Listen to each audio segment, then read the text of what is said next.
First, we mean business as we endeavor to change lives. Ladies and gentlemen, let's move on to a conversation on a topic that has become a visible sign of Bharat's transformation.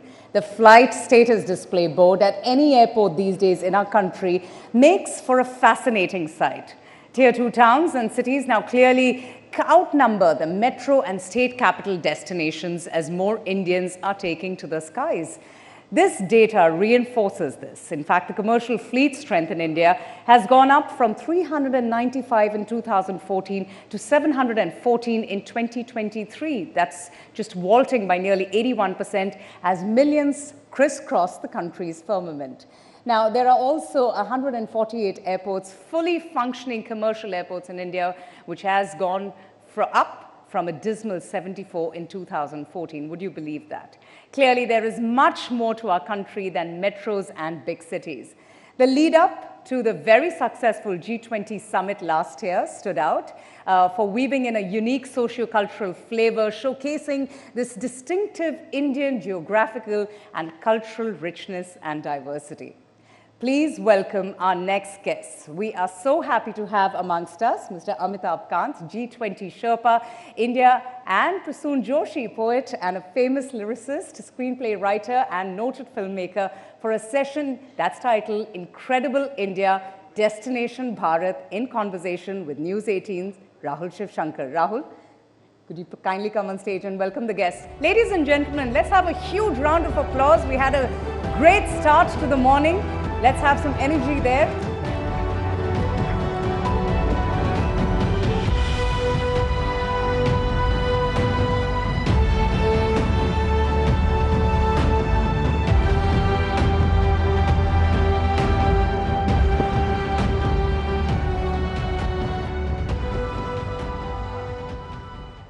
Very good morning, everybody.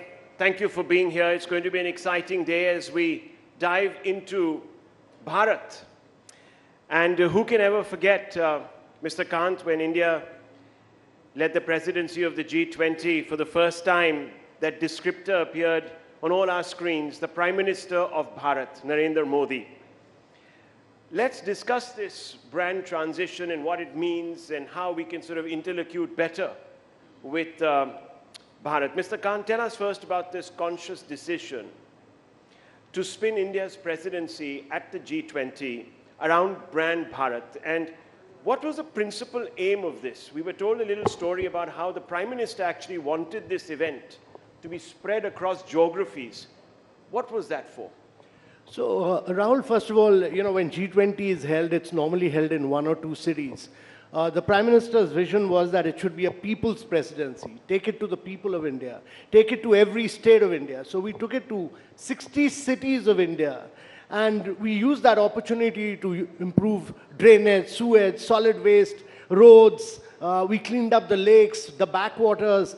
We really transformed India. And we also used that opportunity to spread local culture, one district, one product. We involved the people of those particular districts, of those particular schools, colleges. We made it a pan-India presidency. Let me ask you this. This is interesting because you're, of course, brand guru. You create brands. I want to ask you this because while I was researching, I came across a couple of comments that were made by Mr. Amitabh Kant's college mates, Shashi Tharoor and others. And there's been so much talk about India, that is Bharat, of course, but Bharat, that is India. And people say, you can't do away with India. It's too big a global, internationally recognized brand. What do you believe? Has the time come for Bharat to be, at some level, turned into a slogan to attract people from all across? And if you were given that responsibility, you've just been given the responsibility, of course, to manage the Bharatiya Janata Party's campaign. But if you were asked to evolve a campaign around Bharat, what were the ingredients? ये Bharatiya Janata party आपने कहा, इसका नाम Indian जनता party कैसा लगता है आपको? See, the question is, what you call the nomenclature words is, what you feel is very important. Deep down, what you feel.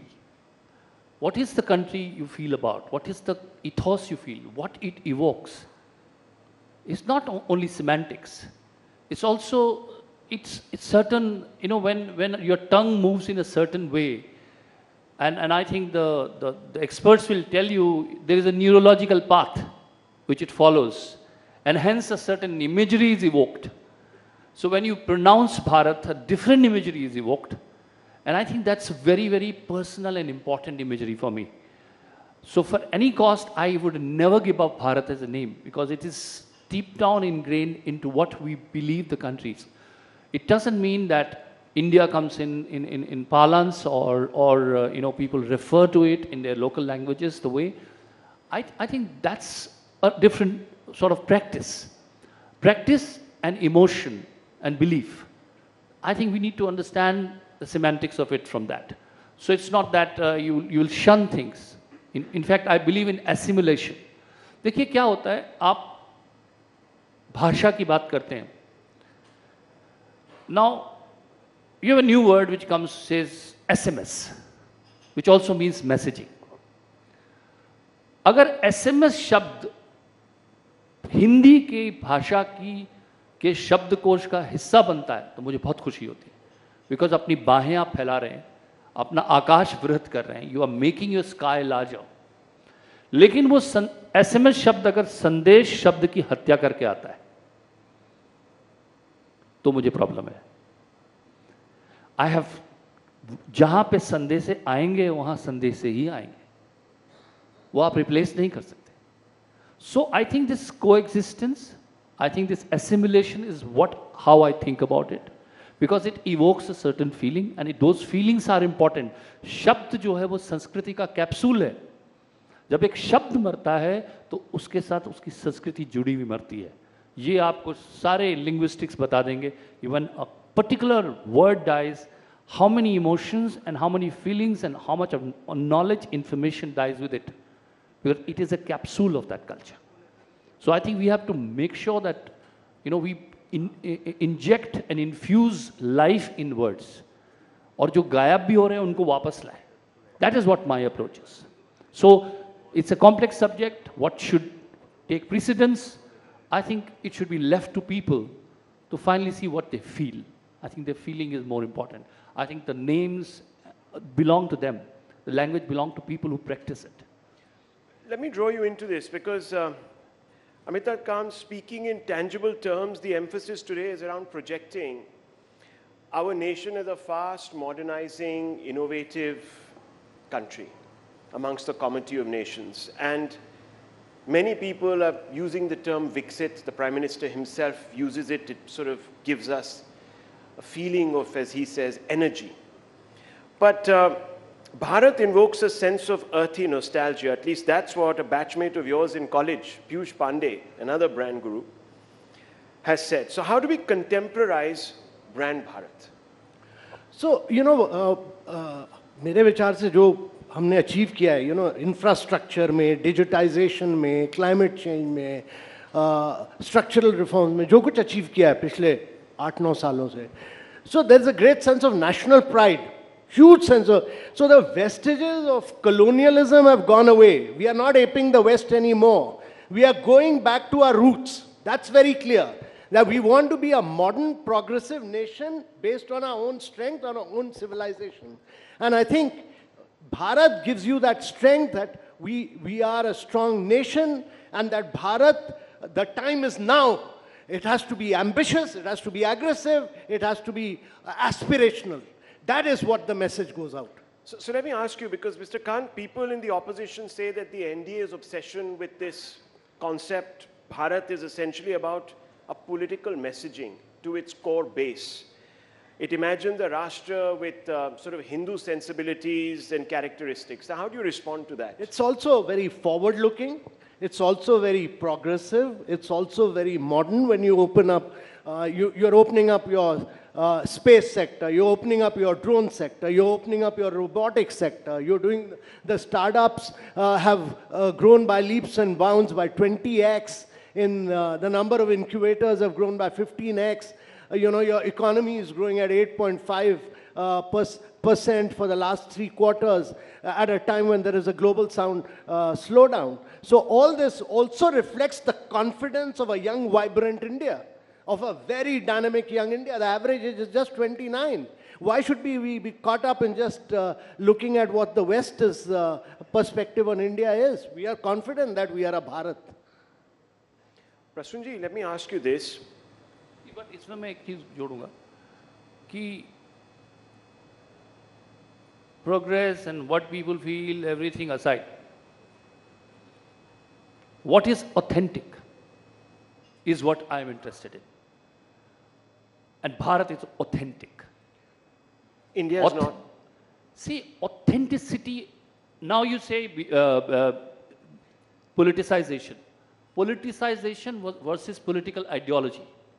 Now, if there is an ideology which is true to itself, where it emanates from, and it chooses to use those metaphors and those, what's wrong in it? It's honesty, it's transparency. I don't consider this, debate when it gets polarized. I think I personally have, माँ को मैं माँ के ही नाम से बुलाता हूँ, okay? और आप जिस नाम से सहज हैं, वो आपका नाम है, और मैं भारत से सहज हूँ. इंडिया के लिए तो incredible use किया जाता है. They've used the term incredible. So I just wanted to ask you this, because what would be a tagline for Bharat, for example, that will resonate across? You already have incredible India, which is in its own sense so alluring. So incredible was a tourism brand, is a tourism brand for India, which we started when Mr. Vajpayee was the Prime Minister of India. And it was meant to promote India as a tourism destination. But here you're talking about brand building of a country. And, branding works best when you differentiate itself and you go back to your own, you differentiate in terms of your own inherent strength. And your inherent strength means your ancient civilization. There has to be a sense of pride on what you are achieving right now. And to my mind, it's also about encapsulating all that you have achieved in terms of many, many aspects of your growth, from infrastructure to climate change to digitization, the quantum leap that we have made. And to my mind, that's about Bharat. The time is now. It's now to really leapfrog. So let me ask you this. What would be an effective slogan which at some level gives you this sense of genuine authenticity? Yes, what would you come up with? On this spot, I think you were asking me for slogan earlier also. So I'm saying मुझे ऐसे ही दिमाग में जो आता है अभी, गूंज रहा है भारत. और इसको मैं, I can see a campaign there, like यहाँ से जो टूरिस्ट आ रहा है वो भी कह रहा है मुझ में गूंज रहा है भारत. और आप विश्व स्तर पर देखें और देश के देखें, गूंज रहा है Bharat.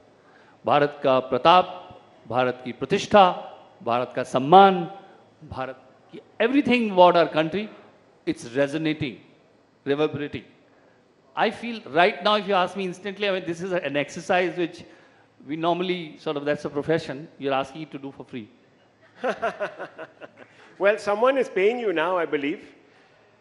Someone is paying you. BJP is going to pay you for that's obviously building their political strategy. So how is that? Of course, when it happens, it happens. Announcement we are looking forward to the challenge. I think there are some fabulous people out there, who are in the committee and in the organization. Great minds, I would say, BJP has. And I think it will be immensely a learning exercise for me personally as well, as always been. And I think work is a way of our engaging with life. I think we look forward to the challenge. Well, it's very interesting that you've got this assignment at a time when many people say that BJP doesn't represent everyone in this country. It only represents a very few bunch of people who are allied to a particular kind of exclusivist idea of India, etc., etc. So how are you going to broad base the BJP's appeal? आप लगता है एक किनारा लेके बैठे हुए हैं. मुझे नहीं लगता कि, मुझे बिल्कुल भी ऐसा नहीं लगता. I mean, लेश मात्र भी नहीं लगता कि जब आप भारत कहते हैं तब भी नहीं लगता. मुझे लगता है कि ये भारत का डिबेट जो है आप बढ़ाना चाहे तो बढ़ाते रहे, लेकिन अगर आप समझें तो उसकी आत्मा में आपको समझ में आ जाता है कि भाई एक संस्कृति होती है, देश की आत्मा होती है, और वो संस्कृति को हम जन्म देते हैं, हमारे हाथों से बनती है, उसमें जो भी है वो सब हमारा है। तो उसमें किसको कहाँ पर यूज़ करना है, उसकी भारत कहाँ कह रहे हैं आप, इंडिया कहाँ कह रहे हैं, क्यों कह रहे हैं, वो इनक्रेडिबल इंडिया कहेंगे, इनक्रेडिबल। आई थिंक ये जैसे जैसे इवॉल्व होता है ऐसे ऐसे लोगों के थॉट्स क्लियर होते हैं। रही बात की पार्टी किसकी है, I think I would say anybody who is operating as a party would like to be, and I think मैं समझता हूँ बीजेपी सबकी पार्टी है। I think they're trying to, and look at our Prime Minister, he tries to reach out to everyone. I was with him with the youngsters at the Creators Award, Young Creators, Content Creators Award. And I could see that young 17-year, 20-year, 25-year-old boys and girls, how they were sort of from across the country, who are not, they don't have knowledge of politics that much, but how they were gravitating towards it. I think intent is there. Now how far people have gone, how much road to cover, you can talk about those things. You can't be illusionary about those things. But intent of BJP is to be a party of everyone in this country. In fact, they have global ambitions. मैं इसलिए भारतीयता को मानता हूँ, देखिए, भारतीयता के मूल में हमने G20 में, मेरा सौभाग्य रहा कि इनके जैसे माइंड के साथ मैंने काम किया G20 में। I did the branding and advertising and campaign with him, he was leading it. Now if you see, हमने वहां पे कहा वसुधैव कुटुंबकम। In tourism today, I think this for a long time, but to understand हमने क्या किया, we have just reinforced what India people wanted to believe India is, कि यहाँ पे बहुत सारे कलर हैं, बड़े मसाले हैं, नाच गाना है, और उसी को रीइंफोर्स हम काफी वक्त तक करते रहे। Well, some of that is not wrong. The truth is, it's not deep diving into Indian ethos. When we say diversity, it looks like the way people are talking about diversity and inclusion in the world, India is also talking about diversity and inclusion in the world. But is it the truth? The truth is, when we say Vasudhaiva Kutumbakam, when we say Ekam Sat विप्रह बहुधा वदंती, और we go to स्यादवाद और अनेकांतवाद, now ये सब चीजें हमारे ancient ethos हैं।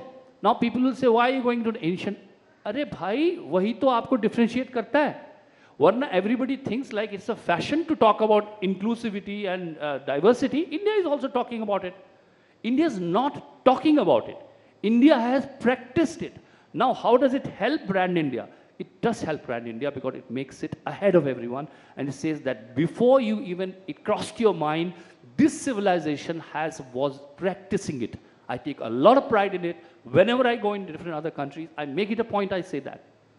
Another point which he made a point to say in G20 was mother of democracy. Now democracy, I think our Honorable Prime Minister had played a lot of emphasis to that. That people should know that democracy is not a newfound thought for India. It has been part of the ethos of this country. Another thing, sustainability. You look at sustainability, you say sustainable development. And मैं pride के साथ, बहुत गर्व के साथ ये कहता हूँ कि I come from a country जहाँ पर we never talk about human civilization, human thing. Keeping human at the center is not what we do. That we are humans and everything else is for our consumption. That is not the way India thinks. India thinks about Srishti. Srishti means all creation.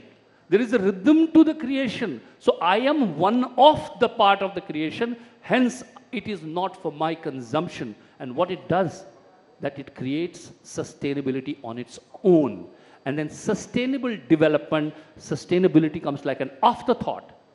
Like you say, sustainable development. The sustainability has come as an afterthought. But for India, development has to begin with sustainability because we believe in Srishti and creation and one with it. That's why we cannot harm something for our progress.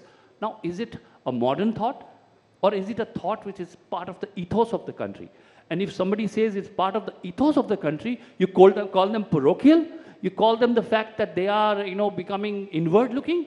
I think that is injustice and unfair. Well, Mr. Kant, obviously there has been a moment in time where we are deciding to make this pivot. but the experience has been thus far that Bharat was sort of tucked away a little bit, not for show, so to speak. You're now taking Bharat in, but we still sort of live with Make in India, Make in Bharat, Make in India, Made in India, etc. Ubharta Bharat, Made in India, how does that sound? नहीं, इन्होंने कहा कि भारत गूंज रहा है। मेरे विचार से भारत गूंज रहा है, पर भारत छलांग भी लगा रहा है, क्योंकि अगर आप हार्ड पावर देखें और सॉफ्ट पावर दोनों देखें ब्रांडिंग में, तो सॉफ्ट पावर में आप अपने एंशिएंट सिविलाइजेशनल स्ट्रेंथ पे जाते हैं, जो हमने वसुदेव कुटुंबकम के बारे में बात की G20 में, और सबको लगा, सारे देशों को लगा कि ये भारत को डिफ्रेंशिएट करता है, क्योंकि आपके पॉलिटिकल ओपिनियंस डिफरेंट हों, ज्योग्राफिकल बाउंड्रीज डिफरेंट हों, पर एज ह्यूमन बीइंग्स हम सब एक कॉस्मोस से आते हैं। और दूसरी चीज़ जो सबको लगी कि सब में एक कंसेंसस बनना ज़रूरी है, तो ग्रोथ का इश्यू हो या ग्रीन डेवलपमेंट पैक्ट हो या विमेन लेड डेवलपमेंट पैक्ट हो, इसमें चाइना, सऊदी अरेबिया सब ने कंसेंसस अचीव की, और इंडिया ने ये दिखाया कि हम emerging markets, G7, Russia, China सबको एक साथ एक जगह ला सकते हैं। दूसरा, सबने भारत की लीडरशिप मानी कि हम प्राइम मिनिस्टर के नेतृत्व में हम एक कंसेंसस हर इशू पर ला सकते हैं, वो केवल भारत ला सकता था। तो ये भारत का एक बहुत बड़ा एक सॉफ्ट पावर की विजय रही, और एक हार्ड पावर की विजय ये रही कि भारत ने सबने माना कि भारत इस समय बहुत जोरों की तरक्की कर रहा है। देखिए, हम इस समय डिजिटाइजेशन पे नंबर 1 है, हम इंफ्रास्ट्रक्चर पे नंबर 1 है, हम ग्रोथ पे नंबर 1 है। दुनिया की जितनी ग्रोथ हो रही है उसकी 20% ग्रोथ भारत से आ रही है। तो यही एक समय है कि आप अपनी पूरी ब्रांडिंग, ये समय है भारत का, और ये समय फिर कभी नहीं आएगा। तो इस समय एक आपकी एस्पिरेशन है, आपकी एम्बिशन है, आपकी एनर्जी है, आपकी वाइब्रेंसी, आपकी डायनेमिज्म है, वो सब कैप्चर इनको करनी है इस समय।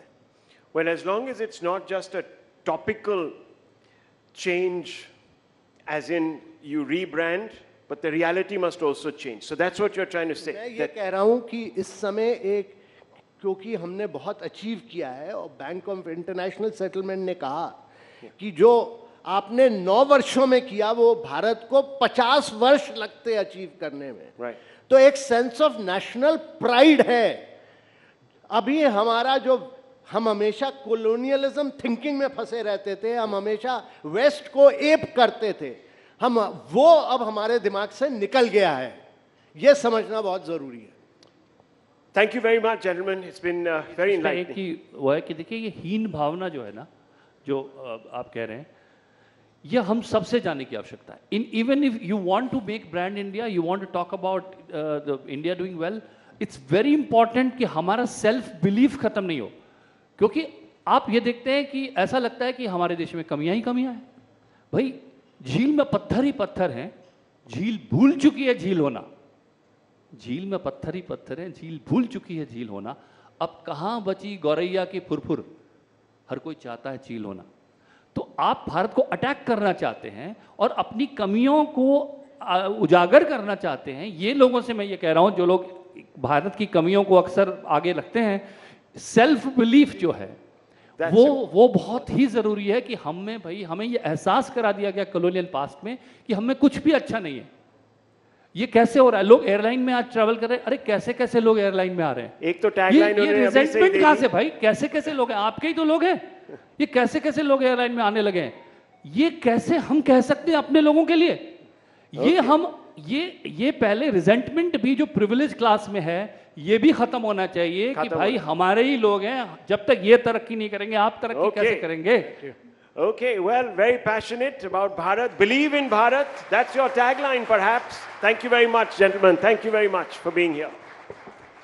Thank you once again, Mr. Prasoon Joshi, Mr. Amitabh Kant. Thanks, Rahul. Thank you. Ladies and gentlemen, just one request. Kindly remain seated for all of the sessions. We do understand that there's a very strict security protocol. That's because the Home Minister and the Prime Minister will be gracing us with their presence. So we request each one of you to kindly remain seated as we continue with the day's events. Thank you so much. Well, we just heard Mr. Prasoon Joshi talking about Vasudhaiva Kutumbakam. That's so strongly rooted in India's civilization. It has been, in fact, a guiding light for the Indian family system as well. What does it mean? It's the world is one family, which has been also underlined by the Prime Minister Narendra Modi and showcases India's commitment towards the global community as well. India successfully recently hosted the G20 summit, as I said before, as well as the Shanghai Cooperation Organization, or the SCO summit, last year. Now, from the quadrilateral security dialogue to Quad to BRICS, India holds a long list of such strategic membership. Well, the Prime Minister's mother of democracy description also echoes India's profound and ancient democratic foundation. Ladies and gentlemen, let's hear it from the man who has been shepherding all of this with such elan and grace. Please join me as I welcome Dr. S. Jaishankar, Minister of External Affairs, for a session that's titled India's Moment in Conversation with News 18's Zaka Jacob. Welcome, Mr. Jaishankar. Nice to have you with us. Thank you, Zaka.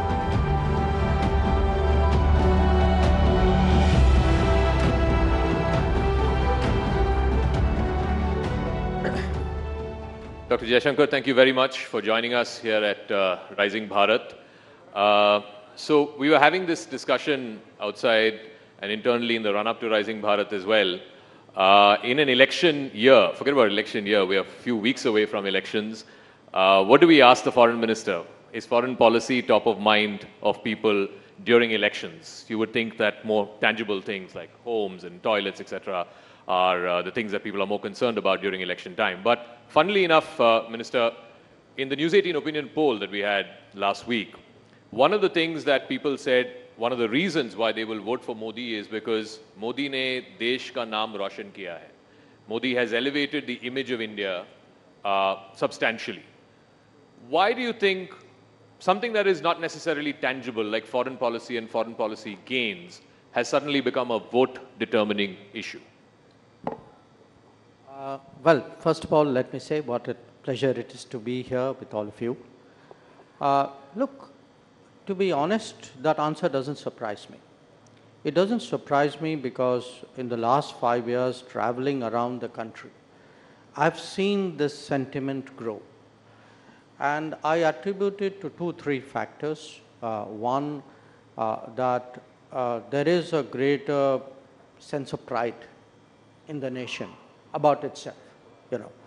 And also, as people's basic necessities are being met, they are also looking at many more things, you know.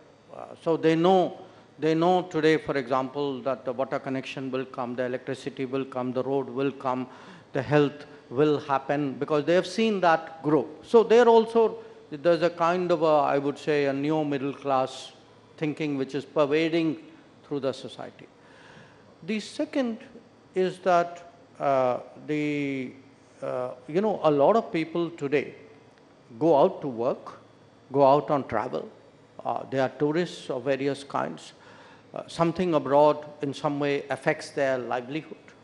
So the connection between being treated well abroad, being looked at well abroad, and their existence is also stronger.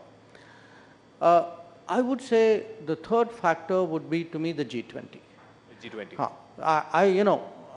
G20 actually ended up our initial concern, and Amitabh is here. Initial concern was how do we get it out of Delhi? But we actually ended up with the entire country owning the G20.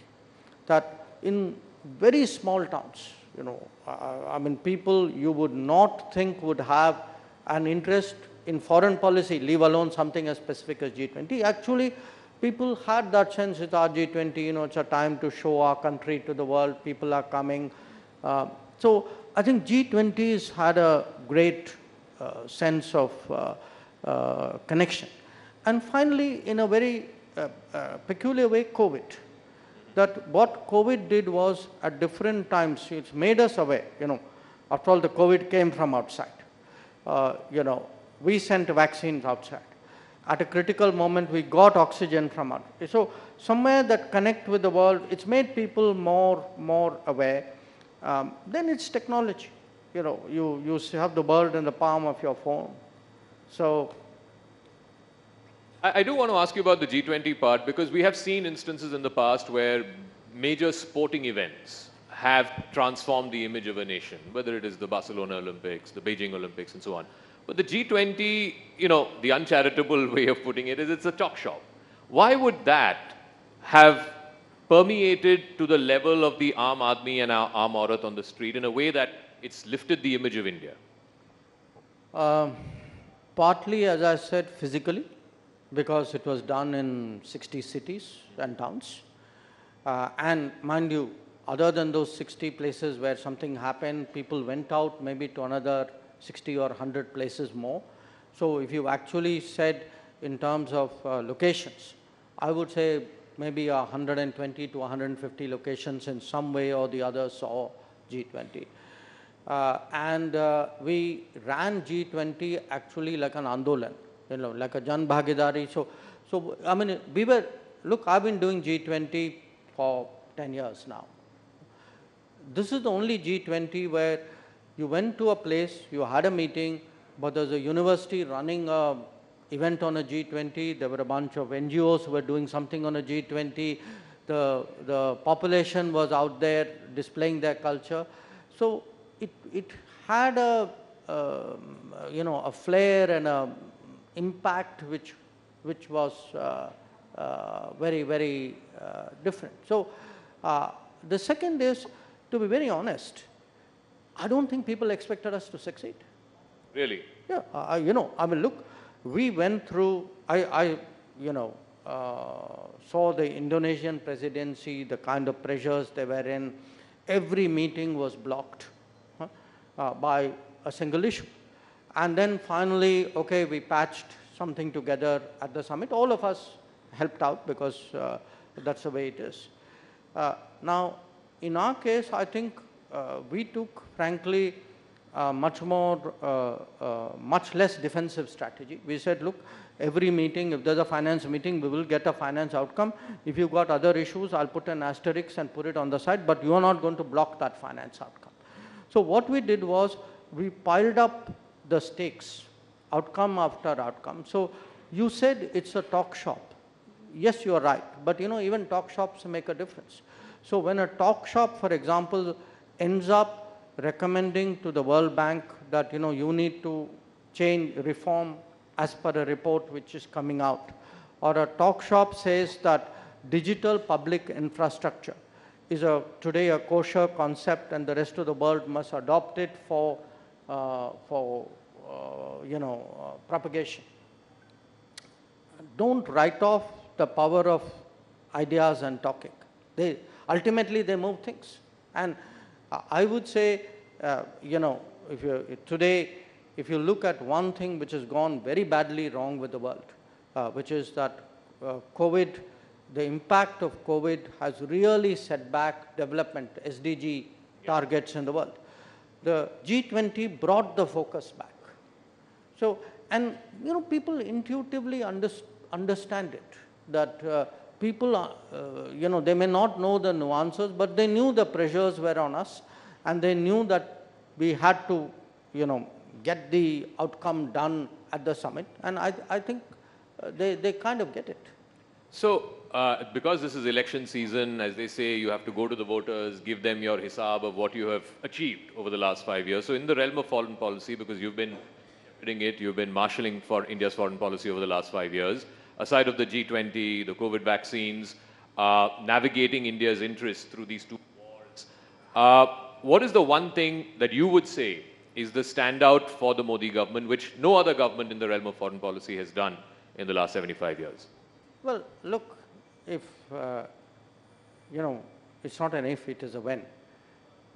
When I go out and explain foreign policy of the last 10 years to people, I would actually tell them Modi ki guarantee works as much abroad as it does in the country. Okay. And it is Modi ki guarantee which moved the whole Indian system in Operation Ganga, where 5 ministers were deputed and told you sort out those places and come back when the last people come back, when the military is put to work on a mission like this. It could be that, it could be Operation Kaveri in Sudan, it could be what we did during COVID, the whole Vande Bharat mission, that anybody who was stuck somewhere, I mean, there were shipping crews, there were air crews, there were hotel people, there were tourists, there were students who had been, told your hostel is closed, go home. So what has happened today? And it isn't just the people who came back. If you looked at the Gulf, where we have today almost 90 lakh people, my deputy Muralidharan and I were regularly going to Gulf during the COVID because we were carrying messages from PM to the Gulf regime saying, please take care of our people. And they did respond. They did take care of them. So, and it could be, it need not be just taking care in a physical sense. The Modi ki guarantee also applies that I will take the right decision to make sure your petrol costs are kept within reasonable grounds by not bowing to political pressure. So that sense that, we have a national interest, the national interest will and national welfare in a way, we will do what it takes. We will send troops in the height of COVID to defend our northern borders. We will react to terrorism in a way in which will deter, any sort of repetition of such attacks. So it works in different ways. I think today, when part of the reason why people respond to foreign policy is they can see that visibly our international stock, our credibility, our weight, our influence has gone up. So just like the government puts its record to the people and says these are the things that we've achieved in the last 5 years, 10 years, the opposition also has a right to say that, look, this we think are the failures of the government when it comes to foreign policy. So they say, look at the whole situation vis-a-vis China. You mentioned that. The opposition's even gone to the extent of saying you've lost territory to China. Look at the neighborhood. Even friendly countries are not so friendly anymore. The situation with Pakistan is back in the back burner. With the West, there are serious differences on the Russia-Ukraine war, on the Israel-Hamas war. What would you say to that? What would you say to the opposition's narrative? Well, I would say, some of the places which, by the way, they said we had lost, were lost in 1962, if not before. So I'd say first go and get a lesson in history, possibly in geography. The second, we may have, differences with the West on Ukraine. But the purpose of foreign policy is not to agree with other powers on the basis of their interest. The purpose of foreign policy is to defend your interest and advance it. So if I have a difference, I have a difference. So what would the opposition like me to do? To get along with people and increase my petrol purchase, price at which I buy fuel? So, I mean, let's get the parameter of judgment right. I still say that if you look, or take Pakistan, yes, today our relations are very, at a formal level, are very minimal. But why has it happened? It has happened for two reasons. One, because we have put terrorism fair square at the center of the relationship. And number two, the Pakistanis reacted to our in my view, a long awaited, something which should have been done much earlier, decision on 370. So what would the opposition want us to do? Not do 370 because it will upset Pakistan? Or talk to Pakistan ignoring that they do terrorism? Actually, that's what the opposition was doing. So if you ask me, look, foreign policy is not run as a global popularity exercise. It is run, and I mean, if you have an appeasement mentality at home, you will take it outside. So one of the points you mentioned, and again, this is the latest sort of criticism against your government, points of difference, if you will, with the West, is on the CAA, the Citizenship Amendment Act. The US State Department has reacted to it. I think the MEA has also put out a formal statement against it. When you speak to your Western counterparts, how do you tell them that this is not a discriminatory law, that people are not being discriminated basis their religion? Well, actually, it isn't when you speak. I have spoken. When CAA was passed, I did speak. Even now, I continue speaking. And there were 2 points I made. I actually, I had a meeting with all our European colleagues, EU colleagues. I'd gone to Brussels at that time. And I asked each one of them to look at the citizenship pathways which they have in their respective countries. And can you tell me that there is no criteria by which you will fast track a certain category? Every one of them has something. It could be religion, it could be historical, it could be language, it could be ethnicity. The fact is, and the US, I'm on record as giving multiple examples of that. So look, do understand, this is an issue of correcting a certain situation of our history. And it is a question of being just, of being fair to those people who were caught on the wrong side of history at the time when partition happened. And who at that time, whose welfare people worried about even then. So, and as I said, this is not unique. I mean, if you go around the world, in different parts of the world, history has stranded people in different situations. Now, you can either be completely heartless and utterly calculating and say, well, it doesn't matter, who cares what happens. But if you look at the predicament of these people, these are stateless people who are stateless because of no fault of theirs, because political leaders of a certain era got it wrong. Somebody is righting a wrong. They are not wronging anybody. They are actually righting a situation where a wrong has been done to many people. You mentioned, not in a direct way, but in a tangential way about this in your book as well, Why Bharat Matters, as to why you believe, and you've made a case for it, it's for up to people to agree or disagree with it, that because of that mentality that you referred to in the first few decades after independence, there were missed foreign policy opportunities, particularly vis-a-vis Pakistan and vis-a-vis China. And vis-a-vis the US. And vis-a-vis the US as well. So, but some would say, now you have the benefit of hindsight to make that argument, to make that case. Perhaps in the 50s and 60s, that case would have been looked down upon or may not have been entertained. So, how do you then make the case that, these were missed goals or missed opportunities because there was a certain political bent of mind? I saw that argument coming, and therefore I had anticipated it. So, a good batsman. So let me tell you. I mean, first of all, I just want you to think of this one very simple fact. You got Pakistan wrong, you got China wrong, you got US right, and we had a great foreign policy. So put that aside. I am not saying today, benefit of 2024, that, let's look back at 1954 or 1950. I'm saying somebody in 1948, 49, 50, 51, 52, as you were taking those decisions, stood up and said, please, Mr. Nehru, what you are doing, have you looked at this aspect of it? So this is not hindsight. These are Nehru's contemporaries who are questioning decisions which Nehru was taking at that point of time. So what are these decisions? I give you three.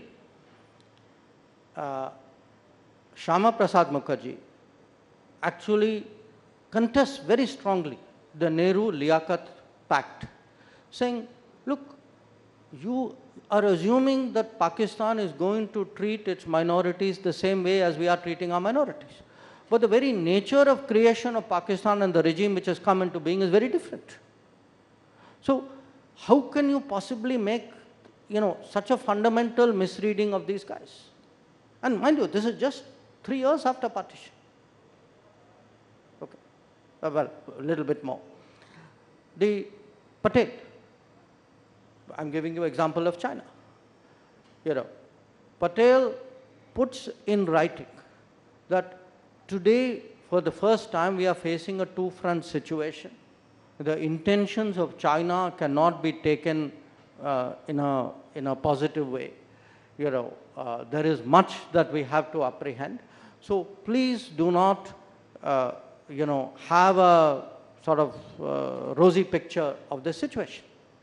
What is the answer from Nehru? I cannot conceive that anybody would undertake a wild adventure across the Himalayas. By the way, that's exactly what they did in 1962. So now, if Jaishankar in 2024 says, oh, they got it wrong in 1954, your question is very, very valid. It's not Jaishankar who's saying it. It's Patel saying it on China. It is Shyama Prasad Mukherjee saying it on Pakistan. It is B.R. Ambedkar who says, look, why are you alienating the Americans? If you are to argue, you want to take on the Americans, I have no problem with it. I just told you foreign policy can be pushed back. At least fight your own cause. We were alienating the Americans on behalf of China. That we were taking up China's cause. And more than anything else, what an irony. That imagine, in 1950s, we spoilt our relationship with America because we were arguing on behalf of China. So this is not hindsight. This is not a political polemic. I am placing before, especially the younger generations, because they wouldn't be familiar with it. I am placing historical situations, which is what I called a road not taken. That road was available. That road was marked. Those people drew a map and said, don't go this way, go that way. And we consciously chose not to take those roads.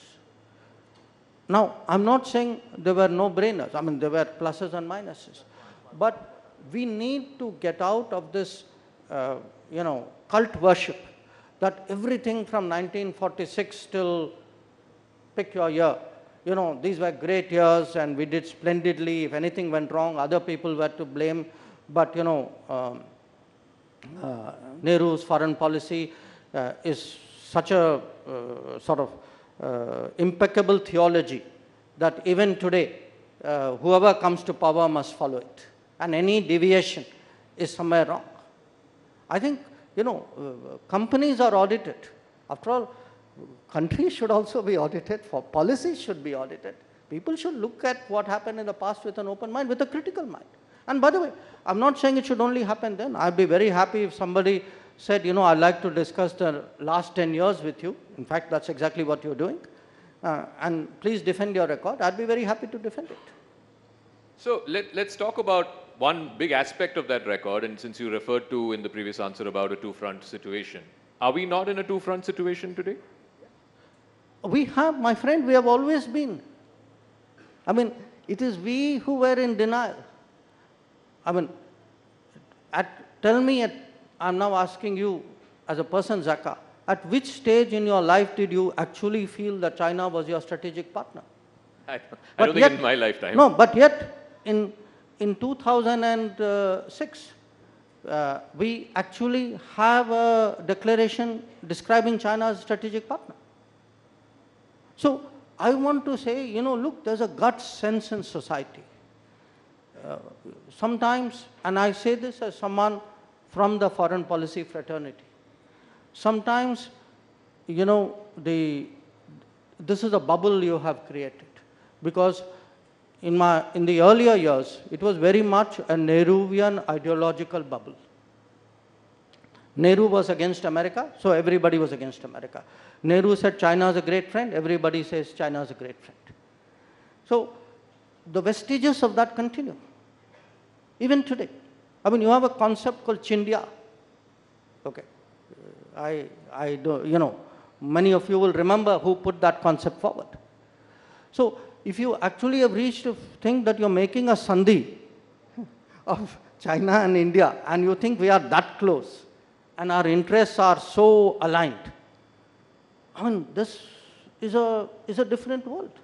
So I would put to you, if you go back, you know, especially I would say to me, 1950s, it was latent. 1960s onwards, especially after the China-Pakistan agreement in 63, and the territorial transfer of Indian territory by one illegal occupier to another, you had effectively the two of them working in tandem. And to me, that is a very obvious basis on which to build policy. So let me now come to domestic politics. We've got the last 15, 16 minutes now. In the last 5 years, we have seen the transformation of Dr. Jaishankar from diplomat to foreign policy scholar. Now you're a full-blooded politician. So tell us, why is the Prime Minister spending so much time in southern India? Every day, every other day, he's in South India. In the last elections, in the last Loksabha elections, out of 129 seats in the 5 states in southern India, the BJP won just 29. A bulk of it came from Karnataka. Why do you in the BJP believe this time the south will be your new frontier and you'll be able to conquer the new frontier? Well, you know, if I applied that logic, I could apply it to the rest of the country. There was a time, there were many states where there were no BJP MPs. So, in a way, every state, I mean, for a party like BJP, was a new frontier at some point. Why today, I mean, I don't know how many of you saw the pictures of the Prime Minister's road shows in Coimbatore and Palagat, etc. Look at the response that he's getting. So, my sense is, I mean, ultimately the results will tell.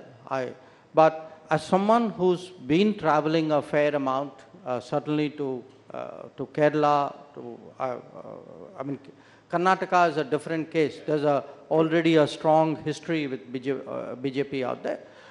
My sense is, political opinion in those states is changing. That people today contrast, they've seen the benefits of good governance, that many of the changes of the last decade, as you say, the Anna Yojana, the food support, the Mudra scheme, the Awas Yojana for the housing, even what the vendors, informal economy is getting, Swanidhi, the Jal Jeevan Mission, the power connection, the road building.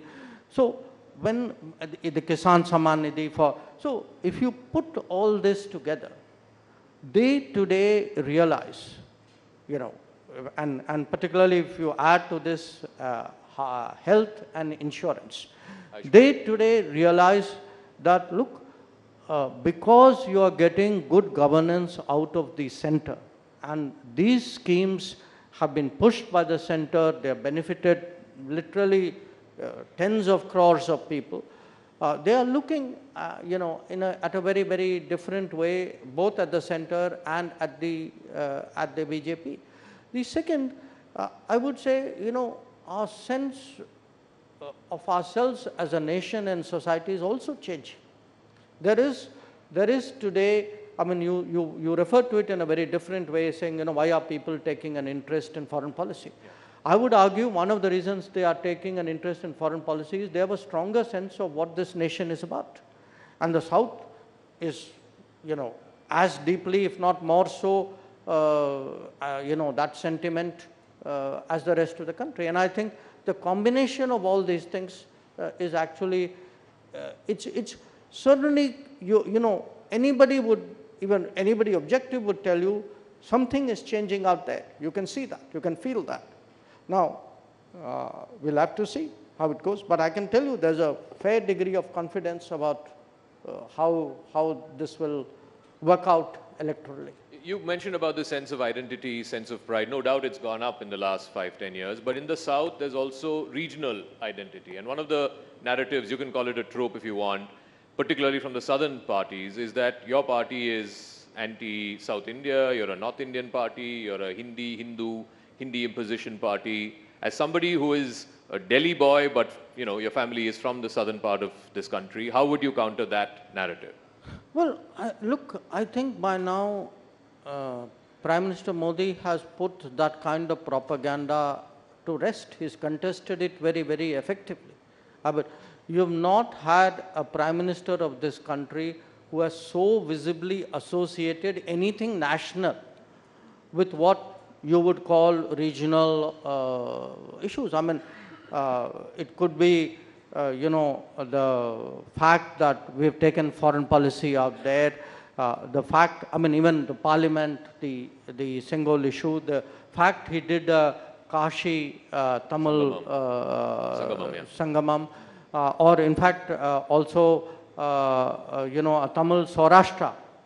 So he's taken enormous pains to actually counter that kind of propaganda which has vitiated our politics for many, many decades. And my sense is today you're getting that traction. My next question is in two parts. First part, I know you'll dodge, but I'm still going to ask. But the second part is a little more weighty. The first part is, are you contesting the upcoming Loksabha election? Second part?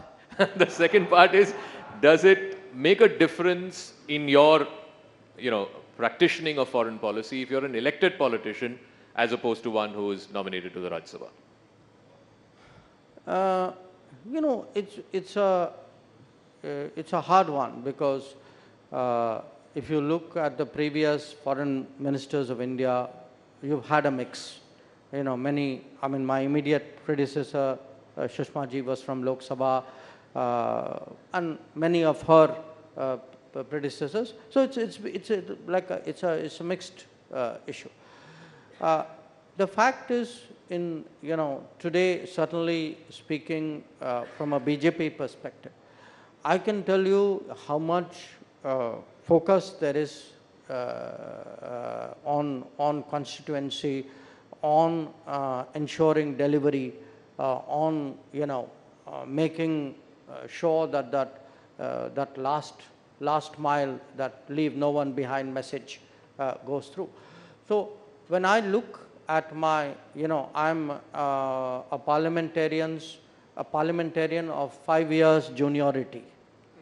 So I'm still a relatively new person, and therefore I'm very curious how does that peer group work. And I look at especially the effort which Lok Sabha MPs put in, and it's staggering. I mean, it's not, by the way, that the Rajya Sabha MPs have a ball. I mean, because certainly where the BJP is concerned, I mean, you have governance responsibilities, you have party responsibilities. I mean, you are on, really it's a 365-day kind of calendar. But there's always that balancing your focus and attention with what are foreign policy issues, with other responsibilities that you may have. It may be Lok Sabha, it may be something else as well. You've had ministers who were not Lok Sabha members, but who as foreign ministers had many other responsibilities to do. So you're not answering the first part? No. No. No, but since you said that the BJP gave so much attention to constituencies, is there a preferred constituency that you would like to fight from if the party asks you to? No, I think when I said I wasn't answering the first part, bowling a googly still doesn't mean the ball is going to be played. Okay, let's run you through the last 5 minutes of questions. It's a bit of a rapid fire, if you will. One foreign policy person that you have been inspired by in your career, both as a diplomat and now as a politician? Well, look, what happens if you pick somebody, I mean, I have some, if I look at the peer group of ministers, there would be there are people for whom you have genuine respect. the problem when you get into names is you name somebody and you don't name many others. But over a period of time, I would say, you know, there have been people who, from their sort of respective perspectives, who were great authorities, who kind of dominated the scene. In many cases, it helped that they had longevity. In some cases, they may not have had that kind of time, but still, so it's safer in a way for me also to go back a little bit and pick. I mean, you know, when I first entered the foreign ministry, I started my career in Moscow, and Andrei Gromyko was the foreign minister. When I switched to the after Moscow, I was moved to the Americas division, and the first minister I met then was, at that time, Secretary of State was George Shultz. Now, I saw these people really from the eyes of, you know, someone who's starting the business. But when you kind of read about them and you know, analyze them with a passage of time, I mean, so even in our own setup, I would say, I mean, you know, the foreign minister, when I joined the foreign ministry in India, was Atal Bihari Vajpayee. Oh, wow. It's 1977. So, 1977. So, when you look at some of them, you know, different people appeal to you in different ways.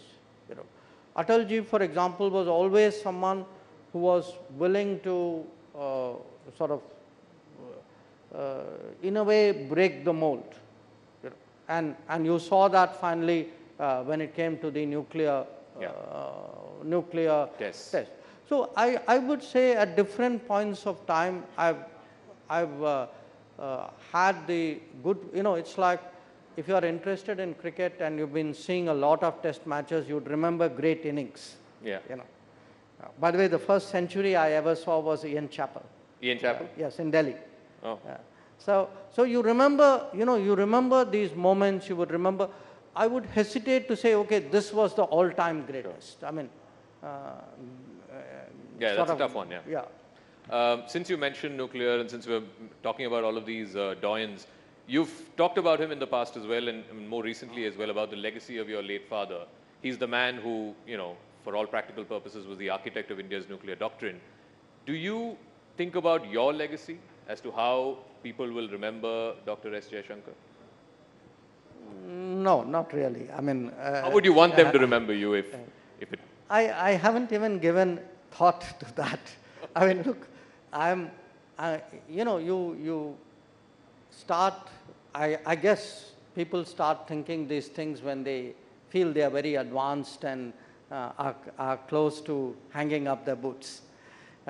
So... You're far from that. Well, you know, I do not know what the future holds. I didn't know what it held 5 years ago. I would have, I mean, my wildest dreams wouldn't have anticipated becoming the External Affairs Minister.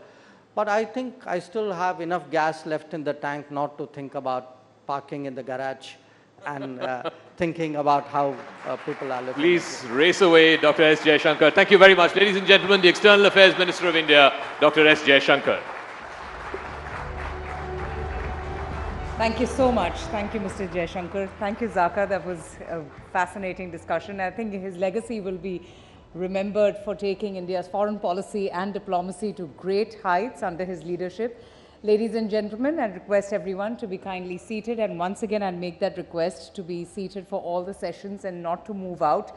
This is because of the standard security drill. I'd request you to kindly adhere to the security protocol. There's still a lot of people who are standing there. Can I please request each and every one of you to kindly take your seat as we begin the next session?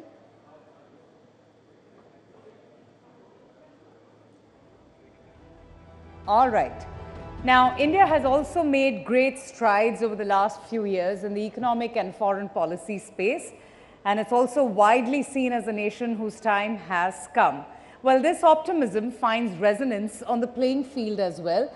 In fact, a rising India is riding high on the cricket pitch with both men's and women's team rampant. We are really testing consistent success in various sports, including boxing and badminton.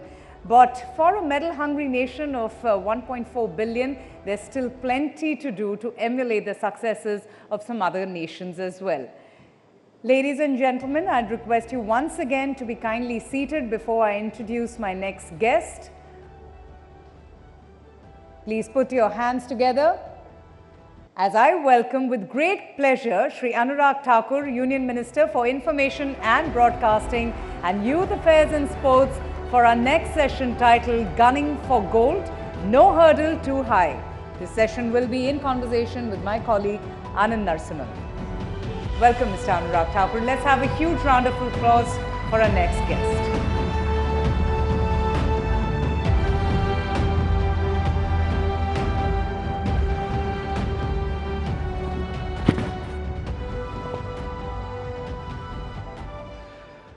नमस्ते, जय हिंद। अनुराग ठाकुर जी के लिए जरा जोरदार तालियां हो जाएं please.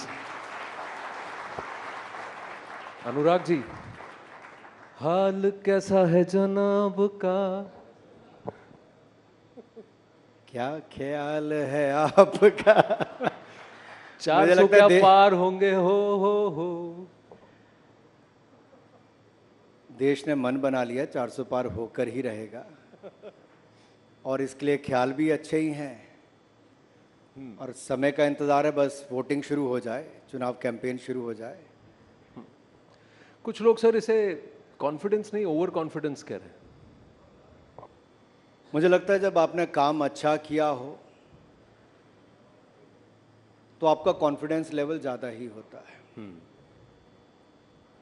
अगर आपने पहले प्रैक्टिस ना की हो, काम ना किया हो, तो आपका संभव ही नहीं होता। और मुझे लगता है जिसके पास मोदी जी जैसे लोकप्रिय नेता हों, 10 वर्षों की उपलब्धियां हों और 2047 तक का विजन देश के सामने रख के विकसित भारत बनाने का संकल्प हो, जो चुनाव से पहले भी पूरा दिन अपने मंत्रिमंडल के साथ बैठकर अगले 25 वर्षों में भारत को कहां पहुंचाना है, संकल्प से सिद्धि तक कैसे लेके जाना है, इस सोच को रखता हो तो 400 पार होना जरूरी है। पर एक बात बताइए, इस 400 पार में आरोप ये है कि पहले वॉशिंग मशीन था, अब धोबी घाट हो गया है। बीजेपी और जिस तरीके से जो स्ट्रैटेजी है कि जो भी आए उसको संभालो, अपने साथ करा लो, कल वो करप्ट था, आज नहीं है। देखिए, कुछ ऐसे लोग हैं जो ईवीएम पर प्रश्न खड़ा करते हैं, जो संवैधानिक संस्थाओं पर प्रश्न खड़ा करते हैं, जो न्यायिक व्यवस्था पर प्रश्न खड़ा करते हैं। उनको जो सूट करता है वो वही बोलते हैं।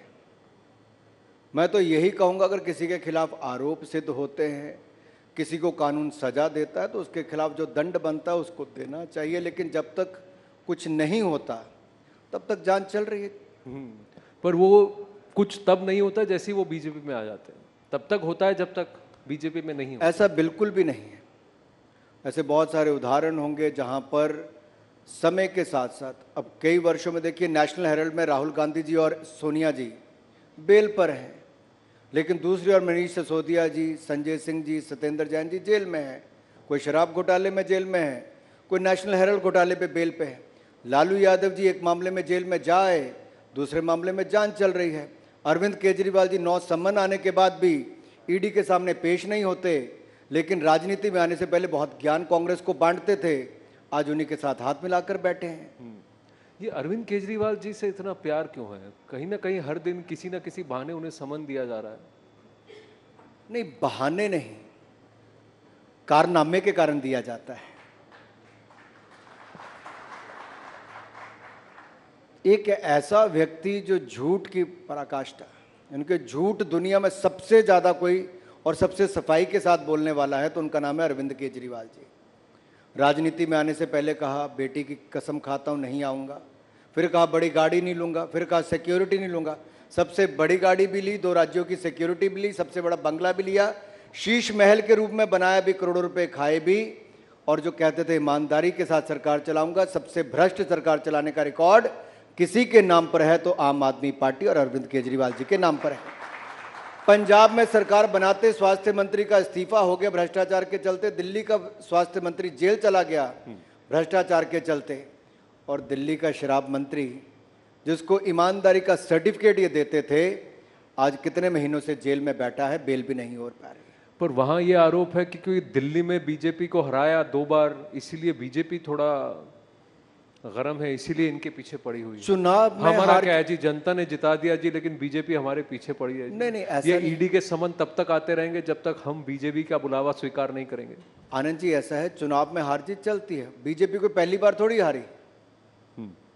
हम तो उस राजनीतिक दल से हैं कि जब जनसंघ के समय से जी जमानत बच जाती थी, तब जमानत के बचे हुए पैसे से भी हम पार्टी देते थे कि अच्छा जमानत तो बच गई, लेकिन जो विचार हम उस समय लेके चले थे कि धारा 370 हटाएंगे, 35A से मुक्ति दिलाएंगे, जम्मू कश्मीर में परमिट राज को खत्म करेंगे, ट्रिपल तलाक से मुक्ति दिलाएंगे, राम मंदिर बनाएंगे और CA का कानून लाएंगे। केवल एक दल भारत में ऐसा है जिसने जो कहा वो करके दिखाया है, अपनी विचारधारा से हटके नहीं। हम अपनी विचारधारा से टस से मस नहीं हुए, और इसीलिए जनता ने 2 सीट वाली पार्टी को 282 भी जिताई, 303 सीटें भी जिताई, और अब की बार 400 पार करके भी दिखाएंगे। देखिए, ये जो आप कॉन्फिडेंस कह रहे हैं ना जनता का, this is being represented very differently in the western media.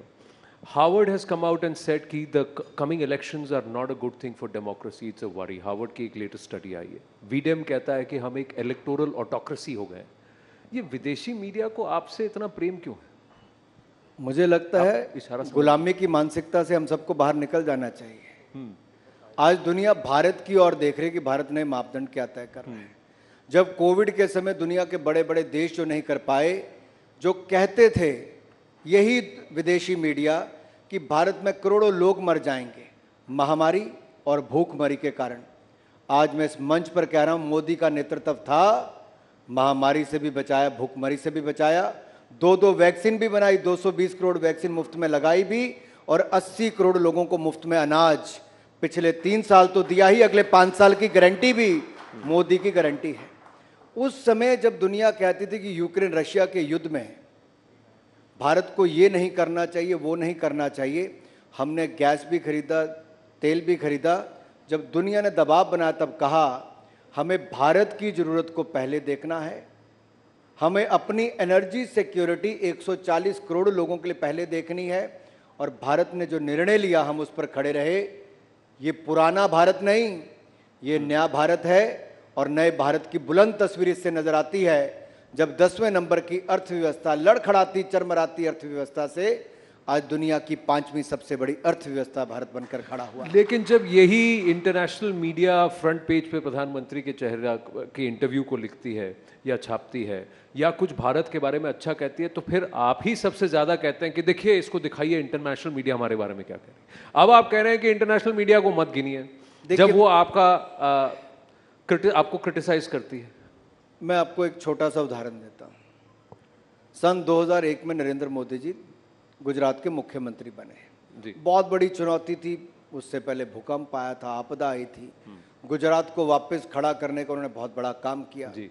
देश के मीडिया ने न जाने क्या क्या उनके बारे में वर्षों तक लिखा होगा, और देश के विपक्ष ने तो यहाँ तक कि फर्जी मुकदमों से लेके ऐसे ऐसे बयान मोदी जी के बारे में दिए जो hitting below the belt, right, कोई कसर नहीं छोड़ी थी बिल्कुल। लेकिन किसी ने कितने भी प्रयास किए हों, कितनी भी गाली निकाली हो, नरेंद्र मोदी जी का पर्सनैलिटी ही ऐसी है, उनका काम ही ऐसा है कि वो गाली को भी अपने पक्ष में कैसे लाकर खड़ा कर दिया, ये मोदी जी ने दिखाया, क्योंकि उनका काम बोलता था। किसी ने कहा मौत का सौदागर, किसी ने कहा नीच, किसी ने कहा गंदी नाली का कीड़ा, किसी ने कहा चाय बेचने वाला है, लेकिन देश की जनता समझदार थी जिन्होंने देश बेचने वाली कांग्रेस को नकार दिया, ईमानदार चाय बेचने वाले को देश का प्रधानमंत्री। हमने ईमानदारी के साथ आनंद जी 10 साल सरकार चलाई। 1 रुपए का भ्रष्टाचार का आरोप नरेंद्र मोदी की सरकार पर नहीं है, ना मोदी जी पर है, न उनके किसी मंत्री के ऊपर है। और हम आगे के लिए भी जनता को विश्वास दिलाते हैं, ईमानदारी के साथ देश को आगे बढ़ाएंगे, 5वें पर नहीं रुकेंगे।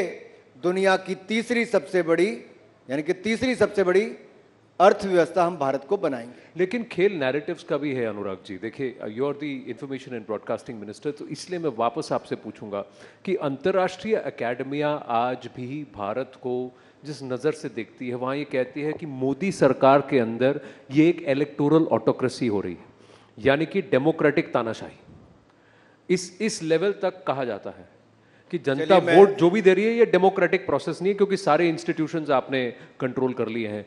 ईडी आपके इशारे पर समन भेजता है, सीबीआई आपके इशारे पर अरेस्ट करती है, मीडिया तक को गोदी ही कह दिया जाता है। चलो मैं आपसे इसका उत्तर देता हूं।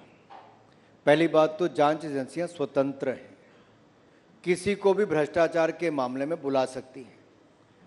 दूसरी बात ये कहता हूं, आप में से किसी को ईडी का नोटिस आया? यहाँ पे सब साफ बैठे हैं, ईमानदार बैठे हैं। अब जिसने गलत काम किया होगा उसको ईडी का नोटिस आएगा। अब हमने वायदा क्या किया था 10 साल पहले? भ्रष्टाचार मुक्त शासन देंगे। हमने अपनी ओर से भ्रष्टाचार मुक्त शासन दिया। हमने कहा था भ्रष्टाचारियों के खिलाफ कड़ी कार्रवाई करके दिखाएंगे। अब आप तय कर लो कि भ्रष्टाचार के खिलाफ कार्रवाई करनी चाहिए, नहीं करनी चाहिए। पर कार्रवाई तो तभी करनी चाहिए अगर वो पाला छोड़ के बीजेपी में आ जाए ना। आनंद जी, अगर ईडी ने कार्रवाई की, सीबीआई ने कार्रवाई की, कोर्ट है कि नहीं है? हाँ। न्यायालय में जब वो जाते हैं, क्या उनको बेल मिल गई? अगर राहुल गांधी जी, सोनिया गांधी जी को बेल मिल जाती तो वो ठीक है। अगर मनीष सिसोदिया, संजय सिंह या सत्येंद्र जैन को बेल नहीं मिलती तो गलत है। चित भी मेरी पट भी मेरी, ऐसा कैसे चलेगा? नहीं, उनको बेल मिल रही है, यहाँ आपको बेल नहीं मिल रही, तो पूछ रहे हैं कि भाई वहां मिल रही है, यहाँ क्यों नहीं मिल रही? इतनी किसको नहीं मिल रही? आम आदमी पार्टी को, उनके नेताओं को। भाई भ्रष्टाचार किया, सबूत है, वहां पे सारे आरोप हैं। अब ये तो मैं और आप किसी चैनल पे बैठ के तय नहीं कर सकते किसको बेल देनी, किसको नहीं देनी। ये न्यायिक प्रक्रिया है।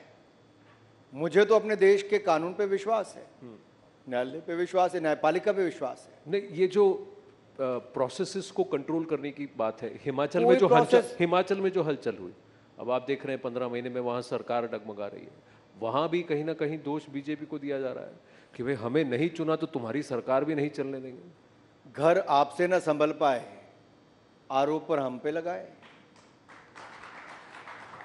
पिछले 9 महीनों से उनके विधायक एक के बाद दूसरा आरोप लगाता था कि मुख्यमंत्री सुनता नहीं है, जो वायदे किए वो पूरे होते नहीं हैं, उनके काम अपनी सरकार में होते नहीं थे, सरकार में अहंकार घमंड पूरा भरा हुआ था। और ये सरकार बनने के पहले दिन मुख्यमंत्री ने कहा कि हमने 97% हिंदू जहां रहते हैं, हिंदुओं को हराकर ये सरकार बनाई है। ये घमंड और अहंकार था। फिर जो वायदे किए थे कि 1500 रुपये नारी शक्ति को देंगे, वो 1500 रुपया महीना नहीं दिया, 15 महीने बीत गए। वो 24 लाख महिलाएं प्रदेश की पूछती कि 1500 रुपया महीना कहाँ है। 5 लाख युवाओं को कहा था सरकारी नौकरी देंगे, नहीं दी। वो पूछते हैं सरकारी नौकरी कहाँ है। इन्होंने कहा था 2 रुपये किलो गोबर, 100 रुपये लीटर दूध खरीदेंगे, नहीं दिया। 600 करोड़ रुपया स्टार्टअप फंड के लिए देना था, नहीं दिया। इन्होंने कहा था बागवानों को उचित दाम देंगे, मुंह मांगे दाम देंगे, नहीं दिए। यहाँ तक कि सेब और फल और उनको नदी और नालों में बहाने की नौबत आ गई। अब ये सरकार का दुखड़ा और रोना, ये दुख भरी दास्तान मैं आपको क्या सुनाऊं। ये सुख की सरकार नहीं, ये दुख भरी दास्तान थी इनकी। पर आपने कहा कि कांग्रेस ने कोई बातें पूरे नहीं किए, लेकिन जनता ने वोट तो कांग्रेस को दिया, बीजेपी को नहीं दिया था। 6 विधायक गए हैं। ऐसा तो नहीं कि पूरी की पूरी सरकार वहां पर रिवोल्ट हो गई। कहा यह जा रहा है कि बीजेपी जहां पर भी स्थिर नहीं है या आउट हो जा रही है, आज की तारीख में वो ऐसा कर रही है कि वहां की लोकल सरकारों को अस्थिर कर रही है। ये आरोप सही है कि गलत है? देखिए, बिल्कुल भी नहीं, बिल्कुल भी नहीं। आखिरकार हमने क्या कहा? हमने तो कुछ नहीं कहा। अगर सरकार में इतना दम होता, उनको लगता कि उनके पास मेजॉरिटी है, तो क्यों नहीं वोट करवाया? क्यों आनंद फानंद में फाइनेंस बिल पास करवा दिया? क्यों हाउस एडजॉर्न कर दिया? क्यों नहीं वोटिंग तक लेकर गए? कांग्रेस को उस समय भी लगता था कि उनकी सरकार अल्पमत में आ गई है, अपना चेहरा बचाने के लिए किया है। और स्पीकर ने जिस तरह से उनको सस्पेंड किया, वो अपने आप में एक प्रश्न चिन्ह उसके ऊपर खड़ा करता है। लेकिन अब जनता के बीच में जाएंगे, 6 की 6 सीटें वो भी जीतेंगे और लोकसभा की सीटें जीतकर भी, हमने पहले भी 4 की 4 जिताई थी, अब की बार फिर 4 की 4 हिमाचल से भी जिताएंगे और देश में 400 पार करके भी दिखाएंगे। हिमाचल की हलचल की बात कर रहे हैं तो विक्रमादित्य जी की बात याद आई मुझे। कि वो रामलला की प्राण प्रतिष्ठा में गए थे। बीजेपी के बहुत सारे नेताओं को किसी को भी न्योता नहीं मिला, सबको कहा गया आप बाद में जाइए। जिनको न्योता मिला आधे से ज्यादा ने जाने से मना कर दिया राजनीतिक पार्टियों में से। विक्रमादित्य जी वहां गए, वैसे ही हलचल शुरू हो गई कि हिमाचल में कुछ होने वाला है। ऐसा क्यों है? क्या कोई बीजेपी में ना होकर राम मंदिर की प्राण प्रतिष्ठा में नहीं जा सकता था? इस पे मुझे लगता है जितनी राजनीति जितने हल्के स्तर तक लोगों ने की है वो बहुत दुर्भाग्यपूर्ण है। मुझे लगता नहीं दुनिया का कोई ऐसा देश होगा जहां पर जो बहुसंख्यक होंगे उनको 500 वर्ष तक अपने ही देश में इंतजार करना पड़ा हो। रामलला की जन्मभूमि पे भव्य राम मंदिर के निर्माण के लिए 150 साल तक मुकदमा लड़ना पड़ा हो, लेकिन हमने इंतज़ार भी किया, मुकदमे भी लड़े और जो कहा था वो करके भी दिखाया। रामलला की जन्मभूमि पे भव्य राम मंदिर बनाकर भी दिखाया है, प्राण प्रतिष्ठा भी करवाई। हमने निमंत्रण सबको दिया। बहुत सारे लोग चुनावी राजनीति के चक्कर में नहीं आना चाहते थे, बहुत लोगों ने मुंह फेर लिया, लेकिन कुछ लोग आए। मैं स्वागत करता हूं अगर वो आए हैं।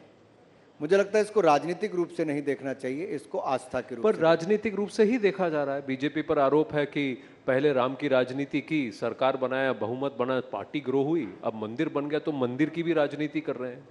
नहीं, हमारे लिए मंदिर की राजनीति करने की आवश्यकता नहीं। हमने हर बार अपने संकल्प पत्र में लिखा कि 370 भी हटाएंगे, 35 से भी, ट्रिपल तलाक भी कहा, भव्य राम मंदिर के निर्माण की बात भी हमने कही। जब हम नहीं बना पाते थे, पूर्ण बहुमत नहीं मिलता था, कोर्ट का निर्णय नहीं आता था, तब तो आप जैसे बड़े पत्रकार हमसे भी पूछते थे, क्योंकि विपक्ष के लोग कहते थे कि बीजेपी वाले कहते हैं रामलला हम आएंगे, मंदिर वहीं बनाएंगे, लेकिन तारीख नहीं बताएंगे। तो तब तो आप तारीख पूछते थे। अब हमने तारीख भी दे दी, निमंत्रण भी दे दिया, तब क्या हुआ? तब कहा गया कि बीजेपी से पॉलिटिसाइज कर रही है, इसको पॉलिटिकल इवेंट बना दिया है। हमने केवल एक मंदिर नहीं, भव्य और दिव्य सोमनाथ धाम भी बनाया, भव्य और दिव्य केदारनाथ धाम भी बनाया, भव्य और दिव्य काशी विश्वनाथ धाम भी, और भव्य और दिव्य महाकाल लोक भी, और अब भव्य और दिव्य अयोध्या धाम में भव्य राम मंदिर का निर्माण भी करवाया है।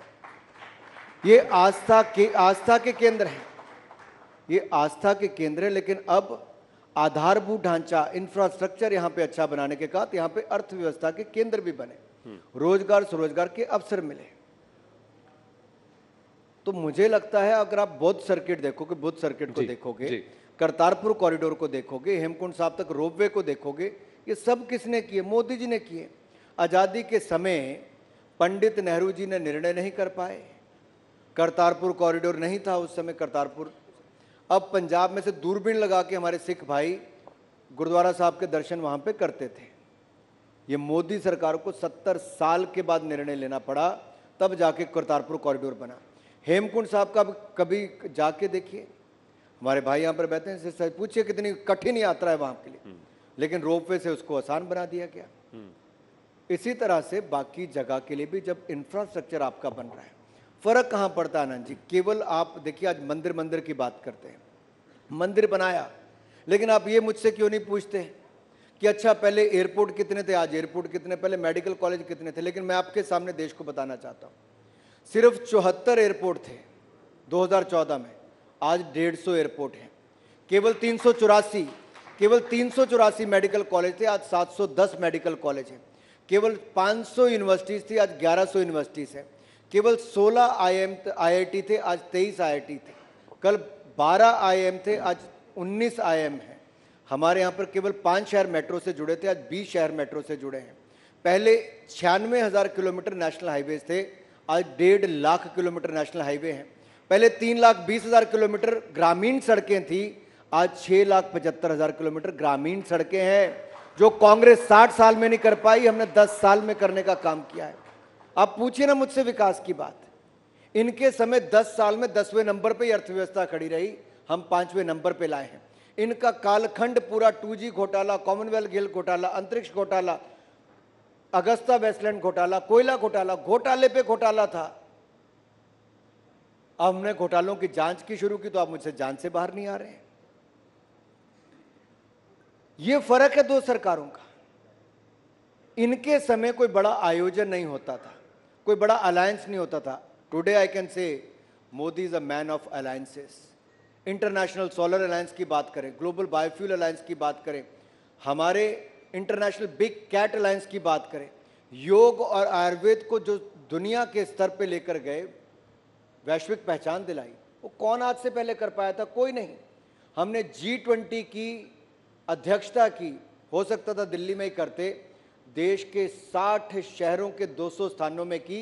भारत की कला, संस्कृति, अपनी परंपराओं को दिखाने का काम दुनिया को किसी ने किया है तो नरेंद्र मोदी ने किया है। वो खड़े हो सकते थे, बैकड्रॉप पे कुछ भी हो सकता था, लेकिन नालंदा यूनिवर्सिटी के साथ हमारे हजारों वर्ष के इतिहास को दिखाने का काम किया, व्हील्स ऑन टेम्पल का दिखाकर जी, हमारे हजारों साल की संस्कृति को दिखाने का काम किया। जिस टेबल पे हम बैठे थे, जिस पे मैं बैठा था, वो तो बालाघाट लिखा था। अब आधों को पता नहीं होगा बालाघाट है कहाँ पे, लेकिन मध्य प्रदेश और महाराष्ट्र के बॉर्डर पे जहाँ पे नक्सलवादी इलाका है, उसको भी वहाँ पे रखा, लेकिन उसकी और क्या विशेषताएं। ये नरेंद्र मोदी जी जिस तक जहाँ तक सोचते हैं, जो आपका मीडिया का सेंटर बना था, कोई हिमालयन रेंज को दिखाया था, अलग अलग पर्वत थे जी, अलग अलग नदियों के नाम पे रखा था। कौन सोचता था ऐसे? कोई नहीं। ये व्यक्ति बिल्कुल अलग सोचते हैं। नेतृत्व ऐसा है जो देश की कला, संस्कृति, परंपराएं, इनको भी तो बचाते ही हैं, लेकिन आधुनिक युग में टेक्नोलॉजी का उपयोग होकर ट्रांसपेरेंसी, अकाउंटेबिलिटी कैसे आ सकती है, ये पारदर्शिता हमारी सरकार में जवाबदेही देखी गई। जब हमने जनधन आधार मोबाइल को लाए, डीबीटी करके दिखाया, तो आज 43 करोड़ बैंक खाते भी खोले तो उसमें सीधा पैसा भी भेजते हैं। अगर 34 करोड़ मुद्रा लोन मिले, 27 लाख करोड़ रुपया बगैर गारंटी के गरीब व्यक्ति को मिला, तो वहीं पे 80 लाख स्वनिधि योजना का ऋण हमारे रेडी फड़ी वालों को मिला, जो लाखों करोड़ रुपया क्यों मिला? इसलिए मिला कि अपना रोजगार स्वरोजगार खड़ा कर सके। आज वो अर्थव्यवस्था को एक अपना योगदान दे पाते हैं। वन डिस्ट्रिक्ट वन प्रोडक्ट कहने के लिए आपके लिए एक योजना होगी, लेकिन वोकल फॉर लोकल पर जब मोदी जी ने पिछले हमारे फेस्टिवल सीजन में कहा कि लोकल को खरीदिए, 4 लाख करोड़ रुपए की सेल हुई। ये आप कल्पना भी नहीं पहले कर सकते थे। आज देश का प्रधानमंत्री कहता है तो लोग उस दिशा में काम करते हैं। ये बदलाव है आज देश में। लेकिन अगर आप ये सब कह रहे हैं तो कहा जा रहा है कि एक शक्ति है, इसको नष्ट करना है। ये शक्ति कौन है? अब शक्ति की बात आई है तो हम तो हर नारी में शक्ति देखते हैं, हर महिला में, हर बेटी में, हर बहन में शक्ति देखते हैं। और मैं ये कहना चाहता हूं, सनातन की भक्ति ही शक्ति में है। लेकिन कुछ लोग हैं जो सनातन को कुचलना चाहते हैं, कुछ लोग हैं वो शक्ति से लड़ना चाहते हैं। लोग तो शक्ति की पूजा करते हैं लड़ने के लिए, लेकिन कुछ लोग शक्ति के खिलाफ भी लड़ना चाहते हैं। ये कुछ लोगों का मानसिक दिवालियापन हो सकता है, लेकिन इनकी सोच जैसी भी हो, सनातन को कुचलने की हो, हिंदू को खत्म करने की हो, शक्ति के साथ भिड़ने की हो, ना सनातन को कुचल पाया है, ना कोई सनातन को कुचल पाएगा, ना शक्ति को कोई दबा पाया है, ना शक्ति को कोई दबा पाएगा। पर अगर इसे ऐसा देखा जाए कि एक शक्ति है जो सनातन का प्रयोग कर कर और ज़्यादा ताकतवर बनने की कोशिश कर रही है, शक्तिमान होने की कोशिश कर रही है, ये वो शक्ति है जो मनुवाद की प्रचारक है। ये वो शक्ति है जो इस देश के अंदर एक ऐसा माहौल बनाना चाहती है कि मेरी ही चलेगी और किसी की नहीं चलेगी। ये आरोप है। या देवी सर्वभूतेषु शक्ति रूपेण संस्थिता, नमस्तस्ये नमस्तस्ये नमस्तस्ये नमो नमः। अब इसमें तो शक्ति के रूप में मैंने पहले भी कहा, सनातनी के लिए तो शक्ति में ही भक्ति हमारी जो है वो शक्ति के रूप में ही करते। अब कुछ लोग हैं जो इस सोच के साथ चले, अब उनके बारे में मैं कितनी टिप्पणी करूंगा। पहले उनके कुछ गुर्गे थे जी। गुर्गे मैं इसलिए कहता हूं क्योंकि पहले अलायंस पार्टनर्स के थ्रू एक राज्य से शुरू हुआ जी। वो कहते थे हम सनातन को कुचल देंगे। हाँ। कोई कहते थे राम मंदिर के, हाँ। राम मंदिर के पूरे भव्य निर्माण के बाद जब नरेंद्र मोदी जी अयोध्या धाम गए तो एक राज्य ऐसा भी है जिसने दक्षिण भारत के मंदिरों में उसके लाइव प्रसारण को बंद कर दिया। सुप्रीम कोर्ट को निर्णय देना पड़ा क्या आज हमें भारत में अपने मंदिर में आस्था के केंद्रों पर इस तरह से कोई राज्य की सरकार करे तो क्या उचित है? और उनके ही नेता मुख्यमंत्री के पुत्र कहते सनातन को जड़ से खत्म कर देंगे, गंदी गंदी बीमारियों के साथ उसको जोड़ के देखते हैं। ये क्या सोच है? और राहुल गांधी जी चुप बैठते हैं। फिर उनके दूसरे मंत्री जो घोटाले में 2G में उनका नाम आया था वो बोलते हैं। इसके बाद इनके मुख्यमंत्री पहले हिमाचल प्रदेश के बोलते हैं कि हम तो हिंदुओं को हरा कर आए हैं। फिर संदेश खली में शक्ति को कुचलने का, अपमानित करने का काम एक महिला मुख्यमंत्री के नाक तले होता है और संरक्षण उस नेता को देती है जो उसके पार्टी से सीधा जुड़ा है। संदेश खली का संदेश आज देश की गली गली तक गया है, लेकिन संदेश ये गया है कि एक महिला मुख्यमंत्री भी महिलाओं को सुरक्षित नहीं रख पाई। उसके रहते उनकी अस्मिता लुटी, उनके घर बार लुटे, उनके साथ जो खिलवाड़ किया गया। अगर देश का मीडिया नहीं जागा होता, हमने आंदोलन नहीं किए होते, भारतीय जनता पार्टी सड़कों पे ना निकली होती, तो ममता जी की नाक के तले संदेश खली में खेल होता। अनुराग जी, आरोप यह है कि संदेश खली तो एक छोटा एक टापू है और जहां पर यह प्रताड़ना कई सालों से चल रही है। उसके बगल में सोना खाली था। बीजेपी ने विषय तब उठाया जब चुनाव सर पर आए थे। आपने मंदिरों की बात की, सनातन धर्म की बात की। कर्नाटक में यही HRNC एक्ट चल रहा है जिसमें बीजेपी के शासन में भी चल रहा था। 4 धाम जब प्रोजेक्ट आया था, वो इलेक्शन से पहले उसको सरकार ने कहा कि हम अपना हाथ पीछे हटा रहे हैं, हम वापस उनको दे रहे हैं। तो ये जो मंदिरों का कंट्रोल है, जब बीजेपी की सरकार है तो सही है, लेकिन दूसरी सरकारें हैं तो गलत है। नहीं, देखिए मैं आपको बड़ा स्पष्ट थोड़ा कर दूं वॉक द संदेश। टॉक। आपने तो वही कह दिया जो खड़गे जी कह के गए थे किसी मंच पे। उन्होंने कहा हाँ ये तो वर्षों से चलता था। तो क्या करें, महिलाओं के खिलाफ अत्याचार होने दें? नहीं, अगर आप इससे सहमत हैं नहीं, तो मैं, फिर तो मैं बड़ी चिंता का विषय है। आरोप आप पर मौका अगर आप परस्ती खड़गे जी के साथ सहमत हैं कि शक्ति के खिलाफ ऐसा होता है, महिलाओं के खिलाफ। मेरा तो एक ही है मत सर, लोगों को अच्छा लगे बुरा लगे, मैं यहाँ जो तिरंगा है इसी के साथ हूँ, इस भारत के साथ हूँ। लेकिन प्रश्न ये है कि वहां जो हो रहा था वो तो आपने चुनाव से 60 दिन पहले उसे उठाया। जब बीजेपी की सरकार कर्नाटक में थी, तब कर्नाटक के मंदिरों पर से फिर से वही वसूली, वही टैक्स होती थी, जिसको कि आज बीजेपी विपक्ष में रहकर जजिया कह रही है। मैं आपको बहुत क्लियर करके कह रहा हूं। पहले तो संदेश खली पे आता हूं, जहां पे आपने महिला शक्ति की बात की। देखिए अंतर क्या है। एक तरफ वो सरकार है जो महिलाओं के खिलाफ अत्याचार होता आंखें मूंद करके बैठी, दूसरी ओर हमारी सरकार, नरेंद्र मोदी जी की सरकार है जो नारी शक्ति बंधन बिल लाके 33% आरक्षण विधानसभा से लेके लोकसभा तक सुनिश्चित करती है। बाकी लोग लॉलीपॉप दे रहे थे, नरेंद्र मोदी जी ने 33% आरक्षण देने का काम किया है। लेकिन हमने लटकाया, टिकटें बीजेपी ने अभी तक नहीं दी। हमने लटकाया चुनाव में क्या 33% महिलाओं को टिकटें बीजेपी ने लोकसभा के लिए अभी तक पूरा टिकट डिस्ट्रीब्यूशन हुआ कहां है? लटकाना, भटकाना, अटकाना ये कांग्रेस का काम था। हमारा पहला राजनीतिक दल है जिसने अपनी पार्टी में आरक्षण दिया है महिलाओं को, ऑफिस बेरर में भी और पूरी बॉडी में भी भारतीय जनता पार्टी ने दिया। हमारे पार्लियामेंट्री बोर्ड में भी महिला मोर्चा की अध्यक्ष उसका सदस्य रहती है, सेंट्रल इलेक्शन कमेटी में भी उसका सदस्य रहती है। इसके साथ साथ अगर मोदी सरकार में, अगर आप मंत्रिमंडल में देखेंगे, जहां ओबीसी की रिकॉर्ड रिप्रेजेंटेशन है, वहीं महिलाओं की भी रिकॉर्ड रिप्रेजेंटेशन है। अब मैं वापस आता हूं कि मोदी सरकार ने महिलाओं के लिए क्या किया। सबसे बड़ी बात है, महिला की दिनचर्या में पहला क्या काम? शौचालय नहीं था, गैस सिलेंडर नहीं था, पानी नहीं था, दवाई नहीं थी, अनाज की कमी थी। अब 10 साल में क्या हुआ? 10 साल में 12 करोड़ शौचालय बनाकर दिए हैं, 13 करोड़ घरों को नल से जल दिया है, 10 करोड़ बहनों को रसोई गैस का सिलेंडर और चूल्हा मुफ्त में दिया, 5 लाख की दवाई मुफ्त में दिलाई और अनाज की कमी को भी पूरा किया, जब अनाज मुफ्त में देने की गारंटी पहले भी दी और अगले 5 साल की गारंटी भी दे दी। अब उस महिला के जीवन में शौचालय जाने से लेके पानी भरने को भी छोड़ के, अब अपने घर पे पानी आता है, गैस सिलेंडर वहीं पे ही है, पक्का मकान भी वहां पे दे दिया है। ये पहले नहीं आना था आनंद जी। महिला को स्वाभिमान के साथ जीना, उसको मान सम्मान देना, ये नरेंद्र मोदी की सरकार ने किया है। आम महिला को, करोड़ों महिलाओं को, तो वहीं पर उनको राजनीति में भी देना आरक्षण, वो भी किया। रिपब्लिक डे परेड को आप में से कितने लोगों ने पिछली बार देखा होगा? आप लास्ट 2 रिपब्लिक डे परेड देखिए। पिछले साल की जब थी, तब इजिप्ट के राष्ट्रपति आए तो उन्होंने, प्रेसिडेंट सीसी ने कहा प्रधानमंत्री को कि आपके कर्तव्य पथ को देख के मुझे ऐसा लगता है कि दुनिया तो वुमेन डेवलपमेंट की बात करती है, यहां वुमेन लेड डेवलपमेंट है, महिला नेतृत्व विकास है।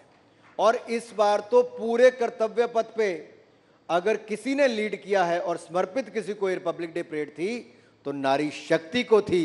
ये मोदी सरकार में ही संभव हो सकता है। अनुराग जी, आज दुनिया में अगर 1000 एयरक्राफ्ट का हमने ऑर्डर दिया है तो केवल एयरक्राफ्ट के ऑर्डर को मत देखिए, दुनिया में सबसे ज्यादा वुमेन पायलट्स किसी देश में तो भारत में है। ये भारत में ही संभव है। मैं ये भी कह रहा हूं कि रिपब्लिक डे पर जो किया गया सराहनीय है, लेकिन इसे ऑप्टिक्स कहा जा रहा है। कहा यह जा रहा है कि आप ऑपर्चून मोमेंट पे इसको करके इसको पैकेजिंग फैंटास्टिक कर रहे हैं, ग्राउंड पर रियलिटी कुछ और है। यही आरोप है। आरोप यह है कि इंफॉर्मेशन बहुत कुछ है बट कई सारा जो है ड्रेस्ड अप है मिस इन्फॉर्मेशन। देखिए, आंकड़ों को ना आप झुठला सकते ना मैं। अब कांग्रेस वो है जो 60 साल तक कहते रही गरीबी हटाओ, गरीबी हटाओ, गरीबी हटाओ। गरीब मिट गया लेकिन गरीबी नहीं हटी थी।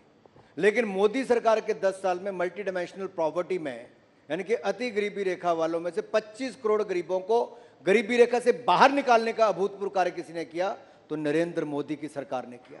अगर आप उसको भी झुटलाएंगे, अब ये ऑक्सफोर्ड यूनिवर्सिटी भी कहती है, नीति आयोग भी कहता है, बाकी एजेंसीज भी कहती है, तो मैं आपको और कैसे विश्वास दिलाऊं? नहीं, पर अगर 4 करोड़ पक्के मकान हम बनाकर देते हैं जी तो ये तो कोई झूठ नहीं है। 3 करोड़ बहनों के नाम पर रजिस्ट्री हुई, ये शौचालय आपके साथ बने, डीबीटी करके 31,000 करोड़ रुपया बहनों के खाते में, 20 करोड़ महिलाओं के खाते में मदद के रूप में डाला गया, कोविड के समय डाला गया। अब ये आंकड़े नहीं, ये तो एंट्रीज हैं। ठीक है, आप जो कह रहे हैं आपकी बात अब जनता मानती कि नहीं, जनता को डिसाइड करने दीजिए। अब सीए के नोटिफिकेशन को देखिए, जो एक्ट था CA amendment act 2019, Amit Shah ji आने वाले हैं और ये नोटिफिकेशन और इस एक्ट को लाने का काम भी आपकी सरकार ने किया, श्रेय आपको जाता है। 2020 में एक्ट पास हुआ पार्लियामेंट में, श्रेय आपको जाता है। लेकिन इसकी रूल्स की नोटिफिकेशन 5 साल बाद, करीब 4.5 साल बाद अभी आई है, तो वो भी चुनाव से ठीक पहले। तो फिर ये प्रश्न तो पूछा ही जाएगा कि भाई आप सब कुछ चुनाव के आसपास ही टाइम कर रहे हैं इसको। आनंद जी, 2019 के चुनाव जीतने के बाद पहला पार्लियामेंट का सेशन आया जुलाई अगस्त का, हमने अनुच्छेद 370-35 से आर्टिकल 370-35A इसको हटा दिया, ट्रिपल तलाक पे कानून ले आए, सीए पे ले आए। तो आप लोग तब सवाल पूछते थे मोदी सरकार को जल्दी क्या है, 5 साल पड़े हैं, 6 महीने में क्यों पूरा कर रहे हो? तब आपका ये सवाल था। फिर आप पिछले 5 साल पूछते थे सीए लाए क्यों नहीं, अब ले आए और नियम भी ले आए, तो अब आप पूछते हो नियम क्यों ले आए? भाई, जो लोग 50-50 साल से अपनी नागरिकता का इंतजार कर रहे हैं, जिनकी बहन बेटियों की इज्जत लूटने का काम किया गया होगा, जिनको धर्म बदलने पर मजबूर किया गया होगा, जिनकी 14 साल की बेटी को उठा के निकाह पढ़ने के लिए मजबूर किया होगा, उसको जब न्याय कोई नहीं दिला पाया तो नरेंद्र मोदी ने यहां पर न्याय दिलाने का काम किया है। अरे हमने तो अपने 5 साल में किया है। कांग्रेस ने जो 50 साल पहले सिंचाई योजना शुरू की थी, पुल बनाना शुरू किया था, वो भी पूरा नहीं किया, वो भी मोदी सरकार ने पूरा किया है। पुल से लेके, सड़कों से लेके बाकी काम हमने पूरे किए। ये तो कानून के नियम थे, अब लागू भी हम ही कर रहे हैं। नागरिकता उनको मिल रही है जिनको अपना देश छोड़ के, गारंटी किसने दी थी? नेहरू जी ने, कि उनको उसी देश में रह के संरक्षण मिलेगा। अल्पसंख्यक हैं, 23% हिंदू थे, आज 2% रह गए हैं। पाकिस्तान में, बांग्लादेश में क्यों? अफगानिस्तान में तालिबान आया, पूछिए क्या हुआ? गुरुद्वारा साहब पर, गुरु ग्रंथ साहब पर क्या क्या नहीं। मोदी सरकार ने 3 बार प्राइवेट चार्टर जहाजों को भेज के, प्राइवेट जहाज भेज के, प्राइवेट मींस की सरकारी जहाज भेज के 3 बार गुरु ग्रंथ साहब को भी लाए, सैकड़ों सिख परिवारों को भी लाए, एक की भी जान नहीं जाने दी। ये जो आप तिरंगा दिल पर यहां पे लगा के बैठे ना साहब, हम सबके दिलो दिमाग पे तिरंगा है। लेकिन कांग्रेस की सरकार के समय जब मैं तिरंगा यात्रा कलकत्ता से कश्मीर तक लेकर गया, इसी आर्टिकल 370-35A के खिलाफ, मुझे लाल चौक पर तिरंगा झंडा नहीं फहराने दिया गया, जेल में डाल दिया गया। आज मेरे से ज्यादा खुश नसीब कौन होगा जब लाल चौक पर 24 घंटे तिरंगा झंडा लहराता है, तिरंगे की रोशनी में लहराता है। हमारी पार्टी की 3 पीढ़ियों ने, डॉक्टर श्यामा प्रसाद मुखर्जी ने अपना बलिदान दिया, फिर मुरली मनोहर जोशी जी और मोदी जी 1992 में गए, 2011 में मैं गया। 3 पीढ़ियां किसकी पार्टी ने किया होगा? ये केवल हमारी पार्टी है जो उस मुद्दे को लेकर तब तक चली जब तक 370 धारा को खत्म नहीं कर दिया गया। तिरंगे की बात मैं यहां तक करना चाहता हूं, विदेश में बैठे लोग आज इसलिए गर्व के साथ तिरंगा उठाते हैं, इंडियन पासपोर्ट को आप लोग बाहर जाके दिखाते हैं, क्योंकि ऑपरेशन गंगा की सफलता 27,000 भारत के विद्यार्थी और नागरिकों को ऑपरेशन गंगा के तहत यूक्रेन की युद्ध भूमि से कोई निकाल कर लाया तो नरेंद्र मोदी जी के कारण संभव हो पाया है। अफगानिस्तान से, नेपाल से, सीरिया से, लीबिया से ये तब संभव हो पाया अलग अलग ऑपरेशंस के माध्यम से, और कोविड के टाइम पे तो लाखों भारतीयों को स्वदेश सुरक्षित वापस लाए।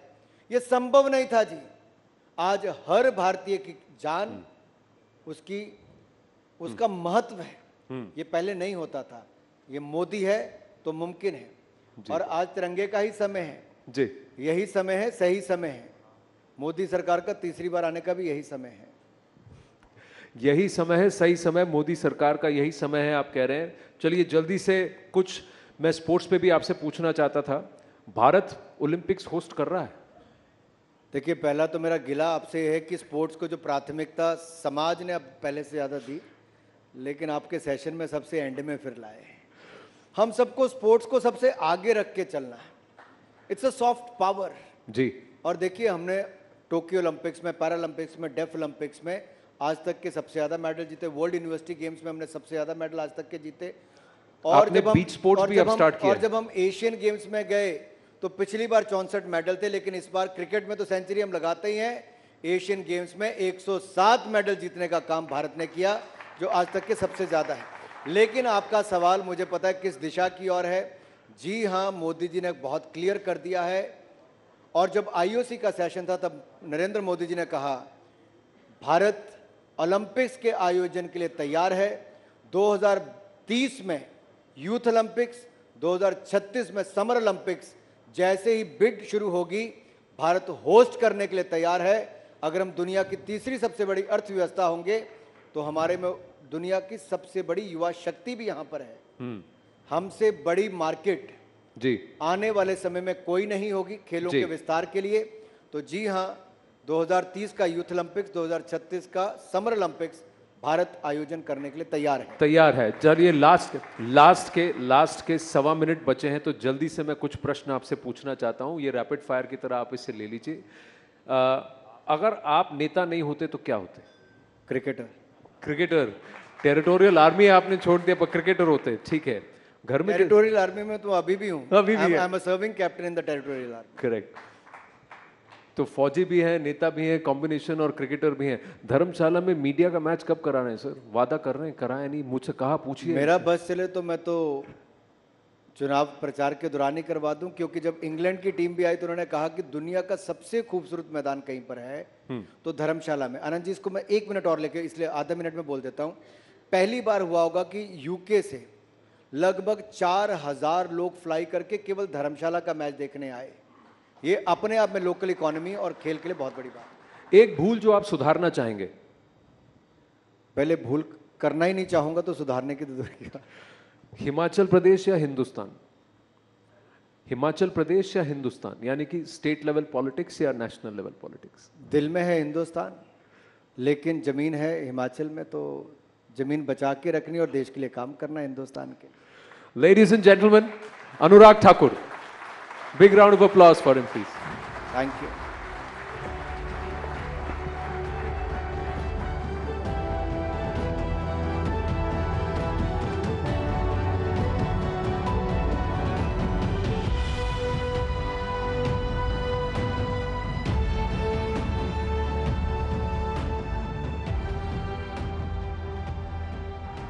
In 2019, the world's largest democracy went to polls.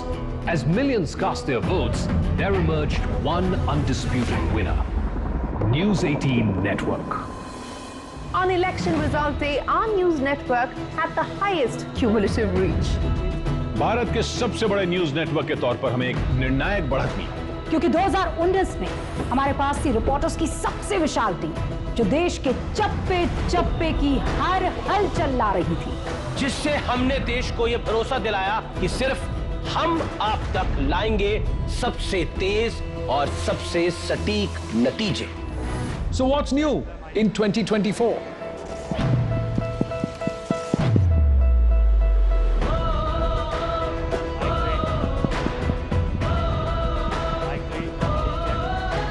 as we head towards the general elections, we're only getting bigger and better. आंकड़ों के इस गणित को सुलझाकर न्यूज़ 18 ने मार्केट में शिखर पर अपना कब्जा और मजबूत कर लिया। Our digital brands are among the country's most admired and followed. We've built a formidable following on social platforms that allow our messaging to spread wider. Our websites are now 320 million unique visitors and 5 billion page views. Our studios have been built with the latest technology and storytelling tools that will keep our audience engaged, informed and entertained. News 18 network पूरी तरह से तैयार है इस चुनाव की महा coverage के लिए, आप तक सबसे तेज, सबसे निष्पक्ष, सबसे भरोसेमंद खबर पहुंचाने के लिए। And not just the politics. After all, politics and the economy. Nothing. That's until we stepped onto the scene. Instead of playing the game, we became the game. We reach 700 million people every year via TV and a whopping 320 million per month through digital properties. How did we do this? We went global. Forging partnerships with the biggest names in the media industry like CNN, CNBC and Forbes. Partnerships that are dominating their category. Our flagship English news channel CNN News 18 blew past the limits of what's possible, reigning as the #1 news channel for over 52 weeks. Our national brand, News 18 India, has more viewers than even popular entertainment channels and is India's #1 Hindi news channel. When it comes to numbers and trends, we mean business, so that you stay on top of your business. That's why CNBC TV 18 doesn't just lead in the business news category, it is the category, commanding 96% of the market share. And our Hindi business channel, CNBC Awaaz, has been the trusted partner for traders for 19 years running, delivering swift market analysis that has made it the preferred choice for influential voices in the country. Our channel, CNBC Bajar, dominates the Gujarati business news landscape. We've expanded into the beating heart of Bharat, speaking many languages and the truth, even as several of our regional channels rule the charts. While we dominate the airwaves, we've kept our fingers on the digital pulse. Our digital brands are platforms, not just websites. We curated informed opinions on First Post, creating premium properties that are expanding our global reach and presenting India's voice to the world. And with Money Control, we're blurring the lines between media and tech, straddling everything from news, data, analytics to transactions, creating products that help Indians multiply their wealth. Money Control's engagement metrics and app downloads are greater than all competition put together, making it the biggest news subscription product in India. But we're not just focused on numbers. We want to change lives, one campaign at a time, going big on purpose, creating initiatives that matter. We are changing India through Local 18. We've extended our reach to small towns, villages, gullies and mohallas, telling stories from the grassroots, creating access to untapped markets. We are Network 18, where news breaks on all platforms, made possible by converged digital-first newsrooms. We put the new in news. ये नया India, नए नजरिए का India, जहां लोगों का number 1 भरोसा बनता है वो जो उनके मुद्दे, उनकी आवाज निडर होकर उठाता है, लोगों की नंबर 1 पसंद बनता है वो जो सिर्फ रफ्तार नहीं जिम्मेदारी पर भी विश्वास रखता है, देश का नंबर 1 न्यूज चैनल बनता है वो जो देश हित और जनहित दोनों को सर्वोपरि समझता है। न्यूज़ 18 इंडिया, नए इंडिया का For the biggest elections of the year, Where did the BJP trust only the best election team. No compromise. That brings domain expertise and diversity. Mamata Banerjee ने कोलकाता में rally. Do you see that? Demystifying news. आप क्यों परेशान हो रहे The हैं? hard facts. Will you stand up for Hindus? Global perspective. China is trying to twist the The narrative. tough questions. क्या BJP इसको भारत में लोकतंत्र है? India first. The country, its people. Voice of the people. ये नेता भी बड़े गजब के होते। Count on News 18 Live Result Hub to get you the fastest and most accurate election results. Elections equals News 18. CNBC TV 18, an unending pursuit for excellence. A pioneer, a leader, a visionary, building a lasting legacy of credibility, consistency, and trust. Giving unparalleled access to global thought leaders and powering conversations that are shaping the new world order. Setting the highest standards through exemplary leadership. It is this unrivaled reputation for the most comprehensive coverage, actionable intelligence, and in-depth reporting that makes CNBC TV 18 India's #1 business news brand.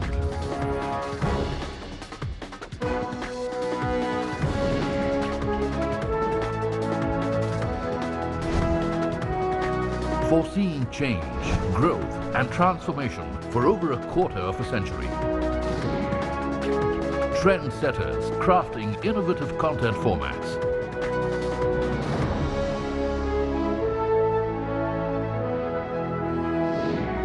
And award-winning business journalism. On air, online, on social media. As we embark upon 25 years of excellence, we invite you to be a part of our future. CNBC TV 18, your trusted partner and investment ally. हीरे के लिए मुझे भरोसा है सिर्फ सेनको golden diamonds पर, क्योंकि सिर्फ सेनको देता है सर्टिफाइड डायमंड्स, बायबैक फैसिलिटी और 100% एक्सचेंज वैल्यू, साथ में life time maintenance, free insurance और इजी EMI की सुविधाएं। तो अब डायमंड्स खरीदने से पहले सेनको में जरूर आना।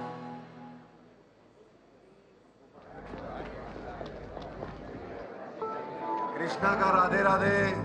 अरे तुम फिर आ गए, इसको तो बाइज्जत बरी किया था ना। सर इस बार इसके घर वालों ने इस पे केस किया। अब क्या किया इसने? ये पहले टीवी तोड़ रहा था, अब टीवी छोड़ ही नहीं रहा। कैसे छोड़ू सर, कैसे? जब अपन नई कहानियां, जबरदस्त मोटिवेशन और मजा घर में बैठ के पाएंगे तो टीवी छोड़ के अपन किधर जाएंगे? क्या बोलती public?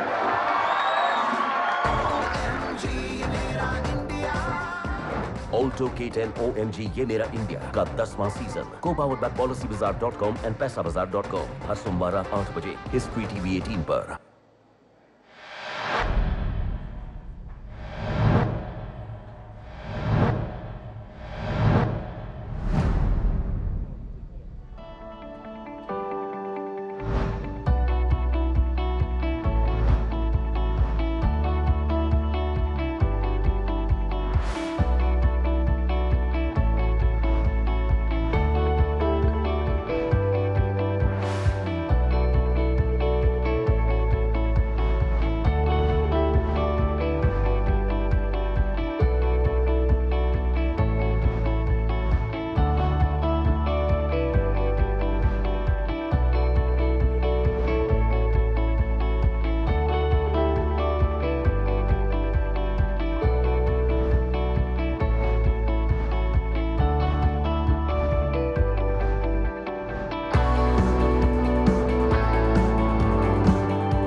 Ladies and gentlemen, I'm going to request everybody to please settle down, and a humble request to kindly turn your mobile phones off or put them on silent mode.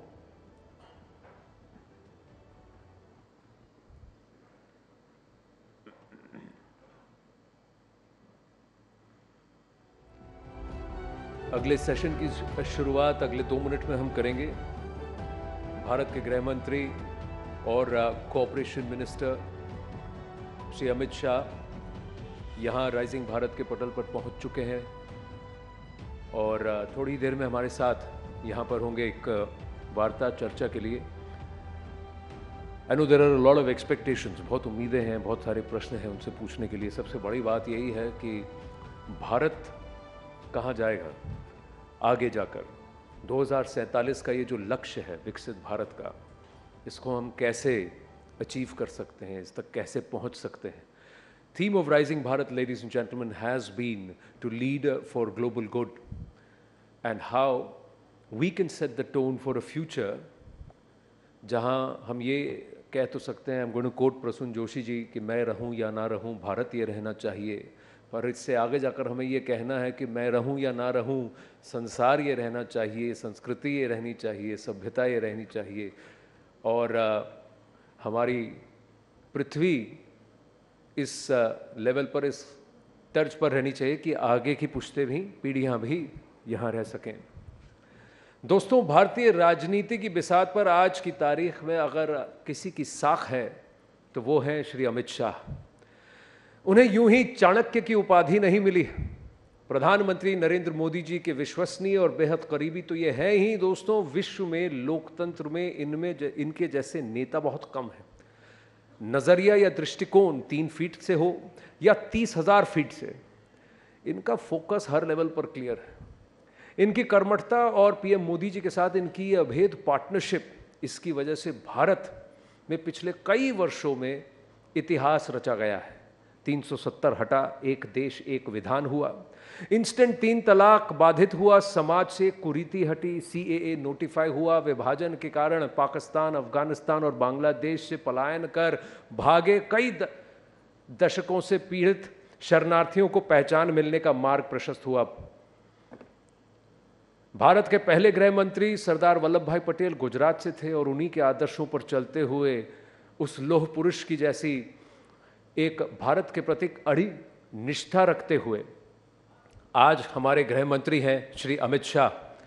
स्वागत करना चाहेंगे गृह मंत्री श्री अमित शाह जी का, जिनसे वार्ता करेंगे Shri Rahul Joshi, managing director and group editor in chief, network 18।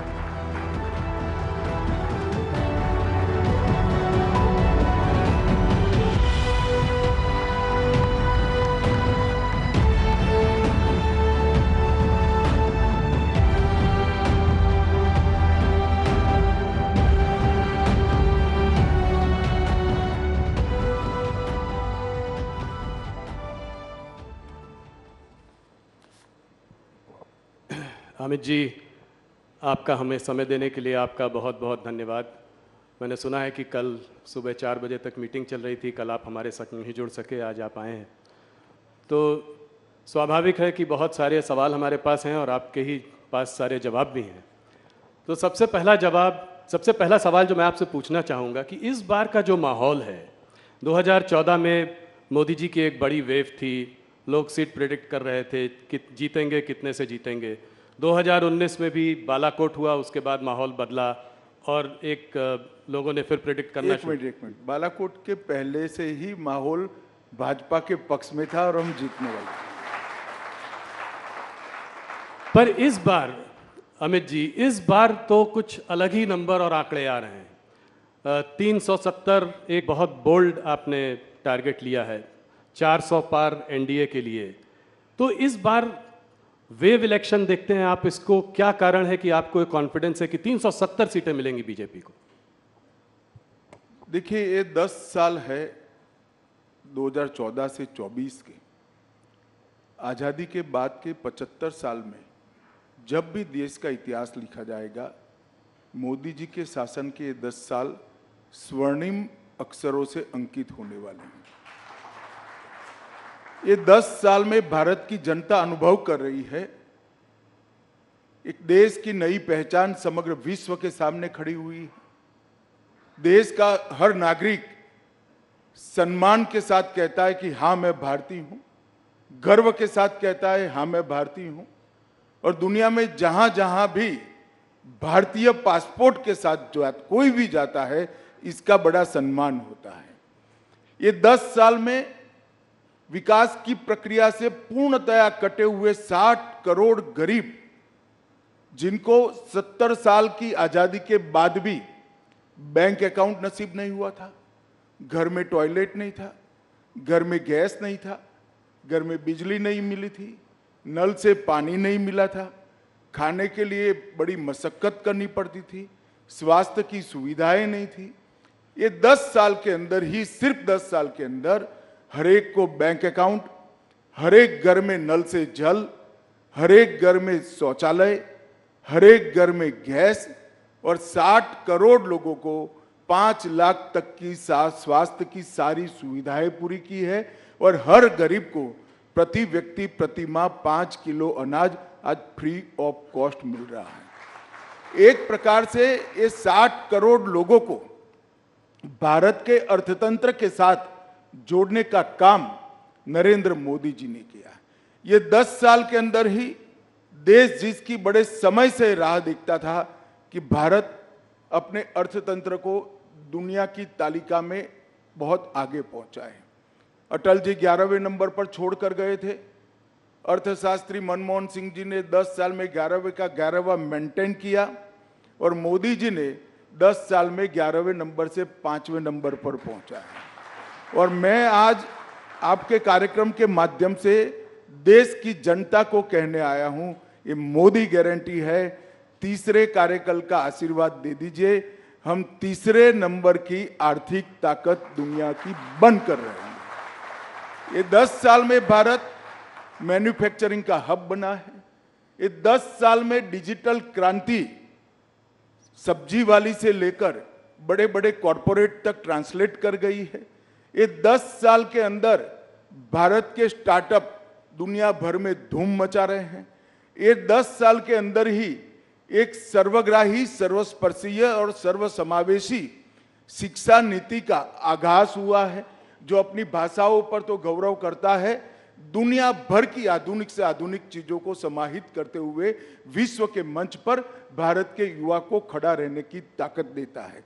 ये 10 साल के अंदर भारत सुरक्षित हुआ है। आए दिन बम धमाके कर जाने वाले पड़ोसियों को मैसेज दिया है, सर्जिकल स्ट्राइक और एयर स्ट्राइक कर कर घर में घुसकर आतंकवाद का सफाया करने का दम भारत में है। ये 10 साल के अंदर सालों पुराने मसले जैसे धारा 370 हटाना, 35 से हटाना, राम मंदिर का निर्माण करना, बाबा विश्वनाथ का कॉरिडोर बनाना, ट्रिपल तलाक समाप्त करना, सीएए लाना, ढेर सारे यूसीसी लाना, ढेर सारे मसले जिसको छूने की कोई हिम्मत नहीं करता था, मोदी जी ने हिम्मत के साथ उसको निरस्त किया है और सुचारू रूप से शांतिपूर्ण तरीके से जमीन पर उतारने का काम किया है। 10 साल भारत की आंतरिक सुरक्षा के लिए भी स्वर्णिम अक्षर से लिखे जाएंगे। हम 3 हॉटस्पॉट से ग्रसित थे, कश्मीर, नॉर्थ ईस्ट और वामपंथी उग्रवाद। मोदी जी के समय में ये 10 साल में कश्मीर, वामपंथी उग्रवाद के क्षेत्र और नॉर्थ ईस्ट, ये तीनों जगह पे लगभग 75% हिंसा कम हुई है और वहाँ विकास का शुरुआत हुआ है। और ये 10 साल में सबसे बड़ी उपलब्धि है, पहले देश के विकास के लिए सिर्फ सरकारें लगा करती थी, नरेंद्र मोदी जी ने महान भारत का संकल्प 130 करोड़ लोगों के स्वप्न बनाकर रखा है। और मोदी जी के नेतृत्व में 130 करोड़ लोग जब देश आज़ादी की शताब्दी मनाएगा 15 अगस्त 2047 को, तब महान भारत की रचना के लिए कटिबद्ध है और उनके नेतृत्व में आगे बढ़ा। आप जो कहते हो कि लक्ष्य क्या है, लक्ष्य 400 पार का है।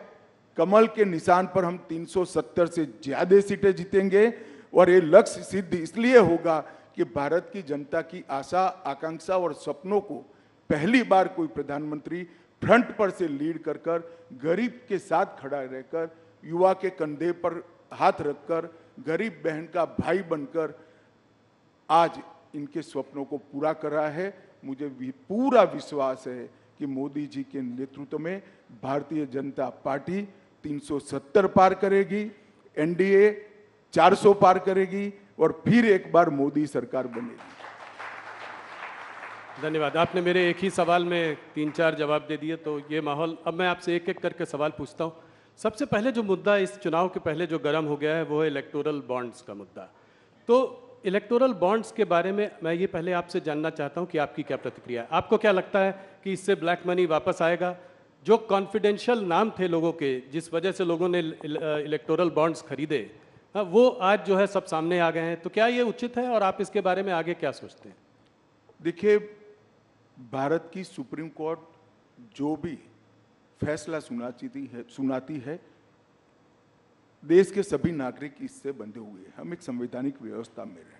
मैं सुप्रीम कोर्ट के फैसले का सम्मान करता हूं, मगर मेरा व्यक्तिगत मत जरूर देना चाहता हूं कि बॉन्ड से काला धन समाप्त होने के कगार पर था और इस फैसले से चुनावी व्यवस्था में फिर से काले धन का दबदबा बढ़ेगा। इसीलिए राहुल जी के नेतृत्व में पूरा इंडिया अलायंस बॉन्ड के खिलाफ था और वो चाहते थे कि पहले की तरह जो कट मनी आता था वो कट मनी फिर से एक बार राजनीति पर हावी हो। पहले क्या होता था, चंदा कैश में आता था और चंदा कैश में आता था तो क्या होता था, कोई व्यक्ति मानो 1500 रुपया चंदा जमा कराता था, 100 रुपया वो पार्टी में जमा कराते थे, 1400 रुपया अपने घर ले जाते थे और स्विस बैंक के अंदर या कहीं और जहां टैक्स डिस्क्लोज नहीं होता है, चंदे डिस्क्लोज नहीं होते हैं, धन डिस्क्लोज नहीं होता है, ऐसे देश में ले जाते थे। बॉन्ड आने से ये पूरा पैसा चेक के माध्यम से पार्टी के अकाउंट में जमा होता था। ये पूरी जो जमात है राहुल जी के नेतृत्व में, वो पुरानी चीजों की आदी है। उनको यही चाहिए कि पार्टी को चंदा मिले न मिले, चुनाव के लिए खर्च हो न हो, अपनी पीढ़ियां बहुत अच्छे तरीके से जी पाएं। और इस चीज को मोदी जी ने बॉन्ड लाकर इस पर कुठाराघात किया था। मैं आपको बताना चाहता हूं, मेरी पार्टी की बात बताता हूं। 2014 में मेरी पार्टी में जो चंदा आता था, इसमें से 81% चंदा कैश से आता था, जिसमें किसी का नाम नहीं होता था। 20-20 हजार रुपया कर जमा करते थे। 18 में ये 81% से 17% हुआ। 18 में एंड पे भी ये 17% पर रहा और 2023 पर कम होकर 3% पर आ गया था। हमारी पार्टी ने इसको ट्रांसपेरेंट वे से आगे किया था। जहां तक गोपनीयता का सवाल है, इसमें इतना ही है कि बहुत बड़ा देश है, हमने फेडरल स्ट्रक्चर को अपनाया है, ढेर सारे राजनीतिक दलों की सरकार होती है। अगर कोई एक राजनीतिक दल को पैसा देता है तो दूसरा राजनीतिक दल उस पर विंडिक्टिव अप्रोच से अपने स्टेट के अंदर बदला लेता है। इसलिए एक व्यवस्था रखी थी जिससे किसने किसको चंदा दिया वो गोपनीय रहे, मगर इसमें गोपनीय नहीं रहता था किस कंपनी ने कितना चंदा दिया और किस पार्टी को कितना मिला। अब जो व्यवस्था होगी, इसमें किसने कितना दिया वो भी गोपनीय हो जाएगा, क्योंकि सारा कैश में देना है, और किस पार्टी को कितना मिला वो भी गोपनीय हो जाएगा, क्योंकि कैश से लेना है। और कैश से लेना तो छोड़ो, घर पे ले जाने की व्यवस्था भी इसमें से हो गई। और हम पर एक आरोप लगता है राहुल जी कि हमें बहुत सारा चंदा मिला है, ये मिथ्या है। 6,900 करोड़ 6,200 करोड़ हमें मिला है। इसके सामने 6,200 करोड़ राहुल बाबा के नेतृत्व में चलने वाले इंडिया अलायंस को मिला है, जबकि हमारी 303 सीटें हैं। उनकी लोकसभा में कितनी सीटें हैं? हमारी 17 सरकारें हैं। हमारी हर राज्य में पार्टी चल रही है। और एक काम के सामने चंदे का जो सवाल है वो भी गलत है, क्योंकि 2019 लोकसभा में हमें जो 6,000 करोड़ मिला, इसमें से 2019 लोकसभा के समय पर जो बॉन्ड खुले हैं, इसमें 3,071 करोड़ चंदा मिला है। तो आप जाहिर है, जब आचार संहिता कोड ऑफ कंडक्ट आ जाता है तो कोई काम के सामने चंदा नहीं होता है। और विधानसभा के चुनाव के कोड ऑफ कंडक्ट लगने के बाद हमें 2640 करोड़ रुपया मिला है। उस वक्त भी कोड ऑफ कंडक्ट होता है, कोई काम नहीं होता है। तो 90% से ज्यादा चंदा बॉन्ड से हमें कोड ऑफ कंडक्ट लगने के बाद मिला है।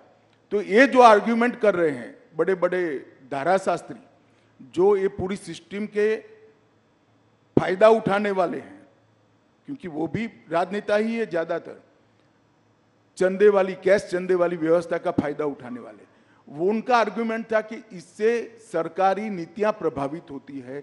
उनको ये मालूम नहीं है कोड ऑफ कंडक्ट बनने के बाद कोई नीति आ नहीं सकती। तो ज्यादातर चंदा तो कोड ऑफ कंडक्ट के समय में हमारा आया है 90% चंदा। राहुल जी, इसको हफ्ता वसूली कहते हैं, खुद भी 1400 करोड़ उनको मिला उनकी पार्टी को। ठीक है, तो फिर उन्होंने 1600 करोड़ का हफ्ता क्यों वसूला, वो उसका हिसाब देना चाहिए। 1600 करोड़ उनको भी मिला है, हमें 6000 करोड़ मिला है, तो सामने सारे इंडी अलायंस घमंडिया गठबंधन को भी 6000 करोड़ मिला है, एक पैसा कम नहीं मिला है। राहुल जी ने सबसे पहले वो चंदा कहां से वसूल लाए, हफ्ता कहां से वसूल लाए, इसका हिसाब। हम तो कहते हैं इसमें एक पैसा हफ्ता नहीं है, ये शुद्ध रूप से पारदर्शी तरीके से लाया गया चंदा है। मगर वो खुद स्वीकार कर रहे हैं बॉन्ड की व्यवस्था हफ्ता वसूली है, तो उन्होंने 6000 करोड़ का हिसाब देना चाहिए कि तृणमूल कांग्रेस कहां से लाई, वो कहां से लाए हैं, एनसीपी कहां से लाई है। अमित जी, कुछ पार्टीज ने अपनी जो है लिस्ट ऑफ डोनर्स को घोषित किया है, क्या आप कोई भारतीय जनता पार्टी भी ऐसा करेगी? भाई क्या घोषित करे हो, कल सारा घोषित हो जाने वाला है। मैं आपको बताने वाला हूं, बताने जा रहा हूं, घोषित कल होगा, ये मुंह नहीं दिखा पाएंगे, इंडी अलायंस मुंह नहीं दिखा पाएगा। जब पता चलेगा कि कहां से, जब पता चलेगा चंदा कहां से आए। ये समझे बगैर कुछ लॉयरों के दिए हुए चीट पढ़ कर भाषण करते हैं राहुल गांधी, उनको मालूम नहीं है कि उन्होंने अपने पैर पर कुल्हाड़ी मारी। एक चीज जो और इलेक्टोरल बॉन्ड्स के बारे में बोला जा रहा है, वो ये कहा जा रहा है कि काफ़ी सारा करीब 14 कंपनियों का पैसा जो है करीब 4000 करोड़, वो इलेक्टोरल बॉन्ड्स उन्होंने तब खरीदे हैं जब उनके वहाँ कोई किसी प्रकार की इंटेलिजेंस एजेंसी की रेड हुई है, जैसे कि ईडी या सीबीआई। मैंने आपको बताया कि वो हो सकता है वो 6000 करोड़ में हुआ हो जो घमंडिया गठबंधन को मिला है। हमारा जहां तक सवाल है, चुनाव के 40 दिन में हुआ है, ऐसा कैसे हो सकता है? तो आप ये कह रहे हैं कि जिनमें रेड हुई है वो जरूरी नहीं कि उन्होंने बीजेपी को पैसा दिया।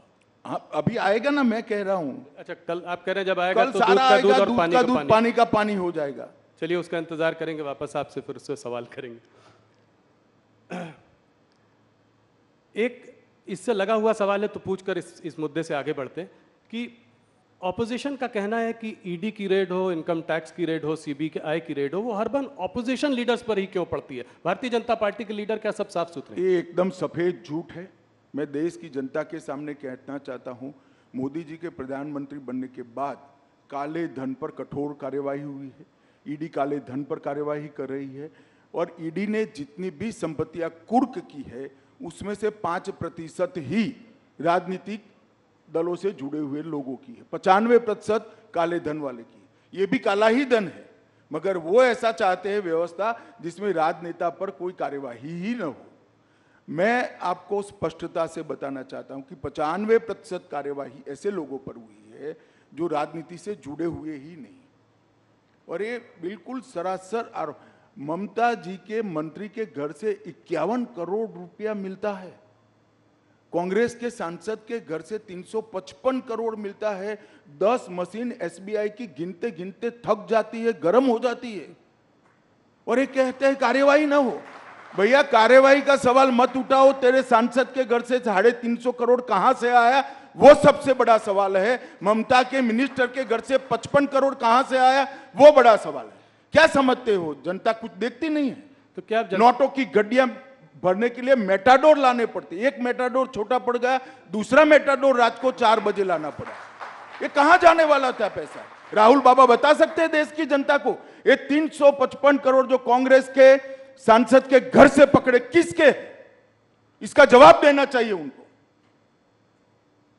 और बाद में ईडी कार्यवाही नहीं करे। ऐसा नहीं होगा।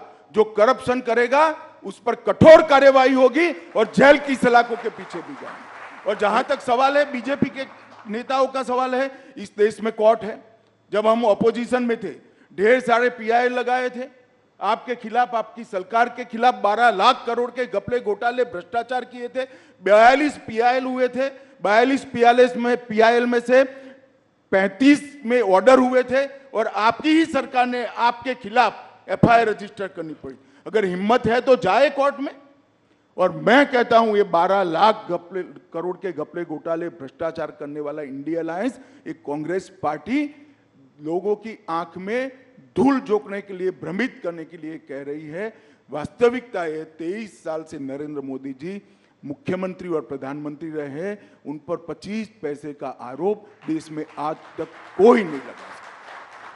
तो ये वास्तविकता है। तो अमित जी, क्या आप देश की जनता को आश्वस्त करेंगे कि अगर इस तरह के कोई नेता जिन पर कार्यवाही चल रही है वो पलटकर बीजेपी भी ज्वाइन करते हैं? भाई आश्वस्त करने की जरूर नहीं भैया। राहुल, तुम भी पत्रकार हो, तुम चले जाओ कोर्ट में कि फला नेता का ये काला भ्रष्टाचार है, आप इस पर कार्यवाही। कोर्ट सबको ऑर्डर देती है, तुम ही चले जाओ ना, छोड़ो इंडिया अलायंस।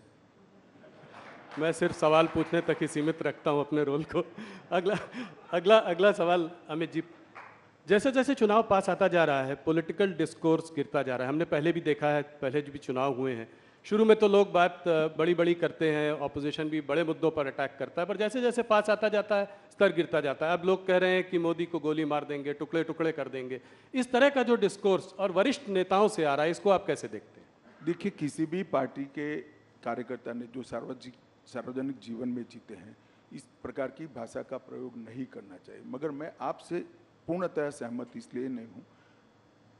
ढेर सारी बातें होती हैं, अच्छी बातें होती है, जायज विरोध भी किया जाता है, विकास की बातें होती है, एजेंडे की बातें होती है, भारत के विकास की भी बातें होती है। मगर आप लोगों का ध्यान वो कंट्रोवर्शियल 1-1.5 मिनट पर ही टिका हुआ होता है, क्योंकि आपकी टीआरपी इससे जुड़ी हुई है। मेरे इंटरव्यू में से भारत का अच्छा क्या हुआ वो नहीं निकालोगे आप। सीए निकालोगे, 370 निकालोगे, ईडी निकालोगे, ये आपका काम है। खैर, मुझे इसमें कोई तकलीफ नहीं है, मगर मुझे जनता को भी बताना चाहिए। बात को पूरी सुनिए, सब अच्छी बातें भी होती है, ऑपोजिशन भी अच्छे विरोध के मुद्दे लेकर हमारा विरोध करता है। ऐसा नहीं है कि देश में गाली गलौज की राजनीति हुई है, ये बात सही है आपकी। मोदी जी पर कुछ ज्यादा प्रेम है इन लोगों को, तो जब भी चुनाव आता है मोदी जी को गालियां बोलते हैं। मगर एक रिकॉर्ड है मोदी जी का 2001 से, जितनी गालियां ज्यादा पड़ती है, कमल इतना जोर से खिलता है, मोदी जी ज्यादा बहुमत पर। और इस बार भी यही होने, किसी के कहने से कोई मरता नहीं है।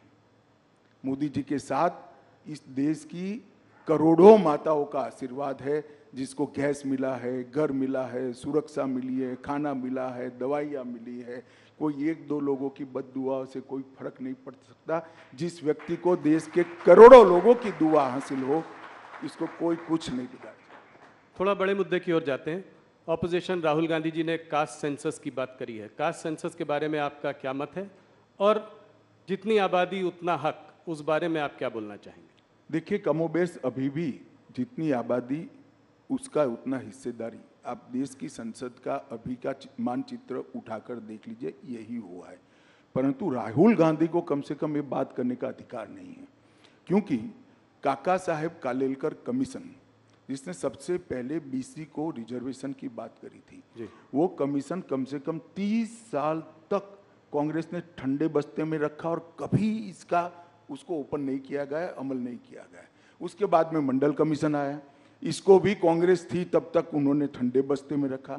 और जब मंडल कमीशन को लागू किया गया, राहुल गांधी के पिताजी, शायद उनको मालूम नहीं इनके पिताजी क्या बोले हैं, परंतु देश की संसद में 1 घंटा और 45 मिनट तक ओबीसी को रिजर्वेशन की खिलाफत पानी पी कर 6 बार पानी पिए वो बीच में पानी पी कर राजीव गांधी और कांग्रेस पार्टी ने कहा था ओबीसी को पहली बार संवैधानिक अधिकार देने का काम नरेंद्र मोदी जी ने किया है। और ये ओबीसी के सेक्रेटरीज गिनाते हैं जी, ज्वाइंट सेक्रेटरी गिनाते हैं। टॉप 70-80 में कुछ 2-3 हैं, 2-3 उनको मालूम नहीं है। भारत सरकार में जो टॉप पर आता है करीब 55 से 60 साल के बीच में होता है जी। इसकी भर्ती कब हुई होगी राहुल जी? जी जी आपके दादी और परनाना के समय में भर्ती हुई है, ये अब यहाँ पहुंचे, उनको मालूम नहीं है। और इनको टॉप सेक्रेटरीज दिखाई पड़ते हैं जो उन्होंने भर्ती करे थे। मोदी जी की कैबिनेट में 27 ओबीसी मंत्री हुए और देश का प्रधानमंत्री भी ओबीसी है, उनको ये नहीं दिखाई पड़ता। एक्चुअल में इनकी प्रॉब्लम है कि वो स्टडी ही नहीं करते हैं, जो उनको पकड़ा देते हैं अंग्रेजी में लिखा हुआ वो सीधा पढ़ जाते हैं दुनिया के सामने, इसलिए वो फंसते हैं। अभी बात कर रहे थे कि एक शक्ति है जिसके खिलाफ वो लड़ रहे हैं और उसको मोदी जी ने उस पर हमला किया और कहा कि ये नारी शक्ति का अपमान है, इसको आप कैसे देखते हैं? देखिए, उनको ना हमारी परंपराओं का जानकारी है, ना हमारी परंपराओं का सम्मान है। शक्ति का कंसेप्ट हमारे देश के अंदर सालों से 10,000 साल से मातृशक्ति को सबसे बड़ी शक्ति माना गया है। माँ के आशीर्वाद से कोई बड़ा आशीर्वाद हो नहीं सकता, बहन के प्यार से, स्नेह से बड़ा कोई प्यार हो नहीं सकता। उनको मालूम नहीं है क्या बोल रहे हैं। मोदी जी के साथ इस देश की मातृशक्ति चट्टान की तरह खड़ी है और राहुल जी के कहने से कोई फर्क नहीं पड़ता। और मैं तो अभी 2-3 दिन में जितना भी फील्ड में बात हुआ है, सभी जगह से देश भर की महिलाओं ने ठाना है कि शक्ति का परिचय इस बार राहुल गांधी को जरूर कराना है चुनाव में। ये मैंने सब जगह से पाया है। और मैं देश की मातृशक्ति का भी आह्वान करना चाहता हूं कि नरेंद्र मोदी जी ने आज़ादी के बाद देश की महिलाओं के कब से आकांक्षा थी कि नीति विषयक निर्णय करने में और देश के कानून बनाने में देश की माताओं बहनों की हिस्सेदारी हो, और वो मांग कोई पूरी नहीं कर पाया। नरेंद्र मोदी जी ने 33% आरक्षण संसद में और विधानसभा में माताओं बहनों को देकर शक्ति का सम्मान किया है। और इस संसद के बाद 20वीं संसद जब आएगी तब आप देखना 33% माताएं बहनें अंदर बैठी होगी। पूरी दुनिया देखेगी भारत की मातृशक्ति की शक्ति क्या है और उसका सम्मान कैसे हो सकता है। राहुल गांधी ये सारी चीजें नहीं समझ पाए। अमित जी, एक मुद्दा जो आपके भी काफ़ी करीब है, CAA का मुद्दा। आज कोर्ट ने भी स्टे देने से इनकार कर दिया CAA के लिए, तो इसको आप कैसे देखते हैं? ये आपने जो है पारित बहुत पहले किया था, इसको जो है अभी आपने नोटिफाई इतने दिनों बाद क्यों किया, इतना गैप के बाद? क्या चुनाव आपके उसमें था? ऐसा नहीं था राहुल जी। CAA पारित होने के बाद देश में एक बड़ी गलतफहमी फैलाई गई और इतने में कोविड आ गया। हम डेमोक्रेटिक कंट्री में हैं, जब किसी सच्ची चीज के लिए गलतफहमी फैलाई जाती है तो जो पार्टी इन पावर होती है इसका दायित्व होता है कि सच्चाई लोगों तक पहुंचाए। एक भ्रमित किया गया, ऑपोजिशन ने अपनी वोट बैंक जीवित करने के लिए, वोट बैंक बनाने के लिए भ्रांति फैलाई गई कि CAA से इस देश की माइनॉरिटीज का, विशेष कर मुस्लिम भाइयों बहनों का मताधिकार, नागरिकत्व छीन लिया जाएगा, जबकि है उल्टा।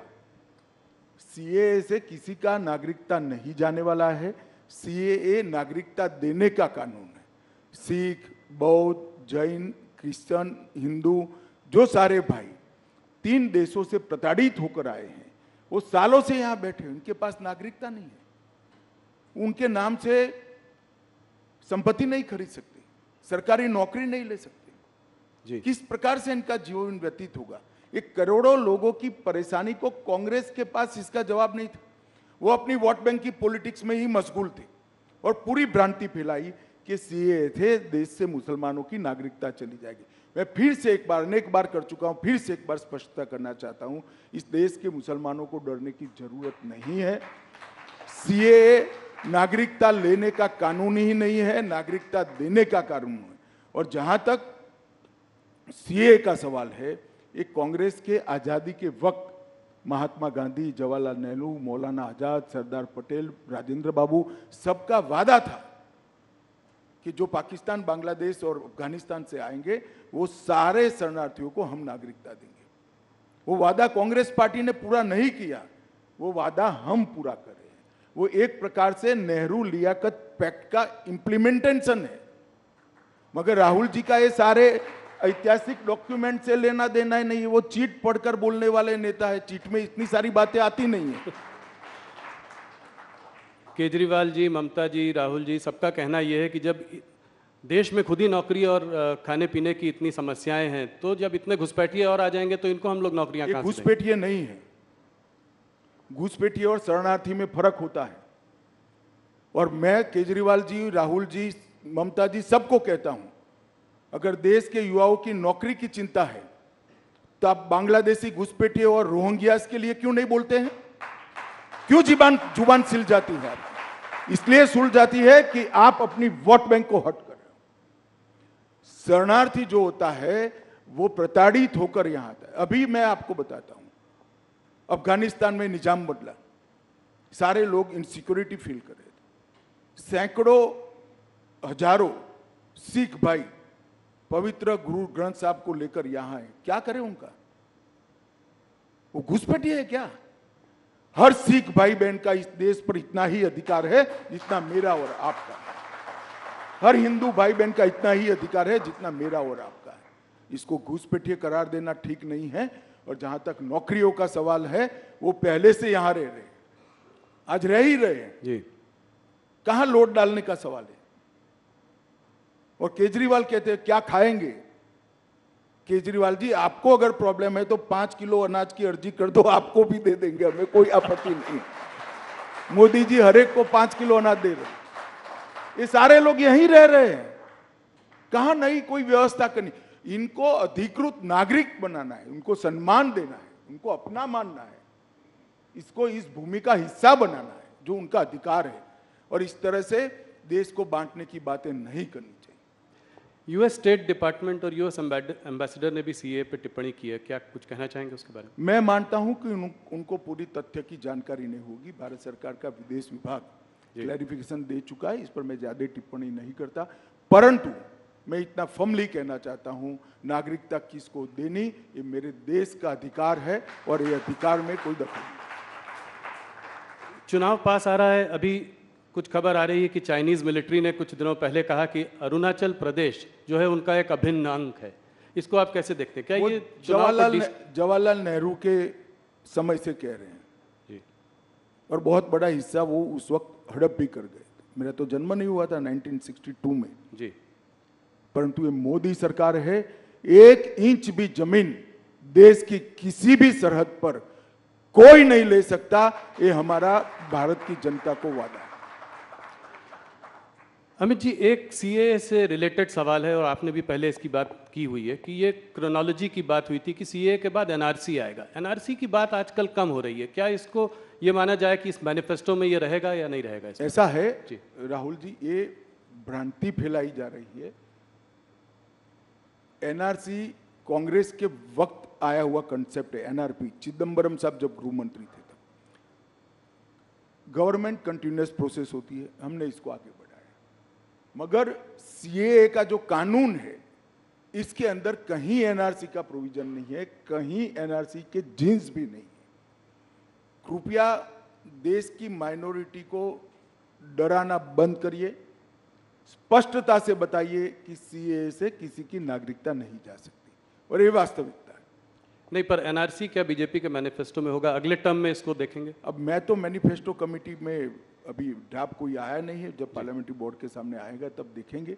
परंतु मैं इस मंच से इसकी घोषणा भी नहीं कर सकता, परंतु मैं इतना स्पष्ट कर देना चाहता हूं, अभी देश के सामने सीए का कानून है जिसमें एनआरसी के कोई वायरस नहीं है। क्या कहते हैं, इस पिछले आपका जो 5 साल का कार्यकाल रहा उसमें आप लोगों ने बहुत बड़े काम किए। 370 अभी सीएए की हम लोग बात कर रहे थे। एक यूनिफॉर्म सिविल कोड की भी बात हुई है और इसको आपने जो है उत्तराखंड के गवर्नमेंट के उसके माध्यम से शुरुआत भी की है। तो क्या अगले 5 साल में ये एक बड़ा मुद्दा रहेगा भारतीय जनता पार्टी का? आपके मैनिफेस्टो आपने कहा कि अभी आप नहीं बता सकते, मगर आप राहुल जी, यूसीसी लोकभोग्य भाषा में कॉमन सिविल कोड, ये आज से हमारा मुद्दा नहीं है जी। 1950 से हमारा मुद्दा है। इसके लिए मेरी पार्टी ने आंदोलन किया है, जनसंघ था तब से करा है, और हम इससे हट नहीं सकते हैं। हम मानते हैं कि पंथ निरपेक्ष देश में सभी के लिए एक कानून होना चाहिए, इसमें किसी से कोई मतभेद। और हम इस बात को जनता के सामने मुखरता के साथ रखेंगे। उत्तराखंड सरकार यूसीसी लेकर आई है और इस यूसीसी पर इसकी अब सोशल, लीगल, जुडिशियल सभी प्रकार की स्क्रूटिनी होगी, और उसके बाद में कोई एक कॉमन मत भी बनेगा देश का। परंतु यूसीसी भारतीय जनता पार्टी का देश की जनता को वादा है। हिंदू हो, मुस्लिम हो, सिख हो, ईसाई हो, बौद्ध हो, ये सभी ने एक कानून से जीना चाहिए। धार्मिक स्वतंत्रता में कोई दखल नहीं करनी चाहिए। लग्न की पद्धति क्या हो अपने अपने धर्म के हिसाब से हो, परंतु कानून एक होना चाहिए। ये हमारे संविधान निर्माताओं ने तय की हुई बात है, ये कोई भारतीय जनता पार्टी का एजेंडा नहीं है। हमने यूसीसी को हमारे गाइडिंग प्रिंसिपल्स में एक्सेप्ट किया था, जिसको अंबेडकर जी, सरदार पटेल, जवाहरलाल जी, राजेंद्र बाबू सब ने स्वीकारा था। ये सारे कांग्रेस के नेता थे जी, और सब ने स्वीकारा था कि उचित समय पर देश के विधानमंडल और देश की संसद इस देश के अंदर यूनिफॉर्म सिविल कोड लेकर आएगी। एक आदर्श हमारे सामने रखा था, जो पूरी करने की दिशा में भारतीय जनता पार्टी की उत्तराखंड सरकार ने, हमारे मुख्यमंत्री धामी जी ने इसको आगे बढ़ाया। डीएमके ने आज जो है अपने मैनिफेस्टो में कहा है कि अगर वो सरकार, उनकी सरकार आती है इंडिया अलायंस की, तो इन सबको रिपील करेगी, सीएए को रिपील करेगी। किसने कहा है? डीएमके। डीएमके कहाँ पावर में आनी है भाई? जी, डीएमके का सवाल ही नहीं है, वो तो इसीलिए ऐसा। ऑपोजिशन पार्टीज का कहना है कि क्या मुसलमानों को शरिया और हदीस के हिसाब से रहने का हक नहीं है? देखिए, ये भी एक प्रकार की भ्रांति है। शरिया और हदीस के हिसाब से 1937 से नहीं रह रहा है इस देश का मुसलमान। 1937 अंग्रेजों ने जब मुस्लिम पर्सनल लॉ बनाया तो उसमें क्रिमिनल एलिमेंट क्यों निकाल दिया भाई? फिर तो चोरी करने वाले के हाथ काट दो, बलात्कार करने वालों को रोड पर पत्थर मारकर मार दो। कोई मुसलमान सेविंग्स अकाउंट नहीं खोल सकता, सूद नहीं ले सकता, लोन नहीं ले सकता। शरिया और हदीस से अगर जीना है तो पूरा जीना चाहिए। सिर्फ 4 शादी करने के लिए शरिया और हदीस क्यों आता है? ऐसा नहीं होना चाहिए। ये इस देश का मुसलमान शरिया और हदीस की सारी चीजों से अंग्रेजों के समय से कटा हुआ है और देश ढेर सारे इस्लामिक कंट्रीज भी ये छोड़ चुके हैं। ये कांग्रेस की एपीसमेंट की पॉलिसी है, वोट बैंक की पॉलिसी है। इस देश के माइनॉरिटी इससे बाहर आए, और ये सालों से नहीं है, आज से नहीं है, ऐसा नहीं है, सालों से नहीं है। आज भी सिविल सूट होता है तो देश के संविधान के हिसाब से मुस्लिम भाइयों का सिविल सूट होता है, शरिया और हदीस के हिसाब से नहीं होता। काजी के पास कोई नहीं जाता है। तो क्या वो सब राहुल जी लागू करना चाहते हैं? चोरी करने वाले के हाथ काट दो, बलात्कार करने वालों को पत्थर मारकर मार दो, देश का जो द्रोह करेगा उसको फांसी पर, चौराहे पर लटकाओ, ये सारा लाना है क्या? अमित जी, थोड़ी सी बात करते हैं साउथ इंडिया की, जहाँ पे कि मोदी जी का बहुत बड़ा फोकस रहा है। पिछले 2-3 महीनों से वहाँ बहुत बार गए हैं। आप लोगों को भी उम्मीद है कि इस बार साउथ इंडिया में भारतीय जनता पार्टी की परफॉर्मेंस बहुत अच्छी होगी। सबसे पहला सवाल तो ये है कि कांग्रेस के वरिष्ठ नेता, ये उनमें से मतलब वाकई एक बड़े वरिष्ठ नेता ने कहा कि साउथ इंडिया जो है दक्षिण भारत को एक अलग देश होना चाहिए।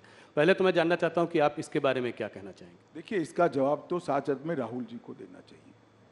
आज तक कांग्रेस ने उस नेता के बयान से कन्नी नहीं काटी। देश की जनता तो मान रही है, कांग्रेस का पॉलिसी यह है कि इस देश का 2 टुकड़ा होना चाहिए, साउथ इंडिया और नॉर्थ इंडिया। जी, मगर राहुल बाबा, आप चिंता मत करो। अब भारतीय जनता पार्टी इतनी ताकतवर है, कांग्रेस दूसरी बार इस देश का विभाजन नहीं कर पाएगी। कभी ये देश के टुकड़े हम नहीं, ये नहीं हो सकता। क्या कर रहे हैं आप? चुनाव जीतने के लिए 2 देश बनाने की बात कर रहे हैं, और क्या होगा इस पार्टी को? इतनी पुरानी पार्टी, आजादी का आंदोलन करने वाली पार्टी, वो इस बयान से कन्नी नहीं काटती है, इनको नोटिस नहीं देती है, और फिर से टिकट दे दिया। क्या कहना चाहते हैं आप? उसका जवाब तो कांग्रेस पार्टी ने देना पड़ेगा चुनावों में। आपसे एक सीधा सवाल पूछना चाहता हूं कि 130 लगभग जो सीटें हैं साउथ में, आपको कितनी उम्मीद है इस बार आएंगी? पिछली बार तो आपको कर्नाटक और तेलंगाना के बीच में 29 सीटें मिली थी। देखिए, तुम इधर उधर ईस्ट वेस्ट साउथ सेंटर मत गिनो भाई, 370 गिन लेना। नहीं, 370 में नॉर्थ में तो बहुत सारे प्रदेशों में आपकी करीब करीब पूरी सीटें हैं। तो मैं कह रहा हूं कि एडिशनल 70 सीटें कहां से आएंगी? ऐसा है भाई, जब मैं 300 कहता था तब भी तुमने, राहुल जी, मुझे ये सवाल 2019 में पूछा था कि तुम लाओगे कहां से। मैंने कहा काउंटिंग के दिन दोपहर को बता दूंगा। और हमारी 300 पार हो गई। इस बार भी मैं कहता हूं, काउंटिंग को 12 बजे मुस्कुराते हुए चेहरे पर कहना, मोदी का वादा पूरा हुआ, लक्ष्य पूरा हुआ, भाजपा 370 पार।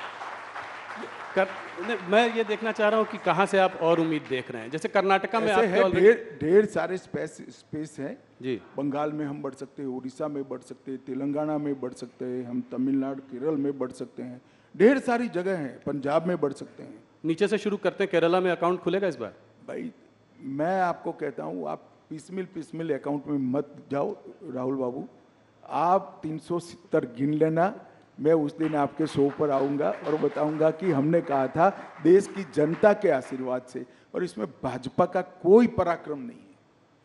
इस देश की जनता का स्नेह नरेंद्र मोदी जी पर है, हमारे नेतृत्व पर है, हमारी पार्टी पर है। वो ही वोट में कन्वर्ट होगा, वो ही सीट में कन्वर्ट होगा और 370 पार हो जाएगा। तो आप उड़ीसा के बारे में तो कुछ बताइए कि साथ में है या नहीं साथ में, अलग अलग लड़ रहे हैं कि साथ में लड़ेंगे? पांडियन जी यहाँ आए थे, उन्होंने कहा कि सब प्रधानमंत्री के हाथ में है।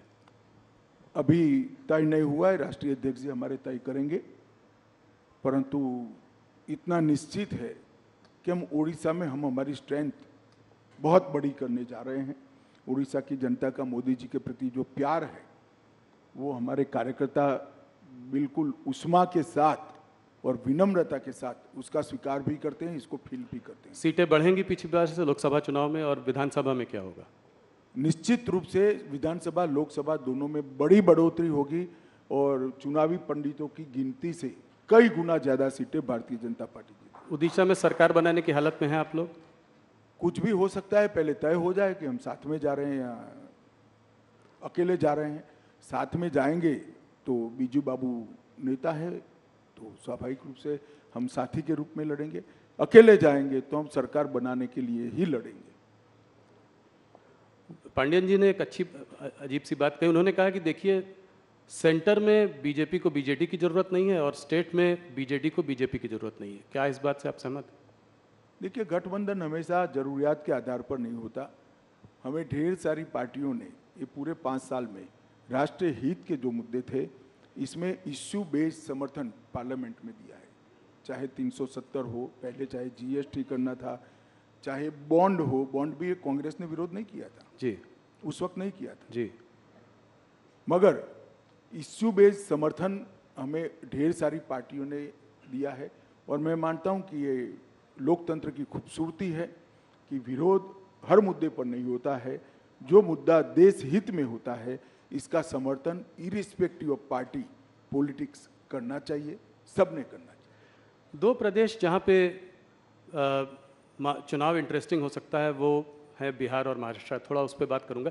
बिहार पे आपने फिर एक बार, पलटू राम जी तो पलटी मारते रहते हैं, इस बार आपने भी पलटी मारी और उनको आपने 16 सीटें दे दी। देखो भैया, हमने नहीं मारा है पलटी, नीतीश बाबू हमारे साथ ज्वाइन हुए। हम तो जहाँ थे वहीं ही थे जी, हम गंगा किनारे वो पलट के वापस फिर आए। हम गंगा किनारे ही थे, गंगा किनारे ही रहे, कोई हमारे साथ आकर मिला। पर 16 सीटें उनको दे दी आपने। नहीं, वो तो बिहार यूनिट का नेगोशिएशन का जो नतीजा है वो आपके सामने है। हम पहली बार नीतीश कुमार जी से ज़्यादा सीटें लड़ रहे हैं जी। बड़े भाई की भूमिका में आए हैं, वो हमारे लिए बड़ी बात है। और मुझे विश्वास है कि हम बहुत अच्छी तरह से बिहार में विजयी हों। 5 सीट चिराग पासवान जी को दी, पर पशुपति पारस को आपने डंप कर दिया। कोई उनके संग भी समझौता हो सकता है? अभी उन्होंने रिजाइन भी कर दिया आपकी मंत्रालय मिनिस्ट्री। अब समझौते की गुंजाइश नहीं रही, कम रह गई है, लगभग नहींवत है। अच्छा था अगर परिवार पूरा साथ में आता, मगर ठीक है भाई। अभी आप बड़े भाई के रूप में यहाँ आए हैं, तो क्या विधानसभा में भी बड़े भाई के रूप में ही आएंगे और मुख्यमंत्री का चेहरा भारतीय जनता पार्टी का होगा? अभी कुछ नहीं तय नहीं है। हमें लोकसभा का चुनाव है, 370 और 400 के लक्ष्य के लिए सब लोग लगे हैं। विजयी होने के बाद आगे का रणनीति हम बनाएंगे। इस बार देखा है बिहार में आपने और छोटी पार्टियों को भी साथ में ले लिया। यही रुख जो है महाराष्ट्र में भी देख रहे हैं। अगर महाराष्ट्र में देखें तो आप पहले आप शिंदे जी को लाए, उसके बाद अजीत पवार आए, आज कल आपसे राज ठाकरे भी मिलकर गए हैं। तो कितनी सीटों का आपको, पिछली बार 41 सीटें थी आपकी 48 में, क्या उससे ऊपर? हम 41 से ज़्यादा सीटें महाराष्ट्र में जीतेंगे। और ये जो घमंडिया गठबंधन प्रचार कर रहा है, पार्टियां तोड़ी, पार्टियां हमने नहीं तोड़ी है। शिवसेना तोड़ने का काम उद्धव ठाकरे के पुत्र प्रेम ने किया है। अगर वो एक नाथ शिंदे को उनका उचित सम्मान देते तो शिवसेना न टूटती। और एनसीपी तोड़ने का काम शरद पवार जी की पुत्री प्रेम ने किया है। अगर वो अजित पवार को उनका उचित सम्मान देते तो आज वो उनके साथ ही होते, हमारे साथ थोड़ी ना आते। वो तो सरकार में थे सब।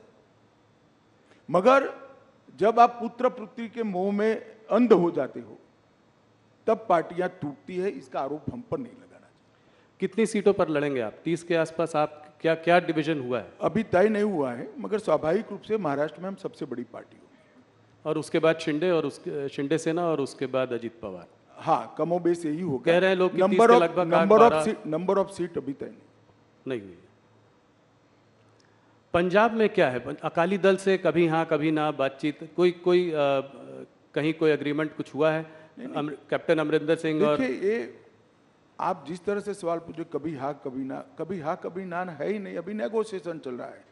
तो नेगोशिएशन में तो एक ऑफर होती है, हम काउंटर ऑफर देते हैं, वो काउंटर ऑफर देते हैं, हम ऑफर देते हैं।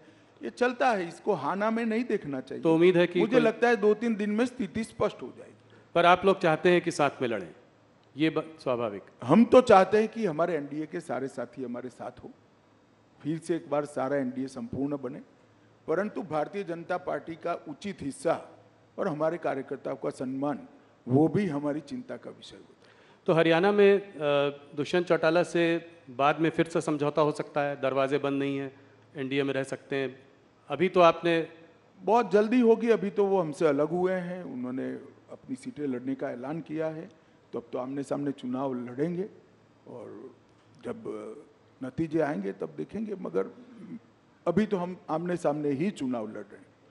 2-3 सवाल इन्हीं मुद्दों पर और प्रदेशों पर। और आंध्र प्रदेश और तेलंगाना में आप इस बार अपनी पोजीशन को कैसे देखते हैं? क्या पिछली बार से स्ट्रांग रहेंगे आप तेलंगाना में? निश्चित रूप से जिस प्रकार का स्वागत पलक पावड़े बिछाकर दक्षिण भारत की जनता मोदी जी का कर रही है, वो भारतीय जनता पार्टी के लिए उत्साहवर्धन करने वाली बात है। पहली बार भाजपा के किसी नेता को इतना सकारात्मक उत्साहजनक प्रतिसाद देश की जनता के दक्षिण भारत की जनता से मिल रहा है।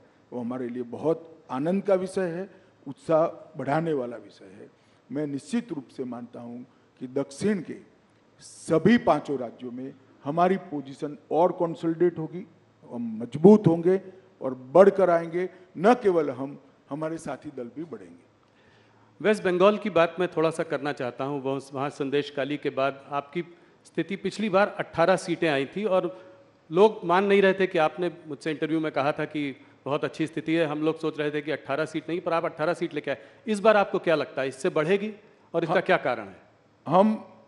मैं बॉटम का आंकड़ा भी कह देता हूँ जी, क्योंकि चुनाव काफी बाकी है, वहाँ 7 चरण में चुनाव होना है। बॉटम का आंकड़ा हमारा 25 है।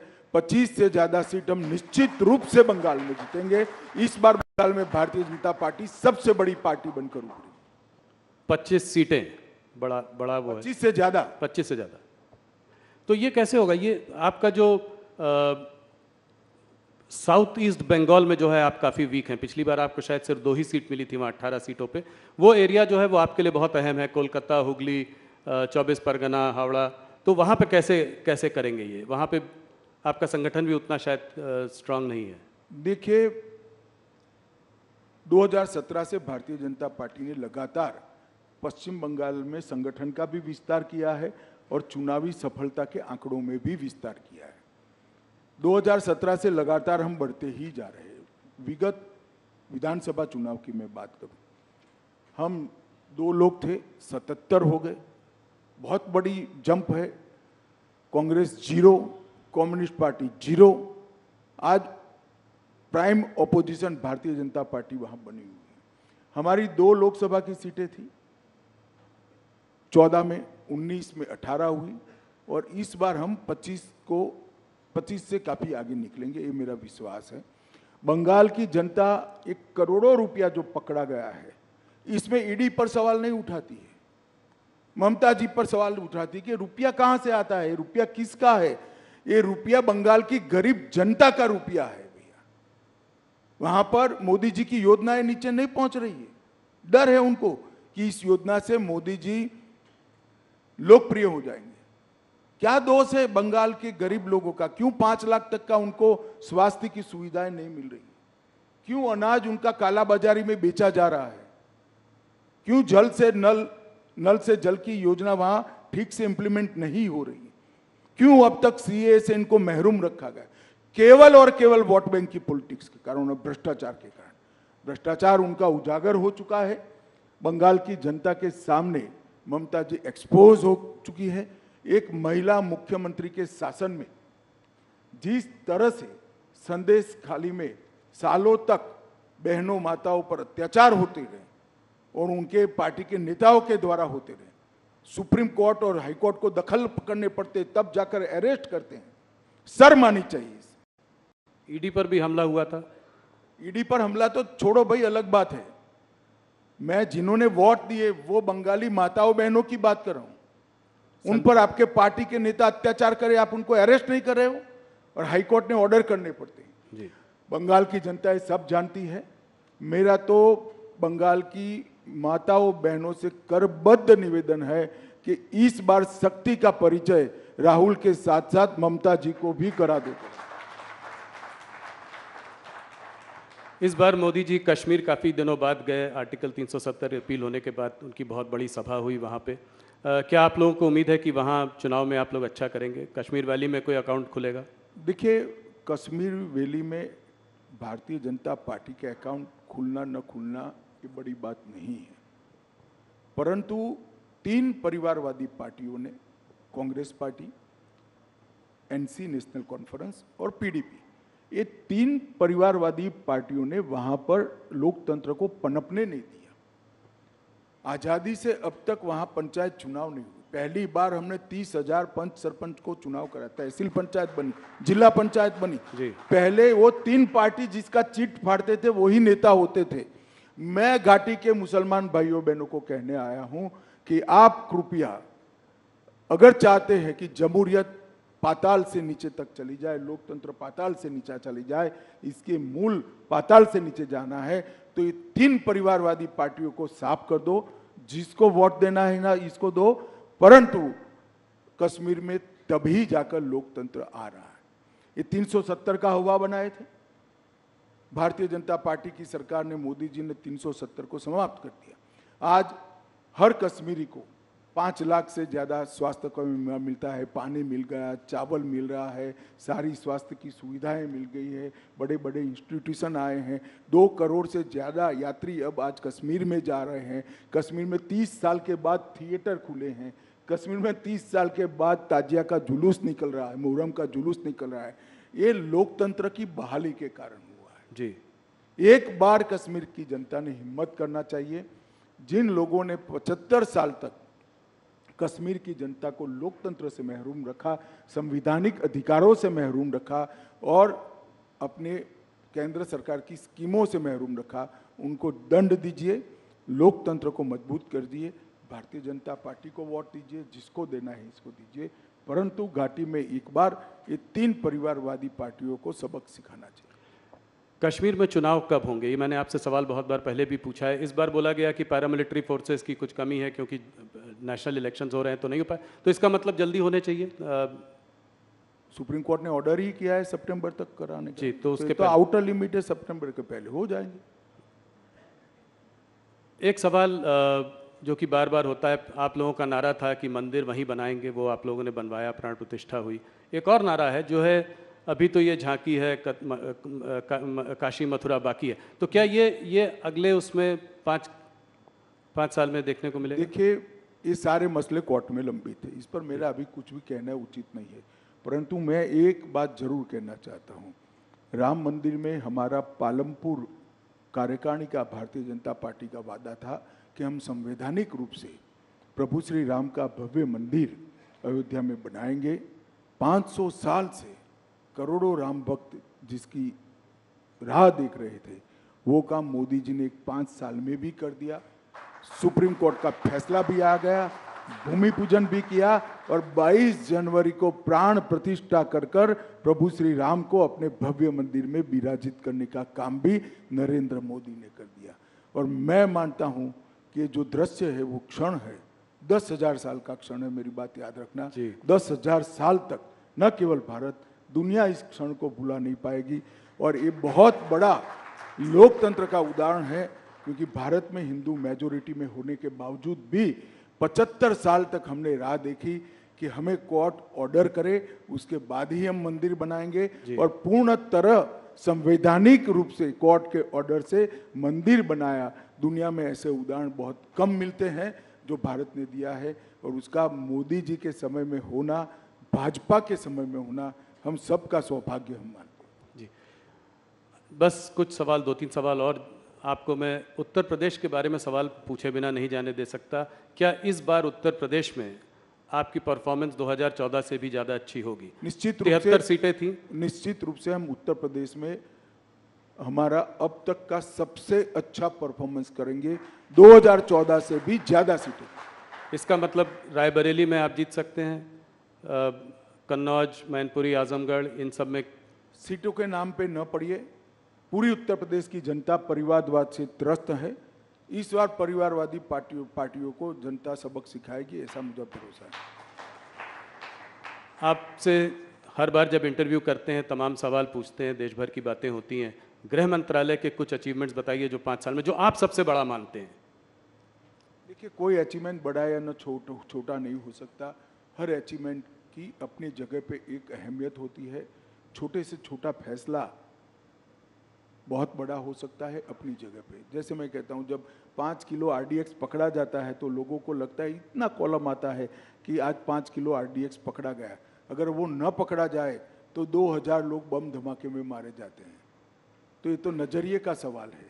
मगर मैं निश्चित रूप से कहना चाहता हूँ, कश्मीर के अंदर शांति, नॉर्थ ईस्ट के अंदर 10 से ज़्यादा समझौते कर 9000 से ज़्यादा उग्रवादियों को सरेंडर कराना, वामपंथी उग्रवाद लगभग समाप्त कर देना, नारकोटिक्स पर कठोरता से लगाम खींचना, और ढेर सारी चीज़ों में देश की आंतरिक सुरक्षा को हमने सुरक्षित करने का काम किया है। डिजास्टर मैनेजमेंट जो मोदी जी का एक देश भर में मोदी जी का ही इनिशिएटिव है, उसको भी मोदी जी के नेतृत्व में, इनके सीधे गाइडेंस के तले गृह मंत्रालय ने आगे बढ़ाया है। ढेर सारे काम हुए हैं, परंतु मैं देश की जनता को एक ही बात कहना चाहता हूं, चाहे समाज कल्याण विभाग हो, चाहे रक्षा मंत्रालय हो, चाहे गृह मंत्रालय हो, चाहे वित्त मंत्रालय, हर मंत्रालय में आज़ादी के 75 साल में अगर सबसे अच्छा परफॉर्मेंस हुआ है तो ये 10 साल में हुआ है। और 10 साल में देश की सूरत और सीरत दोनों बदली। देश को दुनिया में सम्मान मिलने लगा है। आज भारत क्या बोलता है वो मैटर करता है।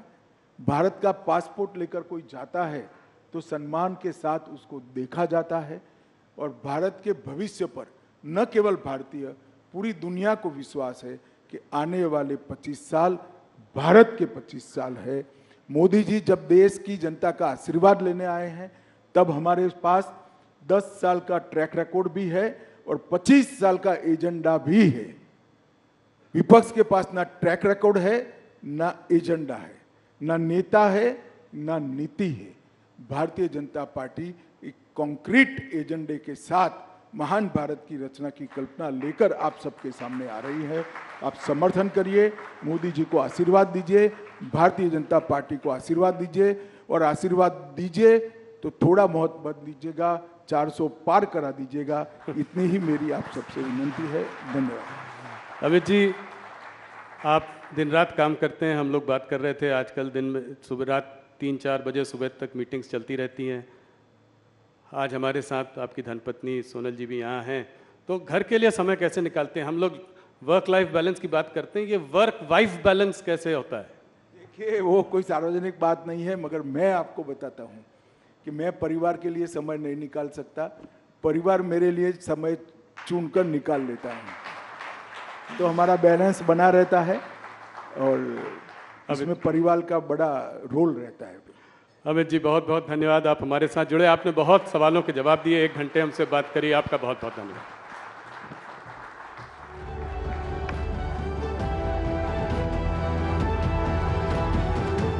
Thank you so much, Honorable Home Minister. Ladies and gentlemen, let's have a huge round of applause for our esteemed guest this afternoon.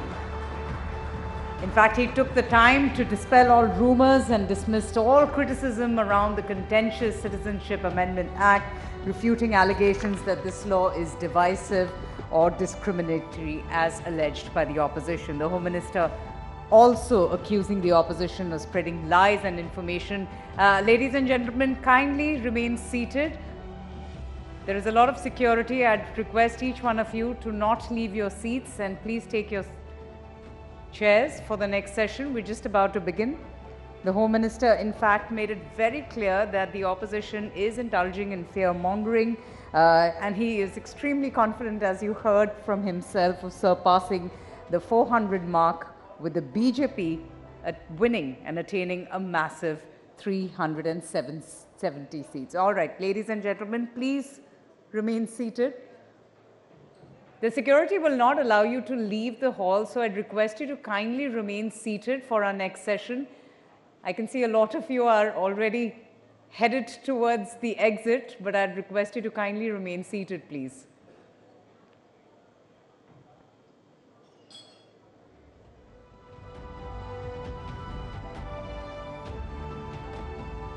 I just request everyone to remain seated. The gentleman there at the back, thank you.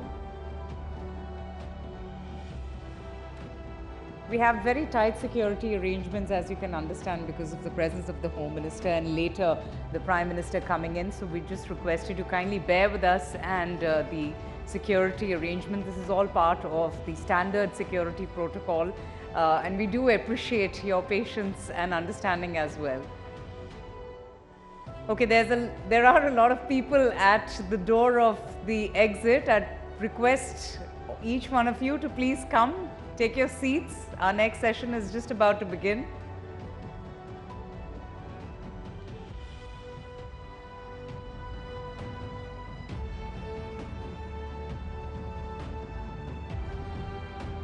All right, we are ready to start our next session. Let's just shift our focus from politics to something that is very close to our identities. Ladies and gentlemen, let's talk about clothes, which is one of the most intimate and personal aspects of our lives. In fact, people tell their stories through the clothes that they wear and the finer nuances of fashion as well. Be it clothing, be it tailoring, be it garments, grooming, what are the new trends, the shades, falls, accessories, colors, and all of that. In fact, even I was thinking about my clothes for the last 2 days, but that is the power of clothing. It often lies in the identity garments, which gives us the freedom that it brings. Our next session, ladies and gentlemen, is about India's rising sartorial sway on the world map. Please join me as I welcome celebrated and very respected fashion legend Rahul Mishra for a session on crafted cultures, India's global influence in conversation with News 18's Sonal Mehrotra Kapoor. Sonal, over to you.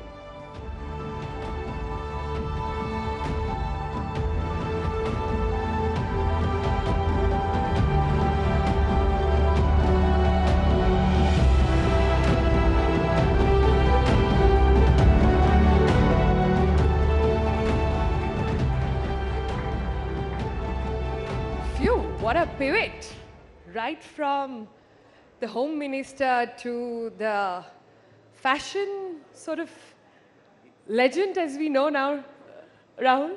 Long way to go. A long way to go. All right, so ladies and gentlemen, we have Rahul Mishra with us at the Rising Bharat Summit, not because he's the first ever Indian designer to showcase at the Paris Couture Week, not because he's the first Indian designer to have won the very prestigious Woolmark Prize in 2014 at the Milan Fashion Week, and dare I say, not because his Willing Connection was sold across the globe in stores all over. He's here with us today because he does something very unique to luxury fashion. He makes it mindful. So Rahul Mishra, take us through what and educate us mostly on what exactly is mindful luxury.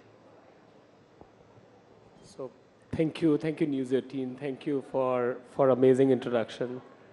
And definitely, I think last conversation with Honorable Home Minister had been, very inspiring. And at the same time, a lot of things which I've been realizing also became enablers, whatever he was quoting, in doing what we do right now. So as a fashion designer, or as a designer, my first thing is I have to design something, do something. So what we do is, we try to concentrate on a process which is slow. When process becomes slow, it becomes participatory, and the people can participate, that creates employment. That is something which becomes far more powerful as an idea. Because I always say, any product, whether we talk about garment or we look at clothing or anything, I think there are always 2 ways or 3 ways to designing it or manufacturing it. One is always go to the most sustainable and most beautiful way. So I think slowness, what we bring about creating anything, creates employment, brings our people back to the villages, and it allows them to stay there. And that is the most amazing thing. That is. So, when you see the celebrities, global celebrities across the world descend in India, it could be for a pre-wedding celebration in Jamnagar, or it could be for NMACC. When they come here, you see them in really fabulous Rahul Mishra clothing. You see those pictures, as we have this conversation over here, from Mark Zuckerberg to Selena Gomez to Zendaya. We've seen all of them wear Rahul Mishra clothes. But Rahul, the interesting part and the connection of how do we go from that glam, that glitz, that really wow quotient from the ramp, and how do we translate that into roof over somebody's head, a karigar, a house and education for their kids? How does that spectrum happen? Put that into context. Rahul, for those of you who don't know, by the way, takes it all back to his roots in UP, to our hometown, Kanpur, by the way.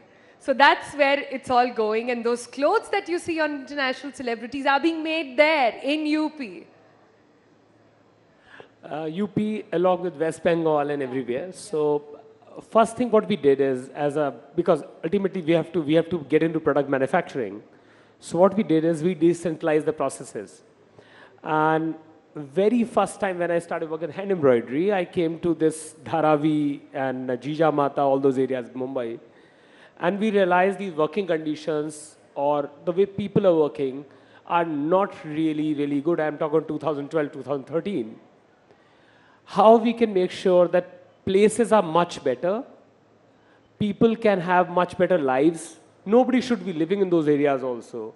Working is a complete separate thing altogether. We have some pictures of before and after from there now. I think one of the most unfortunate thing which happened, I'm not going to get into politics of it, but I really feel is about like villages somehow in terms of employment, in terms of work, probably could not catch up to the cities. So a lot of population of villages started migrating to the city. Even the drivers who we have at a home, first thing which brings them dignity is if they can make a pakka house in their village to show to the society that they are doing well in life. And for this, they have to slog and live in a slum area, live in a area, no clean water to drink. They can't even take shower every day and all that kind of thing.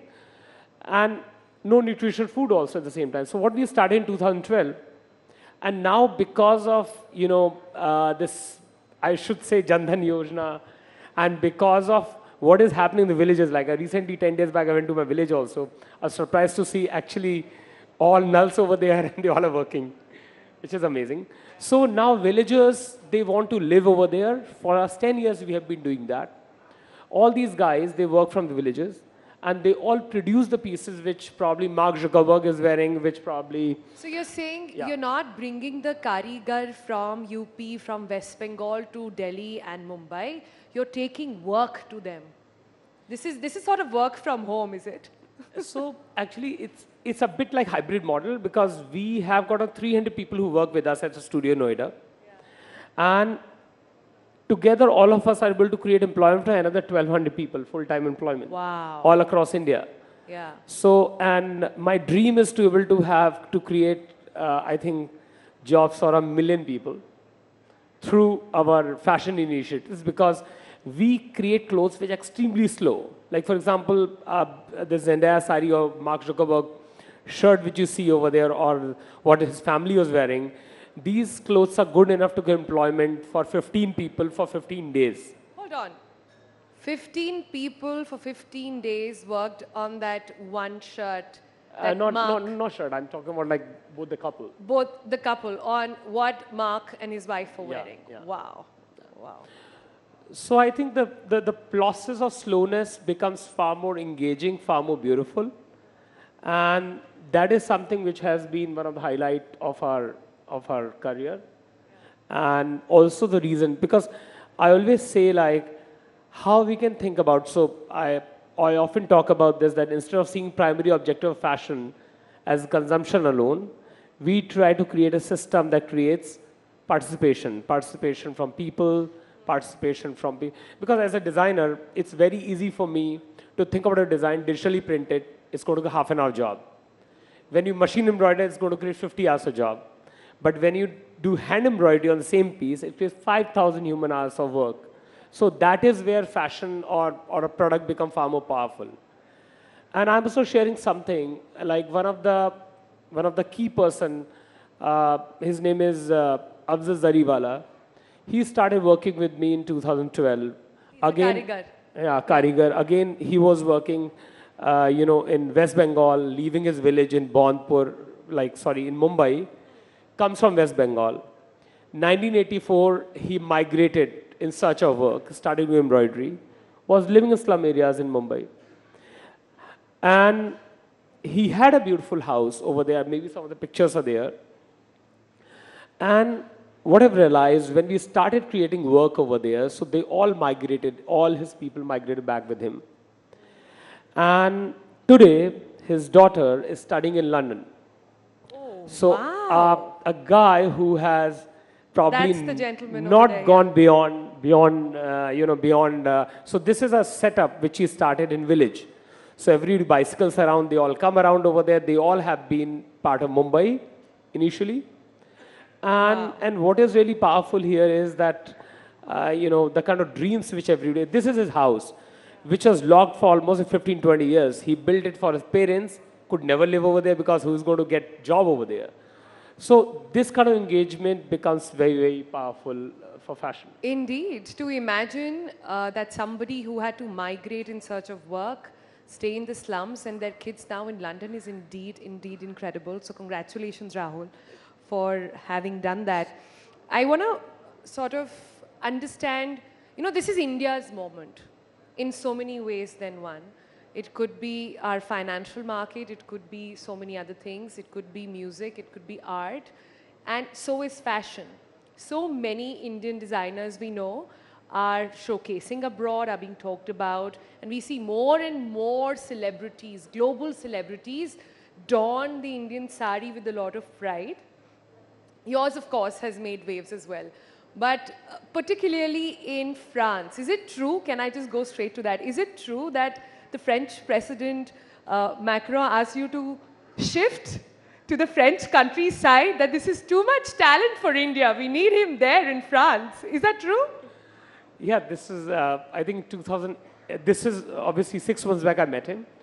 2018 was the first time he invited all of us for some French designers, some of the designers were from Japan, and they all are hand-picked elite designers over there, showcased in Paris. So he said this in an address that all of you need to shift, make France your home. And then personally also when I met him 4 or 5 times, he had kept telling me, when you're starting a business or atelier or something in Paris. So maybe it's also a good idea altogether when you look at France. Obviously, my base is going to be in India always. Yeah. But yes, we are looking at doing something in France as well right now. Not bad at all. So as we come to the close of this session, let me quickly get some spicy comments out of you, Rahul. So you have you have dressed up so many celebrities, India and abroad. Tell me the one who's been the toughest to sort of please, or which has been the most difficult brief to follow through. I think some of the most difficult briefs are now, which I got yesterday for some big moment. Oh, Obviously God. can't share that. So it's very open-ended, very beautiful idea. And some of the easiest has been even for the Mark Zuckerberg's family. So when they got in touch with us, there's hardly any time. We have to fly one girl with 2 suitcases full. We did not tell her who she's going to meet. And we were wondering, what if she doesn't return back and joins Facebook? So, but it was quite a breeze, when we were doing their clothes. You know, idea behind this, sometimes whenever, I do a lot of Western wear, but whenever these known people, when they get in touch with us, like President Macron, when we gift something to it, we gift him a kurta. You know, my dream is the way, I'm wearing jacket right now, we all are wearing Western clothes. They all came to India probably 100, 200 years back, and that's how we all are dressing up right now. Sari is such a beautiful piece. Maybe something sari inspired should become a staple for every nationality person, every person on the planet to wear. And they should have something. Similarly, a kurta, which is so comfortable, should be a staple in every person's wardrobe on the planet. And this is one small little mission which I have to achieve. So that's why there was no brief. When Zendaya wanted to wear, she's one of the most stylish, most talked about global icon. When she was coming, the first time we did one jacket for her, second time I said, you have to wear a sari. Yeah. There's nothing else. But give me a name, now, Rahul. Come on, give us a name. Tell us the most fondest memory. So recently, I must say, when Rihanna was coming to India, sometimes unachievable targets are given. So I could not do that because we decided to do something. But then within 2 days, there was a fittings in Milan. Impossible for hand embroidery. Most of the times, because we only work with hand, most of the times it's the only problem is that we cannot turn around things really fast when we work with slow idea. Right. All right, with that, we're going to wrap up this session. But Rahul Mishra, you've made Mark Zuckerberg, who wears only grays and black, wear the Bengal tiger with pride. You've made Della, you've made Selena Gomez, who wear the most chicest clothes, get a bit of India in them. So congratulations on that. And congratulations on everything you're doing. And please do not move to the French countryside. We need you here, don't we, guys? No, I'm very much here. And thank you so much. Thank you, everyone, for hearing. Thank you. Thank you. Rahul Mishra, everyone. Thank you so much, Rahul. Thank you for coming and thank you for speaking to News 18. That was Rahul Mishra, luxury fashion designer. He's, of course, creating waves through his weaves, and he's also really famously known for his contribution to the Indian handlooms. He was also the very popular choice, in fact, of all those who were gracing the red carpet at the famous NMACC launch. So that was designer Rahul Mishra there for you, ladies and gentlemen. I'll just reiterate this very important bit of information. I know I have said that before, but I'd really request each one of you to kindly be seated through the sessions. That's only because of the security protocol that we have in place ahead of the Prime Minister's visit and his session later in the evening. I'd request everyone who are gathered at the entrance also to please come, have a seat and enjoy the next session, because it's really crowded at the back and it also causes a lot of disturbance to our guests who are listening and hearing the session. So really, really appreciate your cooperation and your understanding. I do understand that this can be quite a hassle, but this is a standard security protocol that one has to adhere to ahead of the Prime Minister's visit. I hope each and every one of you are enjoying the sessions thus far. We have a lot more coming up next. This is going to be our session that we have for you, and then we'll break into lunch so you can take a break. It has been an action-packed morning. I can understand each one of you being a bit exhausted, but trust me, the lunch is going to energize you, and we have some great sessions and stimulating talks ahead. So let's not waste time. Without further ado, the risk-reward matrix, ladies and gentlemen, in entrepreneurship is a well-defined trade-off. In fact, if more and more people, particularly the youth, they are willing to set off on their own, it is a clear sign of the maturing of our society on the entrepreneurship ecosystem scale. In the modern era, the success of entrepreneurship is just more than a function of markets and products. The brightest, the most promising enterprise ideas comes from the capability to spot problems, but most importantly, find solutions at scale. As Peter Thiel, who founded PayPal, says, tomorrow's champions will not win by competing ruthlessly in today's marketplace. They will escape competition altogether because their businesses will be unique. We are absolutely delighted, ladies and gentlemen, to have amidst us 4 such people who have been there and done that. Please put your hands together as I welcome on stage Harsh Jain, CEO and co-founder Dream 11 and Dream Sports, Ritesh Agarwal, CEO Oyo Rooms, Virendra Gupta, founder and CEO Daily Hunt, and Upasana Taku, who is the CEO for Mobi Quick, for a quick session on India's Techade, a catalyst for Viksit Bharat. And joining us is News 18's Chandra R. Srikanth. Chandra, thank you so much. Over to you. Kindly welcome the guests and begin the session.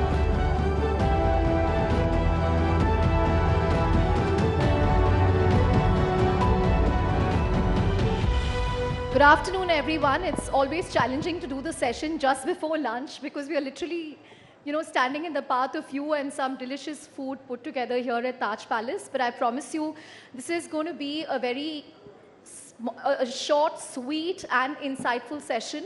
It has some of India's most exciting startups and entrepreneurs. In fact, we heard Home Minister Amit Shah as well make a mention of startups. He said startups dhoom macha rahe pichle 10 saal mein. And PM Modi was at Startup Mahakumbh this morning, where he said there are 19-year-olds running businesses worth tens of thousands of crores. Ritesh, I don't know if he was talking about you. If you're still 19 or 21, I don't know. But let me just start by getting each of your take on the amazing, decade that was, and what can we look forward to in the next 10 years? Because startups are clearly mainstream today. We had just 1 unicorn in 2011. We have 113 now, and 100,000 startups in India, which is humongous. Harsh, your own thoughts of how you've seen this evolve? We started in 2008, so we've actually been through this journey that you're talking about. And initially, even when we were starting out as a startup in India, startups weren't cool.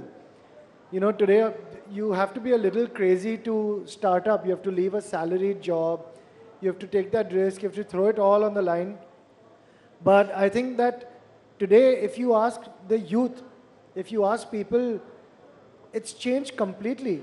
Yeah. Back like 10, 15 years ago, I remember being on calls with some of our potential employees as parents. And you have to convince parents that this startup is okay, that it's okay to leave a MNC job and come and join a startup. Today, parents are not just okay with their kids joining startups, but they are okay with their kids starting up. India has come a fantastically long way from 10, 15 years ago, where investors were scared to invest in an Indian company. Today, investors and entrepreneurs are saying we will only have a parent company in India. There are so many of us who are looking to flip. Reverse flip, that's flip. right. I think these are like very important outcomes of the importance that the government has given to Digital India, Startup India, ease of doing business, and these outcomes actually showing the true results. Right. Ritesh, did you have trouble finding a bride because you're an entrepreneur? Look, first off, thanks for having me here. Always great to see you. And I must say that in the startup ecosystem, we've all sort of, I feel like, grown up together. I've seen Harsh in the early years. I've seen you growing up in the startup ecosystem and many others. So I feel like personally, I'm talking as if I've been in it for decades, but it just feels like that. See, I'll answer your question specifically in a short while, but my perspective is that globally, everybody says that India is the bright spot in global economy. I think India is the brightest spot in global startup economy.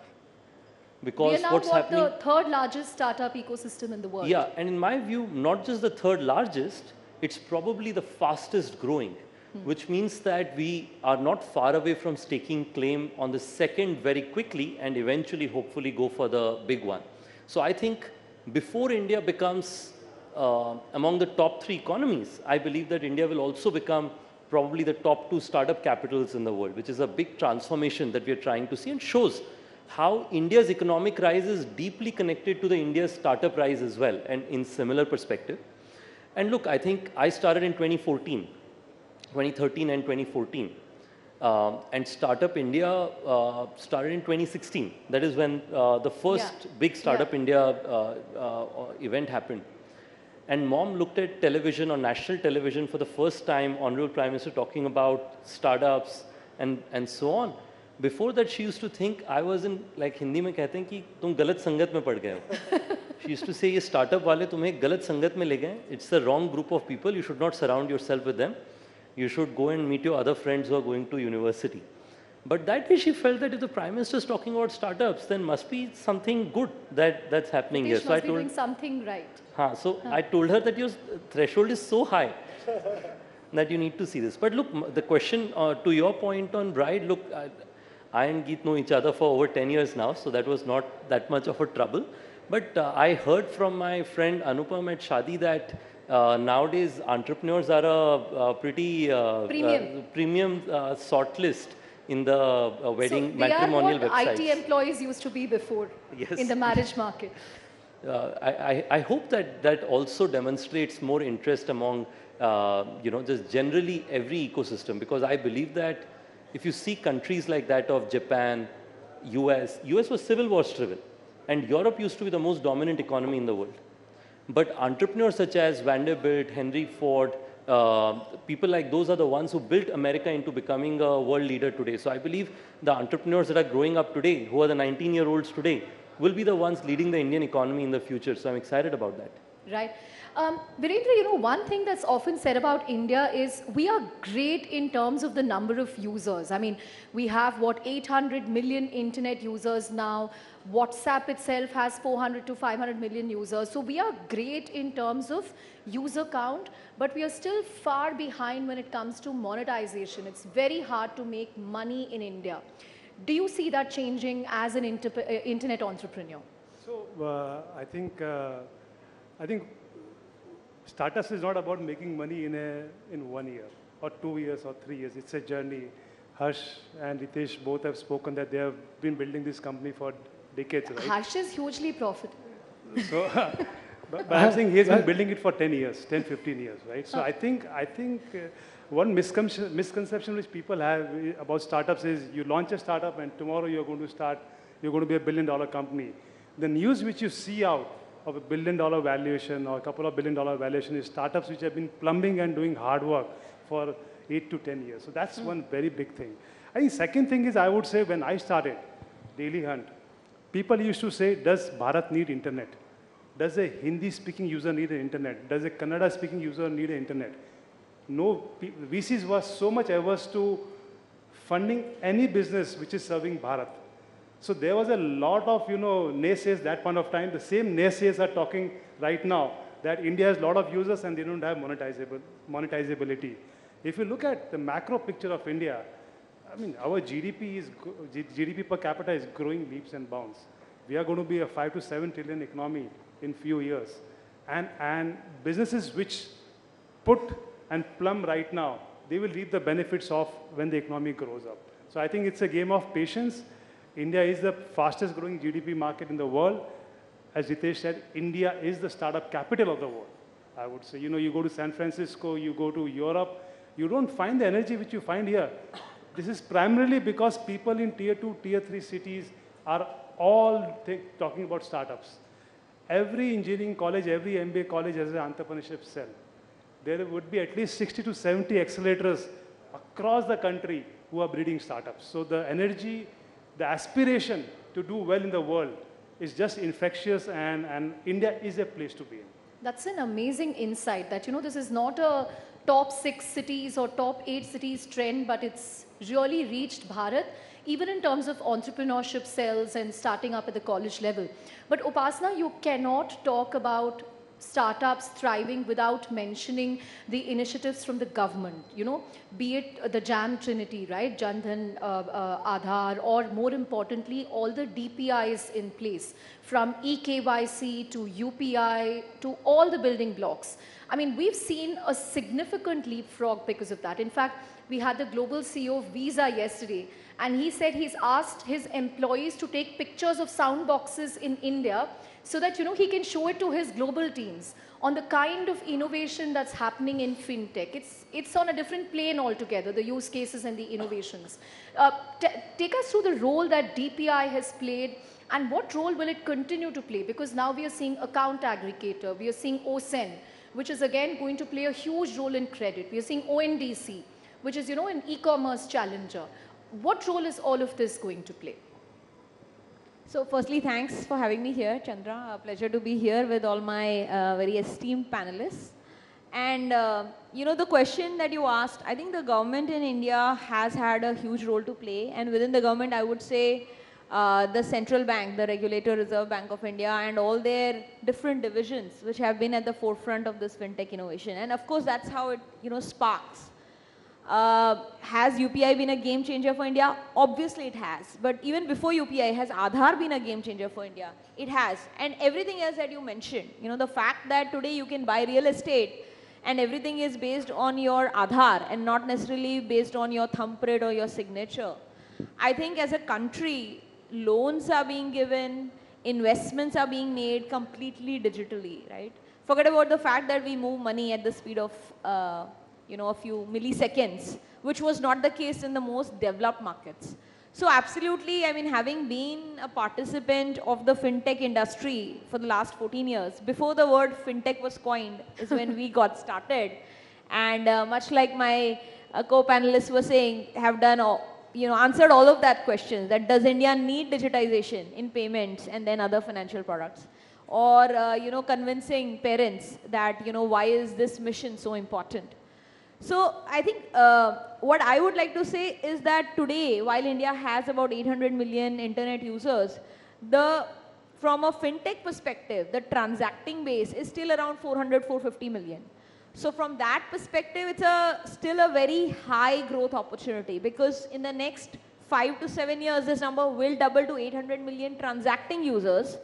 And that is where all of these things come in, that the user will have an Aadhaar, do a KYC, and then will get access to all the financial products, whether in their personal capacity or for their small business. And, keeping in mind that India is such a fast-growing country from a GDP and economy perspective, I think that our sector is going to sort of be an evergreen sector from that perspective, because everything said and done, financial products even today are reaching only the top 150 million Indians. And from an enterprise perspective also, it's only reaching the large enterprises and the upper echelon of the SME base.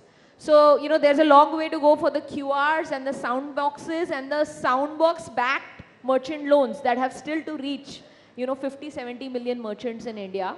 And I say that all of the things that have happened via DPI with government and regulatory intervention have been extremely solid and positive in this making of this ecosystem. Right. And I see a lot more is going to happen in the future. And I'll go one step ahead and say that financial technology innovation in India is been so strong in the last 5 to 7 years. The first 10 years, the ecosystem was getting built. Last 5 to 7 years, we've seen business models being made out of that.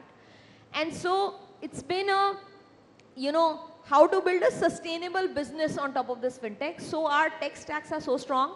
Not only will these homemade, made in India companies serve the Indian consumer and the Indian business merchant base, these technologies will also go global and take over the dominant financial technology provider in other markets as well. And that's something that we've already seen with NPCI, where, they are taking UPI to they're exporting it to different markets. But Harsh, we spoke about the decade that was, the last 10 years, all the different triggers and innovations. what do you think is going to be the biggest tipping point for the coming decade? And the second part of the question, the government has done a lot in terms of encouraging entrepreneurship, but now and then we see a lot of confusion when it comes to policy, when it comes to regulation. We have seen this across sectors, whether it's sports tech, gaming, fintech. I think, fintech entrepreneurs are always wary ki aaj kaun sa circular aayega RBI se.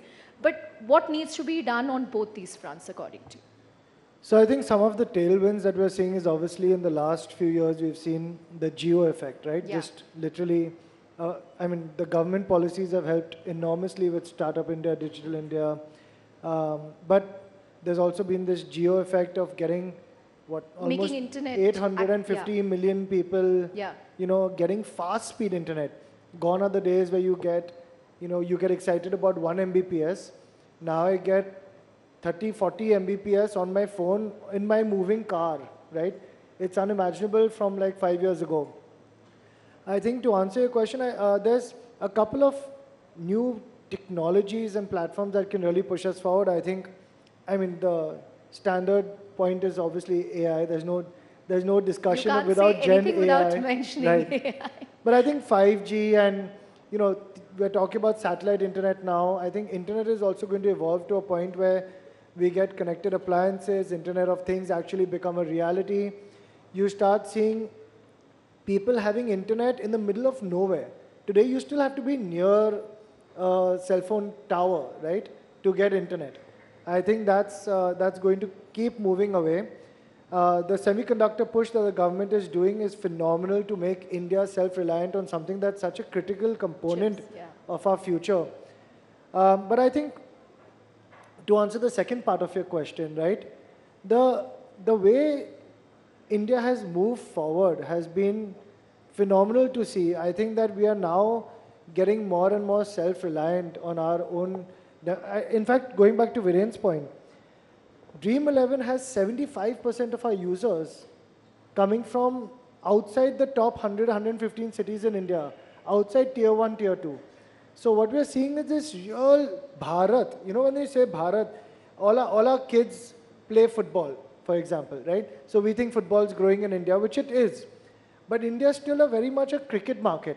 The same way when we talk about India and all our likes and dislikes, we underestimate the power of Bharat and internet happening at a local scale. We're also seeing this entire, from all the regulations that have come in, to answer your question. Yes, of course, regulations have come in, and many times regulations hit us in the short run. We've been having that as well. But I think that every disruption in every industry, in every continent, in every geography, this is not an India story. In every country, disruptors will come and disrupt industries. As they grow, they are allowed to continue growing. When they reach a certain scale, now whether that be e-commerce, whether that be ride sharing, whether that be even Airbnb in the US, I think just like for us, gaming has reached a place where there's 40 crore users gaming in India, where there's 400 companies and 100,000 jobs, 1 lakh jobs that are highly skilled. The government has stepped in to switch from a disruptor to a fully regulated entity. And we fully welcome that. Most of the time, regulation will have some short-term pain as the industry grapples with the government on creating a way that doesn't stop growth, but also allows the bad operators to be, wiped out and the good operators to continue. And there will be some growing pains in that. Fair point. Regulation usually follows innovation in most major markets. And that's okay. But the Dream11 stat is amazing, that so many users coming from smaller cities. And I remember you mentioning that a lot of women are also taking to gaming. We've seen actually 80% growth in women playing year over year. We are seeing our, on a lighter note, for any RCB. The low base effect hai na? The number of women are so small, the 80% I agree. growth hoga. I fully agree, because sports fans in India are so dominantly male. We need many more women sports fans. I'm sure the RCB win will make more women take to gaming. I was just going to say, on a lighter note, you have the RCB women showing the way, right? Of how this can happen. Who knows if the boys win this year? No, not Mumbai Indians. But Bangalore finally won a cup. Ritesh, we've spoken about the good things, the tailwinds, but let's also talk about, governance issues that have rocked startups in the last year, from Byju's, then the regulatory concerns around Paytm. All this does make foreign investors nervous about what are we getting into in India. Is this a fair market? Is there rule of law? Is there stability? What should startups be doing more to, assure foreign investors, domestic stakeholders? देखिए, I want to just conclude on Harsh's point before I respond to this. मुझे लगता है कि in startup language, 0 to 1 of Indian startups was 2016 to 2018, when the rapid ascent of startups happened. 1 to 10 was 2018 through to 2022. We went through various highs and lows, but we went through rapid growth as well. I think what got us here will not get us to the next from 10 to 100. So Uspe, this morning I was, of course, like many other entrepreneurs, very intently listening to Honorable Prime Minister's speech at Startup Mahakumbh. And he mentioned Bharat AI में दुनिया का नेतृत्व करेगा. Yeah. So मुझे लगता है कि the AI, and I'm trying to make an acronym because we're talking about sports. I think in AI it is Advantage India, for sure, because we have engineers, we have the product managers, we have implementation. So infrastructure ability we have good is proven by the JAM Trinity, and Harsh was mentioning that earlier. I think implementation is now the big opportunity, that how many developers from India are writing code and creating the best implementation of AI, and I feel that India offers a huge market domestically. Whether you pick it, like in our industry, right? You pick spiritual tourism, you have probably the world's biggest spiritual tourism market here. You want holiday destinations, you have the biggest holiday destinations here. You want urban cities, that's also here. That will allow us to do India for the world opportunities, which I think will create Indian leaders for the globe in times to come. To your point on governance, look, I think it's a part of growing up, coming back to the 10 to 100 story. Today, most of our companies have majority, if not all, independent directors. We are driving our business with decisions being made by people who are serious and have driven multinational companies historically.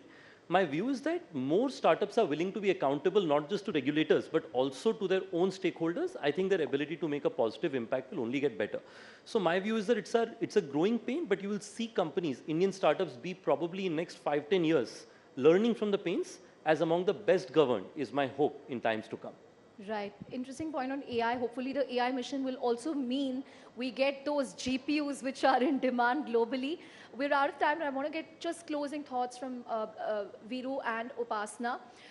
Do we also need to do more to ring fence Indian startups like what China has done? This particularly came up during, the Google billing road. Just closing thoughts from both of you. I think our firm belief is that we should have a fair and playing field. It should be fair both to the local companies as well as to the international companies. Second thing is, when you frame a fair law, you need to be aware and have a context of the ecosystem of India particularly. Why do you need startups? You need startups to drive innovation, and you need and you need competition to give best service to consumers. The Indian context is very, very important, and I think we should not be ashamed of framing rules which are around Indian context, Indian context, because we have huge diversity of population, which have different level of incomes, and we need to serve multitude needs of culture and needs of people. I'm going to let you have the last word, Upasna. Yeah, I think it's a double-edged sword. It's one of the fastest growing economies in the world. Of course, it's going to attract dollars, both from investors as well as big tech and large global players, right? We have Amazon here, we have Google here, we have Meta here, we have everybody from tech over here. And of course, they'll be interested. So I think my thoughts are that we don't have a Google of India, right? We don't have a WhatsApp of India. WhatsApp has come from San Francisco to us here, and we are a large market for them. So I think it will be the case that we will use global products. And so to the extent that we want to have Indian product companies also serving not just India, but the global markets, we have to give them a chance to compete. So to that extent, I do believe, and Harsh and I are both on the IMAI Governing Council, I think we do believe that Indian orgs coming together and working with the government and regulatory bodies to say that should we have the right antitrust or anti-competitive laws in place which are fair, which enable global players also to make a play, but they also allow Indian companies to thrive. Because before we have reached that 100x scale, if you have a 100-pound gorilla and trying to clean out the market, that's not going to really serve the purpose of Indian startups. So therefore, it's a heavy question, and it's a very tightrope of balance that one needs to frame. And I want to just say 10 seconds more to the question that you were asking. I do believe that we are now in that middle phase of the Indian startup revolution, right? The last 10 years were sort of the build out. We are in that middle phase where companies are going from being a toddler, teenager to reaching just that adulthood. So I think you will see some disruptions, but I think those disruptions will mean that startup founders, as they are coming now into the ecosystem and building, will not be going for growth at all costs. Right. They will have to realize that innovation is important, growth is important, but maybe for long-term sustainability, you have to slow down a little bit and also think about building within the guardrails, thinking about governance, etc. And I think that's going to be great for the Indian ecosystem, because that's where valuable businesses are going to get created. Right. On that note, thank you all very much for talking to us on this session. These are some of India's biggest entrepreneurs. A huge round of applause for all of them. Thank you very much, Harsh, Ritesh, Viru, and Upasana. Thank you. Thank you so much, Chandra. Thank you once again to all of our guests. There was a fascinating discussion on India's startup ecosystem. Comes at such an important time when the Prime Minister also has just inaugurated the Startup Mahakumbh at the Bharat Mandapam, where he in fact had said that India's startup ecosystem is not really limited to metro cities, but it's also become a social culture. Ladies and gentlemen, it's time for lunch. It's time for you to take a break. I can see all of you now already up. But just a quick reminder, later today, the Prime Minister will be gracing us with his presence, and therefore there's going to be a very, very thorough and a strict security protocol as we break for lunch. I'm going to also request each one of you to vacate the hall for a security drill as part of the ongoing standard protocol. That will happen. You will have to leave the hall for some time. Please do cooperate with us, and please do cooperate with the security staff as well. Thank you so much once again. Enjoy your lunch.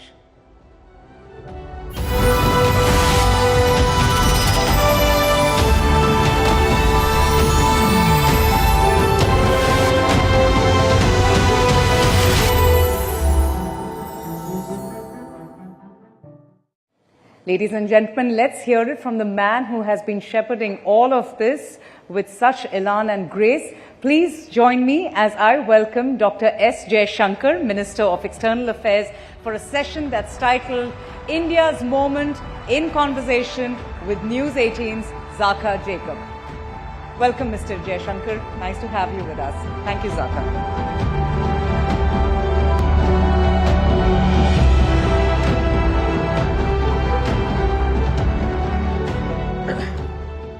Dr. Jaishankar, thank you very much for joining us here at Rising Bharat. So we were having this discussion outside and internally in the run-up to Rising Bharat as well. In an election year, forget about election year, we are a few weeks away from elections. What do we ask the Foreign Minister? Is foreign policy top of mind of people during elections? You would think that more tangible things like homes and toilets, etc., are the things that people are more concerned about during election time. But funnily enough, Minister, in the News 18 opinion poll that we had last week, one of the things that people said, one of the reasons why they will vote for Modi is because Modi ne desh ka naam roshan kiya hai. Modi has elevated the image of India substantially. Why do you think something that is not necessarily tangible, like foreign policy and foreign policy gains, has suddenly become a vote-determining issue? Well, first of all, let me say what a pleasure it is to be here with all of you. Look, to be honest, that answer doesn't surprise me. It doesn't surprise me because in the last 5 years, traveling around the country, I've seen this sentiment grow.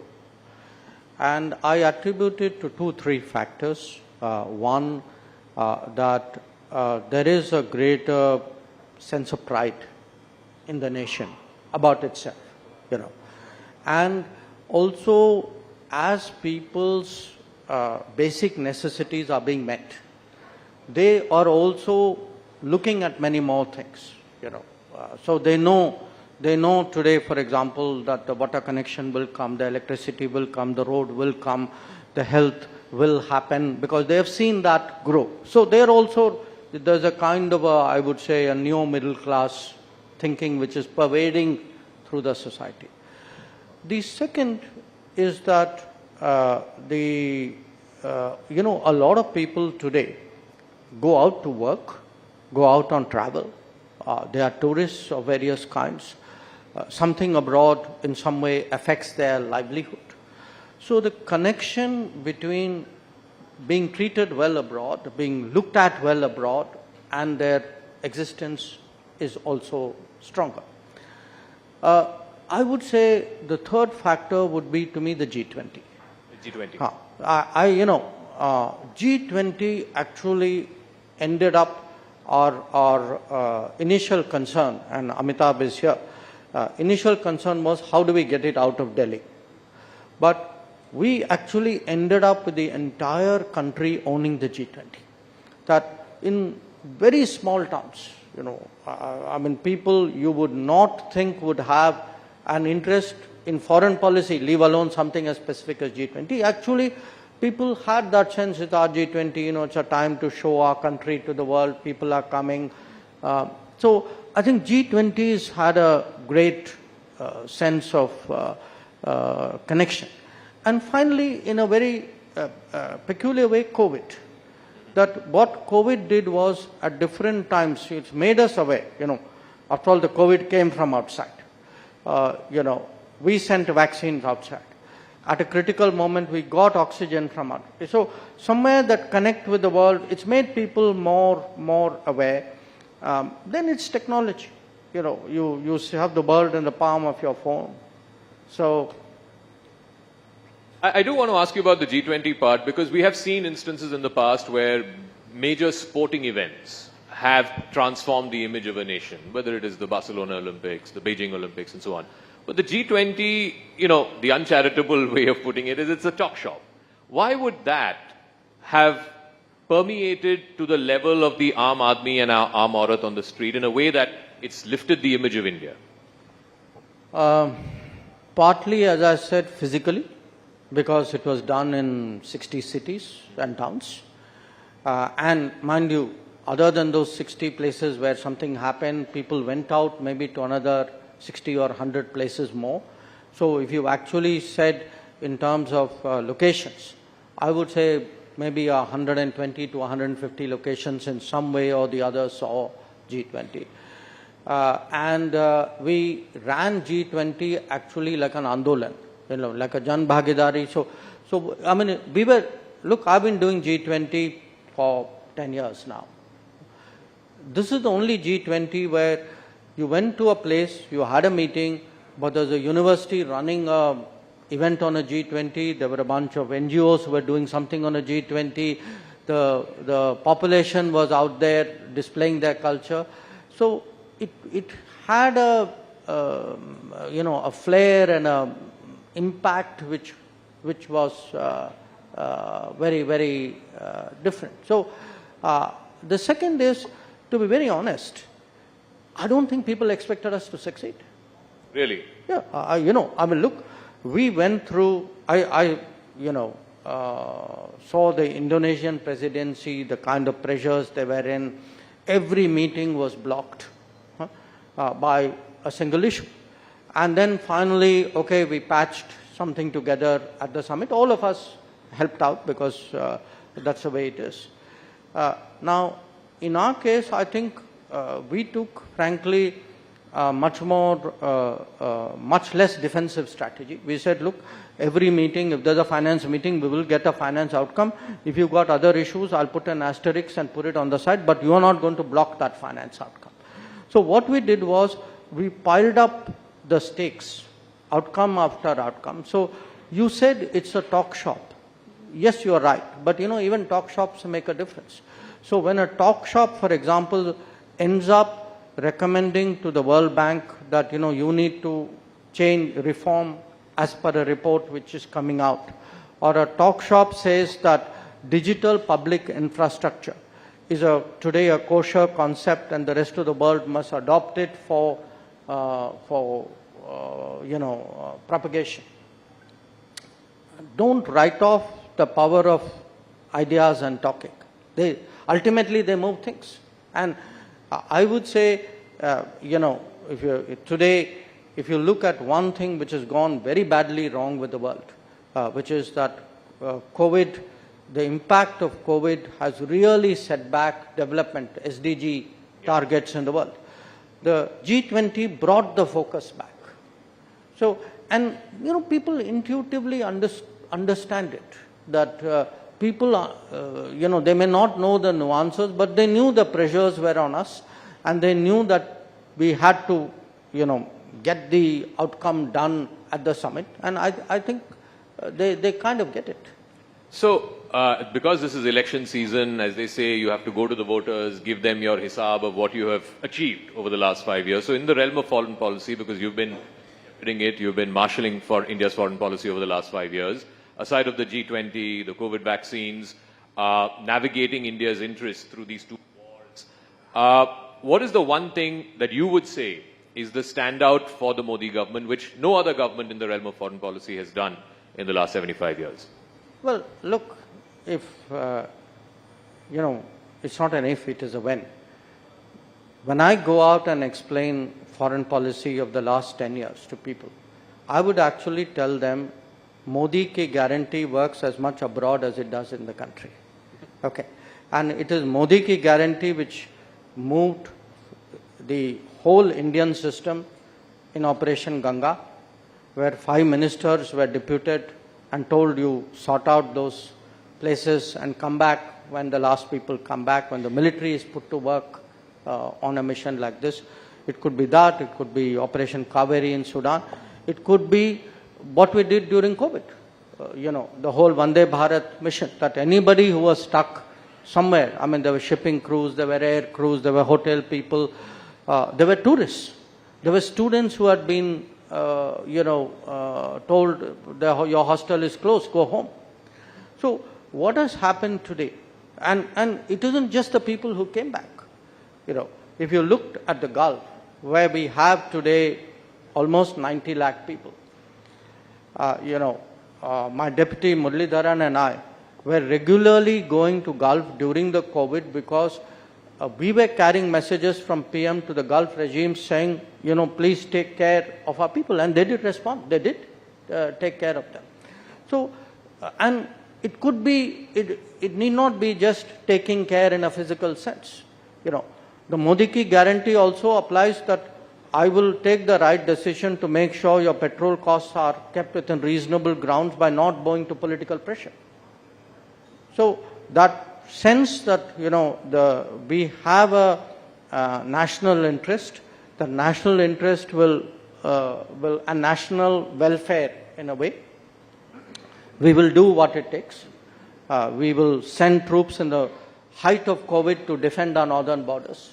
We will react to terrorism in a way in which will deter, any sort of repetition of such attacks. So it works in different ways. I think today, when part of the reason why people respond to foreign policy is they can see that visibly our international stock, our credibility, our weight, our influence has gone up. So, just like the government puts its record to the people and says these are the things that we've achieved in the last 5 years, 10 years, the opposition also has a right to say that, look, this we think are the failures of the government when it comes to foreign policy. So they say, look at the whole situation vis-a-vis China. You mentioned that. The opposition's even gone to the extent of saying you've lost territory to China. Look at the neighborhood. Even friendly countries are not so friendly anymore. The situation with Pakistan is back in the back burner. With the West, there are serious differences on the Russia-Ukraine war, on the Israel-Hamas war.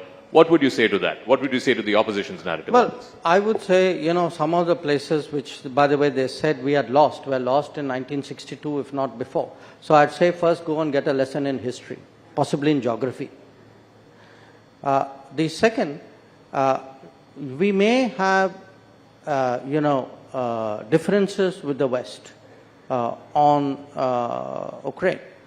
But the purpose of foreign policy is not to agree with other powers on the basis of their interest. The purpose of foreign policy is to defend your interest and advance it. So if I have a difference, I have a difference. So what would the opposition like me to do? To get along with people and increase my petrol purchase, price at which I buy fuel? So, I mean, let's get the parameter of judgment right. I still say that if you look or take Pakistan, yes, today our relations are very, at a formal level, are very minimal. But why has it happened? It has happened for two reasons. One, because we have put terrorism fair square at the center of the relationship.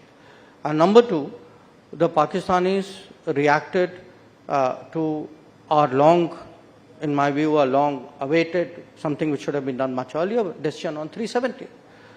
So what would the opposition want us to do? Not do 370 because it will upset Pakistan? Or talk to Pakistan ignoring that they do terrorism? Actually, that's what the opposition was doing.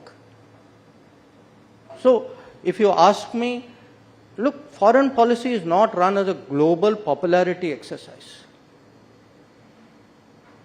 It is run I mean, if you have an appeasement mentality at home, you will take it outside. So one of the points you mentioned, and again, this is the latest sort of criticism against your government, points of difference, if you will, with the West, is on the CAA, the Citizenship Amendment Act.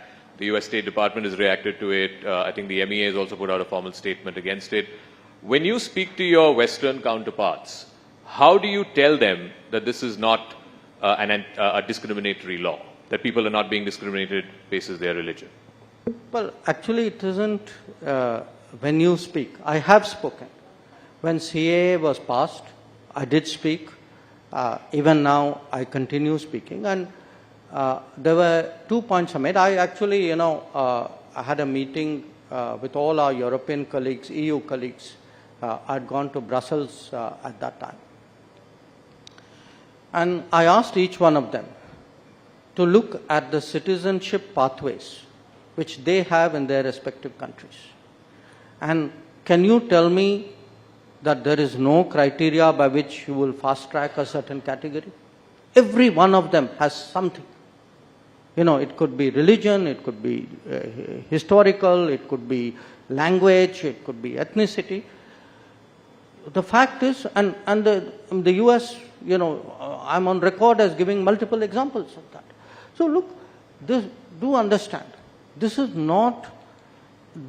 an issue of correcting a certain situation of our history. And it is a question of being just, of being fair to those people who were caught on the wrong side of history at the time when partition happened. And who at that time, whose welfare people worried about even then. So, and as I said, this is not unique. I mean, if you go around the world, in different parts of the world, history has stranded people in different situations. Now, you can either be completely heartless and utterly calculating and say, well, it doesn't matter, who cares what happens. But if you look at the predicament of these people, these are stateless people who are stateless because of no fault of theirs, because political leaders of a certain era got it wrong. Somebody is righting a wrong. They are not wronging anybody. They are actually righting a situation where a wrong has been done to many people. You mentioned, not in a direct way, but in a tangential way about this in your book as well, Why Bharat Matters, as to why you believe, and you've made a case for it, it's for up to people to agree or disagree with it, that because of that mentality that you referred to in the first few decades after independence, there were missed foreign policy opportunities, particularly vis-a-vis Pakistan and vis-a-vis China. And vis-a-vis the US. And vis-a-vis the US as well. So, but some would say, now you have the benefit of hindsight to make that argument, to make that case. Perhaps in the 50s and 60s, that case would have been looked down upon or may not have been entertained. So how do you then make the case that, these were missed goals or missed opportunities because there was a certain political bent of mind? I saw that argument coming, and therefore I anticipated it. So, a good batsman. So let me tell you. First of all, I just want you to think of this one very simple fact. You got Pakistan wrong, you got China wrong, you got US right, and we had a great foreign policy. So put that aside. I am not saying today, benefit of 2024, that, let's look back at 1954 or 1950. I'm saying somebody in 1948, 49, 50, 51, 52, as you were taking those decisions, stood up and said, please, Mr. Nehru, what you are doing, have you looked at this aspect of it? So this is not hindsight. These are Nehru's contemporaries who are questioning decisions which Nehru was taking at that point of time. So what are these decisions? I give you three. Shyama Prasad Mukherjee actually contests very strongly the Nehru-Liaquat Pact, saying, look, you are assuming that Pakistan is going to treat its minorities the same way as we are treating our minorities. But the very nature of creation of Pakistan and the regime which has come into being is very different. So how can you possibly make, such a fundamental misreading of these guys?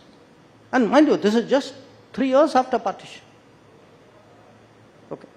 Well, a little bit more. The Patel, I'm giving you an example of China. Patel puts in writing that today, for the first time, we are facing a two-front situation. The intentions of China cannot be taken in a positive way. There is much that we have to apprehend. So please do not, have a sort of rosy picture of the situation. What is the answer from Nehru? I cannot conceive that anybody would undertake a wild adventure across the Himalayas. By the way, that's exactly what they did in 1962. So now, if Jaishankar in 2024 says, they got it wrong in 1954, your question is very, very valid. It's not Jaishankar who's saying it.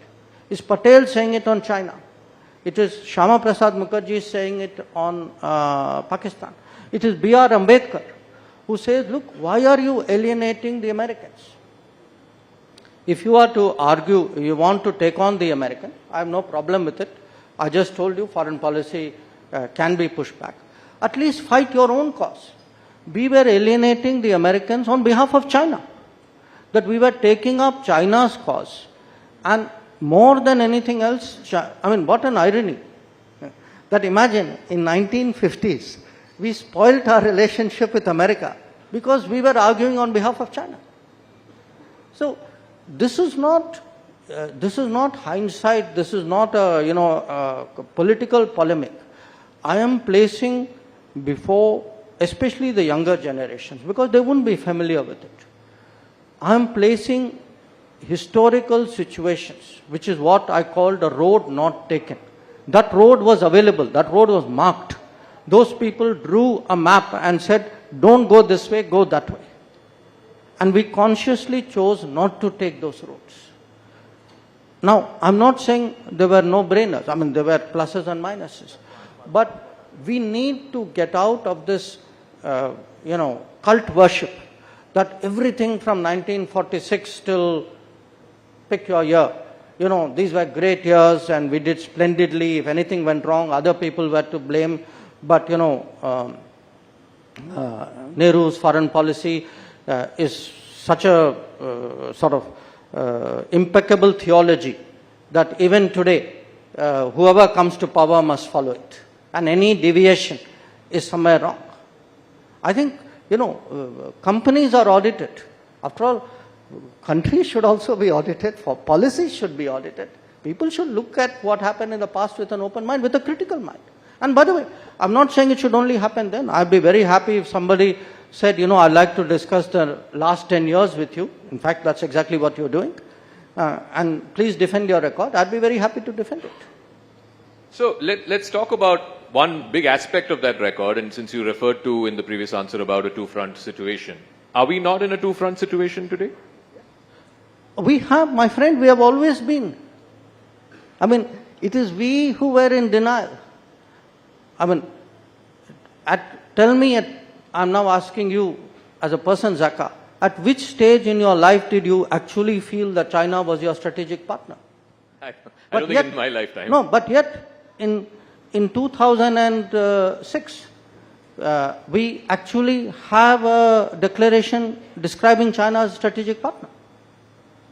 So I want to say, look, there's a gut sense in society. Sometimes, and I say this as someone from the foreign policy fraternity, sometimes, this is a bubble you have created. Because in the earlier years, it was very much a Nehruvian ideological bubble. Nehru was against America, so everybody was against America. Nehru said China is a great friend, everybody says China is a great friend. So the vestiges of that continue. Even today. I mean, you have a concept called Chindia. Okay.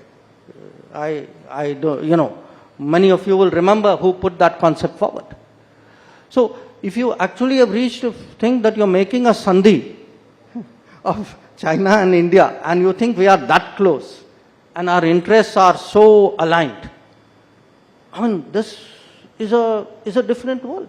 So I would put to you, if you go back, especially I would say to me, 1950s, it was latent. 1960s onwards, especially after the China-Pakistan agreement in 63, and the territorial transfer of Indian territory by one illegal occupier to another, you had effectively the two of them working in tandem. And to me, that is a very obvious basis on which to build policy. So let me now come to domestic politics. We've got the last 15-16 minutes now. In the last 5 years, we have seen the transformation of Dr. Jaishankar from diplomat to foreign policy scholar. Now you're a full-blooded politician. So tell us, why is the Prime Minister spending so much time in southern India? Every day, every other day, he's in South India. In the last elections, in the last Loksabha elections, out of 129 seats in the 5 states in southern India, the BJP won just 29. A bulk of it came from Karnataka. Why do you in the BJP believe this time the south will be your new frontier and you'll be able to conquer the new frontier? Well, if I applied that logic, I could apply it to the rest of the country. There was a time, there were many states where there were no BJP MPs.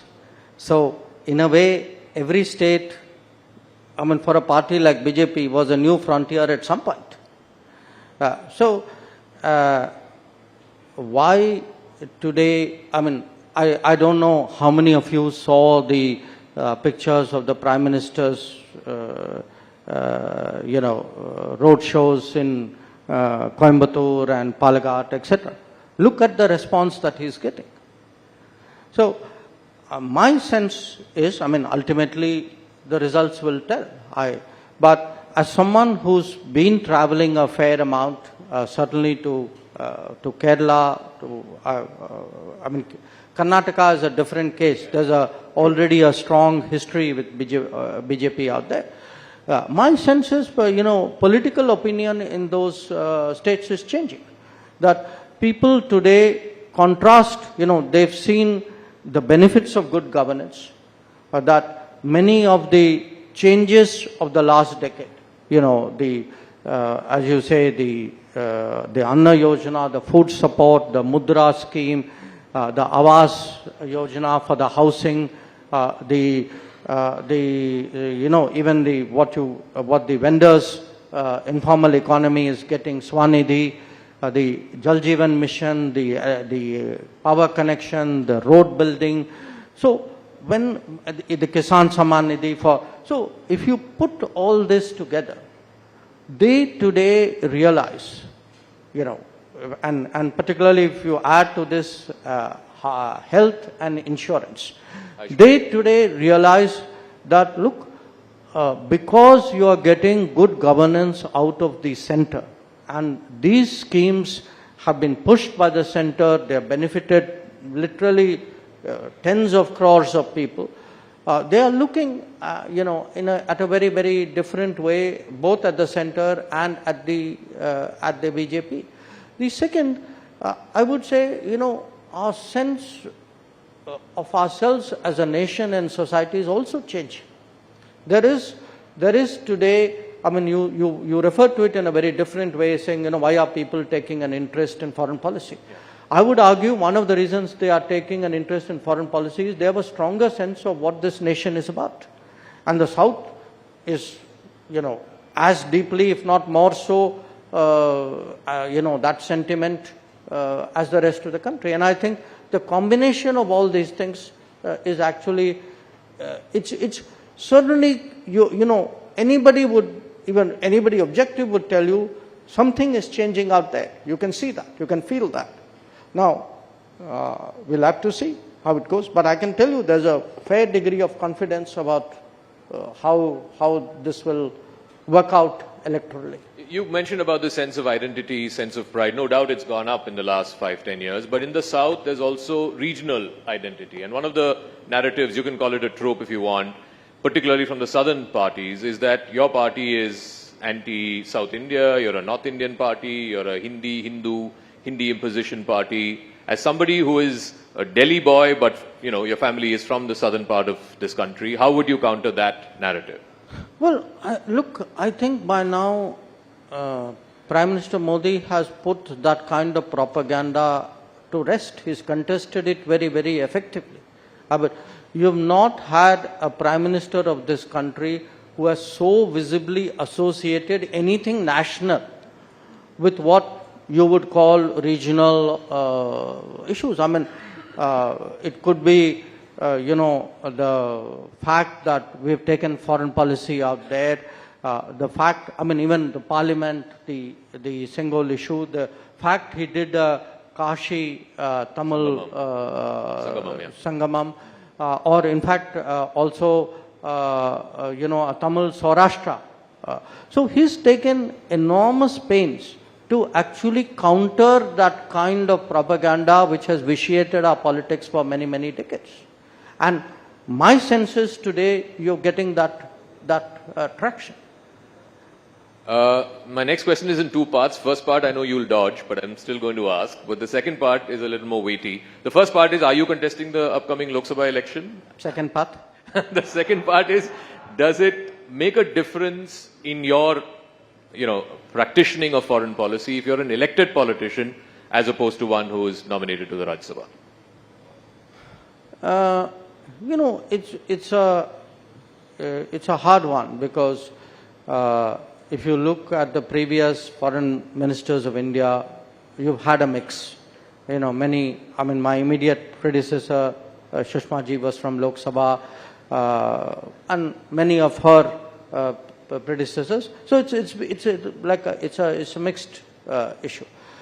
The fact is, today, certainly speaking from a BJP perspective, I can tell you how much focus there is on constituency, on ensuring delivery, on making sure that last mile, that leave no one behind message goes through.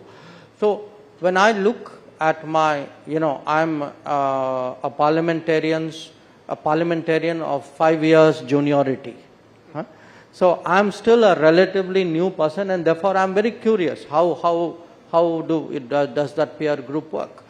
And I look at especially the effort which Lok Sabha MPs put in, and it's staggering. I mean, it's not, by the way, that the Rajya Sabha MPs have a ball. I mean, because certainly where the BJP is concerned, I mean, you have governance responsibilities, you have party responsibilities. I mean, you are on, really it's a 365-day kind of calendar. But, there's always that balancing your focus and attention with what are foreign policy issues, with other responsibilities that you may have. It may be Lok Sabha, it may be something else as well. You know, you've had ministers who were not Lok Sabha members, but who as foreign ministers had many other responsibilities to do. So you're not answering the first part? No. No. No, but since you said that the BJP gave so much attention to constituencies, is there a preferred constituency that you would like to fight from if the party asks you to? No, I think when I said I wasn't answering the first part,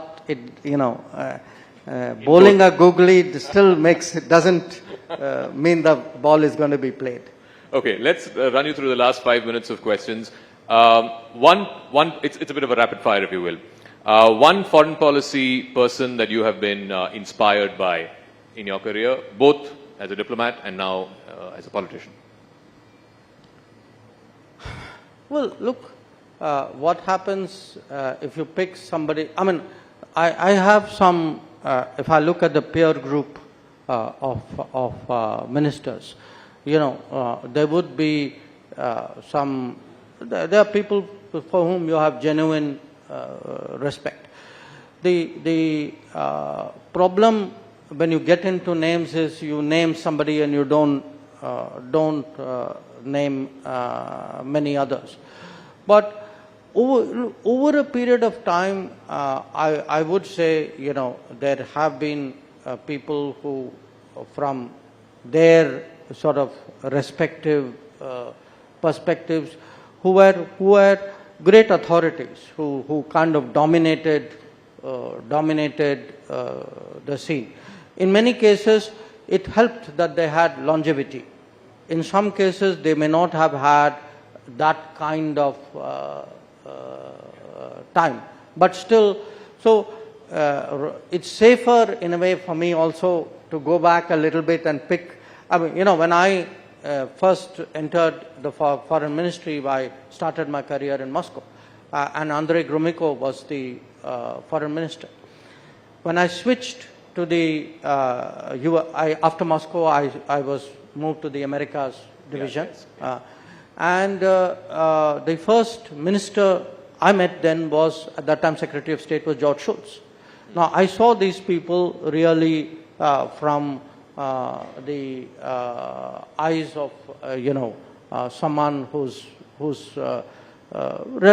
starting the business. But when you kind of read about them and analyzed them with a passage of time, I mean, so even in our own setup, I would say, I mean, the foreign minister, when I joined the foreign ministry in India, was Atal Bihari Vajpayee.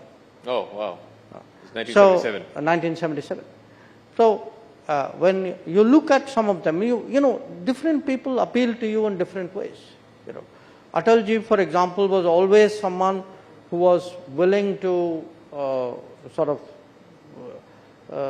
in a way, break the mold. And you saw that finally when it came to the nuclear test. So I would say at different points of time, I've had the good, it's like if you are interested in cricket and you've been seeing a lot of test matches, you'd remember great innings. Yeah. By the way, the first century I ever saw was Ian Chappell. Ian Chappell? Yes, in Delhi. Oh. So you remember, you remember these moments, you would remember. I would hesitate to say, okay, this was the all-time greatest. I mean, yeah, that's a tough one, yeah. Since you mentioned nuclear and since we're talking about all of these doyens, you've talked about him in the past as well and more recently as well about the legacy of your late father. He's the man who, for all practical purposes, was the architect of India's nuclear doctrine. Do you think about your legacy as to how people will remember Dr. S. Jaishankar? No, not really. I mean, how would you want them to remember you if it? I haven't even given thought to that. I mean, look, you start. I guess people start thinking these things when they feel they are very advanced and are close to hanging up their boots. You're far from that. Well, I do not know what the future holds. I didn't know what it held 5 years ago. I would have, my wildest dreams wouldn't have anticipated becoming the External Affairs Minister. But I think I still have enough gas left in the tank not to think about parking in the garage and thinking about how people are looking. Please race away, Dr. S. Jaishankar. Thank you very much. Ladies and gentlemen, the External Affairs Minister of India, Dr. S. Jaishankar.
Ladies and gentlemen, we hope you enjoyed your lunch. Thank you so much for cooperating with the Prime Minister's security protocol.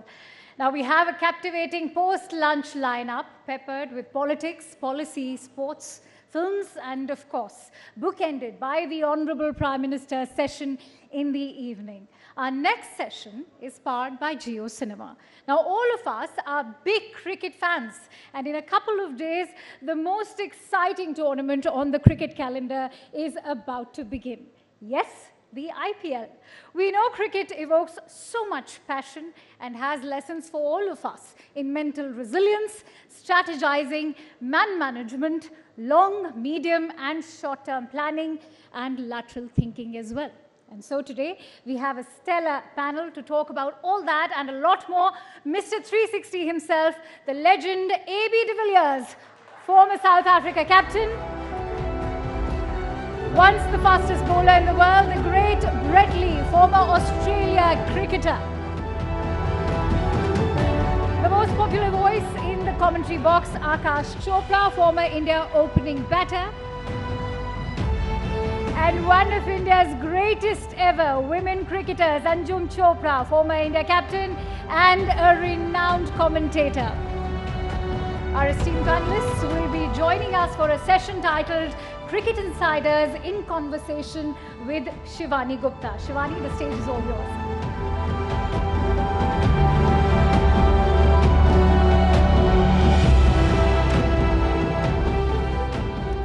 Thank you, ladies and gentlemen. I know we've just restarted after a lunch break, but can we please have a big round of applause for our 4 panelists here. You know them as well as anybody else, and I'm very privileged that I don't have to do any introductions because everybody knows you all in India very, very well. So all I'll say is, welcome to India, AB, Brett, and of course Akash and Anjum are our pride here. Let me begin with AB. The IPL is 2 days to go. You've experienced it and how for 11 years as a player, but this time around you're going to be commentating on the IPL. But begin by telling me, in the world, is it truly the centerpiece of cricket as we think it is in India? Good afternoon, everyone. It's great to be here, and thanks for the introduction.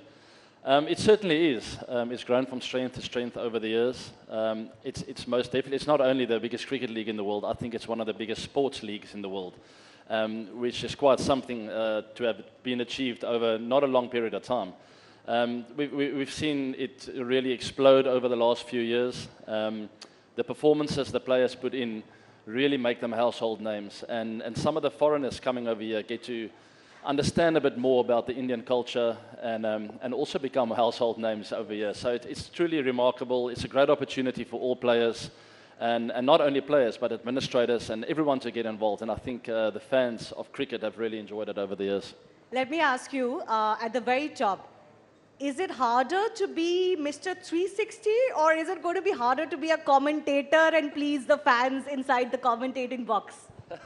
Well, over there, Jio Cinema, we've got a fantastic team, so I really feel at home.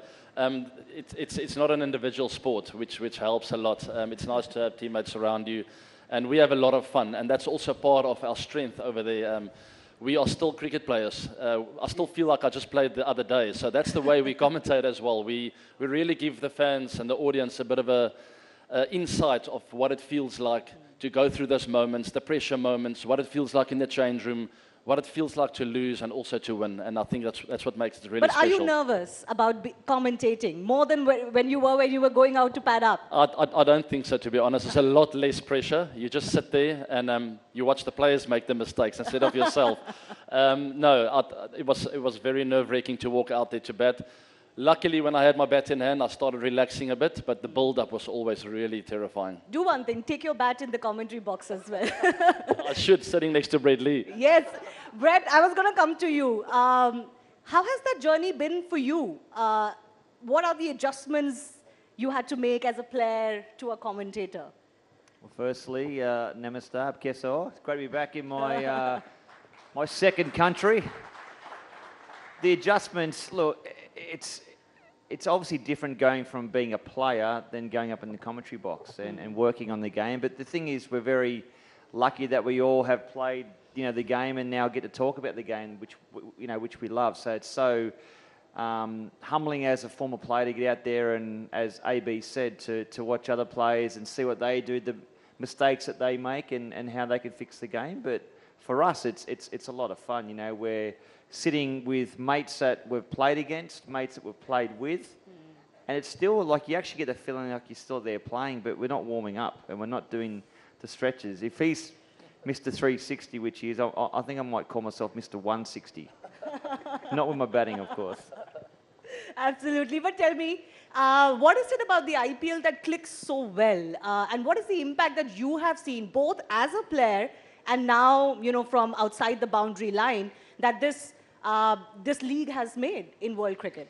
Look, I think what the Indian Premier League has done, it's actually brought a lot of different cultures a lot closer together.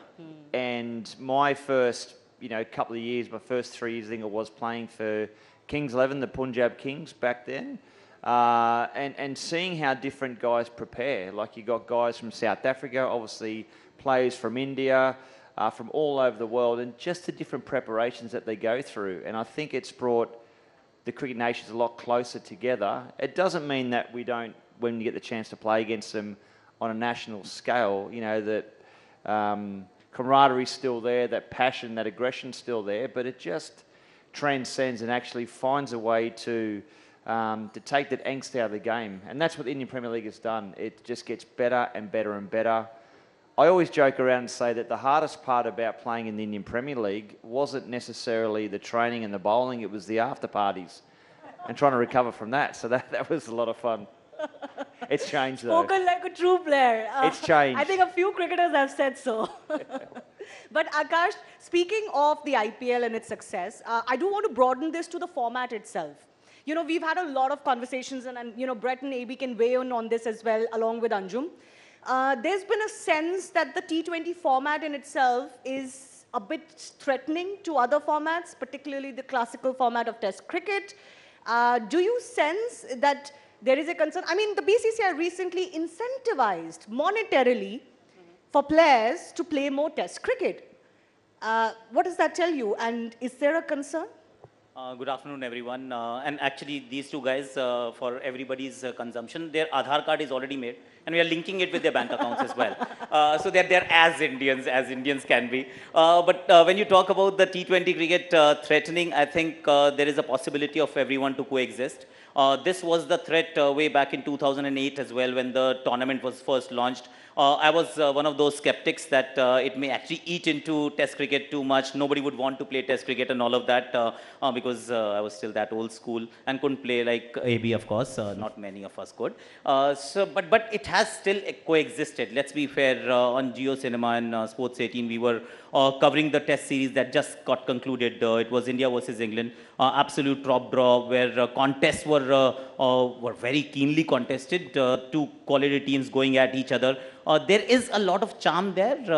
Yes, it is under a bit of pressure, but pressure is good. All cricketers will tell you that we need to thrive under pressure. If you buckle and you disappear, I mean, bad luck. But Test cricket has survived 150 odd years. So there must have been a few other existential crises that may have come up earlier, but it has survived. BCCI is doing its bit. It's not just, they've added actually 45 lakh rupees, up to 45 lakh rupees per game, in addition to the 15 lakh that you get. So it's about nearly, what, $80,000 for a game of cricket, which is phenomenal. See, India will continue to do its bit. Australia is, again, very keen to play Test cricket. South Africa is facing their own set of challenges, and we don't mean to look down upon anyone because all of us are very different. We have our own challenges. But I do feel when you talk about Test cricket, like we are doing at the IPL, and you will see it on Jio Cinema throughout, we celebrate this festival of cricket for the next 2 years. But we take Test cricket equally seriously. And that's how we did for the last 5 weeks when England were here. And it will thrive only if the three big boys at this point in time, India, England, and Australia, sorry, AB, they keep investing in it, and they keep actually funding the T20 money should start funding test cricket. At some stage it will happen. It is already now visible in Indian cricket when you talk about those $80,000 per game. So that might just be the road ahead, because anybody who's played the game, anybody worth its salt will tell you that test cricket is actually the pinnacle of your skill set, or skill set being challenged. So I'm sure it'll stay maybe in a slightly different form and shape, but it'll be there. Anjum, lots of responsibility on respective boards to do their bit, because as we all accept, there is a bit of threat, and we need to do a little bit more. Do you sense that all boards will put their thinking caps on and put their hands together? Yeah, good afternoon, everyone. If I didn't say it, then I would have been singled out. So I rather say good afternoon to everyone. So I think, look, for the women cricketers, it's welcoming sign if we can continue to play test cricket. And since India has won, the good part is that India beat Australia and England at home. So the fillip of hosting more test matches has come about. We will be hosting South Africa in a couple of months down, just after the IPL. So that's important. But I do feel that test cricket cannot die. So it's like what Akash said, when T20 came in, no one will play test cricket. But, it's like a wheel, like this Rising India wheel that we're all a part of at this point of time. It will come around. And I think it's obviously the English cricket board, Australian, Indian, South African, New Zealand, all these cricket boards will need to do their bit. They will all come around. It's all about investing at the right time, at the right place. But AB, certainly the modern cricketer, do you sense faces a different dilemma when it comes to choosing their career path, which is why we're having to incentivize a little bit for them? I mean, different choices that they have to make vis-a-vis what you had to make in your days? Yeah, I'm quite thankful I never had to make the decision. I was always motivated just to play for my country, and whatever comes after that is a bonus, If there are any other leagues, which happened during my career. For youngsters these days, it's really not an easy decision, but it should be made easy for them, and that's where I'm coming from. I feel cricket is like music, and test cricket is like classical music. It almost becomes part of you. It's an art, where T20 is probably more like rock music. It's more entertaining and exciting, but there's room for all genres to exist within music. But it comes from the administrators, the boards, and they really need to take these decisions out of their hands, or at least make it easy for them and say, you know what, it can be entertaining, it can be good for you to go and commit for test cricket. If you want to play T20s, no problem, there's your route. So I think that's the way forward. Brett, what would you tell modern day cricketer today when it comes to these dilemmas? Well, firstly, have fun. That's the reason why we play cricket. And I'm with AB. I started playing cricket professionally 96, 97, I think it was, a long, long time ago. And the choice and options weren't there. And my dream was to play for Australia, to wear the baggy green cap. So we want to make sure that any kid, any young boy or girl that wants to get the chance to play Test cricket can have that opportunity. I think across the board, though, what would have to happen in order to make it work is to make sure that the players get paid the same amount of money, whichever country that they're playing for. And if we can do that and bring different nations up to speed that aren't getting paid as well as they would in a T20 format, whereas it's the IPL or whatever format it might be, that might encourage the young boys and girls then to go back to play, I guess, more cricket. So maybe, yeah, it's up to the boards to get more funding in order to look after their players coming through.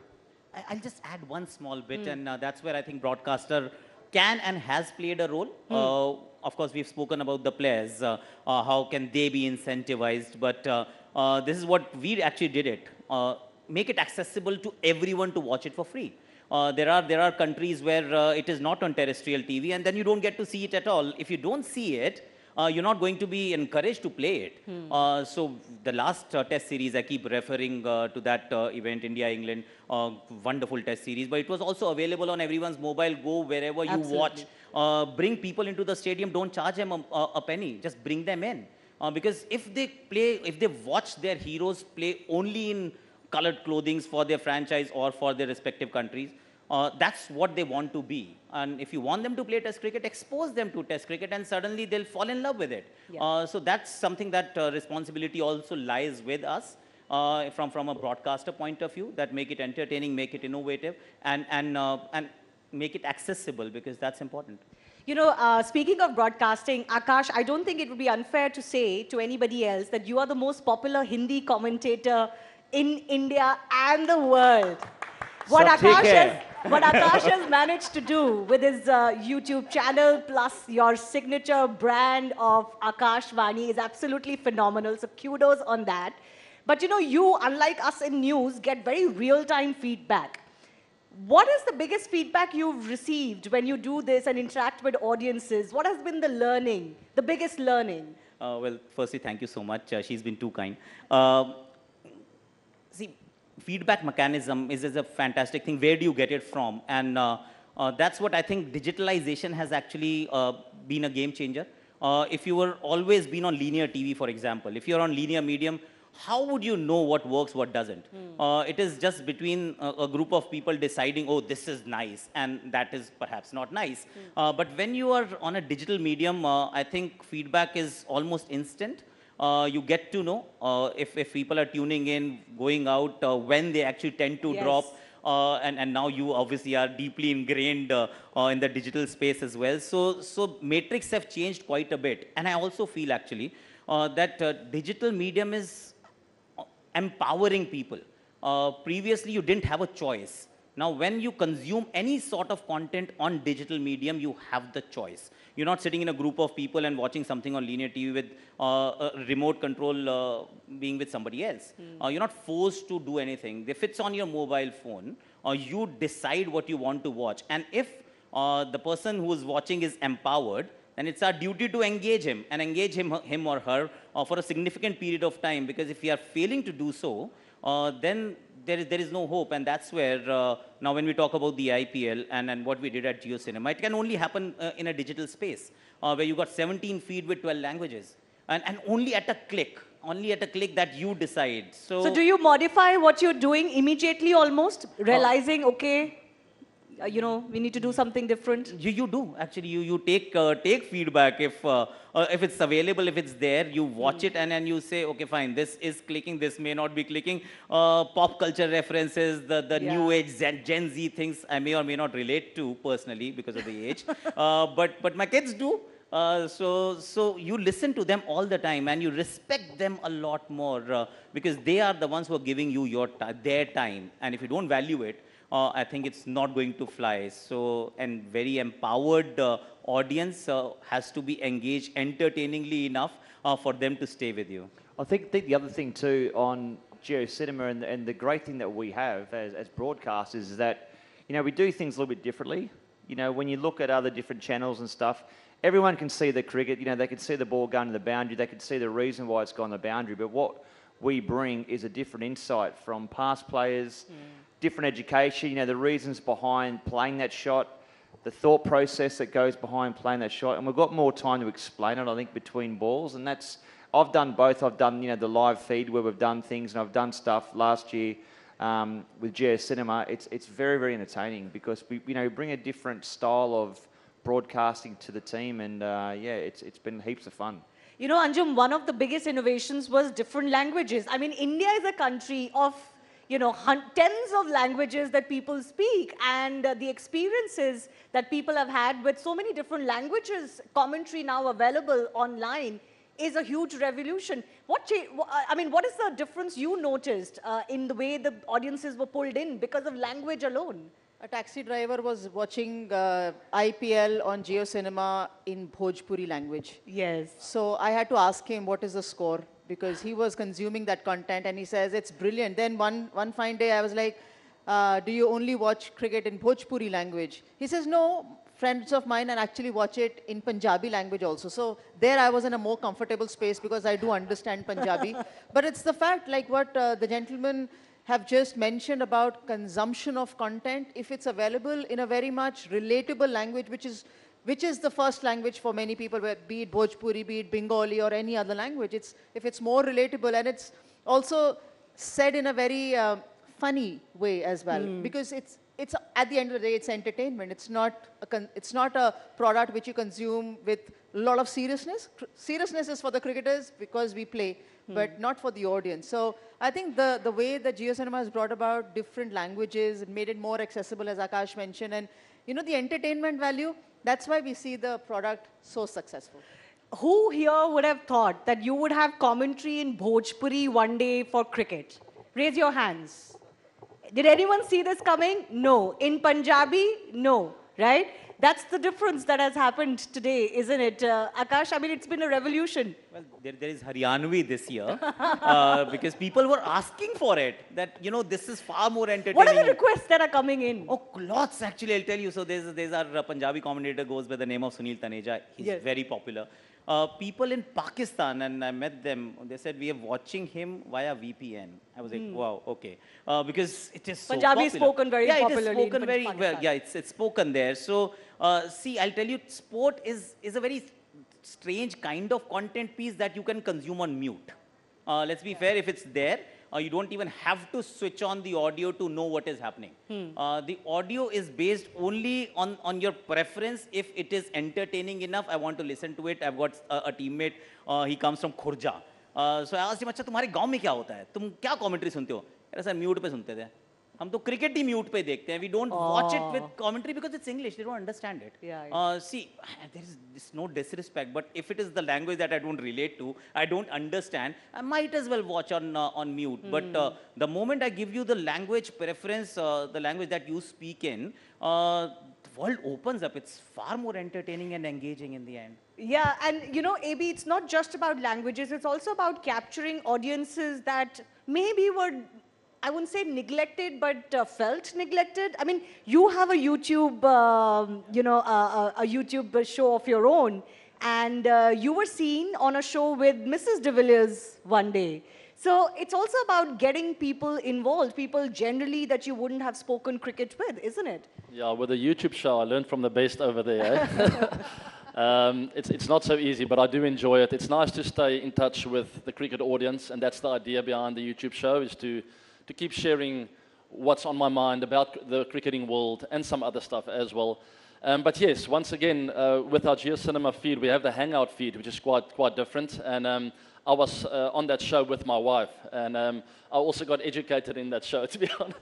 She told me that, no, there's one time when KKR played RCB, and I'm obviously an RCB player, she actually supported KKR. And I was like, excuse me, what's that all about? She said, no, Shah Rukh Khan is one of my favorite guys.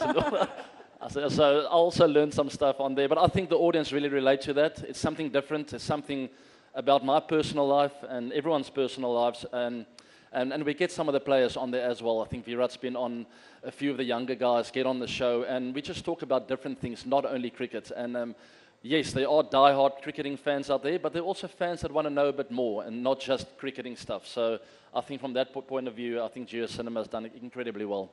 There's also Brett 4K, there are hero cams, there's so much technological innovation that is going on. Does that boggle your mind sometimes to see so many different And that's just feeds? up in the commentary box. on the field, it's good as well. Nah, look, it's it's to see cricket in a different light, where it's so close and so realistic now, and the camera angles and the clarity that you can watch with now is fantastic. You mentioned, 17 different languages. I reckon there's 18. There's Hinglish as well. We should put Hinglish in there as the 18th. Which and we Brett try would do well in that. Brett can speak a bit of Hindi. Thora Hindi, Thora. We're teaching him to be on Hindi feed this year. Hindi, Punjabi, we'll have a crack at everything, right? Sashri Kalji up the back there. Look, it's so exciting. We are on the eve of the Indian Premier League starting. Great to be part of JioCinema. It's a lot of fun. We want to bring a different product. People are enjoying it, and life is pretty good. Yeah. Speaking of the IPL, I should mention, Anjum, the WPL just finished. This project has been a revelation of sorts. Of course, we knew the IPL was already successful, but there was a little trepidation with the WPL launching a couple of years ago. Are you surprised at all with how well loved this product has already become? Day one, I was surprised. I think at the launch of the WPL, which was in Mumbai last year, and the stadium was full in Navi Mumbai. And I remember talking to Zahir, and he was like, wow, this is brilliant. I said, now Zahir, can we sustain it? Because of course, JioCinema is showcasing it. It's going in digital. It's going on different languages on digital as well. He says, look, how the cricket is played on the park will determine the success of it. Of course, rest is history. Cricket was entertaining. And I was surprised looking at the numbers even after season 1 and now after season 2, that some of the best cricket played at the global level, we have surpassed those numbers, which means the content is consumed by more than 10 million people.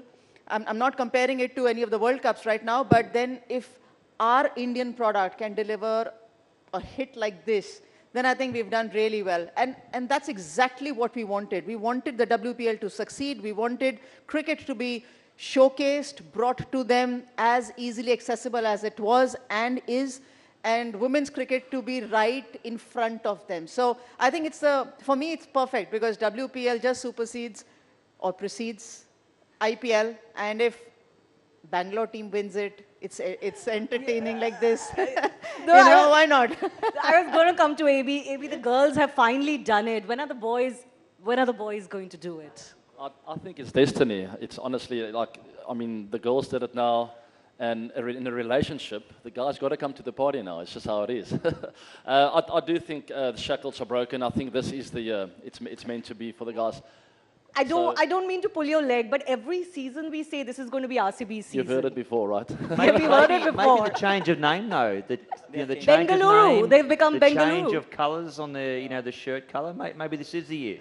But just to come back to the WPL quickly, what I really enjoyed is we know the final was in Delhi. Yes. And we saw the footage of the streets of Bengaluru going absolutely crazy. Fans filling the streets. And it just shows you how far the WPL has come. At the toss, you couldn't hear anything what the captain was coming back to you with. So it was that kind of fan following. And for us also, for all the broadcasters, for us also it was an eye-opening because those RCB fans are everywhere. And it's such a nice thing to see the stadium being full. No, I feel for the RCB fans, and I think it's good to have them this win. But do you really genuinely feel, AB, this could be RCB's year? I know you will be a little bit biased, but who looks like a good title contender? I really do believe we can win it.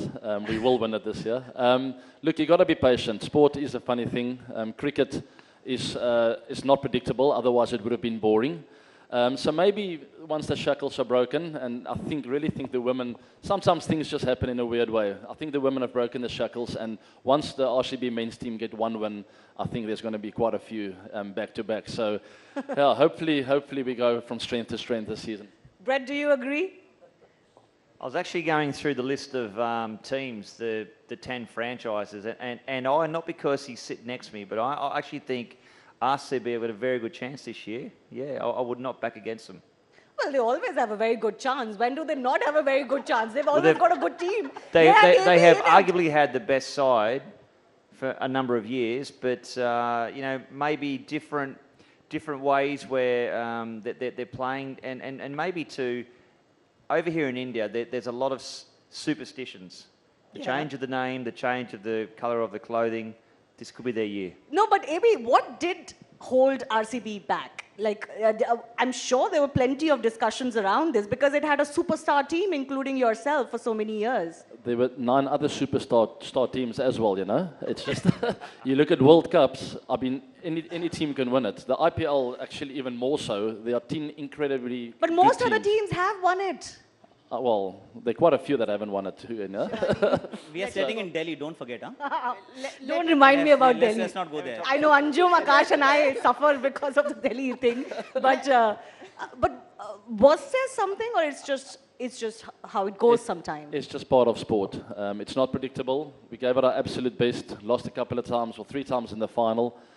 We had our chances here and there, so we got ourselves to blame. But hopefully, and I mentioned it to you before, hopefully the legacy over the last few years that the senior players or the guys who have left already have left behind will carry the team across the line in the years to come. Akash, what is the Akash Tippani and the Akash Vani on this season's title contenders? See, I think firstly Smriti will go to the men's dressing room and give them a pep talk. That's what should happen. They gave her a beautiful guard of honor yesterday, I was seeing, and it was beautiful. On a serious note, I do feel, all teams are fairly good, and I agree with AB. There's just a lot more to it than having a good team which results in lifting the trophy. When I just put all teams together, Mumbai Indians is standing out. They are a very good team. So I'd say it could just be the Mumbai's year once again. Anjum, for you? And also keep Delhi in the mix as well. We do keep Delhi in the mix every year. Delhi in the mix. They're just around, and RCB can jump from there as well. So don't put more pressure on AB. He's not playing. He doesn't have to hit those shots around the ground. But I'm sure as long as IPL is entertaining and we can see all that entertainment in different languages on Jio Cinema, why not? AB, will you go to the dressing room maybe? Catch up with the old guys and, I don't know, talk to them? Listen, you're asking me a lot of questions now. Eh? She's putting me under big pressure. I would love to. I have been in touch with some of the players. They have a new coach in Andy Flower. Some things have changed over there, so maybe a bit of a fresh start for them. So I've decided just to sit back and wait. If I hear from someone, I will very much be open to have a conversation with the guys and give them whatever knowledge I have. But I do feel there's so many world-class players in that team for this season. They're going to be just fine. All right. So, you know, we have on the panel members of the cricket world who've done what they did with the bat and ball. And then, you know, they have other talents. We all know about Brett Lee's musical talent that has been flourishing all through his cricket career, but also especially post that. We know about your love affair with India as well. We've got YouTube content creators in AB and Akash and commentators par excellence. But you are here, Brett. I do want to ask you. You want to hum something nice in Hindi for us? In Hindi? Hame tumhara hun, tumhare hi rahunga. Put it in music. What was that? That was a little cheesy love song I wrote in 2006, and I sang it. I had the pleasure to sing with Asha Bhosle. I remember that. And it was funny because I used to go to the ground and I'll be there playing, whether it be in the Indian Premier League, and to think that I'll be out there running in the bowl and they'll be singing the song that I wrote, which was quite fun. I know that AB loves Hindi songs too. You were humming some on your YouTube channel. Hum, please, sing. I'm a shower singer, you know. I keep the stuff in my head. But what is that favorite song of yours? I'm definitely not going to sing on live TV, all right? But I do know a few. But I think okay, tell us your favorite song. Well, I performed with Shah Rukh Khan before. Ye dozati hum nahi. Oh, so nice. Brilliant. Excellent. And it sounds so very different when AB has actually sung that song, or in a little few words. It sounds so very different. Hum ye dosti hum nahi todenge and all. Very nice. He's also in Hindi commentary box this year then. He's there. Suraj ki baahon mein? No? Okay, let's leave it. One of my favorite songs. Mukabala. Come on, Akash, let's give him company. You start, I'll follow. I'll have to put it on because I'm bad at it. There are two better singers here. Much better. Where is it? I had kept it somewhere. Anjum knows that song as well. Back after a short break. Yeah, but who's singing it with me? AB singing AB, with you. AB, Because it is AB's favorite song. So he was singing a song from the...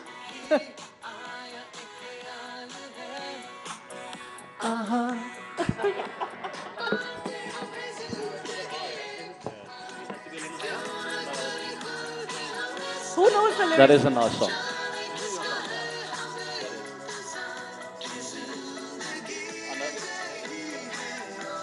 Come on.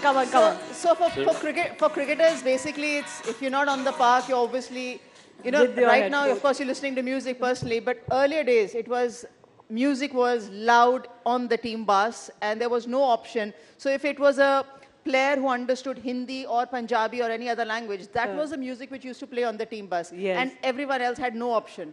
So whether it was a Walkman or whether it was a CD or now with the AirPods or whatever you might call it, nowadays you do have options. Earlier you didn't. So it was one of those, so Zindagi Na Milegi Dobara. Walkman. I have not heard Walkman for about 20 years. That's brilliant. Exactly. There was no option. You had whoever was seated next to the driver, the cassette or the CD or whatever. Yeah, was just get it. The good old days. Yeah. Final 15 seconds, Akash. Okay. The IPL season starting in 2 days. If you were to set it up for the audiences in Hindi, how would you do it? And we'll end with that. बहुत सारे records बनेंगे, बहुत सारे टूटेंगे. बहुत सारा बहेगा पसीना और होगा बहुत सारा पेन, पर यही तो सिखाया था ना कि no pain no gain.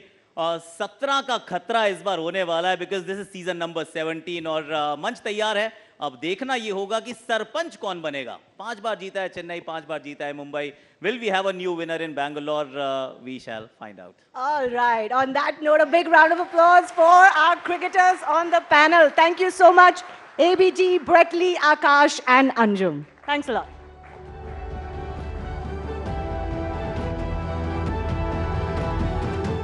Thank you, Shivani. That was a very engaging discussion. Ladies and gentlemen, our next session involves a bright bunch of young and talented actors. There's always something special about generational change, more so if it involves people where the next gen is crafting its own stories in an industry where compelling storytelling is a superpower.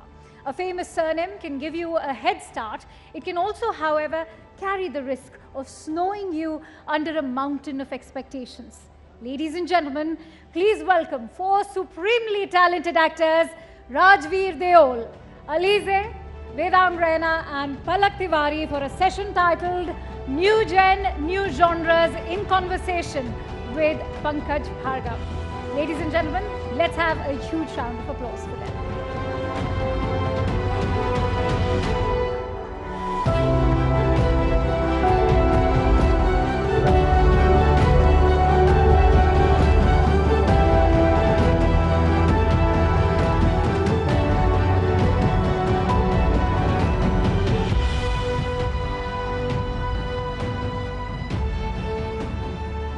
Ladies and gentleman, जोरदार तालियों से हमारी जो young generation है film industry की, इनका जबरदस्त तरीके से स्वागत होना चाहिए आपके बीच में। बहुत बहुत स्वागत आप चारों का। एलिजे, मैं शुरुआत करना चाहूंगा आपसे।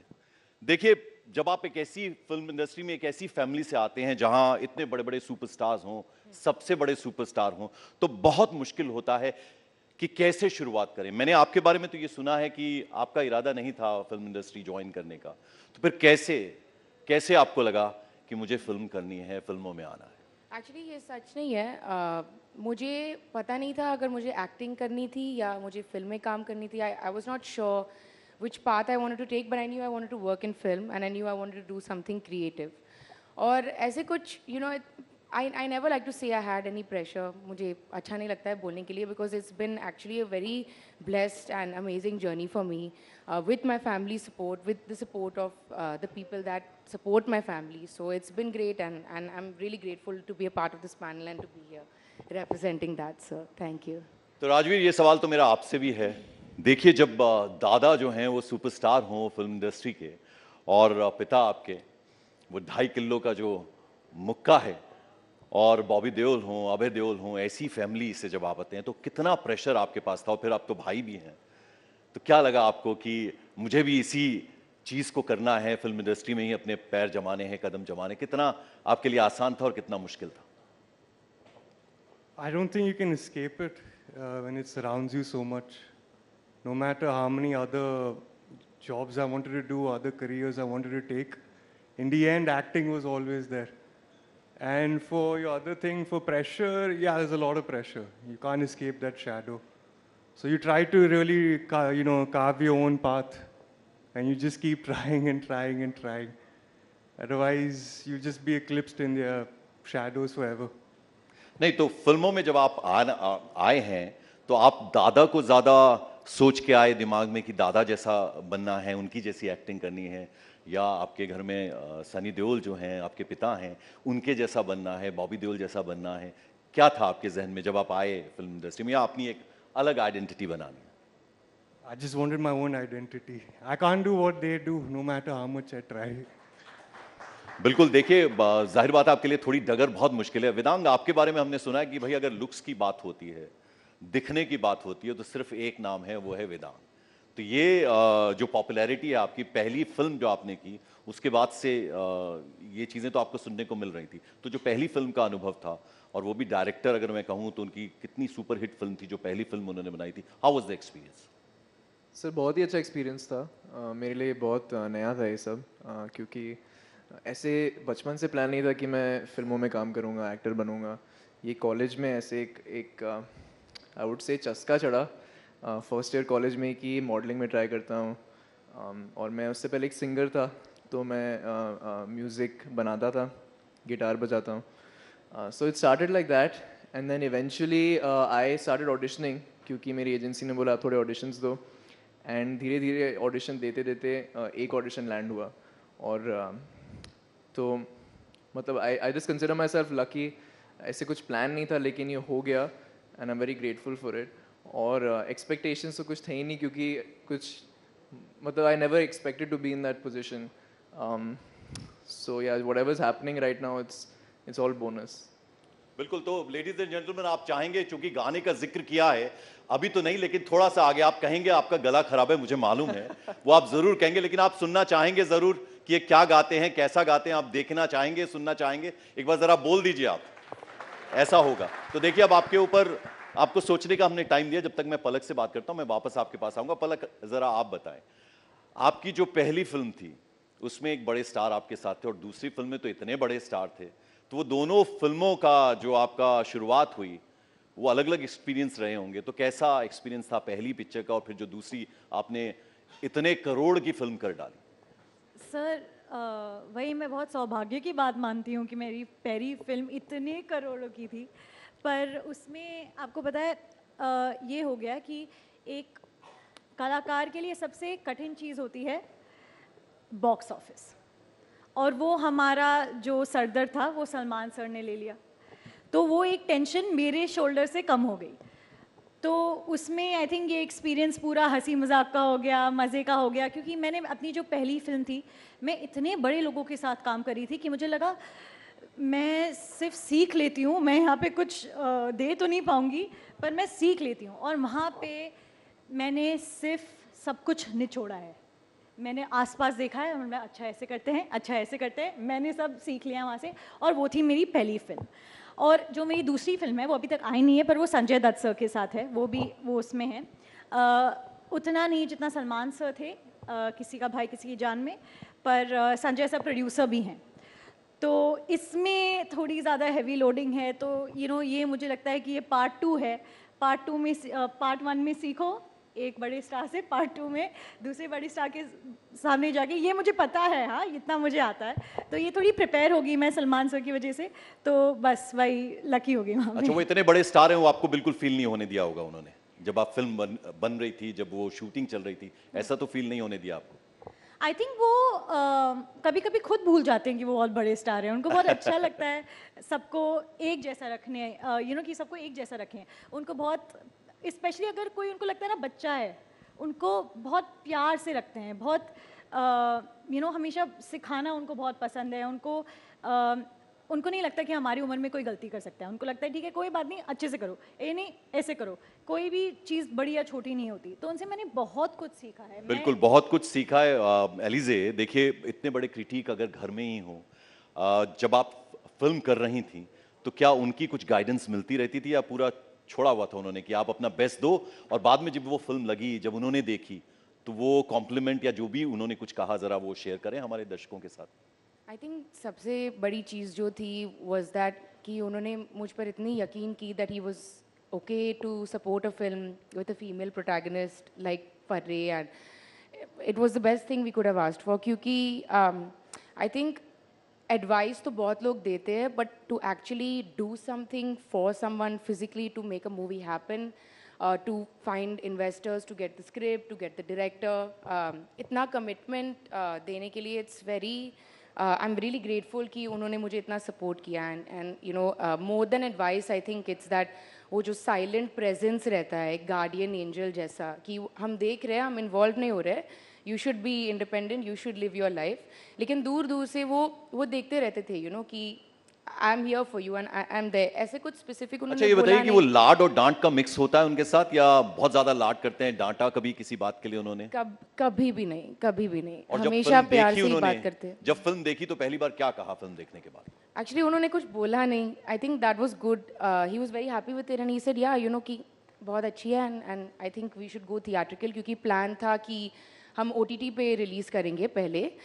फिर उसके बाद फिल्म देखने के बाद हमें लगा कि शायद you know, theaters में एक chance होगी. And I think that was the biggest compliment we received from him. कि he said कि we should do a theatrical release for Farre. So I think that was the best thing. बिल्कुल, और ऐसे छोटे छोटे बच्चे जब हैं, जब इतना अपनी मेहनत से काम करते हैं, भले ही वो ऐसी फैमिली से आते हैं जो पहले फिल्म इंडस्ट्री में, लेकिन इनके लिए बहुत मुश्किल होता है अपने लिए अलग से जगह बना पाना. वेदांग, अगर मैं आपकी बात करूं, आपकी जो पहली फिल्म थी उसमें स्टार किड्स थे, शाहरुख खान की बेटी थी, खुशी थी उसमें, अगस्त्य नंदा थे. तो क्या उनके बीच में आप वो फिल्म कर रहे थे, आपके लिए थोड़ा ज्यादा मुश्किल था या बहुत आसान था? किस तरह का वो अनुभव रहा शूटिंग के वक्त का? नहीं, मुझे ऐसे कभी फील नहीं हुआ और फील कराया भी नहीं गया, to be honest.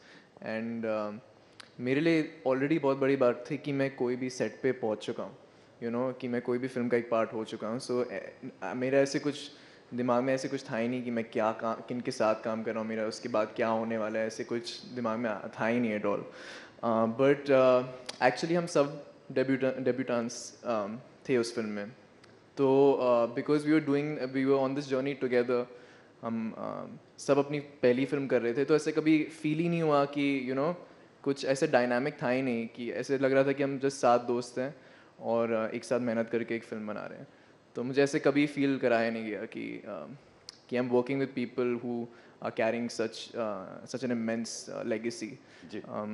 I felt at home. बिल्कुल. और राजवीर, देखिए, हमारे जो दर्शक हैं जो हमें अभी इस वक्त देख रहे हैं, यहाँ पर इस हॉल में जितने भी लोग हैं, वो ये जानना चाहेंगे. देखिए, हमने वेदांग से कह दिया, उन्होंने प्रॉमिस भी कर दिया, साइलेंस उनका जो है वो कह रहा है कि वो गाएंगे ज़रूर, भले ही वो 2 लाइन गाएं.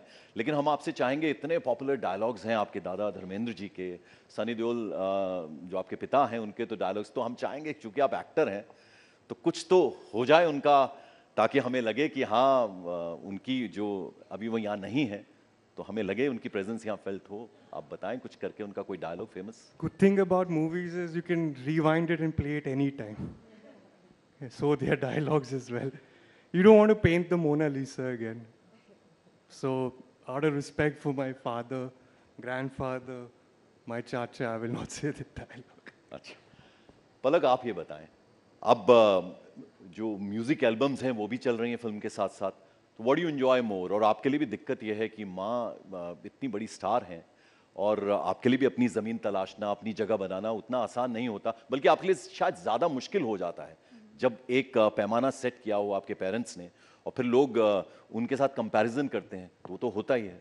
तो किस तरह से लेती हैं उसको आप? सच बताओ, मेरी जो शुरुआत थी वो थोड़ी अलग थी.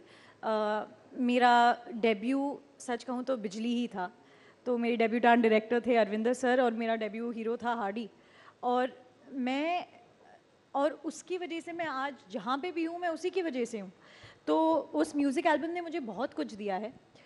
और उसके बाद मैंने एक और की, पर फिर उसके बाद मुझे लगा कि गाने में और नाचने में मज़ा है, पर यहाँ पे मेरा दिल इतना खुश नहीं है.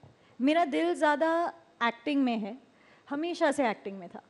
और अगर मैं मम्मी की बात करूं तो, और मम्मी से जो कंपैरिजन होता है उसकी बात करूं तो, मुझे कभी वो एक प्रॉब्लम लगा ही नहीं, क्योंकि मुझे लगा कि क्या ही बोलेंगे कि तुम अपनी मम्मी जितनी सुंदर नहीं हो. हाँ ठीक है, नहीं हूँ, मुझे पता है. मुझे लगता है मेरी मम्मी से ज़्यादा सुंदर कोई है ही नहीं. मैं आपसे बड़ी फ़ैन हूँ मेरी मम्मी की, तो आप मुझे क्या ही बोलोगे. फिर क्या बोलोगे, तुम अपनी मम्मी जितनी अच्छी एक्टर नहीं हो. हाँ, तो मुझे 2 साल हुए हैं, मुझे टाइम तो दो थोड़ा, फिर बाद में बात करेंगे. पर मुझे लगता है कि जो भी है वो इतना बुरा नहीं है. मैं बहुत खुश हूँ कि मुझे मेरी मम्मी से सब कुछ सीखने मिलता है. और मैं एक्टिंग की बात नहीं कर रही हूँ, वो ज़िंदगी में इतनी सुलझी हुई औरत है ना, मुझे बस उनसे एक औरत बनना सीखना है. क्रिटिक भी हैं, घर में बताती हैं कि ये ठीक किया तुमने, ये ठीक नहीं किया, ऐसा कुछ सुनने को मिलता है उनसे? क्रिटिक ही है सर, क्रिटिक ही है. एक पूरी की पूरी देसी माँ है. ये गलत किया, ये गंदा किया, ये हो किया. पर जैसे अलीज़े ने कहा, अगर कुछ अच्छा हो जाता है तो एकदम मुंह बंद. तब मुझे लगता है हाँ, आज कुछ नहीं बोला, आज कुछ अच्छा हुआ होगा. पर वो मुझे ही सोचना पड़ता है कि कुछ क्या अच्छा हुआ है. अच्छा एलिज़े, देखिए, आप ये बताएंगी क्योंकि सलमान साहब को आपसे बेहतर कौन जानता है. आपके तो तीन अगर मैं कहूँ मामू हैं, तो वो उनमें सबसे फेवरेट आपके कौन है, ये मैं पूछूं तो इसका जवाब आपका होगा कि तीनों हैं, या फिर कुछ ऐसा है कि एक सबसे ज़्यादा फेवरेट हैं? ऐसे नहीं है, अलग चीज़ के लिए मैं अलग मामू के पास में जाती हूँ. जैसे अगर मुझे हंसना है तो I will go to Sohail मामू. बहुत जोक्स करते रहते हैं. अगर सीरियस सिचुएशन है, नहीं, जैसे वो जोक क्या होते हैं? वो सिचुएशनल होते हैं जो तो वो है। और फिर अरबाज मामू एडवाइस देने में बहुत अच्छे हैं, he is very well spoken, बहुत आर्टिकुलेट है। तो वो जब भी कुछ किसी चीज़ में मुझे एडवाइस चाहिए तो मुझे पूछना भी नहीं पड़ता है, खुद कॉल आ जाता है उनसे। एंड सलमान मामू वो it's good to be around him क्योंकि वो याद दिलवाते हैं कि you need to be young at heart and just like Palak had said कि वो बच्चे ही है अभी तक। तो sometimes उनके साथ रह के I feel like कि मैं और young हो गई हूँ। तो that's why when I go to him। तो अलग अलग चीज़ें हैं। अच्छा, पहली फिल्म तो हो गई और वो जाहिर बात है उसमें पूरी ताकत लगी थी, पूरे लोग उसमें इन्वॉल्व थे, लेकिन अब वो फिल्म हो गई है। जी। अब इसके बाद का जो सफर है वो डगर जो है इतनी आसान नहीं है, जी। क्योंकि आप लोगों के ऊपर एक वो अलग सा प्रेशर रहता है, दबाव रहता है, उससे निकलना है। तो अब जो नेक्स्ट आपका प्रोजेक्ट है, अभी क्या बातचीत चल रही है, नई फिल्म पे काम हो रहा है या वो क्या प्रोजेक्ट है, कुछ अगर आप हमें बताना चाहें। बता तो नहीं सकती हूँ बट चीज़ें हो रहे हैं। Farrey was received very well, critically बहुत अक्लेम्ड थी। तो आ रहे धीरे धीरे, अभी देखते। अच्छा, वो जो बेस्ट फीमेल डेब्यू जो आपका हुआ था, वो अवार्ड जब आपको मिला था, तो वो पल याद है आपको? वो कैसा अनुभव, वो कैसे एक्सपीरियंस? एक्चुअली उस मोमेंट में मैं बहुत नर्वस थी एंड बहुत डिफिकल्ट था क्योंकि अहमदाबाद में, गांधीनगर में sorry, I think 30,000 people were there on stage. So I got a bit nervous.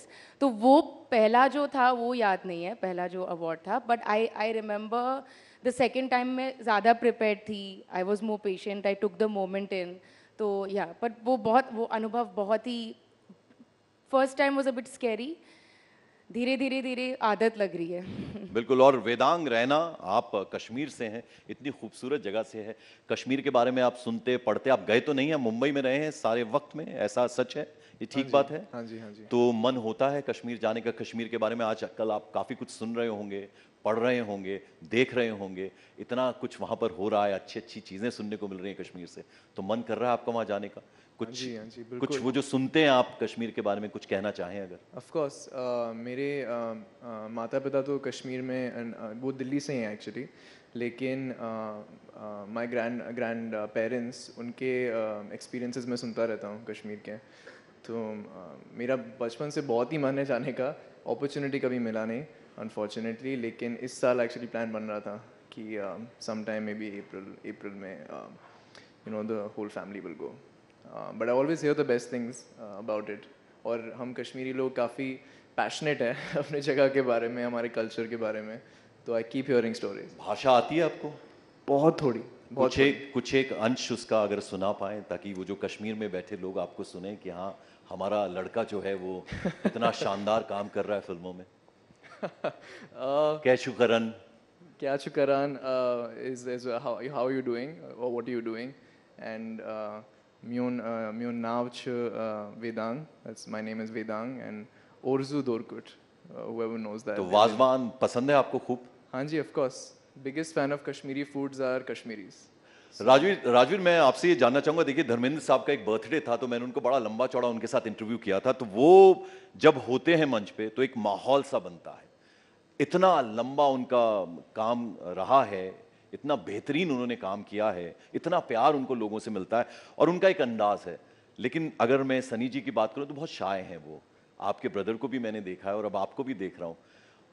Bobby की अगर हम बात करें तो वो आपके चाचू हैं, उनका वो पिता से मिलता मिलता है सब कुछ, लेकिन ये आप तीनों जो हैं वो बिल्कुल अलग लगते हैं दोनों से, इसका क्या कारण है?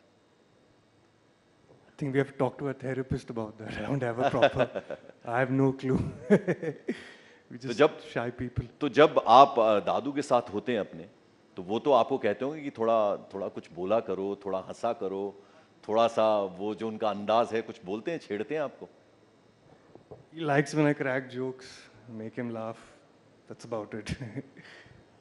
पलक, अब आगे क्या होने जा रहा है? अब नियर फ्यूचर में क्या करने वाली हैं अभी आप? आगे सर मैं बहुत ही ज़्यादा एक्साइटेड हूँ कि जो मेरी फिल्म आ रही है कि वो लोग देखें, क्योंकि मैं चाहती हूँ कि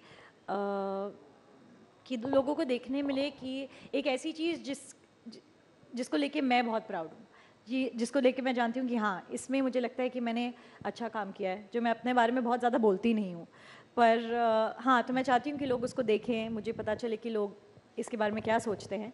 और उसके बाद फिर तो मुझे बहुत अलग अलग प्रकार की फिल्में करनी हैं, मुझे हर जॉनर ट्राई करना है और होपफुली मुझे ये मौका भी मिलेगा और मुझे लोगों का बहुत सारा प्यार चोरी करना है, ऐसे छोटू। वो प्यार तो आपको मिल भी रहा है। जल्दी जल्दी से मैं छोटे छोटे आंसर्स चाहूंगा आपसे, और फिर वेदांग हमने आपका गाना भी सुनना है बिल्कुल आखिर में। मैं भूला नहीं हूँ, बिल्कुल याद है मुझे। आप ये बताइए कि अगर आप एक्ट्रेस ना बनती या ना होती आप एक्ट्रेस, तो क्या बनती उसके अलावा? हाँ, डायरेक्टर बनती। तो ये है तमन्ना दिल में कि एक दिन मैं कोई फिल्म डायरेक्ट करूंगी, हीरो सलमान खान होंगे उसमें? जी बिल्कुल। वेदांग? हाँ जी, सिंगर होते आपने तो बता ही दिया। या सिंगर, बिकॉज मेरा I wouldn't say my career, but school और कॉलेज में मैंने बहुत गाना गाया है। हाँ। और गिटार बजाया। ठीक, हम सुनेंगे आपसे। राजवीर आप बताइए, आप तो खैर पूरी फैमिली एक्टिंग में है, तो क्या अगर एक्टर ना बनते कुछ और शौक है आपको, कुछ और भी बन सकते थे आप? Something in the gaming industry, probably. Gaming development or something. पलक आप? मैं आपको बस सच बोल रही हूँ, इसके आगे पूछना मत, क्योंकि आपने छोटा बोला। कुछ नहीं, मैं कुछ नहीं कर पाती। मैं बोल रही हूँ मुझे और कुछ नहीं आता, हो गया जल्दी से। तो बिल्कुल मतलब एक्ट्रेस बस, और कुछ नहीं आता। चलिए, अब आखिर में आप चाहेंगे कि वेदांग हमारे लिए कुछ 2 लाइन गा दें? मतलब आपने एक बार जरा जोरदार ताली बजा दीजिए ताकि वो माहौल बने, वो गा दें। वेदांग प्लीज, देखिए अब तो आपको गाना होगा। प्रेशर का माहौल बना दिया आपने। हाँ, तो चलिए गाइए। अच्छा ठीक है, 2 लाइनें गाऊंगा।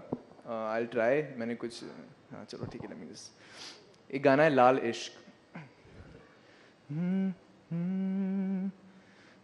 तुझे संग बैर लगाया ऐसा,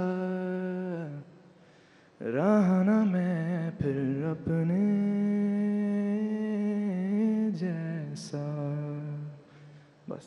बहुत ही शानदार, जोरदार तालियां आप सबकी एलिजे, वेदांग, राजवीर, पलक, बहुत बहुत सारी शुभकामनाएं आपके ब्राइट फ्यूचर के लिए। आप बहुत अच्छा करें, नाम करें, अपने जो परिवार के लोग हैं उनका खूब नाम बढ़ाएं। बहुत बहुत शुक्रिया यहां हमारे साथ मंच में आने के लिए। Thank you so much.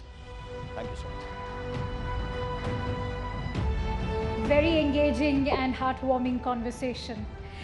Ladies and gentlemen, and with that, let's now shift focus to Bharat's economy. There's always something special about generational change.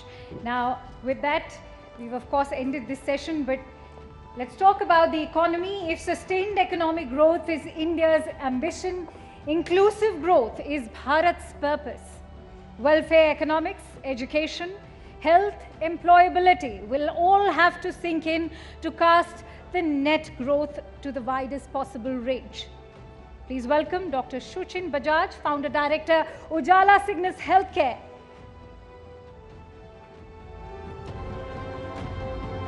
Vineet Rai, Founder and Chairman, Avishkar Group.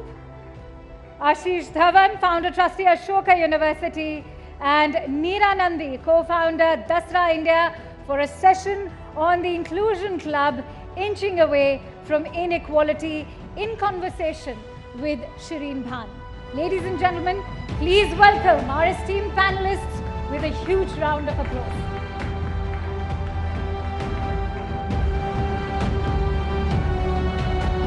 Thank you very much. Good afternoon, ladies and gentlemen. And the pressures on this panel now to outdo what we just saw, those star performers enthralling the audience here with what they intend to do. But since we are talking about the future, we're going to talk about an inclusive future for India. So much of the conversation over yesterday and today has been about the growth of India, the rise of the Indian economy. But all of this is meaningless unless growth is inclusive, unless growth is equitable. And my panel here today is going to discuss exactly that, what the roadmap ahead looks like in terms of being able to bridge some of the major inequalities that we continue to see in the country, whether we talk about the gaps in healthcare, we talk about the gaps in education. All of those are gaps that require innovative solutions, innovative thinking. Is there a road for private capital and for private enterprise to bridge some of these inequities? Let's just put some numbers on the table before I get my panel to comment. And Neera Nandi is here representing Dasra. Dasra has just put out a report, as it does every year, to talk about what is happening with corporate social responsibility spends. Remember, it is mandatory for companies to allocate 2% of their profit towards corporate social responsibility. So Dasra tracks what's happening on that front and also tracks what's happening as far as the use of philanthropic capital is concerned. But the bulk of the spending on the social sector continues to be done by the government. So if you take a look at the data, approximately 23 lakh crores, that's about 8.3% of GDP, is what the government is spending as far as the social sector is concerned, but it is still well below the asking rate. The Niti Aayog believes that the gap still is almost 5% between where we need to be and where we are today in terms of social sector spending. So what role can the private sector play? Neera, let me come to you with that. You've just put out the Dasra report, and while there has been progress, both in terms of being able to raise philanthropic capital as well as CSR spending, FY23, the number stands at what? CSR 23,000 crores. What more needs to be done? What's the positive change that we've seen, but what do you believe needs to be done going forward? So probably we need to do a lot more. If you really look at India, culturally we give a lot, but there isn't much infrastructure to support that giving. So CSR, yes, gives a lot, but what our report also talks about is how powerful family philanthropy is, retail philanthropy is, and in fact that giving can take a lot more risk and can be more innovative. So a big part of what we've been trying to do is, can you take some of that innovation and link it with government systems, because as you rightly said, they're one of the biggest, deepest pockets, and if you can't work through government systems like health and education, a majority of the population isn't going to reach there. So what we saw this year was that more CSR giving, that increase came from companies actually meeting the mandate rather than there actually being growth. But in family philanthropy, interestingly enough, it was the affluent givers, so professionals, folks who have jobs, who are giving far more of their net worth than even the ultra high net worth. And first generation wealth creators doing more of the giving. Yes, and they're giving a lot more. Well, they have liquidity events, right? So once these liquidity events happen, we call them the now generation. So the now givers are putting quite a lot of money, like the Kamath brothers, Rain Matter, putting into, or even having Ashish here, really putting money into foundations in climate and other kinds of issues that aren't always the traditional health, but more at an intersection. So you're seeing these now generation givers, you're seeing intergenerational, kind of like the panel we had before, next generation is actually wanting to do a lot more in philanthropy and thinking about how they can be more strategic. And I think what's very exciting, and you'll agree with me, Shireen, is that we're seeing women-led philanthropy actually really move the needle, and if we can really get women to do more and be more of the decision makers. So they don't necessarily create the wealth as much, but they're actually leaning into doing that philanthropy. And our Giving Pie network, which has about 300 families now, collectively giving 1,000 crores to India, 70% of these families are actually women-led, as in they're the ones engaged in the philanthropy. So if I were to ask you, Neera, for one thing that you believe we need to prioritize, both from a private sector perspective, but also from the government's perspective, to create a much more enabling, facilitative environment to encourage more giving. I think we have to have some incentives, right? So I think... Incentives to give more? Yeah, like tax incentives. I think it can help. And I think, you know, we need to be able to do that, and we need to have more visibility and transparency. So if the government can mandate and we know where giving is going, then we're able to enable that. So I think just having more players and strengthening that ecosystem, I think, will really help. Okay, Ashish, I want to come to you now. Yes, go ahead. I just wanted to add a small thing on the giving. I think the incentive that would really help is being able to contribute shares. Because often people take their company public.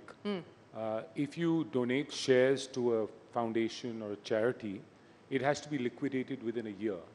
So I would advocate that, you know, maybe give 5 years for a longer period of time. That'll then enable people to sort of tax-free give their equity, which is the way it happens Does globally. anyone really want to part with equity for foundational purposes or for giving purposes, Ashish?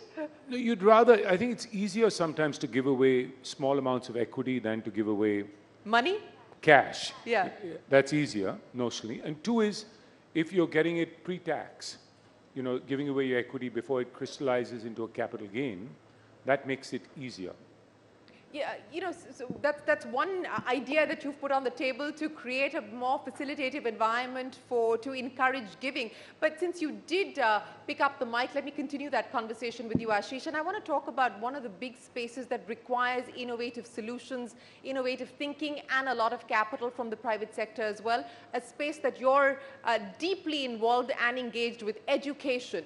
What more do you believe needs to be done, not just at the level of primary education, but more so at the level of higher education, creating universities that people have access to, affordable educational facilities that people have access to? How do we create more Ashoka universities for the country? So Ashoka is a non-profit, and I can talk about that model later. But I think if we really want quality universities to grow, I think first thing is, I would say let's advocate to allow for-profit. You know, right now it's not for profit, and then people find a way to take money out through an infra company, content company, etc. Let's make it legit for universities. So destigmatize the idea of for-profit for education. Absolutely. And especially for higher education, it's a no-brainer. I mean, you've seen it in the case of Brazil. There are higher education companies that have more than 1 million students. You know, they've scaled up the university system. So that's one. Two is, I think we need a better quality marker. NIRF is not enough. I think universities should be forced to disclose their placement data, the acceptance data, you know, all the data about the students they get in and the graduation, the outcomes, because often that's the basis on which parents will make decisions. We've seen it with engineering colleges. The worst ones had to shut down. So for the market to work well, you can't have information asymmetry. So that's a second one. And I think a third one, for more research universities like Ashoka, we just need more collaborative platforms. I don't think anybody can do it alone. Some people can, like the Ambanis or Shiv Nadar. But I think more collaborative platforms come together. And I'm seeing that happen. We'll have 40, 50 Ashoka-type universities in the next decade. In the next decade, 40, 50 Ashoka-type universities? I think so. Well, that does deserve a round of applause, because it is a huge supply mismatch at this point in time, and we're seeing Indian students actually having to go outside of India to be able to access quality education, higher education. Vineet Rai, you've been doing this for over 2 decades now. The idea of bridging some of these inequities, assets under management across the Avishkar group of what, about 8,000 crores plus at this point in time. Where do you believe the problem still lies? What do you believe needs to be done to really unleash entrepreneurship for the development sector? So let me actually just phrase, 2030 is just a few years away. Sustainable Development Goals came into being 2015. A world without hunger, poverty, inequity. Brilliant thought process. It's never happened since the time Homo sapiens walking straight. So great vision from the countries. Now, to make it happen, you require $2.5 trillion a year investment for the last 15 years. We lost everything during COVID. So India itself requires close to $1 trillion investment. Close to $1 trillion investment in case we have to change. Total impact investing, despite all our struggle, everything impact investing was born in this country. This country remains the model. I think we are talking about few hundred billions. That's where we have reached. Globally, impact investing is close to $1 trillion. I think what we have done very well in impact investing is we have convinced at least the foreigners that there is something called impact investing, and they have started allocating large amounts of capital. We are still struggling to convince Indians to participate in the venture industry. Impact investing is going to be a step from there. The good thing that has happened in India is that venture industry and impact investing has actually come together, partly because some of the largest enterprises are going to happen in agriculture, water, health, education, financial inclusion. And that's exactly where the new ideas and new innovation. I'm coming from startup Makum, and the amount of people who, the footfall that we saw in agri-tech was seen to be believed, actually, where you have AI, SaaS, and gaming competing against agri-tech for footfall. So. Well, that certainly is impact. We will have to see how this actually plays itself out. But you're right that we do have startups now focusing on India's specific problems and trying to look for Indian ways of being able to address some of those, including what you've been able to do, Shuchin, with your chain of hospitals. Now, explain to me what you've done differently so that you can make quality private healthcare accessible and affordable, and how do we scale that model? Thank you, Shirin. As we sit here speaking about billions and trillions of dollars, and we were together at an event recently at Davos where the head of a large multinational bank actually mixed up her billions and trillions and said, no, I don't really meant trillion, I meant billion. Oh, no, it was trillions. So when we sit here speaking of that, a silent majority seems to slip through all safety nets. Yeah. In India, we are speaking about more than 500 million people who have no access to emergency, tertiary, quality healthcare. And in healthcare, the issue is that the inequalities are not just because of the financial reasons that we speak of at these panels, right? The inequalities go way beyond that. Geographical reasons are one of the top reasons, right? Metropolitan cities, the 9 metros of India have a population of what, around 12, 13 crores. If we take the state capitals as well, another 20 crores. Yeah.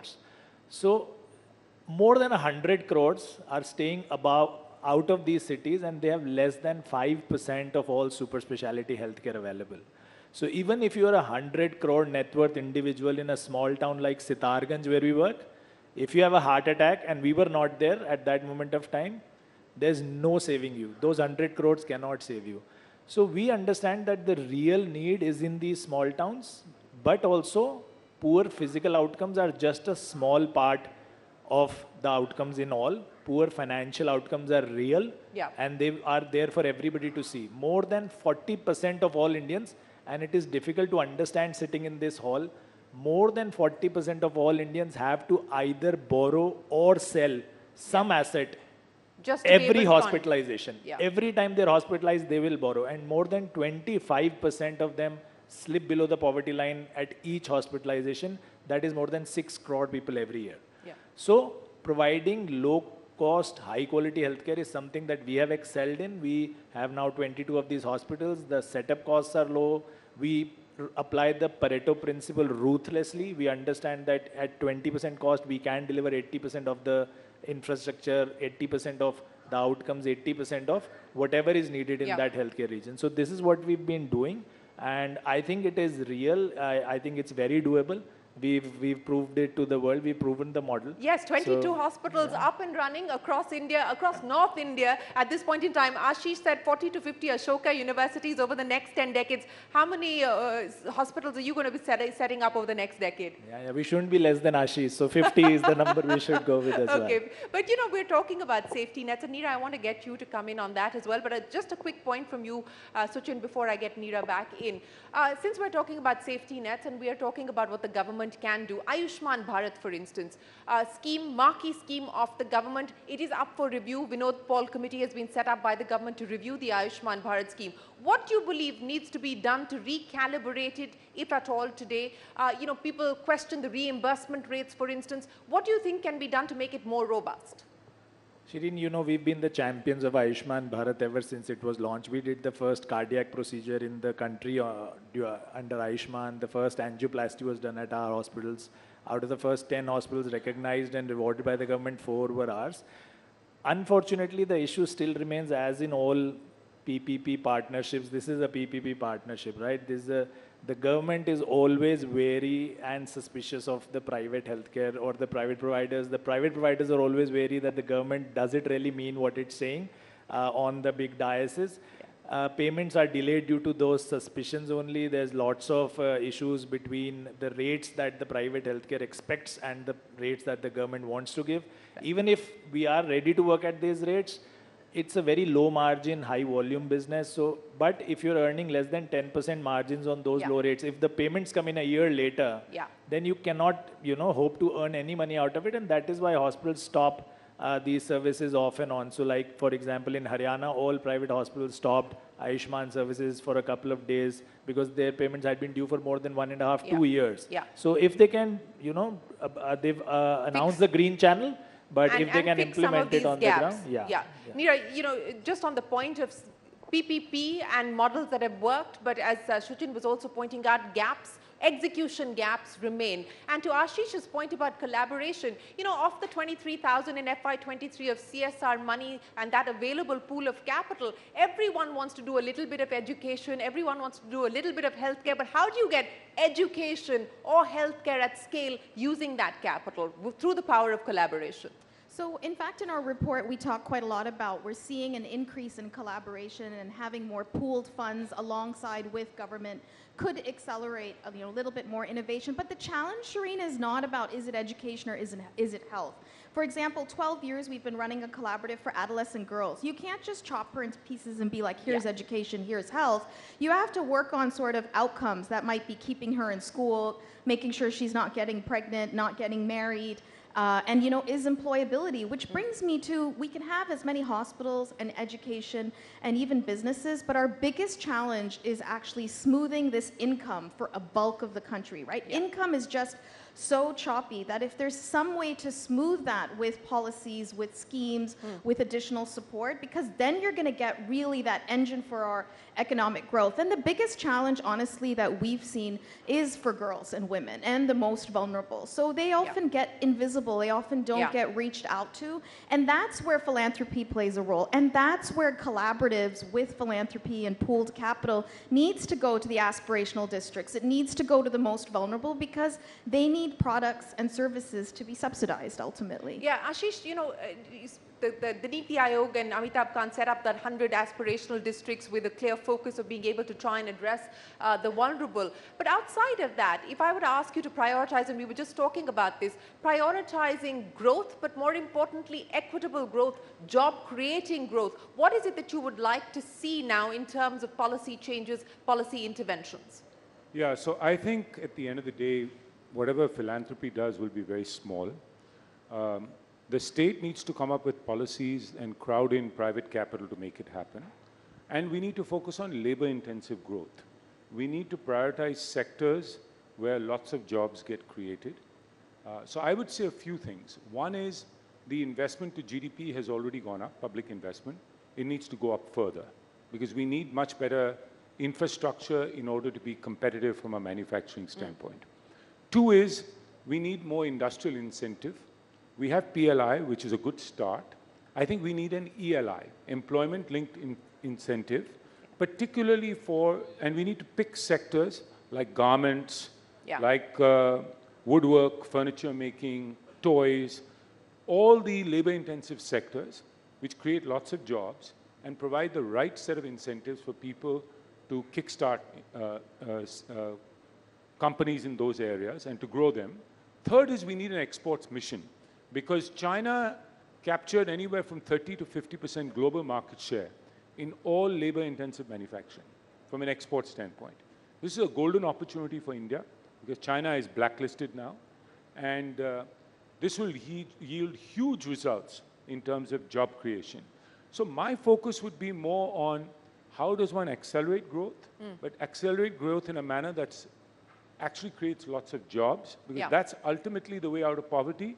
It's ultimately the way to reduce the Gini index as well, and so therefore reduce inequity. So not just PLI, but an ELI as well, and that's of course been on the table. Let's see whether the government moves forward. Yeah, Neerav. I want to make a plug, Shireen, for the care economy. I think it can create jobs and it can really, really help women. No, you have my vote on that already. We need much more of the care economy, and that will unlock the potential for women to participate in the economy across the formal as well as the informal sector. But Vineet, I want to talk to you about one of the big ideas that you've of course also been involved with, the social stock exchange, and India has seen the first listing on the social stock exchange. Take me through what you hope this will do for some of these issues that we've spoken about and for the idea behind impact investors and impact investing. So I think social stock exchange is more on the philanthropy side. So while I was one of the architects, but it's actually worked more for Neera than for me. Having said that, I think what it does is brings the more important parts of transparency and regulation and allowing people or encouraging people to do more philanthropy. I think for social stock exchange, while CSR and other things are already there, maybe we should actually allow temples to invest. And I know there is actually, the amount of money that is lying in the temples is actually worthy to go through social stock exchange into the projects that's listed. So Neera, for you, please do look at it. I am very sure the current government is actually thinking on that line, so do not forget that. Thinking of being able to monetize what's lying with temples? Yeah, and it's actually global. I have actually gone to Vatican and tried to take money out of them. I realize they don't have much money, but so I've tried everything. But Indian temples are very important. So I think we should use the money productively because the amount of hundi that they receive is significant and make a big difference, probably more than what we do on the CSR. But if you have to look on the equalization side, on the commercial side, then like carbon credits, where you are pretty much actually trading the arbitrage for growing trees, I think we need to evolve an impact coin. This is actually to address Suchin's. See, there's no way I will do a startup in Samastipur in Bihar, which I have done, unfortunately. I will generate a 25% dollar IRR and compete with Rajan Anandan of Peak 15. It's not going to happen. Unfortunately, whatever I do, as an impact investor, I'll do all stupid things. But when I go to the LP, they ask the same returns. Yeah. Now, you don't need to be a rocket scientist to understand Samastipur will always be far behind an IIT graduate in Delhi. Or gaming, a guy in gaming will actually win against a warehousing company. So an impact coin could actually work for Sachin, work for me, to push capital to generate returns and then get compensated. And that can come from the government. So impact coin is actually the way for the government to think about in creating an equalization for those places where there is going to be a struggle to create value. Well, we've got 3 concrete ideas. Ashish, Vineet and Neera putting 3 concrete ideas for the next government to consider. Sachin, what are you putting down on that list for the next government to consider? Yeah, I think I agree that we need to add another P to the PPP. So it's public-private philanthropy partnerships that we need to make instead of just the public-private partnerships. I think for healthcare and education both, I think it's naive for us to think that the government can just step back and allow the private industry to... No, it cannot, because it continues to do the bulk of this heavy lifting. Absolutely, and the government needs to play a very active part. We've been hearing promises of increased GDP spend on healthcare. We need to see that in action now. I think for the next 5 years, we need to make very sure. We need to incentivize doctors and providers to go into these aspirational districts, go out of the cosmopolitan cities to set up healthcare facilities. And we need to make sure that we stress on urbanization enough. See, because just having the hospital there does not really cut it. The doctor has reached the super specialist stage. He's a cardiologist because he studied all his life. He did very well in school. So she needs a good school to be there for her children to study. She needs a level of urbanization to relax after work. So all of that has to be pushed across all of these districts to make sure that healthcare goes there as well. You know, Ashish, I'm going to start by asking each one of you for your wrap-up comments, and I'll start with you, Ashish. You know, the one thing that gives you the most hope at this point in time in being able to address and bridge some of these inequities over the next 10, 20, 30 years, and the one thing that you individually, through the various things that you're doing, through Central Square, through Ashoka, and so on and so forth, the one thing that excites you the most? Yeah, I would say what excites me from a country standpoint is that we are on a very solid growth trajectory the next 25 years. I think the real question is, how do we create more jobs? So how do we make sure it's labor-intensive growth? Because that will reduce equity while we accelerate growth. How do we get more investment? How does India's share of export in the world go up dramatically? And how do we move up the value chain? Now, in terms of me personally, my passion really is to build more institutions that really work on these issues alongside government, on policy and policy implementation as well. But what's been the biggest learning? Institution building is hard work, Ashish. What has been the biggest learning on this journey that you would like to share with us and anyone else who's considering institution building? I think the biggest learning has been, one is partner with others. Neera was also referring to it. It's much better to do it with others than just doing it alone. And two is, government is the main actor. And so one has to work with government. And three is just be innovative. There are new solutions, there are new ways of working. So being innovative, being outcome-oriented is something that we bring from the private sector. Vineet, so, you know, what's the thing that you're most excited about? And what's the future as far as the Avishkar group is concerned? What's driving you today? So we are at around 14,000 crores, hopefully to 1 lakh crores by 2030. I actually didn't take into my calculation the COVID. I went from 5,000 rupees to 100 crores in first 10 years, 150 million, so roughly 1,000 crores in the first 10 years, 1,000 to around 9,000 in the second 10 years. And we said, okay, we'll continue on the same growth, so 1 lakh crore. Then COVID came, so we have slowed down quite. But I think from a I'm very excited about government thinking differently. I'm very excited about they actually talking about fund of funds. That's a good idea for them to have less control, yet have control, and allow 1,000 other people to more efficiently deploy their capital.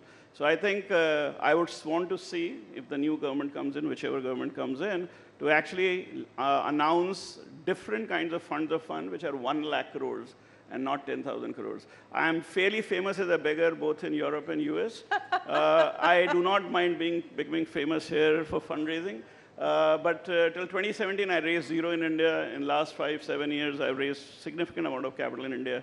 I think what has been surprising is the global fund of fund capital now is thinking about raising money in India, which is a big surprise. So that means there is a lot of capital here which is curious and wants to participate, and government, being one of the bigger mobilizer of capital, should actually continue to be working on the fund of fund path. So fund of funds and a whole host of fund of funds with a significantly higher outlay. Shuchin, what is the future? What makes you the most excited? What gives you hope and confidence?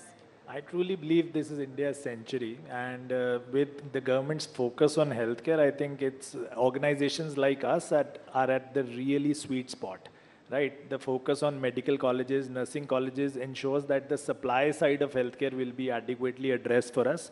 We will have enough doctors coming out to make sure that they don't just stay in the big cities, they come out to the smaller towns. And the focus on insurance, on making sure that out-of-pocket funds reduce, because we have to realize that in India, healthcare is not just under-accessed, it is underserved as well, right? The Lancet Commission for Global Surgery said that an LMIC country like ours should have about 5,000 surgeries per 100,000 population per year. And this number can go as high as 23,000 in countries where out-of-pocket spend is negligible and awareness is very high, like the Scandinavian countries. But if you see in India how many surgeries happened last year, is just about 2.5 crores. So that's just 2,000 per 100,000 population. Where are the rest of the 3,000 people? They're not getting the surgery at all because they don't have enough money or they are not aware. That is why all these Guinness Book of Records come out of India, right? The doctor is standing with the poor girl and they're both very happy. Oh, we removed this 20-kilo tumor. Look at this. This is so nice. But that tumor should have been removed 20 years ago when it was like a 500-gram tumor, right? So this is increasing access and we are getting more patients coming into the hospital. So I think organizations like us are at the real sweet spot and it will be a good time for everyone. Neera, I promised you the first and the last word, so we're going to end with you. What gives you hope and what keeps you excited today? Really special by being able to give the last word, because I actually believe, and we'll all agree, that it is our young people that give us hope, right? Their aspirations and how they really want to see a transformed India. I think we have a collective responsibility to have them achieve those dreams and aspirations, and I think we can in our country. I think our biggest challenge, honestly, is patriarchy. If we could actually break this patriarchy. Yes, that does deserve a round of applause. But we're also collectively responsible for perpetuating this. But one of our biggest initiatives right now is investing in and really trying to transform women in leadership. And it's women in leadership in business, philanthropy, development, you know, across the board. But we all have to come on this together. We all have to come on this together, and each of you have very carefully articulated what the road ahead looks like. It requires all stakeholders to be at the table, and it requires all of us to collectively put our hands together to ensure that we bridge some of these very crucial gaps and inequities. Ladies and gentlemen, a big round of applause to this panel talking about creating an equitable future for India. Appreciate your time and appreciate your insights. Thank you very much for joining us today.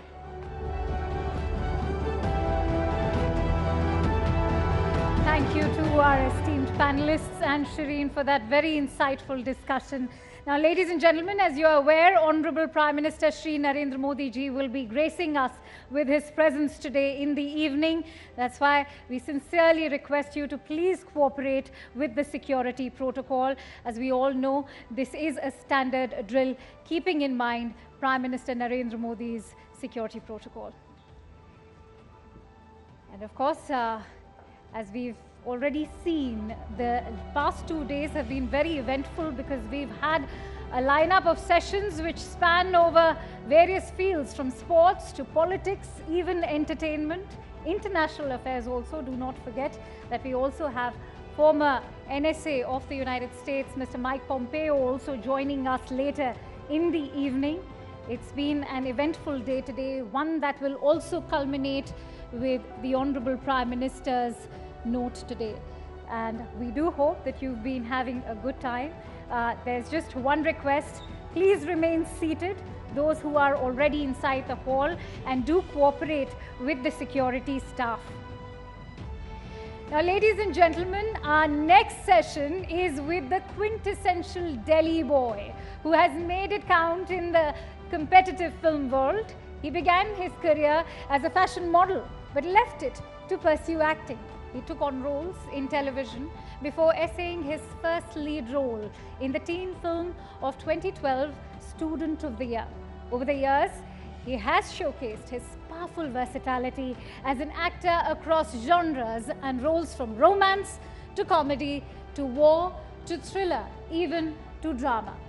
He has starred in such commercially successful films, which are also romantic comedies like Hasi to Fasi, the thriller Ek Villain, and the drama Kapoor and Sons, war movie Sher Shah, and the action thriller series Indian Police Force. Ladies and gentlemen, please welcome Siddharth Malhotra for a session, Masala or Offbeat, scripting a new story in conversation with Kishore Rajmani. The stage is all yours.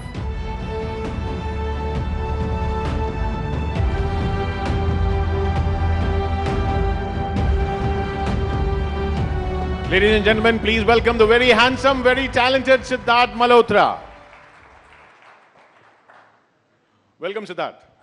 Thank you. आपको जब very handsome बोलते हैं तो अच्छा लगता है या लगता है कि और भी आपने talented बोल दिया तो फिर अच्छा लगता है. हाँ. But I think it's बिल्कुल it's not bad to be easy on the eyes जब आप पर्दे पे होते हैं. हमने भी जब बचपन से सारे एक्टर्स देखे हैं तो हम उनको एक खूबसूरत अंदाज में, larger than life अंदाज में देखते हैं. तो I think बचपन से ही चीज दिल्ली का हर लड़का पहले तो ये होता है ना कि हमारे यहाँ पे यार ए हीरो इधर आ, ए हीरो उधर आ. तो आई थिंक मेरे केस में वो लकीली सच हो गया कि वो दिल्ली का लड़का या दिल्ली का लौंडा जो कि हम अभी अपने रिसेंट शो में कहते हैं वो हीरो बन गया. तो आप ये दिल्ली की बात करते हैं, कौन सी वाली दिल्ली? दिल्ली में बहुत सारी दिल्लियां हैं, आप कौन सी दिल्ली के हैं? जी मैं साउथ दिल्ली से हूँ. अच्छा हाँ, तो वो तो आप तो फिर वो थोड़ी नहीं ऐसा बिल्कुल नहीं है. मेरे दादू इंडियन आर्मी में से थे तो हम लोग उस फोर्सेस बैकग्राउंड से ही पले बड़े वहाँ पे. तभी आजकल आप ये सब कर रहे हैं, गन फाइटिंग वगैरह. जी आई थिंक यूनिफॉर्म की अगर आप बात करें तो वो मेरे लिए एक पर्सनल अटैचमेंट भी हो या I think in recent time जैसे शेरशाह पिक्चर आई थी उसमें जो किरदार निभाने का मुझे मौका मिला उससे पर्सनली काफ़ी अटैच था मैं. I think for sure that मेरे जो दादू थे उन्होंने इंडियन आर्मी में सर्व किया. मेरे काफ़ी जो रिश्तेदार भी हैं वो हालांकि तो अभी रिटायर्ड हो गए पर वो भी सर्विस में थे. हम नहीं जा पाए तो इट इज़ जो अपनी मन की इच्छा थी, जो घर की इच्छा थी वो हम पूरी कर रहे हैं रियल लाइफ हीरोज़ की कहानियाँ वहाँ दर्शा के.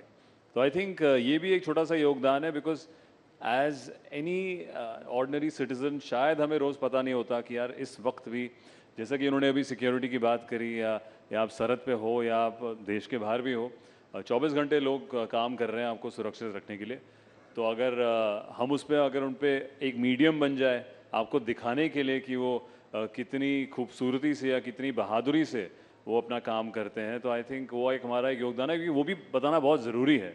एक किस्म की लोग उसको अप्रिशिएट तभी करेंगे जब लोगों को जानकारी होगी कि यार एक ऐसा मिशन हुआ था यार कि कैप्टन विक्रम बत्रा जैसा एक फ़ौजी था या मिशन मजनू में हमने एक जो इंडिया का फर्स्ट कोवर्ट ऑपरेशन किया था about the nuclear power that our neighbouring country was doing. So I think ये चीज़ें अगर आप कभी दर्शाओगे नहीं पर्दे पे तो दिखता नहीं. और I am most excited when I read such things on the script कि यार ये सच भी है और इतना हीरोइक भी है और उसको बनाते हैं करते हैं.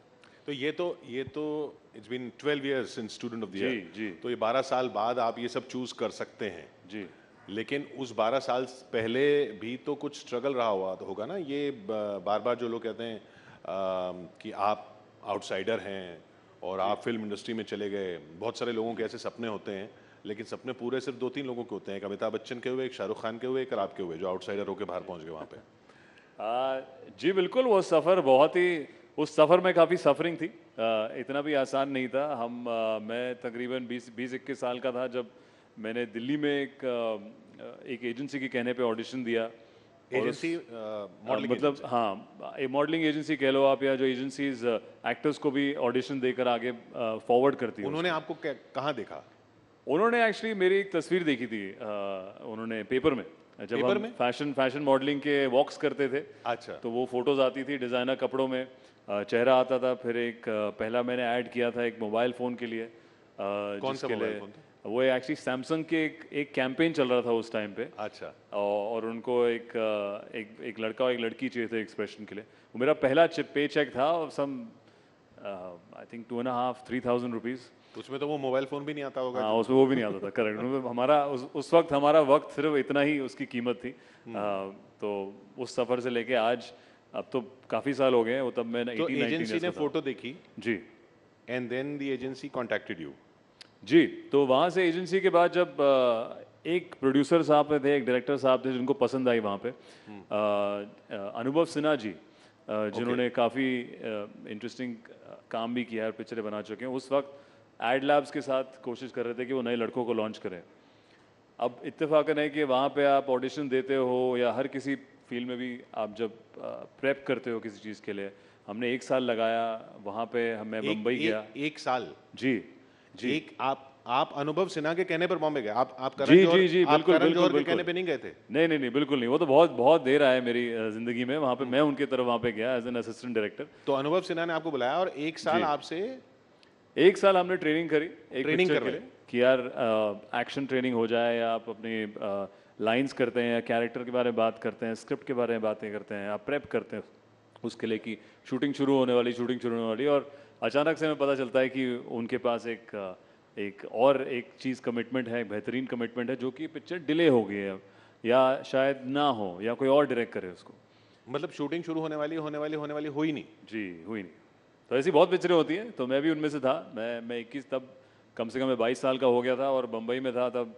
और तब जब आप बॉम्बे में होते हो और आप दिल्ली में बोल के आते हो कि मैं तो हीरो बन गया हूँ और जा रहा हूँ हीरो बनने, तो फिर यहाँ क्या बताया आपने कि शूटिंग? यहाँ पे बस यही बोला कि शूटिंग शुरू हो रही है। एक्चुअली मैं घर वालों को तब कुछ बताता ही नहीं था इतना, कि बस बोल रहा था हाँ बस 6 महीना और उस 6 महीने में जो आई थिंक मेरी बेस्ट ट्रेनिंग रही है पर्सनैलिटी की, क्योंकि जब आप कम्प्लीटली लॉस्ट होते हो, when you have genuinely no practical way of moving forward, आप उस डेस्परेशन में कुछ इंटरेस्टिंग करते हो। जैसे मुझे याद है एक रिक्शा राइड थी उस टाइम पे, जब मैं अपने दोस्त के साथ रिक्शा में जा रहा था, कि मैंने कहा यार ट्रेनिंग तो कर ली, ये कर ली, अभी काम कहाँ से ढूंढे, कहाँ से ऑडिशन दे। तो उसने कहा यार तेरी तो भाषा भी सही है, बाकी लोगों की भाषा हिंदी में, दिल्ली में हिंदी साफ बोलते हैं, तो वो कोई फलाने एक्टर की बात कर रहा था। तो मैंने कहा तुझे कैसे पता? कहता नहीं यार, जब मैं एडी था तो तब मैंने नोटिस किया कि ये एक्टर असिस्टेंट डायरेक्टर।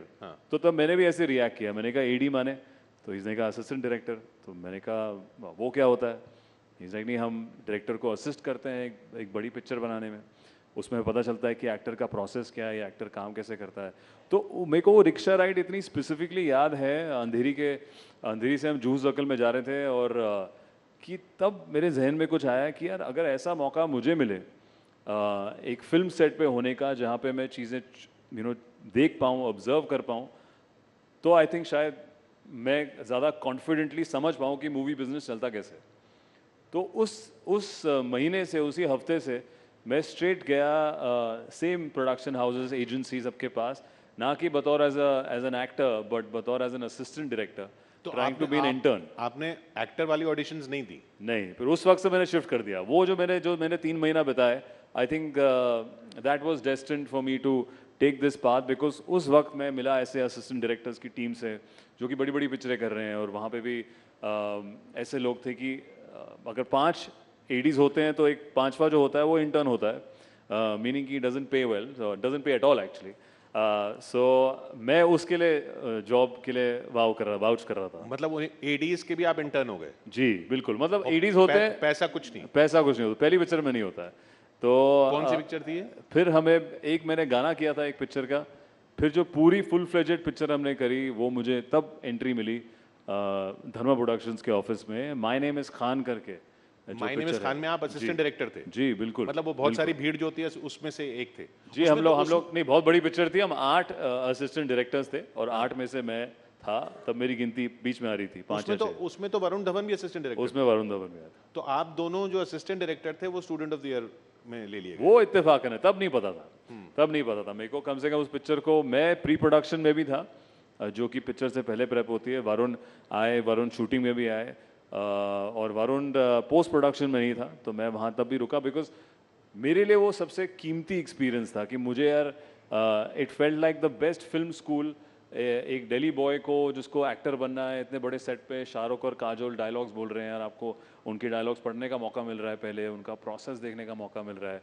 तो वहाँ से वो जर्नी इत्तेफाकन ऐसा हुआ कि यार जब हम as an ADs camera face करते थे कभी कभी मार्क के लिए, जैसे ये लाइटिंग यहाँ पे हो रखी है, तो ये लाइटिंग सही है कि नहीं, आजा चल खड़े हो जल्दी, हाँ ओके सर, तो स्टैंडिंग देयर। और उस स्टैंडिंग देयर में लाइट उस फेस पे कैसे आ रही है जी, तो वो मॉनिटर देखते थे तब हमारे कैमरामैन, तो वहाँ देख देख कर कैमरामैन जी ने कोई कमेंट किया कि इसका ये टेक्सचर ठीक है लड़का।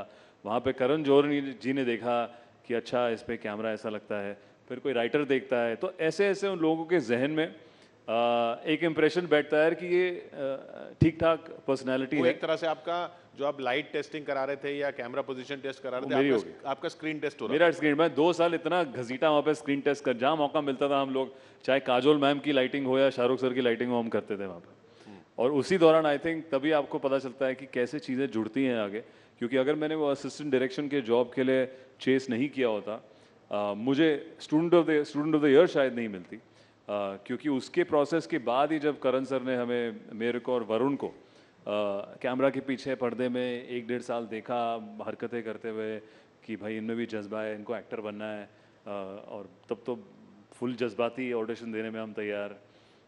वहाँ से उन्होंने फिर हमें 3 महीना ऑडिशन लिए बिना बताए कि यार उनकी पिक्चर की है नहीं। वो तो लेकिन डेविड धवन के बेटे थे ना, आप तो बाहर से आए हुए थे जी, तो उनके चांसेस ज़्यादा थे जी। आई थिंक अवेयरनेस ज़्यादा थी, चांसेस के पता नहीं बिल्कुल, कि कोई जब उस माहौल में बड़ा बड़ा होता है तो एक अवेयरनेस होती है कि यार, जैसे तभी शायद जैसे उनको वरुण वॉज मोर अवेयर कि यार पोस्ट प्रोडक्शन एडिटिंग क्या होता है, यू नो मे बी क्योंकि डेविड सर एक एडिटर थे अपने यंगर डेज से, तो वो नॉलेज है, और मुझे वो नॉलेज उसी फिल्म के थ्रू मिली। मैं फर्स्ट टाइम देख रहा हूँ एडिट पे कि अच्छा यार, अच्छा ऐसा एक एक कट काट करके आप पूरी पिक्चर बनाते हो, तो मेरे लिए तो वो एकदम डिज्नी लैंड था उस टाइम पे कि मुझे इतनी बड़ी पिक्चर में मौका मिल रहा है। घर में क्या बता रहे थे, पैसे नहीं मिल रहे थे कुछ भी?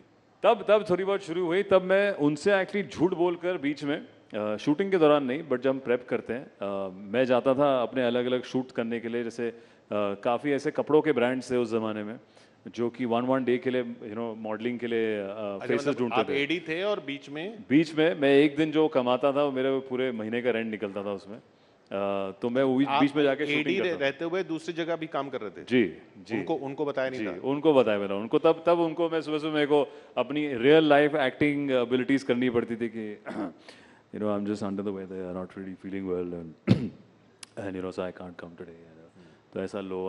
वहाँ के बीमारी के बहाने बना के मैंने अपना रेंट दिया है दोस्तों के साथ, और कितना मिलता था मॉडलिंग का, कितना पैसा मिलता था? I think at that time for any face, मतलब देयर वाज सम, एक दिन में आप कुछ 35-40,000 रुपीज़ कमा सकते थे। अच्छा, 35-40,000 पूरा महीना निकल जाता? जी, तो करेक्ट। उसमें रेंट मेरा 11,000 रुपये का रेंट था उस टाइम पे। वहाँ पे हम जुहू में 3 लड़के साथ में रहते थे। वो 2 क्या कर रहे हैं?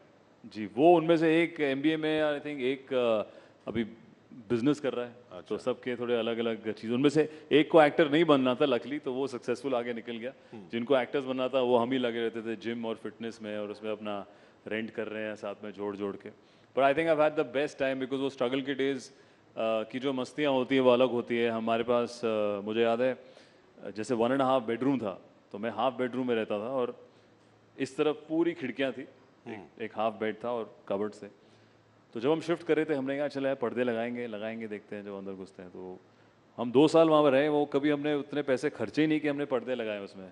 तो वह रात को वो जुहू बिल्डिंग इन 3 लड़कों को देख चुकी होगी आई थिंक उस 2 साल में, कि वो किसी भी हालत में वो नहा के बाहर निकल रहे हैं, वो तैयार होके बाहर जा रहे हैं। हमने ना बिना बेपर्दे के उसको उस घर को रखा था और इतनी मस्ती करी थी वहाँ। और अब तो आप बिना पर्दों के रह नहीं सकते। जी बिल्कुल, अब तो पर्दे वो अब उल्टा हो जाता है। तो वो 35-40 हज़ार उस टाइम मिलते थे, अभी कितने मिलते हैं एक फिल्म अरे के? देखो देखिए अभी बिजनेस एक्यूमेन, ये इन्वेस्टमेंट हमने करके अब मेरी टाइम की कीमत बढ़ गई है देखो। तो वो उसकी मेहनत करनी पड़ी। वो 10 साल मेहनत करें तब जाके हमें एक कीमत मिलती है। ये एक्शन वगैरह जो आप करते हैं, ये जी पहले तो वो स्टंटमैन होते थे, आजकल ग्राफिक्स होती हैं, आप एक्चुअल करते हैं, कुछ ट्रेनिंग होती है? अरे नहीं बिल्कुल, आई थिंक आज के दौर में everybody wants something which is authentic, which is real, उसके लिए बहुत मेहनत करनी पड़ती है। हम लोग बाकायदा रियल लाइफ एथलीट्स की तरह ट्रेन करते हैं। जैसे मैंने एक फिल्म करी थी ब्रदर्स अक्षय कुमार जी के साथ, या तो मैंने हाल ही में जो योद्धा करी है, इन दोनों पिक्चरों में हमारे पास इंटरनेशनल ट्रेनर्स आए हैं from the US, south Africa से। उन्होंने आपको ट्रेन किया? उन्होंने बाकायदा हमें ट्रेन किया है एकदम एथलीट्स की तरह। वो हमें इतनी इंटरेस्टिंग ड्रिल्स कराते थे कि रियल लाइफ जैसे एक बॉक्सर कैसे ट्रेन करता है या एक रियल लाइफ कमांडो कैसे ट्रेन करता है। कैसे कैसे करता है? बहुत चीज़ें आपको दिखा सकते हैं हम, ड्रिल्स भी हैं हमारे पास। आप खुद ट्रेन कर सकते हैं? हम ड्रिल्स दिखा सकते हैं जो हमने यहाँ से ऑडियंस से किसी को बुलाते हैं, ये ट्रेन करेंगे। सोनल अरे प्लीज। वाह, कौन है हमारे फिटनेस सोनल ट्रेनर? आएंगी। सोनल, अरे वाह, आइए, ये सोनल ट्रेन getting करेंगे in आपको heels. बॉक्सिंग में। Sonal, आइए। heels can be a weapon. हाँ, A very good weapon. Nobody's going to mess with you. You can remove your heels then. Come. We'll try. Acha, okay, already. We're trying to give you a drill in action. How are you? Good to see you. I'm a little scared now. Why? I'm not going to do any action. I'm just going to give you a drill that they taught me. You have to shut your eyes. आंखें बंद करके आप पहले एक point पे यहाँ देखो, and आपको ऐसा 10 बार घूमना है, और फिर जब आप खड़े होकर आंखें खोलती हैं, मैं आपको स्पॉट्स दूंगा जहां आपको पंच करना है, बस टच करना है। तो आपको वो टारगेट बनाना है। This is what a boxer goes through in one round of playing that sport, and we learned it in a film called Brothers, and we've actually done drills over this. एक timer होता है, एक practice होती है, तो आप आंखें बंद करिए, अपनी उंगलियां टच करिए जमीन पर, एंड आपको 10 चक्कर लगाने हैं पहले। Sounding like black magic? Listen, this will come in handy. I want to see your fitness thing. Now you put your fingers there. Now you turn around 10 times. Shut your eyes.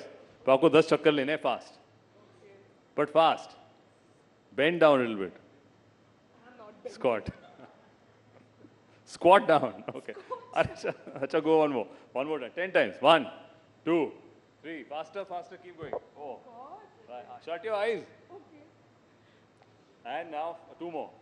Okay, if I fall, this is... Okay, now you have to punch here. Come on, quickly. Oh, punch the... Now you have to make the target sound and you have to keep moving forward. Okay. But you're not dizzy at all. You're not done it properly. I am. I'm just good at it. You're too good at it. Now she's the actual Yodha here and she's fit, guys.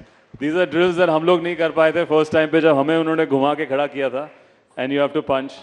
Okay, now you're a bit dizzy. Okay, so then this is the trick. But you performed really well. मेरा हाथ अभी भी दुख रहा है. चलिए, thank you Sonal.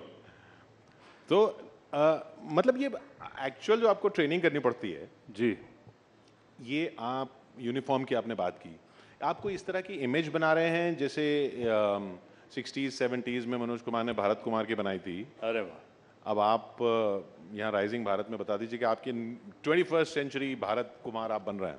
नहीं, मैं नया भारत की इमेज बना रहा हूँ, which is जो फुर्तीला है, फास्ट है। I think this is also Bharat जो मैंने 10 सालों में चेंज देखा है। अच्छा। जेन्युइनली कि जब हम लोग बचपन में जब बाहर किसी देश में जाते थे तो हमेशा लगता था कि वाह यार क्या ज़िंदगी है, क्या सोसाइटी है, क्या चीज़ें हैं, क्या सड़कें हैं, क्या बिल्डिंग्स हैं। और अब जब मैं देखता हूँ तो I think we have gone far more inwards and we have so much to be proud of, and we have every technology, every facility जो बाहर है। तो तभी हम एक अपनी पिक्चरों में भी जब भी दिखाते हैं अपने फौजी, या जैसे मैंने हाल ही में पिक्चर करी योद्धा, जब उसके हम कमांडोज भी दिखाते हैं, उसकी ट्रेनिंग भी दिखाते हैं या उसकी काबिलियत भी दिखाते हैं, I think it's at par with any other military agency और military force of any other country. I think हमारे जो जितना मैंने भी देखा है शेरशाह मूवी के दौरान जो ट्रेनिंग होती है, जो उनकी वेपनरी है, वो पिछले 10 सालों में जो बढ़ोतरी हुई है, वो खुद फौजी बोलते हैं यार कि सर आज we're at par with anybody else in the country, anywhere else in the world. And I think वो चीज़ हमारी कोशिश रहती है कि नया भारत, एक यंगर भारत, एक फुर्तीला भारत, एक थोड़ा शार्प और खूबसूरत भारत दिखाने की कोशिश रहती है। ये आप अपने आप को डिस्क्राइब कर रहे थे या भारत को डिस्क्राइब कर रहे थे? भारत को भी। मैं और भारत साथ में चल रहे हैं। सिद्धार्थ, फाइनली ये बताइए कि अब ये OTT की लोग बातें करते हैं कि अब ये OTT स्टार हैं, ये सुपरस्टार हैं। आपके ज़माने में भी आपने भी जब फिल्में देखी होंगी तो शाहरुख खान के नाम पे लोग आते थे जी, उससे पहले अमिताभ बच्चन के नाम पे लोग आते थे। ऐसी इच्छा होती है कि आपका पोस्टर लगे और बस भीड़ लग जाए? अरे वाह, आई थिंक आज का दौर बदल गया है। हमारे पास टेक्नोलॉजी के हिसाब से इतनी सारी ऑप्शंस हैं एंटरटेन होने के लिए। आज लोग हमें भी इधर इस स्टेज पे नहीं, कोई कहीं और अपने मोबाइल फ़ोन पे देख रहा है, कोई अपने टीवी पे देख रहा है, कोई अपने दूसरे ऐप से देख रहा है। अंडरस्टैंडिंग बढ़ी है पूरे मीडियम की इन 12 साल? एब्सोल्युटली, आई थिंक हमने जब हम लोग आए थे अपनी पहली पिक्चर पे तब सोशल मीडिया नहीं था ऐसा जो कि आज है। पिछले 6-7 सालों में लोगों के पास बहुत ऑप्शन हैं एंटरटेन होने के लिए। मूवी तभी हम, जैसे इंडियन पुलिस फोर्स जो हमने शो किया था अमेजोन के साथ, मैंने और मिस्टर रोहित शेट्टी जी ने, उसका इंटेंट वही था कि हम वो ऑडियंस को भी लेकर आए जो कि आजकल OTT पे है, घर बैठ के शो देखना चाहता है। हम थिएटर में भी आ रहे हैं कि वो ऑडियंस को भी एंटरटेन करे। कल अगर कोई और नया मीडियम शुरू होगा तो हम एक्टर्स वहाँ भी पहुँच जाएंगे। आई थिंक एक्टर को सिर्फ एक्टर से मतलब है, एक्टिंग से मतलब है कि हम हर मीडियम में ऑडियंस से कनेक्ट करें, अलग अलग कहानियाँ दर्शाएँ। मुझे पर्सनली रियल लाइफ स्टोरीज बहुत पसंद आती हैं, इसीलिए मैं भारत की कहानियाँ चुनता हूँ जहाँ पे यार मुझे पता है कि असली में हुआ है और इससे हम रियल लाइफ हीरोज़ को इंस्पिरेशन तरीके से दर्शा सकते हैं। चाहे वो OTT मीडियम हो, चाहे वो थिएट्रिकल हो, या चाहे कोई नया मीडियम कल आ जाए, पता नहीं। But the attempt is to keep entertaining and showcasing India's brave stories, and hopefully apart from this also be a part of some interesting campaigns that we are planning very soon. Personally also as a citizen would want to contribute to many causes, but बहुत जल्द उसका कुछ announcement करेंगे और plan करेंगे। तो finally आप अपने जैसे और जो सिद्धार्थ मल्होत्रा बनना चाह रहे हो जी, उनको कैसे इंस्पायर करेंगे? क्या एक लाइन बोलेंगे कि ये ज़रूर ध्यान रखना? आई थिंक उसके लिए एक योद्धा एटीट्यूड जो कि मैं अपनी पिक्चर में बात कर रहा था होना बहुत ज़रूरी है। हमें कभी भी सफलता या सक्सेस आपको पहले वर्ड गो से नहीं मिलती, और अगर आप मिल जाती है शायद आप उसकी कदर नहीं करेंगे, स्पेशली भी किसी क्रिएटिव फील्ड में। तो एक योद्धा एटीट्यूड होना बहुत ज़रूरी है जहाँ पे आप रिजिलियंट रहे, अपने सेल्फ कॉन्फिडेंस को ना खोएं। दुनिया चाहे आपको जो भी उस बोले पर दुनिया चाहे उस वक्त आपके टैलेंट को ना देखें, पर वक्त जरूर आएगा और उस कॉन्फिडेंस से डटे रहें। कीप द योद्धा एटीट्यूड ऑन। और वक्त आता है जैसा सिद्धार्थ मल्होत्रा का आ चुका। बहुत बहुत शुक्रिया सिद्धार्थ हमारे साथ यहाँ जुड़ने के लिए राइजिंग भारत में। Thank you Siddharth Malhotra.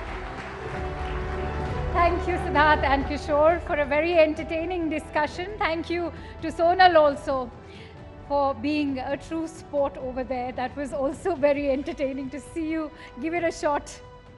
All right, so as we've been talking about how diverse our panel discussions have been, it's not just entertainment, sports, or even politics. As we all know, Prime Minister Shri Narendra Modi ji will also be gracing the event in the evening, which will be the grand culmination of a 2-day Rising Bharat Summit.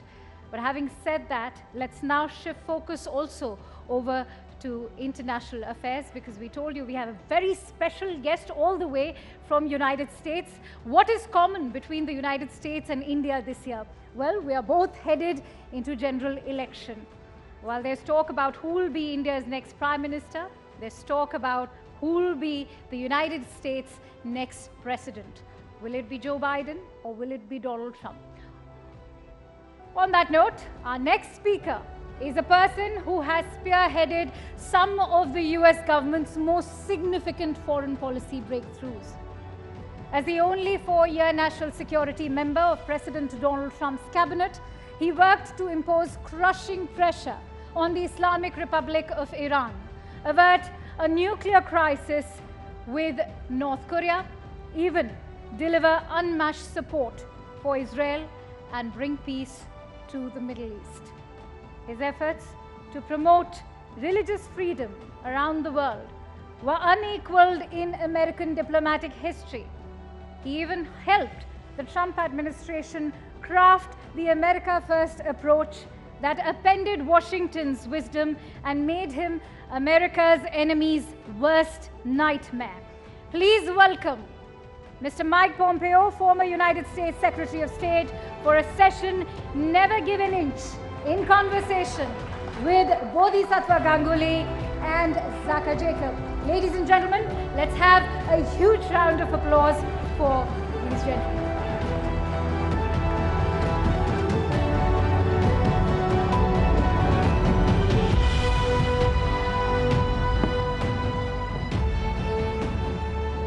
Secretary Pompeo, thank you very much for joining us here at Rising Bharat. I just want to tell our audiences he's flown in all the way from San Francisco. He's here just for our session here, and then he flies right back. So first of all, how does that feel? I'm hanging in so far. If I drop off, someone will come save me, I'm sure. I'm fine. So let me start off by asking you, our session today is titled Never Give an Inch. It's the title of your book. And the thing that's of most interest to our viewers here, and you'd imagine that, is what you said about what happened in February of 2019 when you were in office, when you were Secretary of State, and you describe in your book why you felt that India and Pakistan were on the verge of a nuclear conflagration. Can you tell our audiences here and people watching home why you felt the way you did and what really pulled it back from the brink? Sure. First of all, thank you for having me here. It's lovely to be at this gathering. I know this place well. I ran a business here in India for half a dozen years in the early 2000s.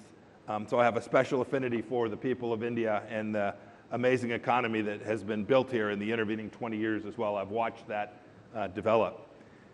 You know, you all know the facts of that night in the same way that I do, that frankly, a couple of days conflict between India and Pakistan is always risky. You top that with and connect that to any time you have two nuclear-powered nations, nuclear-capable nations, and the risk of misunderstanding is very real, and bad things can happen very, very quickly. And so Ambassador Bolton and I came to learn there was an aircraft that had crossed. I won't go into the history, but we came to learn that the national security apparatus in each country was very concerned about the other nation beginning to take actions that would be consistent with use of a nuclear weapon system. Our task, the American task, was to try and determine, A, what was real, what was just someone fearing what might happen. And so we began to deploy all the capabilities that we had, all the capabilities that our partners had, to learn what India believed they knew, what Pakistan believed that it knew, and then bring that data set all together. And that was really, in the end, you ask, well, how do you put it back in the box? That was the answer. We were able to, in relatively short order, make pretty clear that neither nation was actually moving towards that there was lots of risk, that there were, neither nation had a great deal of trust with each other. We had a pilot that had been captured. And so there was lots of anxiety and risk along the conflict zone. But it became pretty clear, and we were able to effectively demonstrate that the risk that the other side was moving towards using a nuclear weapon was very, very low, and we were able to take that tension down over the course of just a handful of hours. But nonetheless, you know, there's no issue when you're the Secretary of State for the United States of America. There is no issue that you worry about more than the proliferation of nuclear weapons and their potential use. And one of the things you worry about most is not that they will be used by someone who's doing so in a rational, intentional way, define rational however one might like, but rather based on a set of facts that isn't real, that there's a mistake, a false release, some kind of storyline, some propaganda, some deep fake. You can imagine lots of things that would create a situation where it would get to a place you can't get it back. And we wanted to do everything we could that day and night to make sure that that moment didn't arise, and in this case, it did not. I just want to talk a By the little way, bit. last thing I'll say is really good professional leadership on all sides. The team that worked for me, the teams that were both in India and Pakistan did a very nice job that evening of managing a very heated moment. You know what, when you were Secretary of State and in the Trump administration, the Pakistan policy was much more hardline than what we've seen in the last 4 years under the Biden administration. If you were, and now we all have the benefit of hindsight, if you were to assess the changes that's been made in the Biden policy towards Pakistan, how would you assess it? Because there's been significant changes. The military deals have come back, some of the aid has come back. Maybe not so much the importance, but it seems like Pakistan's not in the doghouse anymore. Without adopting that analogy, we came to believe that the policy that had been before us under President Obama, and frankly under Republicans before that as well, that engagement policy had not successfully delivered an outcome that was good for the United States. So we did. It took us a little bit, took us 6 or 8 months, but we reversed course with respect to Pakistan in material ways, providing lots of things that Pakistan wanted. Not in an effort to punish, but rather in an effort to convince the Pakistanis that they needed to be part of a model that looked more like ours than the Chinese Communist Party's model. And I think, unfortunately, and I don't mean this politically, I don't do politics on national security. I think, unfortunately, the last few years have demonstrated that we were right, that the policies that we had were more likely to reduce Chinese Communist Party influence in Pakistan and the risk of extremism in Pakistan more than the policies that have been adopted these last couple of years. I think we largely had it right. I wouldn't say that about every element of our policy there, but we largely had it right. You compound that with the failure of America in Afghanistan, and I think American trust and leadership in this region has been diminished in these last 3.5 years. Just to ask you a variant on that question, one of India's strategic goals of this administration, even administrations before that, is to what we call the de-hyphening the India-Pakistan relationship. That India is a rising power, it's now the world's 5th largest economy. In 5 or 6 years, it'll be the 3rd largest. And therefore, India and Pakistan should not be clubbed together, which it may have been if you go back 15 or 20 years. From your vantage point, you've held the Secretary of State position for 4 years and 3 years that has followed. Do you think India has succeeded in doing that? Yes. So, it has. Yes. I think it's succeeded. More needs to be done.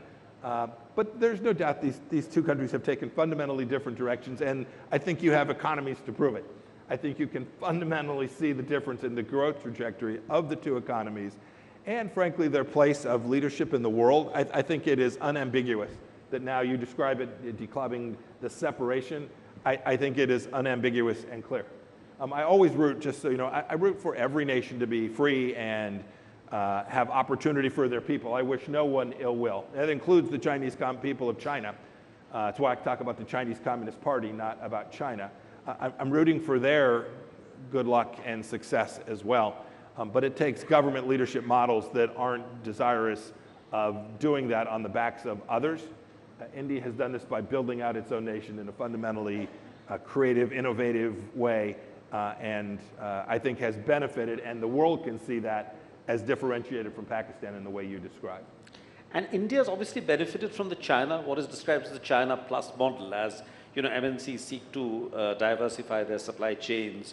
You have now iPhones being made in substantial numbers in India, and so on. I'm asking you a hypothetical here, but if President Trump were to return to power in November this year, January 2025, what could India expect from a second Trump administration in terms of economic policy? I mean, there were friction points in the first Trump administration. Yes, yes, I remember them vividly. Yes. Yes. Yeah. No, there's always going to be trade friction between the United States and India. You write it down.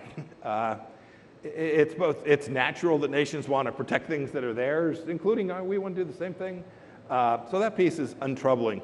I think the best way, we're talking about something that may or may not happen, the best way to think about what a second Trump administration would look like is to go back to the facts and data about the first one. By the time you get to be my age, right, things don't change. Your worldviews are pretty set. And so when I think about the work that we did alongside India in the national security space, in the economic space, on the global stage as well, I suspect that the second Trump administration would adopt a set of policies that aren't dissimilar from that. That includes, if you read a book by a fellow named Robert Lighthizer, talks about tariffs and their economic benefit to the United States of America. I have a somewhat different view of that, but it is something that President Trump used in his first term, and I have every expectation he will continue to to use that tool in his second term as well. It may be different. It'll certainly be different for different countries. But the idea of developing a deepening bilateral trade relationship with India was something that was central to our effort for our 4 years. I suspect if President Trump were to be reelected, that would continue to be the case. And will he have a second term? Oh, goodness. You all see the same data I do. I don't predict. It'll be very close. It'll be competitive. There'll be a half a dozen states where it will be material to the outcome. I'm hopelessly biased. I think that the American people are radically better off with a President Trump than they would be in a second term of President Biden. It probably doesn't surprise anybody that I think that. So I'm hopeful. I'm hopeful the American people will elect President Trump and we will begin to build America's place, its leadership in the world in the same way we did, and that the American economy will continue to accelerate in the way that it was before COVID was unleashed in the beginning of 2020. Well, a Trump second term may be viewed favorably here in India from New Delhi's point of view, but how may it be viewed from Beijing, from Riyadh, from Tel Aviv, from Kiev, and of course from Moscow? Oh my goodness. They gave me half a dozen. They would be very different answers. Where do you want me to start? No, will the world be worried, especially given what we saw in the first 4 years of Trump?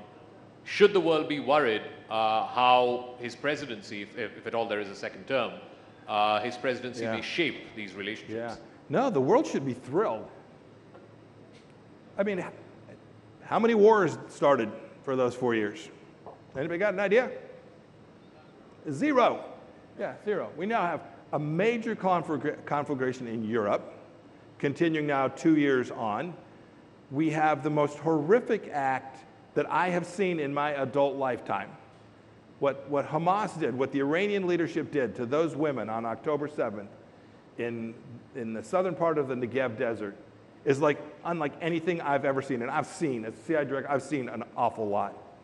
This didn't happen under President Trump's watch.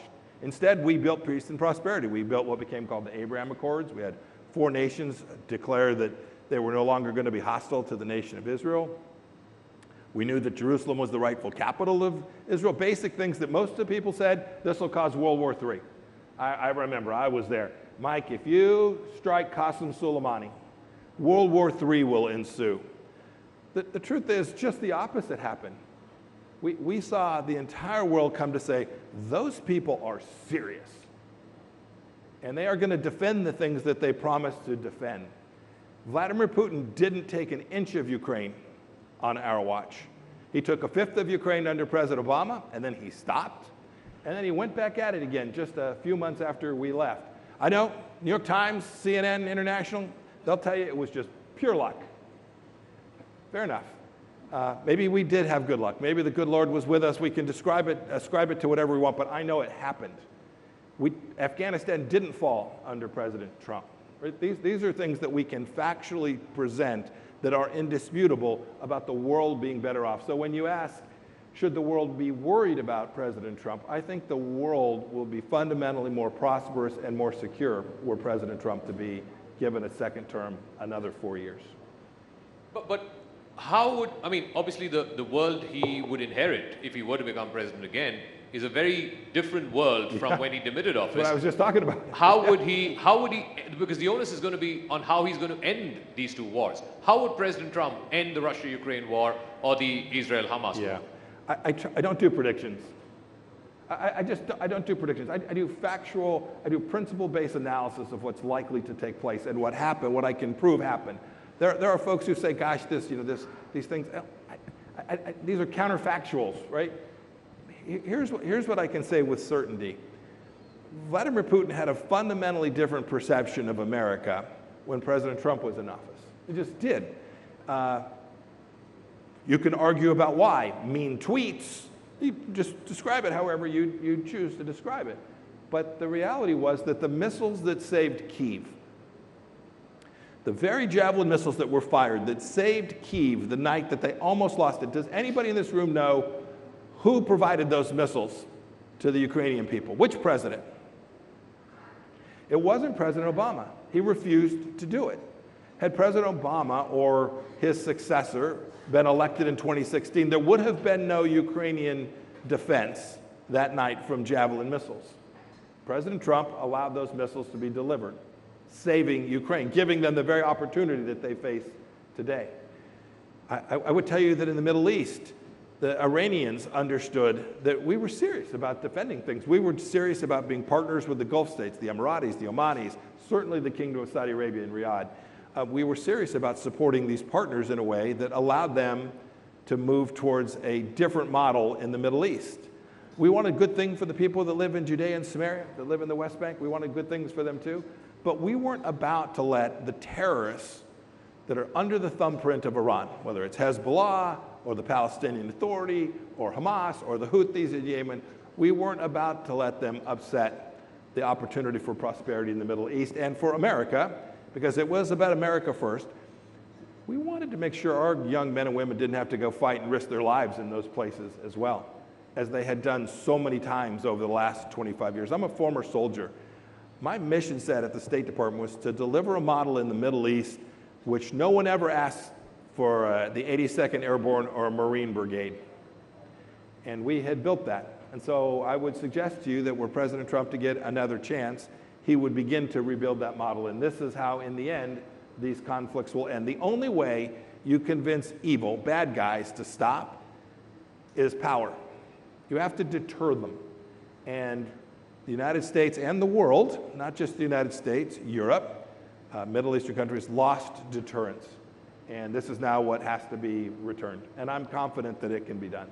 But regardless of what happens in November, will Ukraine be able to, will Ukraine be able to stave off a possible Russian offensive in the summer, given the deadlock in the US Congress in terms of supply of weapons? They'll get what they need. Sorry? They'll get what they need. They'll get. So you think it'll go through eventually? It will go through. The Ukrainians will get what they need. I'm convinced that they will get the tools that they need. But I'll be honest, the fact that we've provided these weapon systems to them for now 2 years plus, we collectively, the Europeans, others as well, the Koreans, many nations, not just the United States, we haven't let them win. You have to win. In the end, you have to convince your adversary that the cost of continuing conflict exceeds the benefit. This is deterrence 101. This is economic 101. This is what you teach your children. When they behave badly, you have to convince them that their bad behavior, which they enjoyed and benefited from, their bad behavior is exceeded by the cost of that bad behavior. And that's what we lost. And we have to allow the Ukrainians to do that, and we didn't. I'm afraid we're not doing it in Israel either. Today, the President of the United States and many countries, the United Nations, I think India voted that way as well, is trying to constrain the one actor that has a chance of actually creating peace in the region. Right? The leaders of Hamas to this day, tomorrow there will be a ceasefire, everything shuts down. What's Hamas going to do tomorrow? What would Iran do tomorrow? They'll go right back at it. This is no nation. India wouldn't allow this. India would not sit still for having their women raped and murdered at the level that happened that day. You'd go take care of whoever did it too. And by the way, the United States should support you in doing that.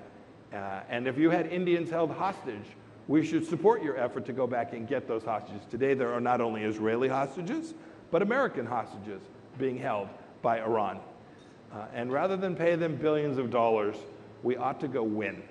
And this is the challenge. We didn't tell Israel, by the way, that they couldn't go into Gaza. Think about this. Think about the difference here. Israel is invaded by marauders, has hundreds of their people taken and held hostage, human shields being used to protect them. And we didn't tell Israel, no, you can't go get them. We told the Ukrainians, you can't do that. We told the Ukrainians, you can't go hold anything Russian at risk.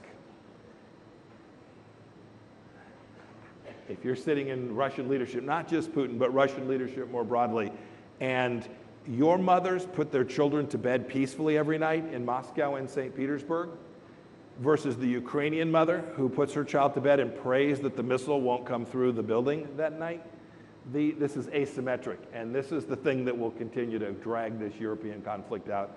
we have to hold something that matters to Russia at risk, or at least convince them that we will. I just wanted to stay with Ukraine for a moment. So you don't subscribe to, sort of an intellectual theory of the present day right in America, or parts of the present day right, is that Ukraine is a distraction, and actually the U.S. should focus more on Taiwan and so on. You don't subscribe to that. And one strand of the theory is that the whole expansion of NATO eastwards was some kind of a provocation to Russia. I mean, the same set of people usually say about these things. What are your views? No, this is Russian propaganda. NATO no more threatened St. Petersburg than a man in the moon. I mean, come on. Like, can we just all, you don't have to tell your kids, but like, can we just all agree here today? Does anybody think Vladimir Putin really feared that NATO was going to roll into Russia?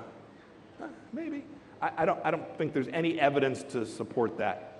By the way, the United States made a promise to Ukraine in 1994 in the Budapest Memorandum. We said, give up your nuclear weapons, Soviet-era weapons, and in exchange for that, if you come under threat, we will support you in your defense. The world knows that America made that promise. If we walk away from that, good luck getting Chairman Kim in North Korea to give up his nuclear weapons. Good luck getting any nation to give up anything that matters to them based on an American guarantee. So I would argue there is a deep, important commitment there. Second, to your point, this is a European conflict. I was a soldier now decades ago. My first assignment as a young lieutenant was patrolling the then East German border. It was a great job. Drive up and down, M1 tank, put the tank away, go drink beer. Great job. European kids were sitting at the bar when I got there. Europe has to do the work, just as India needs to do the work in this region. Japan, South Korea, Australia, the list goes on. Regional nations need to do the job in the first instance to secure their own sovereignty and their own freedom. That's true in Europe. But America has a deep interest in Europeans' continued integrity and success as well. Yes, the bigger challenge is from the Chinese Communist Party. The long-term threat, the chance that my son, and if we are blessed, our grandchildren, will live in an America that is very different than the one we live in today, comes largely from Xi Jinping and his like in the Chinese Communist Party, not from Russia. That much is true. But it doesn't mean that we can allow a sovereign nation to be invaded by an aggressor. We will only encourage folks like Xi Jinping, whether that be in Taiwan or in Los Angeles. And I would remind you here too, it's as true in India as it is in the United States. The Chinese Communist Party isn't just a threat in the Taiwan Straits. They're inside the gates.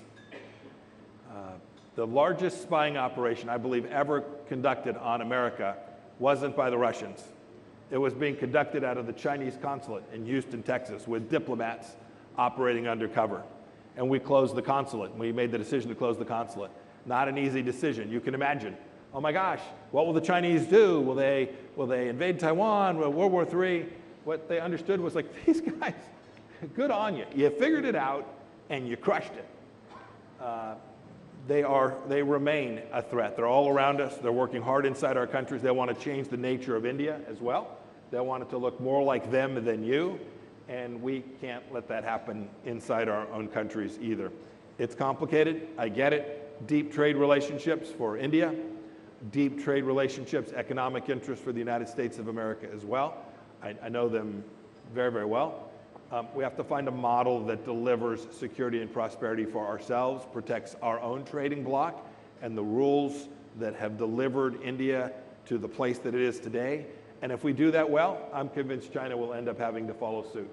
I want to talk a little bit about China in the context of India, particularly because of the changed situation in the last 3 years since the Galwan incident at the border happened in 2020.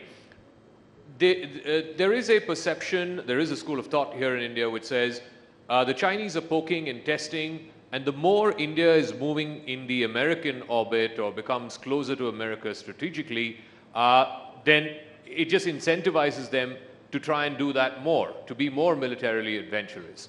What would you say to that? If you choose to adopt the model of appeasement, you'll have more Chinese aggression. What does Xi Jinping respect? Does he want someone who shows up and pays a tithe, an offering, bends the knee? Or does he respect someone who stands up and says, no, I'm the leader of Latvia. I'm the leader of Bangladesh. I'm the leader of America or India. And I'm going to damn well do the things I need to do to make sure that my people are served well. That's the place with which you can have conversations with Chinese leadership. You can't have relations with the Chinese leadership when you tell the Chinese leadership, no, it turns out we just want to talk more. And yeah, we're happy to let you run vessels into the Philippines. We're happy to let you make cockamamie statements about the South China Sea. I mean, just ludicrous statements about the South China Sea. More ludicrous than thinking that NATO was going to invade Russia. Right? These are propaganda campaigns intended to do what Chinese Communist Party intends. This isn't about military power. Military power matters. You must have it. This is a check the block, have to have it. India must have it, we must have it, the West must have it. But this is about, this is a larger hegemonic play by Chinese Communist Party. This is about corrupting trading systems, make sure that the currencies that are used are no longer the traditional currencies, to make sure that energy flows work the way that every international organization is run by the Chinese Communist Party. I would laugh at my team when they would come in and talk to me about these climate change summits. I want to debate climate change here today. We've just got a few minutes left. But does anybody think for a moment that a Chinese signature on the Paris Climate Accords is worth a damn? Does anybody think, how many coal-fired power plants have the Chinese shut down since they've signed that agreement? Let's all just deal in reality, not fantasy. This would be my first ask in dealing with China. Observe what they do, not what they tell you in the China Daily Times or the China Global News. Observe what they do. They are the most polluting nation in the world. They have no capacity to generate enough energy for themselves. They are using the Belt and Road Initiative to achieve political influence around the world. And we should acknowledge that they have the world's second largest economy, albeit troubled, a huge population, although declining soon. And we should recognize that the Chinese people deserve better. And if we can keep those thoughts in our head, there is a model where we, Europe, South Korea, Japan, Australia, I'm sure I'll leave somebody out, India, Singapore, the United States, Canada, we can build at a model for the world that gives us another 75 years where we get to live our lives in the way that we so choose. But I just want to take off from what Bodhi was asking you a moment ago. But if you are Xi Jinping and you're in Beijing and you're looking at these two wars, the Russia-Ukraine war and the Israel-Hamas war, in a sense, it also has tested or shown to the world the limits of American power and American persuasion. So if you're Xi Jinping and you're looking at these wars and you're saying, you know, America, the most preeminent power in the world, is not able to get the outcomes in this war. It's not able to help Ukraine in a way that Ukraine can win this war. It's not able to stop Israel from, causing all these mass civilian casualties. What then stops Xi Jinping from saying, okay, let me try and see if I can take Taiwan back? Good partners and friends and American leadership. That's what's failed.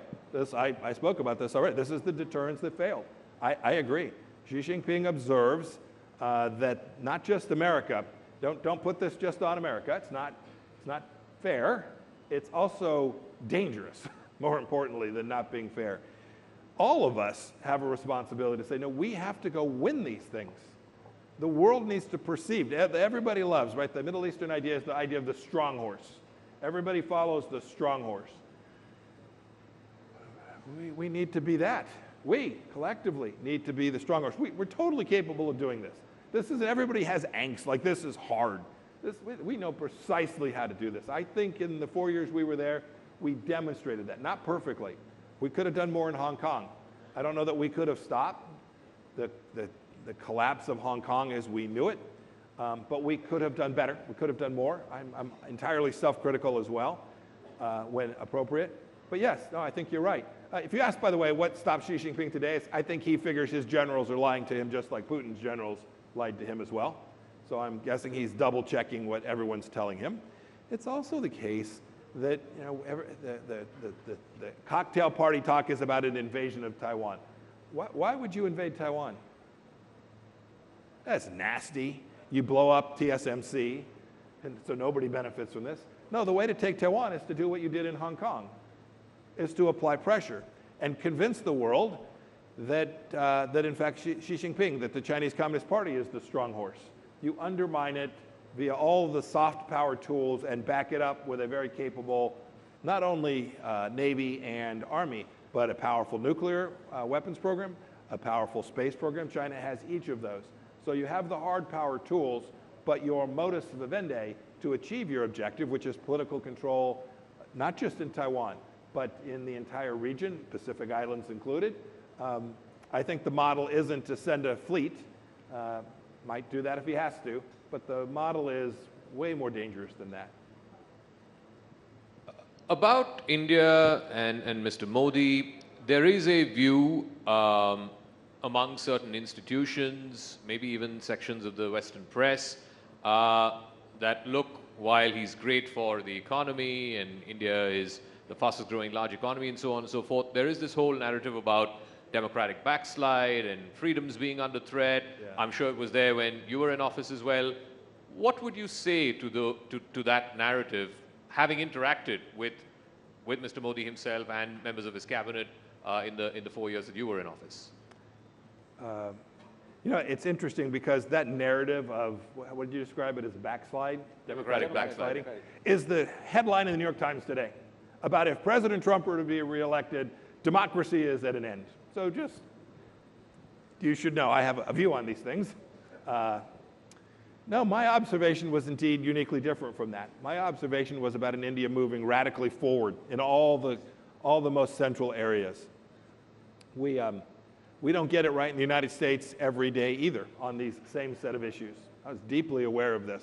What we ask is progress, and you know, we put religious freedom at the very top of the list of things we talked about. We spent a lot less time talking about climate change and a lot more time talking about religious freedom at our embassies around the world. I'm sure that's true for the embassy here today. You'll get it right. I'm confident you all will get it right. You will demand that your democracy be defended and protected. And when your leaders don't, you'll upbraid them. You'll bring them back to the place that you want them to be. And so I didn't observe this, and you asked, did I see this when I was there? I didn't observe this backsliding of which you speak. I give one other thought about the way we approached the internal policies of other nations, most especially for democracies. Less true for authoritarian regimes. But for democracies, we acknowledge that this is tough stuff, that the political fighting that takes place amongst political parties, amongst political actors inside of political parties. I was a congressman. I'm perfectly attuned to that. We should welcome that. This is to be encouraged. This exchange of ideas, this political space to express one's view is vitally important. So when I see that take place in India, and I see one party saying, oh, and another, I think, you know, this is the best of our tradition. And I certainly experienced that when I observed it from my time in office as well. I must say it's one of the things I regret about what happened just last week in the United States, where we had a senior United States senator go to the floor of the Senate and speak about another democracy, Israel, and suggest that the Israeli people needed to change out their leader. Wow. That is, Chuck Schumer. Senator Schumer asked for regime change in Israel. That's really quite something to me. It's in my view, deeply inconsistent with the American tradition about how we respect our fellow democratic peers around the world. We should honor their traditions. They'll choose paths that are different than ours in many cases. But man, I have confidence in the Indian people in ways that apparently Senator Schumer doesn't in the Israeli people. Can I, we're almost out of time. Just let me ask you a quick question. Would President Trump concede if he lost this time around? I'm sorry? Would President Trump concede if he lost this time around? Oh, sure. Of course. Yeah, of course. I'm still waiting on Secretary Clinton to concede. in her election. She did the next day. No, she didn't. She still tweets, go look them up. She still says the thing was fixed. Fair enough. By the way, Al Gore thinks he lost. I still won in 2000. Fair enough. We have rambunctious, very competitive elections in the United States.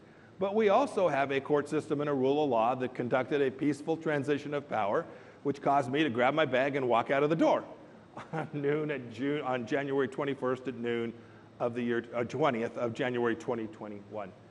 Worry not. Whatever CNN International tells you, we will have an election. The election will proceed, and we will have a president duly elected, give an inaugural address, starting right at noon that day. It will happen. You can write it down. You heard it here first. All right, ladies and gentlemen, Secretary Michael Pompeo of the United States. Thank you very much for joining us.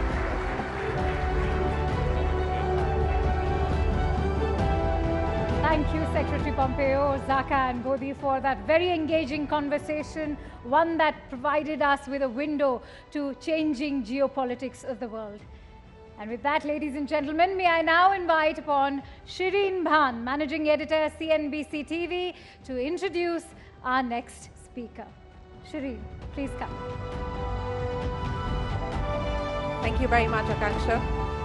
Ladies and gentlemen, it is my privilege to introduce our next speaker here at the Rising Bharat Summit. The bullishness about India that you've all been witness to over the past 2 days is showing up in our capital markets as well. The Bombay Stock Exchange market capitalization has risen. It's crossed $4 trillion recently, a nearly 4 times climb from the levels of $1.6 trillion that we saw a decade ago in 2014. The BSE Sensex has nearly tripled from 27,500 in 2014 to 72,000 now. Global funds are looking at India with an increasing appetite, and there's more money flowing from the Indian households to the Indian equity markets too. The value of shares and debentures held by households has jumped over 1,000% in the past decade. Mutual funds assets under management have also vaulted 500% in this decade. The Indian equity market has added 31 million investors in 2023. Digitization of financial systems and deeper bank penetration is transforming people's savings behavior, mirroring preference towards more return-yielding financial assets. To talk to us here on the Rising Bharat platform about the phenomenal transformation and democratization of the Indian capital markets, it is my absolute pleasure and privilege to welcome here on the stage Madhavi Puri Butt, Chairperson of the Securities Exchange Board of India, the Chairperson of our market regulator, SEBI.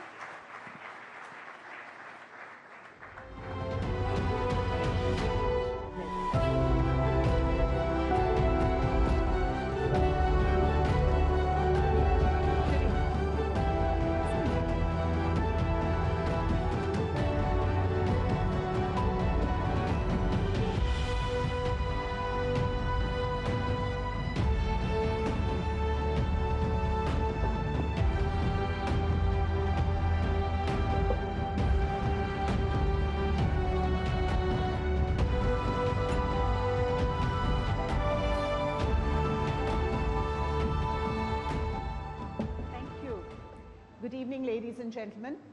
I must admit I'm a little nervous here today because Shireen has asked me to deliver an address which is supposed to be 25 minutes long. And I'm really worried because at the best of times, 5 minutes, 10 minutes is good. But to the best and brightest minds in the country sitting here today, I can't think how I can keep you engaged for 25 minutes, but I shall try. So the strategy is to share with you some stories along the way in terms of what is happening in our capital markets. So as we think about democratization of the capital markets, to me, the question that starts right at the beginning is, what do we understand by democratization? And in order to share this story of many years ago, it's a story about one Mr. Murthy. Oops, go back.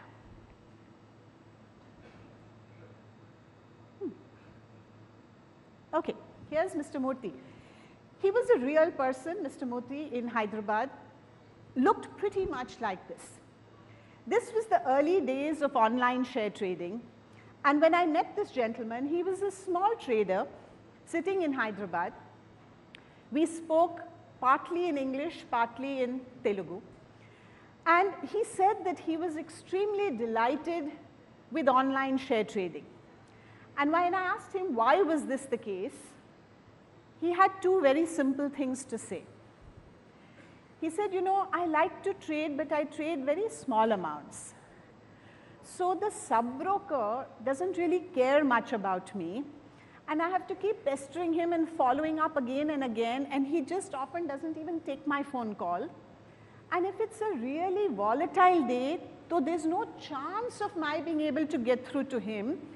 And all the volatile days, I miss the activity in the market because the sub-broker simply won't pick up my phone.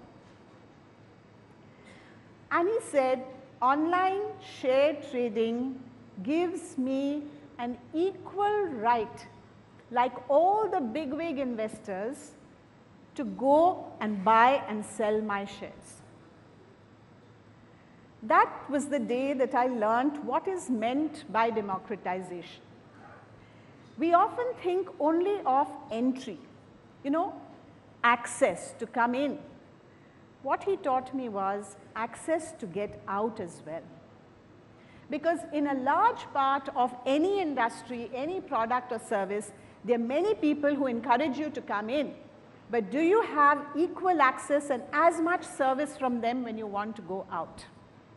So to me, democratization needs to encapsulate not just ease of coming in, but ease of being served right through the life cycle of being an investor, and indeed the ease of going out. So what is it that has really happened in our markets? I will take you to another story. This story is about Mr. Kamath. Many of you know him. I've taken his permission to narrate this story. It's not a professional story. It's about Mr. Kamath, the man. Mr. Kamath has household help, and he was really keen that they should participate in the growth of the country, the growth of the markets, and really create wealth for their children and their families. So he wanted to pay them bonuses and part of their salary, invest on their behalf, but he always worried. He said, I'll make the investment on their behalf. But tomorrow when I am not here and they need to be served and they need to exit, who will be there to serve them? They will be lost in this world. Right? His domestic help, his driver, his maid at home, his sweeper, his cleaner. And then one day, we showed him a demo of MF Central. Those of you who are familiar with it, this is unprecedented anywhere in the world. And when I speak at IOSCO, which is our global forum for market regulators, they simply cannot believe that an entire industry, 50 different mutual funds, have come together to say that here is the one place where you will be served through a single window. It's not just about buying through a single window. That everybody does because of their own commercial interest. But to be served through a single window.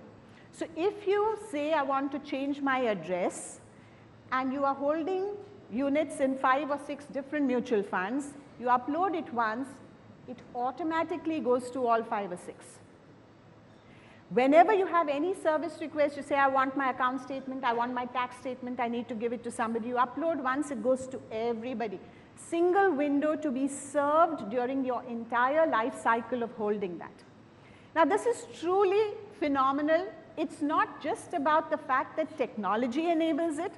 It's about the fact that the entire industry chose to come together and offer this and say, this is not a space where we need to compete, this is a space where we need to collaborate.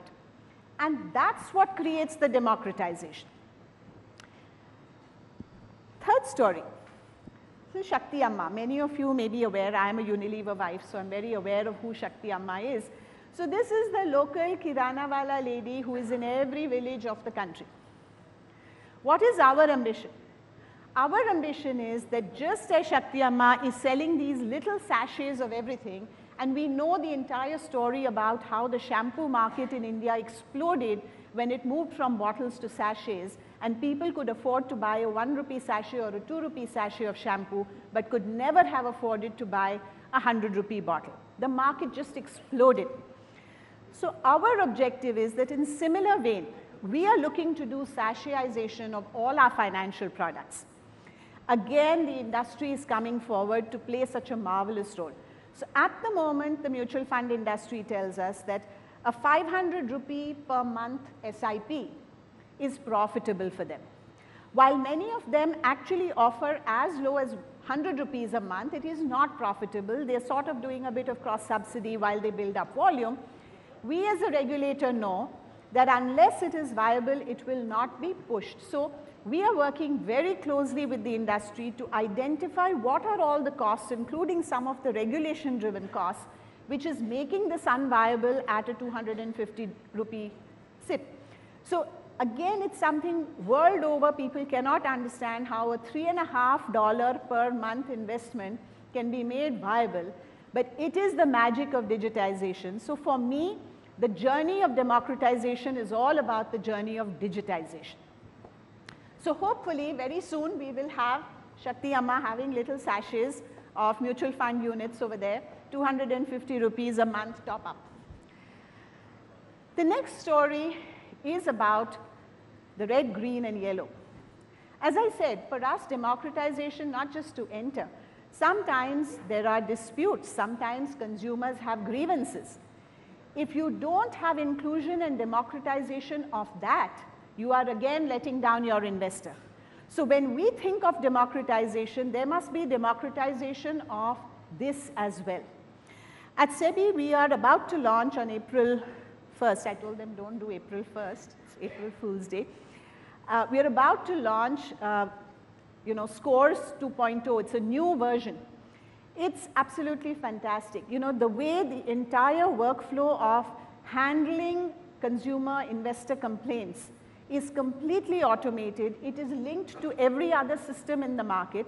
So for instance, when you go there, in our version 1.0, when an investor went there, he had to register for his complaint, and he had to put in his email ID, his phone number, his this, his that, to just register that he wants to put in a complaint. And we asked ourselves, why is he doing that? He's coming here to complain because he's already an investor. So we should be having his data. Why are we asking him to put it again, right? So we have to make it easy for that person that Mr. Kamath told us he wants to invest on behalf of. So now if he just puts in his PAN number, you all know PAN is essential in our country for being in the market, automatically the system talks to our KRA system and pulls all the data and says, this is your phone number, this is your email ID, this is your address, if this is you, please proceed.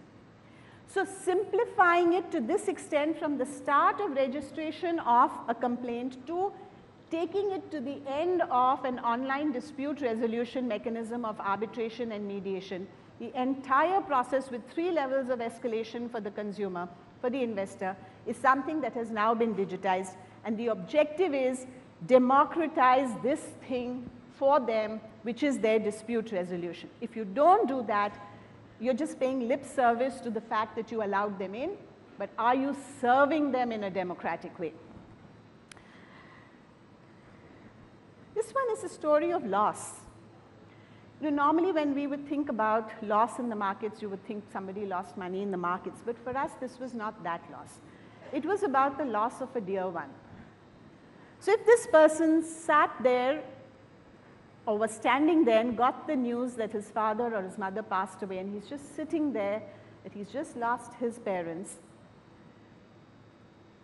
that is grief, that is loss, that is pain. And what we said is, at a time like that, for us to give this investor the runaround and that he cannot claim the assets of his parents is just the most appalling thing possible. So what have we done about it? Again, full credit to the entire market ecosystem. About 50 odd legal heads across the ecosystem sat together, arrived at a common set of documents that they will all accept, and now if a person goes online and submits one set of transmission documents, death certificate, etc., across the entire market ecosystem, all mutual funds, all depositories, everything, you get, nobody will ask you for another document. So you have to be, this is what democratization is about, so that it's just easy for people even at a time like this. And if the regulator cannot empathize with loss, then of course we need to have our heads examined. Sorry. I do want to quote a few numbers. Shireen mentioned some. I love to quote Nandan. You know, he's the, I would say, the guru for all things digital. And when he highlighted this, you can see the numbers there. The numbers themselves are not important. You know, what we talk about the hockey stick effect at a company level, imagine this is the hockey stick effect at an ecosystem level. So the entire Indian ecosystem is one. It's not one company outperforming to deliver the hockey stick. It is the entire ecosystem that is able to deliver this. And therefore, you know, the whole SEBI eases the know your client process by enabling online KYC, use of Aadhaar, etc. And look at the way in which that hockey stick effect is now achieved. And of course, the numbers show up that between, 10 years ago, Nandan presented this last year. So what is the ratio of physical to digital forms? And on the back of this, the monthly systematic investment plans have multiplied by 6x. This number has gone up further since then. So it just shows that the hockey stick effect, when you really bring together the spirit of democratization, you can achieve it at an ecosystem level, not just as a company level. Mutual fund story is well known, and this is our favorite product for financial inclusion. So if you see the blue line, which is number of unique mutual fund investors, so deduped for PANs. So 10 years ago, we started with 1 crore, we're now at 4.4 crore. And the actual asset under management was 8 lakh crore, and we're now at 55 lakh crore. So it's just been a huge amount of growth again on the back of this whole democratization. This is my favorite slide. I use it quite often. When we think of the markets, invariably we all think of the share bazaar, let us say. But we have actually a very vibrant bond market. Now, people do not know this. People do not know this.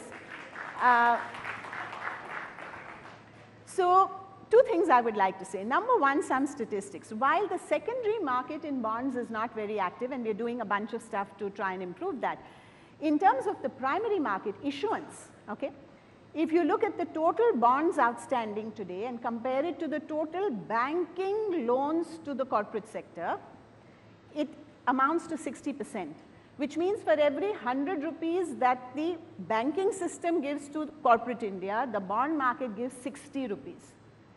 Most people are not aware of how large that number is. Now, specifically in this slide, what I like to talk about is we are expecting this to grow much more. Because with the inclusion of the Government of India securities in the global indices, right, that's already happened, JP Morgan, Bloomberg indices, we can expect to see a large amount of foreign interest in our Government of India securities. And once the Government of India yield curve is established, investors automatically tend to come into our corporate bonds as well, because then you just benchmark off the Government of India yield and add the credit spread. So until you have that yield, people don't have that much interest in corporate bonds. So we should see a good amount of inflow in the corporate bond market. And that's when, as people tell me, now you won't need to have an Indian hero there. So I said, we'll definitely put Akshay Kumar there in the same natty suit. So that's our bond market. Some of the things that we are doing, and this is really important again from a democratization point of view, one of the things that people used to worry about every time the markets were dislocated, the bond markets, they would say liquidity dries up. And people are stuck. Now, you remember what I said about democratizing not just entry but also exit. Something absolutely sparkling that this government has done, and it's gone relatively unnoticed, I feel sad about it, is something called the backstop facility, which the government has put in place with sovereign guarantee. Think about it. The government has said 30,000 crores of asset purchase program guaranteed by the government of India in the event that there is a stress in the market and the mutual funds, the debt mutual funds are stuck and they don't want to sell at distressed prices in a dislocated market, they have actually sanctioned that guarantee. And what that means is that the fear that some people have, that because the markets are not so liquid, tomorrow if there's a crisis and the market freezes up, what will happen? Well, the government has stepped forward and actually said, well, we will stand behind the bond market. So this was a very, very important step taken by the government to really facilitate the growth of the bond market and to protect the investors. The second thing which SEBI did was to create a very specialized institution called the repo, corporate bond repo clearing corporation. The reason this was important and what this slide is meant to demonstrate is the product was always there in the market. It was not getting used. And we realized that the exchanges who are focused on equity will never have the management bandwidth to focus, eat, dream, drink, breathe the bond market. So we created a whole new institution and we were told, it's very hard to set up a new institution. Yes, it was hard, but it was created. And that again was a cooperative effort of the entire mutual fund industry. So, this is, every time I narrate these stories, as I said in ASCO, people cannot believe how much cooperation and collaboration exists in our ecosystem for people to come together to grow the market. So this is an institution, and I'm very proud to say, I believe in February they crossed 10,000 crores of repo on corporate bonds. That's what focus brings. This is one of my favorite products for the future, REITs.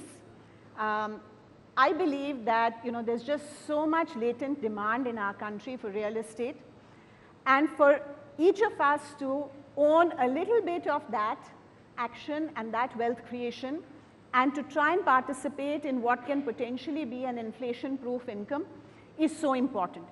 Again, we have found that when we shared this vision with the industry and said that in order to retailize, in order to democratize REITs, we need higher levels of disclosure and compliance.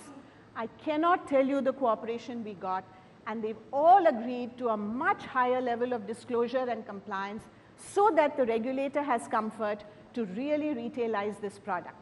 And of course, consequently, we went ahead and announced something called the small and medium REITs, which means that even assets as small as 50 crores, otherwise our threshold was 500 crores, so only the big boys were participating. We brought it down to a 50 crore asset, and we've reduced the investment size for just folks like you and us and everybody else to be a part of this entire area which is set to grow.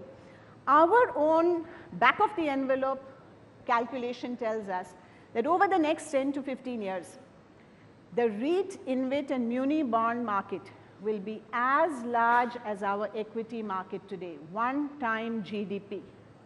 That is our belief. So where is that growth going to come from? Where is the capital formation going to come from? This is what our belief is, that this little piece of heaven, this little piece of real estate, this little piece of infrastructure, democratized across millions and millions of people, is what is going to create the next 1 time GDP market for our country. I think one additional step that we took towards democratization of what we call the issuers. This is all about the investors. Now, what about the issuers? We recently inaugurated the listing of 5 NGOs on our social stock exchange. Again, many people told us it's not worked anywhere in the world. Why will it work in India, X, Y, Z? And our belief was no. A, we will make it work because we have the technology and we can take it far and wide. And B, we have again faith in our ecosystem which has done so much. And therefore, we actually saw 5 NGOs listing together very recently last week as the first set of NGOs to list and make available a very transparent and trustworthy ecosystem for people to donate. So that's our social stock exchange in terms of creating democratization of issuers. Now even a non-profit can be an issuer. How do we achieve all this? And I'm often asked this question, and I think the answer is very simple. On the one hand, of course, technology. I mean, there's just no doubt about that. But the second is co-creation. Everything we do is co-created with industry. SEBI has always had a very rich tradition of doing very extensive discussion and very rich advisory committees on policy making. The big step we took about a year ago was that we moved that spirit of cooperation and co-creation into standard setting. So we've set up something called Industry Standards Forum, which set down the standards for implementation of SEBI regulations. And the amount of work that has happened in this last, I would say, 7-8 months, and the kind of, ease of compliance that has been brought about. So SEBI had to make some changes because when a logical argument was presented to us, obviously we're going to listen to it. The industry came up with some brilliant ideas on how to do that. So the entire spirit of co-creation has been extended and democratized. So it's one more form of democratization, that the regulator does not have a monopoly on policy making. Regulator also does not have a monopoly on standard making. So this spirit of collaboration and co-creation is one of, I think, the biggest strengths of India, along with our technology. On the technology, of course, as I said, it's just there for everybody to see, and Shireen and I were speaking that many people across the world cannot even understand how we can implement 90-day projects. People say we barely get our terms of reference in place in 90 days, and you guys just sort of implement things. So it just comes from, I think, the speed, the attitude, the talent. So many of our young people are tech-oriented, quant-oriented. So all of this really is a huge advantage for us as a country.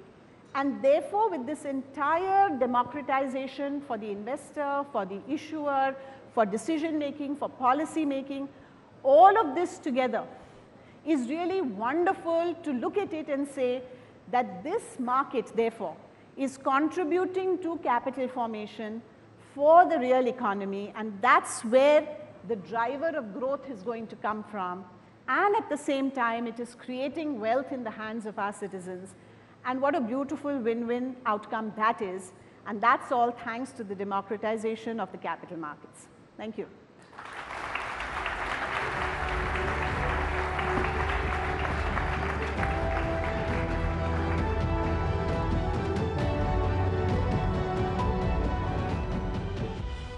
Thank you, Madhaviji. Fantastic as ever. And such a pleasure to have you here with us. And thank you for making the time. Really appreciate it. Ladies and gentlemen, you can be a little more generous with your applause, please. Thank you very much. Thank you. And now I have to request all of you to cooperate with us, and very humbly so, because we now have to follow the SPG security protocols ahead of the Prime Minister gracing this Rising Bharat Summit, ladies and gentlemen. In exactly about 90 minutes from now, Prime Minister Narendra Modi will be here with us to address this gathering. Leading for Global Good is the theme. Rising Bharat Summit concludes with that grand finale with the address of Prime Minister Narendra Modi, the most popular leader in current times. Now here's what we'll have to do. We'll have to make our way out, and we have to clear the Darbar Hall for now. And I request all of you to please cooperate, because there will be yet another round of checking and frisking. Please try and avoid carrying battery packs or electronic gadgets with you on your way back in. Around 7 p.m. we will start letting people in as soon as we get the thumbs up from the SPG. Everybody has to make their way out, and you have to come back in, and we'll have to do it in an orderly manner. Everybody, I mean everybody, will be checked. So there's nobody who can come out and say, Meri checking ki zarurat nahi hai, sabke checking ki zarurat hai. Everybody's going to get checked. I request you to please be orderly. Allow the ladies to make their way out, plus let's not crowd around the exit door. One by one, please. And all our guests, all our attendees are requested humbly to please cooperate. And there will be some specific seating in some areas that will be marked out for some specific guests, and also to adhere to the SPG protocols.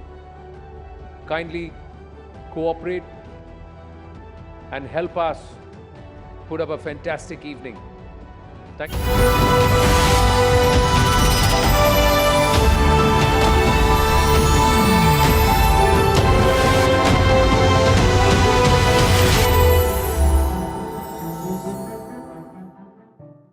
Bharat के पहले गृह मंत्री सरदार वल्लभ भाई पटेल गुजरात से थे और उन्हीं के आदर्शों पर चलते हुए उस लौह पुरुष की जैसी एक भारत के प्रति अड़ी निष्ठा रखते हुए आज हमारे गृह मंत्री हैं श्री अमित शाह।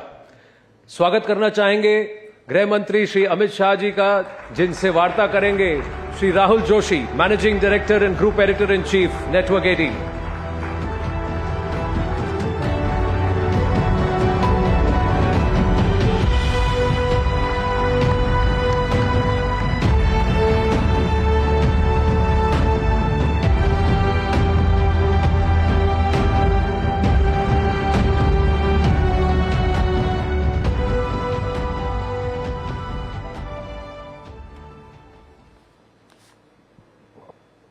अमित जी, आपका हमें समय देने के लिए आपका बहुत बहुत धन्यवाद। मैंने सुना है कि कल सुबह 4 बजे तक मीटिंग चल रही थी, कल आप हमारे साथ नहीं जुड़ सके, आज आप आए हैं। तो स्वाभाविक है कि बहुत सारे सवाल हमारे पास हैं और आपके ही पास सारे जवाब भी हैं। तो सबसे पहला सवाल जो मैं आपसे पूछना चाहूँगा कि इस बार का जो माहौल है, 2014 में मोदी जी की एक बड़ी वेव थी, लोग सीट प्रेडिक्ट कर रहे थे कि जीतेंगे, कितने से जीतेंगे। 2019 में भी बालाकोट हुआ, उसके बाद माहौल बदला और लोगों ने फिर प्रेडिक्ट करना एक मिनट, बालाकोट के पहले से ही माहौल भाजपा के पक्ष में था और हम जीतने वाले। पर इस बार अमित जी, इस बार तो कुछ अलग ही नंबर और आंकड़े आ रहे हैं। 370 एक बहुत बोल्ड आपने टारगेट लिया है, 400 पार एनडीए के लिए। तो इस बार वेव इलेक्शन देखते हैं आप, इसको क्या कारण है कि आपको एक कॉन्फिडेंस है कि 370 सीटें मिलेंगी बीजेपी को? देखिए, ये 10 साल है 2014 से 24 के, आजादी के बाद के 75 साल में जब भी देश का इतिहास लिखा जाएगा, मोदी जी के शासन के 10 साल स्वर्णिम अक्षरों से अंकित होने वाले हैं। ये 10 साल में भारत की जनता अनुभव कर रही है, एक देश की नई पहचान समग्र विश्व के सामने खड़ी हुई है। देश का हर नागरिक सम्मान के साथ कहता है कि हाँ मैं भारतीय हूं, गर्व के साथ कहता है हाँ मैं भारतीय हूं, और दुनिया में जहां जहां भी भारतीय पासपोर्ट के साथ जो कोई भी जाता है, इसका बड़ा सम्मान होता है।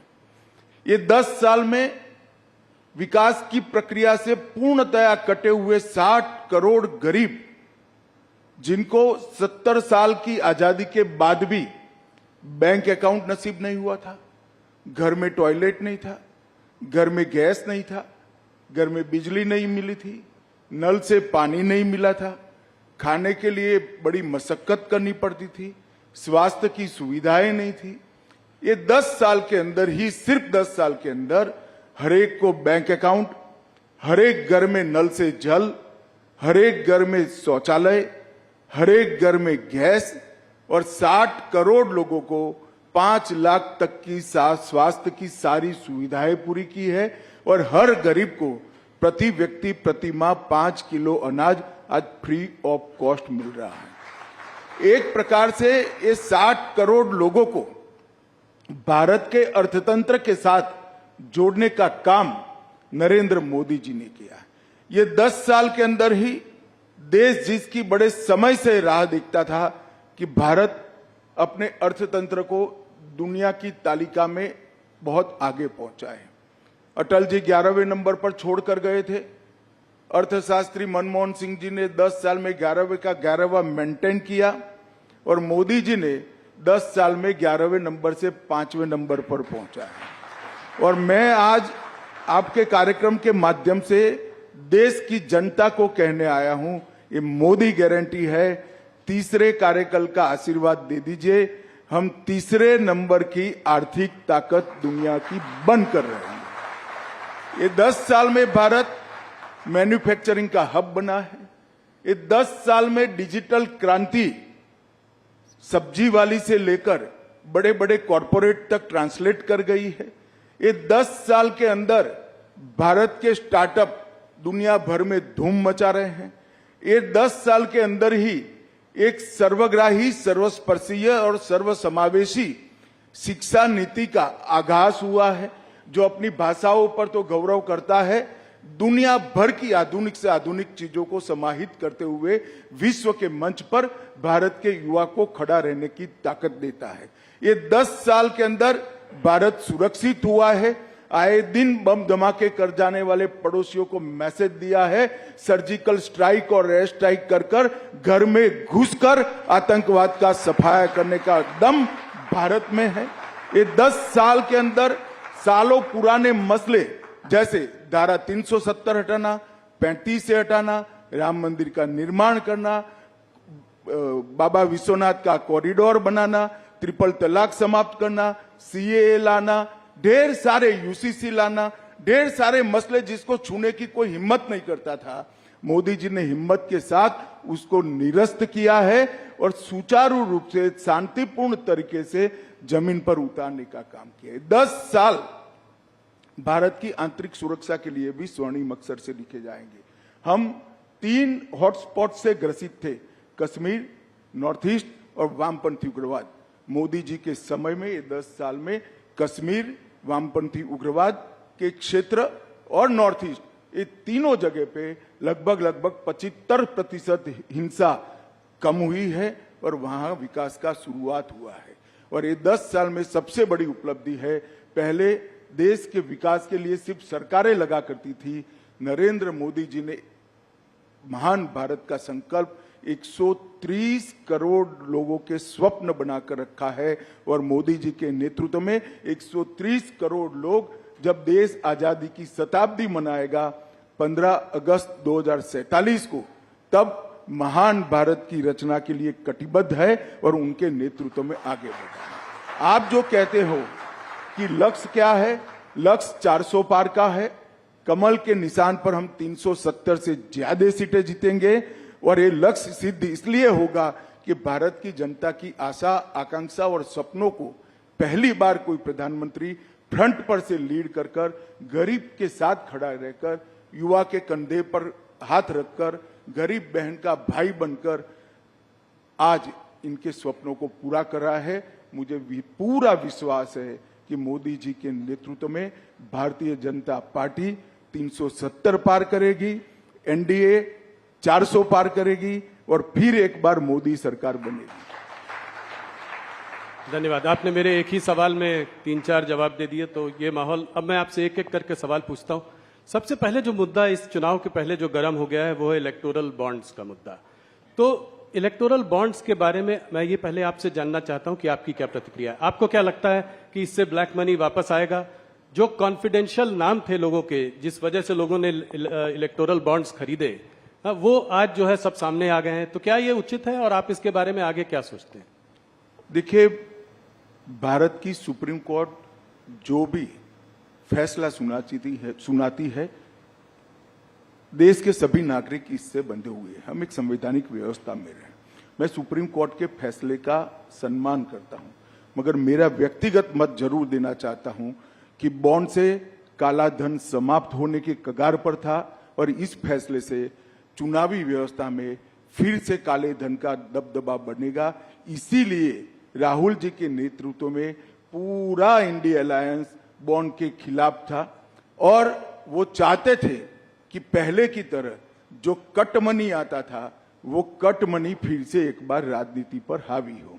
पहले क्या होता था, चंदा कैश में आता था और चंदा कैश में आता था तो क्या होता था, कोई व्यक्ति मानो 1500 रुपया चंदा जमा कराता था, 100 रुपया वो पार्टी में जमा कराते थे, 1400 रुपया अपने घर ले जाते थे और स्विस बैंक के अंदर या कहीं और जहां टैक्स डिस्क्लोज नहीं होता है, चंदे डिस्क्लोज नहीं होते हैं, धन डिस्क्लोज नहीं होता है, ऐसे देश में ले जाते थे।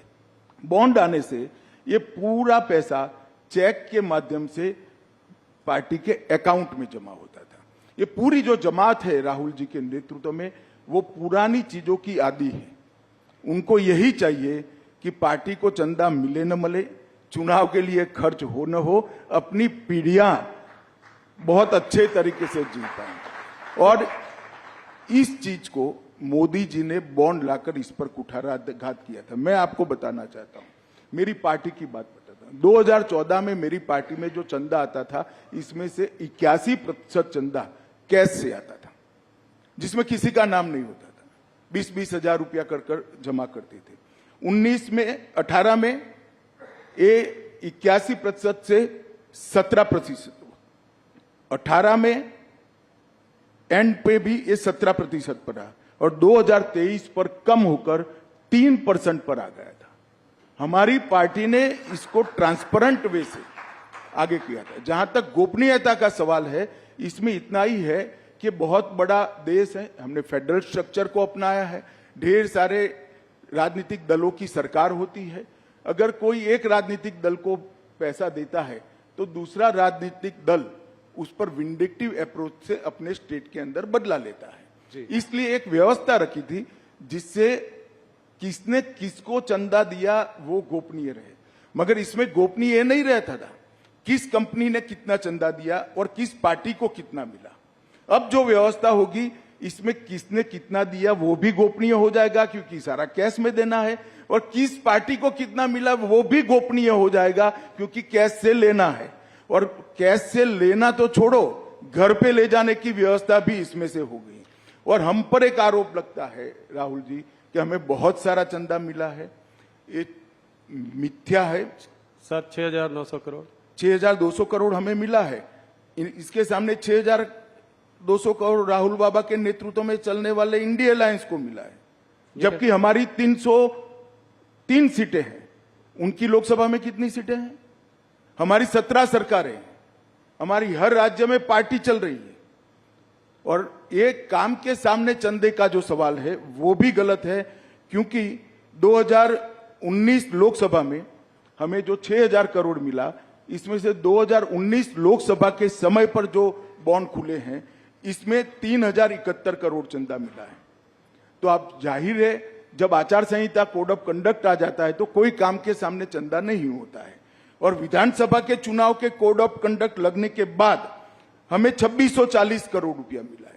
उस वक्त भी कोड ऑफ कंडक्ट होता है, कोई काम नहीं होता है।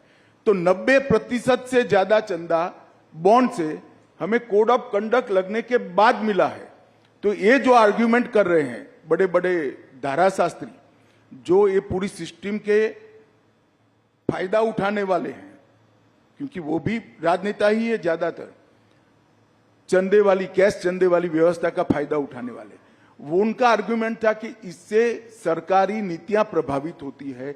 उनको ये मालूम नहीं है कोड ऑफ कंडक्ट बनने के बाद कोई नीति आ नहीं सकती। तो ज्यादातर चंदा तो कोड ऑफ कंडक्ट के समय में हमारा आया है, 90% चंदा। राहुल जी, इसको हफ्ता वसूली कहते हैं। खुद भी 1,400 करोड़ उनको मिला उनकी पार्टी को। ठीक है, तो फिर उन्होंने 1,600 करोड़ का हफ्ता क्यों वसूला, वो उसका हिसाब देना चाहिए। 1,600 करोड़ उनको भी मिला है, हमें 6,000 करोड़ मिला है, तो सामने सारे इंडिया अलायंस घमंडिया गठबंधन को भी 6,000 करोड़ मिला है, एक पैसा कम नहीं मिला है।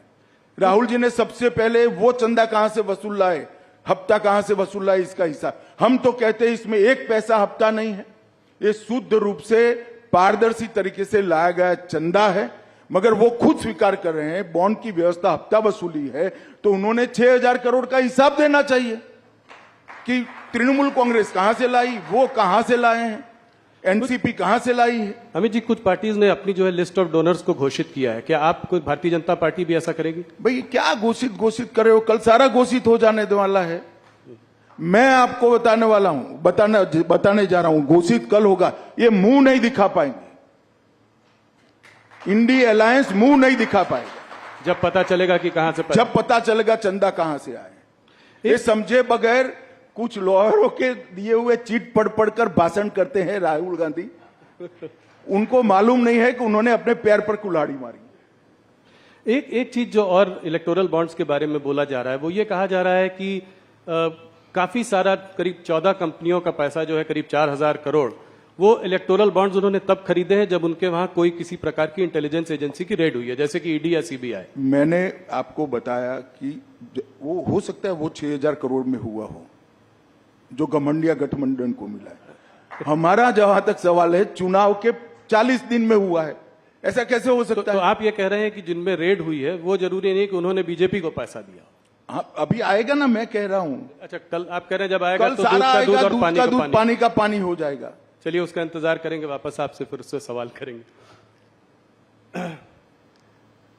एक इससे लगा हुआ सवाल है तो पूछकर इस मुद्दे से आगे बढ़ते हैं कि ऑपोजिशन का कहना है कि ईडी की रेड हो, इनकम टैक्स की रेड हो, सीबीआई की रेड हो, वो हर बार ऑपोजिशन लीडर्स पर ही क्यों पड़ती है? भारतीय जनता पार्टी के लीडर क्या सब साफ सुथरे? ये एकदम सफेद झूठ है।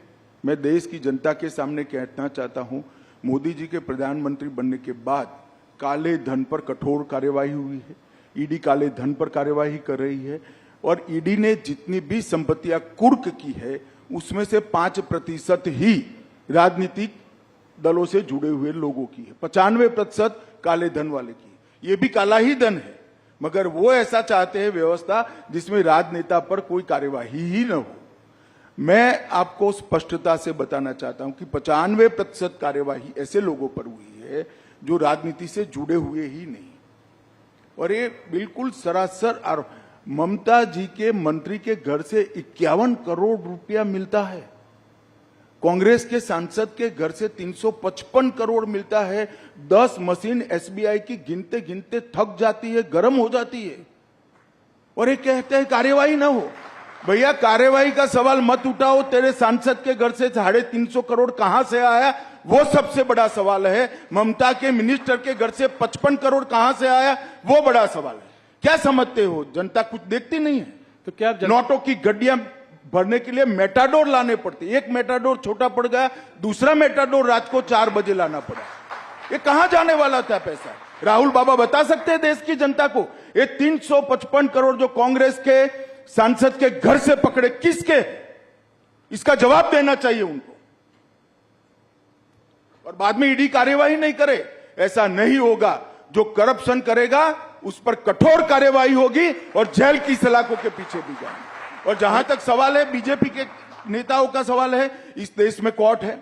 जब हम ऑपोजिशन में थे, ढेर सारे पीआई लगाए थे आपके खिलाफ, आपकी सरकार के खिलाफ। 12 लाख करोड़ के घपले घोटाले भ्रष्टाचार किए थे। 42 पीआईएल हुए थे। 42 पीआईएल में से 35 में ऑर्डर हुए थे और आपकी ही सरकार ने आपके खिलाफ एफआईआर रजिस्टर करनी पड़ी। अगर हिम्मत है तो जाए कोर्ट में। और मैं कहता हूं, ये 12 लाख करोड़ के घपले घोटाले भ्रष्टाचार करने वाला इंडिया अलायंस एक कांग्रेस पार्टी लोगों की आंख में धूल झोंकने के लिए, भ्रमित करने के लिए कह रही है। वास्तविकता है 23 साल से नरेंद्र मोदी जी मुख्यमंत्री और प्रधानमंत्री रहे हैं, उन पर 25 पैसे का आरोप देश में आज तक कोई नहीं लगा। तो ये वास्तविकता। तो अमित जी, क्या आप देश की जनता को आश्वस्त करेंगे कि अगर इस तरह के कोई नेता जिन पर कार्यवाही चल रही है वो पलटकर बीजेपी भी ज्वाइन करते हैं? भाई, आश्वस्त करने की जरूर नहीं भैया। राहुल, तुम भी पत्रकार हो, तुम चले जाओ कोर्ट में कि फला नेता का ये काला भ्रष्टाचार है, आप इस पर कार्यवाही। कोर्ट सबको ऑर्डर देती है, तुम ही चले जाओ ना, छोड़ो इंडिया अलायंस। मैं सिर्फ सवाल पूछने तक ही सीमित रखता हूं अपने रोल को। अगला सवाल अमित जी, जैसे जैसे चुनाव पास आता जा रहा है, पॉलिटिकल डिस्कोर्स गिरता जा रहा है। हमने पहले भी देखा है, पहले भी चुनाव हुए हैं। शुरू में तो लोग बात बड़ी बड़ी करते हैं, ऑपोजिशन भी बड़े मुद्दों पर अटैक करता है, पर जैसे जैसे पास आता जाता है स्तर गिरता जाता है। अब लोग कह रहे हैं कि मोदी को गोली मार देंगे, टुकड़े टुकड़े कर देंगे। इस तरह का जो डिस्कोर्स और वरिष्ठ नेताओं से आ रहा है, इसको आप कैसे देखते हैं? देखिए, किसी भी पार्टी के कार्यकर्ता ने जो सार्वजनिक जीवन में जीते हैं, इस प्रकार की भाषा का प्रयोग नहीं करना चाहिए। मगर मैं आपसे पूर्णतः सहमत इसलिए नहीं हूं। ढेर सारी बातें होती हैं, अच्छी बातें होती है, जायज विरोध भी किया जाता है, विकास की बातें होती है, एजेंडे की बातें होती है, भारत के विकास की भी बातें होती है। मगर आप लोगों का ध्यान वो कंट्रोवर्शियल 1-1.5 मिनट पर ही टिका हुआ होता है, क्योंकि आपकी टीआरपी इससे जुड़ी हुई है। मेरे इंटरव्यू में से भारत का अच्छा क्या हुआ वो नहीं निकालोगे आप। सीए निकालोगे, 370 निकालोगे, ईडी निकालोगे, ये आपका काम है। खैर, मुझे इसमें कोई तकलीफ नहीं है, मगर मुझे जनता को भी बताना चाहिए। बात को पूरी सुनिए, सब अच्छी बातें भी होती है, ऑपोजिशन भी अच्छे विरोध के मुद्दे लेकर हमारा विरोध करता है। ऐसा नहीं है कि देश में गाली गलौज की राजनीति हुई है, ये बात सही है आपकी। मोदी जी पर कुछ ज्यादा प्रेम है इन लोगों को, तो जब भी चुनाव आता है मोदी जी को गालियां बोलते हैं। मगर एक रिकॉर्ड है मोदी जी का 2001 से, जितनी गालियां ज्यादा पड़ती है, कमल इतना जोर से खिलता है मोदी जी ज्यादा बहुमत पर। और इस बार भी यही होने, किसी के कहने से कोई मरता नहीं। मोदी जी के साथ इस देश की करोड़ों माताओं का आशीर्वाद है, जिसको गैस मिला है, घर मिला है, सुरक्षा मिली है, खाना मिला है, दवाइयाँ मिली है। कोई एक दो लोगों की बद्दुआ से कोई फर्क नहीं पड़ सकता। जिस व्यक्ति को देश के करोड़ों लोगों की दुआ हासिल हो, इसको कोई कुछ नहीं बिगाड़। थोड़ा बड़े मुद्दे की ओर जाते हैं। ऑपोजिशन राहुल गांधी जी ने कास्ट सेंसस की बात करी है। कास्ट सेंसस के बारे में आपका क्या मत है, और जितनी आबादी उतना हक, उस बारे में आप क्या बोलना चाहेंगे? देखिए, कमोबेश अभी भी जितनी आबादी उसका उतना हिस्सेदारी। आप देश की संसद का अभी का मानचित्र उठाकर देख लीजिए, यही हुआ है। परंतु राहुल गांधी को कम से कम ये बात करने का अधिकार नहीं है, क्योंकि काका साहेब कालेलकर कमीशन, जिसने सबसे पहले बीसी को रिजर्वेशन की बात करी थी, वो कमीशन कम से कम 30 साल तक कांग्रेस ने ठंडे बस्ते में रखा और कभी उसको ओपन नहीं किया गया, अमल नहीं किया गया। उसके बाद में मंडल कमीशन आया, इसको भी कांग्रेस थी तब तक उन्होंने ठंडे बस्ते में रखा। और जब मंडल कमीशन को लागू किया गया, राहुल गांधी के पिताजी, शायद उनको मालूम नहीं इनके पिताजी क्या बोले हैं, परंतु देश की संसद में 1 घंटा और 45 मिनट तक ओबीसी को रिजर्वेशन की खिलाफत पानी पी पी कर 6 बार पानी पिए, वो बीच में पानी पी पी कर राजीव गांधी और कांग्रेस पार्टी ने कहा था ओबीसी को पहली बार संवैधानिक अधिकार देने का काम नरेंद्र मोदी जी ने किया है। और ये ओबीसी के सेक्रेटरीज गिनाते हैं जी, ज्वाइंट सेक्रेटरी गिनाते हैं। टॉप 70-80 में कुछ 2-3 हैं, 2-3 उनको मालूम नहीं है। भारत सरकार में जो टॉप पर आता है करीब 55 से 60 साल के बीच में होता है जी। इसकी भर्ती कब हुई होगी राहुल जी? जी जी आपके दादी और परनाना के समय में भर्ती हुई है, ये अब यहां पहुंचे, उनको मालूम नहीं है। और इनको टॉप सेक्रेटरीज दिखाई पड़ते हैं जो उन्होंने भर्ती करे थे। मोदी जी की कैबिनेट में 27 ओबीसी मंत्री हुए और देश का प्रधानमंत्री भी ओबीसी है, उनको ये नहीं दिखाई पड़ता। एक्चुअल में इनकी प्रॉब्लम है कि वो स्टडी ही नहीं करते, जो उनको पकड़ा देते हैं अंग्रेजी में लिखा हुआ वो सीधा पढ़ जाते हैं दुनिया के सामने, इसलिए वो फंसते हैं। अभी बात कर रहे थे कि एक शक्ति है जिसके खिलाफ वो लड़ रहे हैं, और उसको मोदी जी ने उस पर हमला किया और कहा कि ये नारी शक्ति का अपमान है। इसको आप कैसे देखते हैं? देखिए, उनको ना हमारी परंपराओं का जानकारी है, ना हमारी परंपराओं का सम्मान है। शक्ति का कंसेप्ट हमारे देश के अंदर सालों से, 10,000 साल से मातृशक्ति को सबसे बड़ी शक्ति माना गया है। माँ के आशीर्वाद से कोई बड़ा आशीर्वाद हो नहीं सकता, बहन के प्यार से, स्नेह से बड़ा कोई प्यार हो नहीं सकता। उनको मालूम नहीं है क्या बोल रहे हैं। मोदी जी के साथ इस देश की मातृशक्ति चट्टान की तरह खड़ी है और राहुल जी के कहने से कोई फर्क नहीं पड़ता। और मैं तो अभी 2-3 दिन में जितना भी फील्ड में बात हुआ है, सभी जगह से देश भर की महिलाओं ने ठाना है कि शक्ति का परिचय इस बार राहुल गांधी को जरूर कराना है चुनाव में। ये मैंने सब जगह से पाया है। और मैं देश की मातृशक्ति का भी आह्वान करना चाहता हूं कि नरेंद्र मोदी जी ने आजादी के बाद देश की महिलाओं के कब से आकांक्षा थी कि नीति विषयक निर्णय करने में और देश के कानून बनाने में देश की माताओं बहनों की हिस्सेदारी हो, और वो मांग कोई पूरी नहीं कर पाया। नरेंद्र मोदी जी ने 33% आरक्षण संसद में और विधानसभा में माताओं बहनों को देकर शक्ति का सम्मान किया है। और इस संसद के बाद 20वीं संसद जब आएगी तब आप देखना 33% माताएं बहनें अंदर बैठी होगी।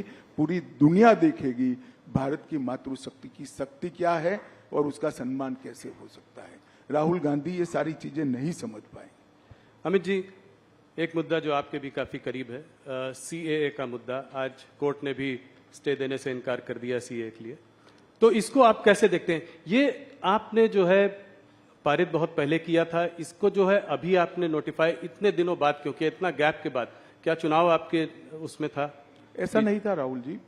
सीएए पारित होने के बाद देश में एक बड़ी गलतफहमी फैलाई गई और इतने में कोविड आ गया हम डेमोक्रेटिक कंट्री में है, जब किसी सच्ची चीज के लिए गलतफहमी फैलाई जाती है तो जो पार्टी इन पावर होती है इसका दायित्व होता है कि सच्चाई लोगों तक पहुंचाए।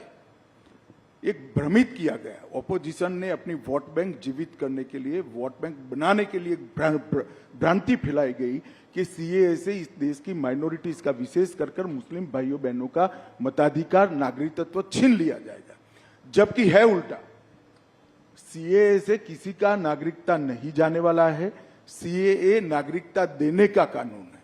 सिख, बौद्ध, जैन, क्रिश्चियन, हिंदू, जो सारे भाई 3 देशों से प्रताड़ित होकर आए हैं, वो सालों से यहां बैठे, उनके पास नागरिकता नहीं है, उनके नाम से संपत्ति नहीं खरीद सकते, सरकारी नौकरी नहीं ले सकते। किस प्रकार से इनका जीवन व्यतीत होगा?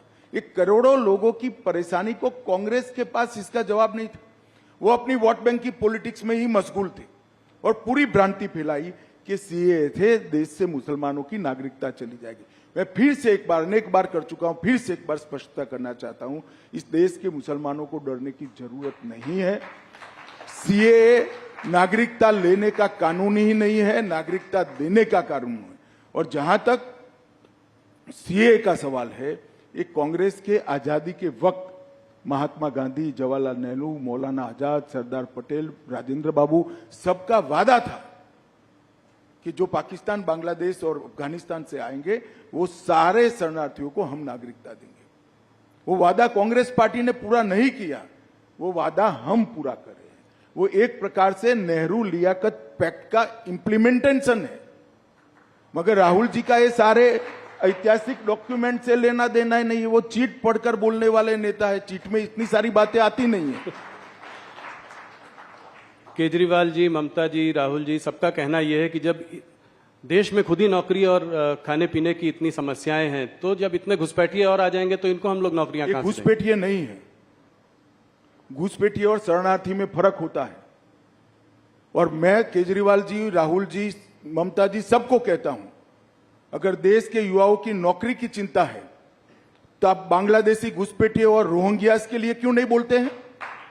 क्यों जुबान सिल जाती है आपकी? इसलिए सुल जाती है कि आप अपनी वोट बैंक को हट कर रहे हो। शरणार्थी जो होता है वो प्रताड़ित होकर यहां आता है। अभी मैं आपको बताता हूं, अफगानिस्तान में निजाम बदला, सारे लोग इनसिक्योरिटी फील कर रहे थे। सैकड़ों, हजारों सिख भाई पवित्र गुरु ग्रंथ साहब को लेकर यहां है। क्या करें उनका?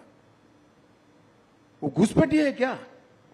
हर सिख भाई बहन का इस देश पर इतना ही अधिकार है जितना मेरा और आपका। हर हिंदू भाई बहन का इतना ही अधिकार है जितना मेरा और आपका है। इसको घुसपैठिए करार देना ठीक नहीं है। और जहां तक नौकरियों का सवाल है, वो पहले से यहां रह रहे, आज रह ही रहे हैं जी। कहां लोड डालने का सवाल है? और केजरीवाल कहते हैं क्या खाएंगे? केजरीवाल जी, आपको अगर प्रॉब्लम है तो 5 किलो अनाज की अर्जी कर दो, आपको भी दे देंगे, हमें कोई आपत्ति नहीं। मोदी जी हर एक को 5 किलो अनाज दे रहे। ये सारे लोग यहीं रह रहे हैं, कहां नई कोई व्यवस्था करनी? इनको अधिकृत नागरिक बनाना है, उनको सम्मान देना है, उनको अपना मानना है, इसको इस भूमि का हिस्सा बनाना है जो उनका अधिकार है। और इस तरह से देश को बांटने की बातें नहीं करनी चाहिए। यूएस स्टेट डिपार्टमेंट और यूएस एम्बेसडर ने भी सीए पे टिप्पणी की है, क्या कुछ कहना चाहेंगे उसके बारे में? मैं मानता हूं कि उनको पूरी तथ्य की जानकारी नहीं होगी। भारत सरकार का विदेश विभाग क्लैरिफिकेशन दे चुका है, इस पर मैं ज्यादा टिप्पणी नहीं करता। परंतु मैं इतना फर्मली कहना चाहता हूं, नागरिकता किसको देनी ये मेरे देश का अधिकार है और ये अधिकार में कोई दखल नहीं। चुनाव पास आ रहा है, अभी कुछ खबर आ रही है कि चाइनीज मिलिट्री ने कुछ दिनों पहले कहा कि अरुणाचल प्रदेश जो है उनका एक अभिन्न अंग है। इसको आप कैसे देखते हैं? क्या ये जवाहरलाल नेहरू के समय से कह रहे हैं जी। और बहुत बड़ा हिस्सा वो उस वक्त हड़प भी कर गए। मेरा तो जन्म नहीं हुआ था 1962 में जी।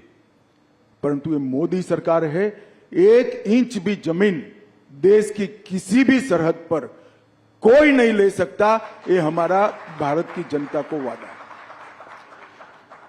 अमित जी, एक सीए से रिलेटेड सवाल है और आपने भी पहले इसकी बात की हुई है कि ये क्रोनोलॉजी की बात हुई थी कि सीए के बाद एनआरसी आएगा। एनआरसी की बात आजकल कम हो रही है, क्या इसको ये माना जाए कि इस मैनिफेस्टो में ये रहेगा या नहीं रहेगा? ऐसा है राहुल जी, ये भ्रांति फैलाई जा रही है।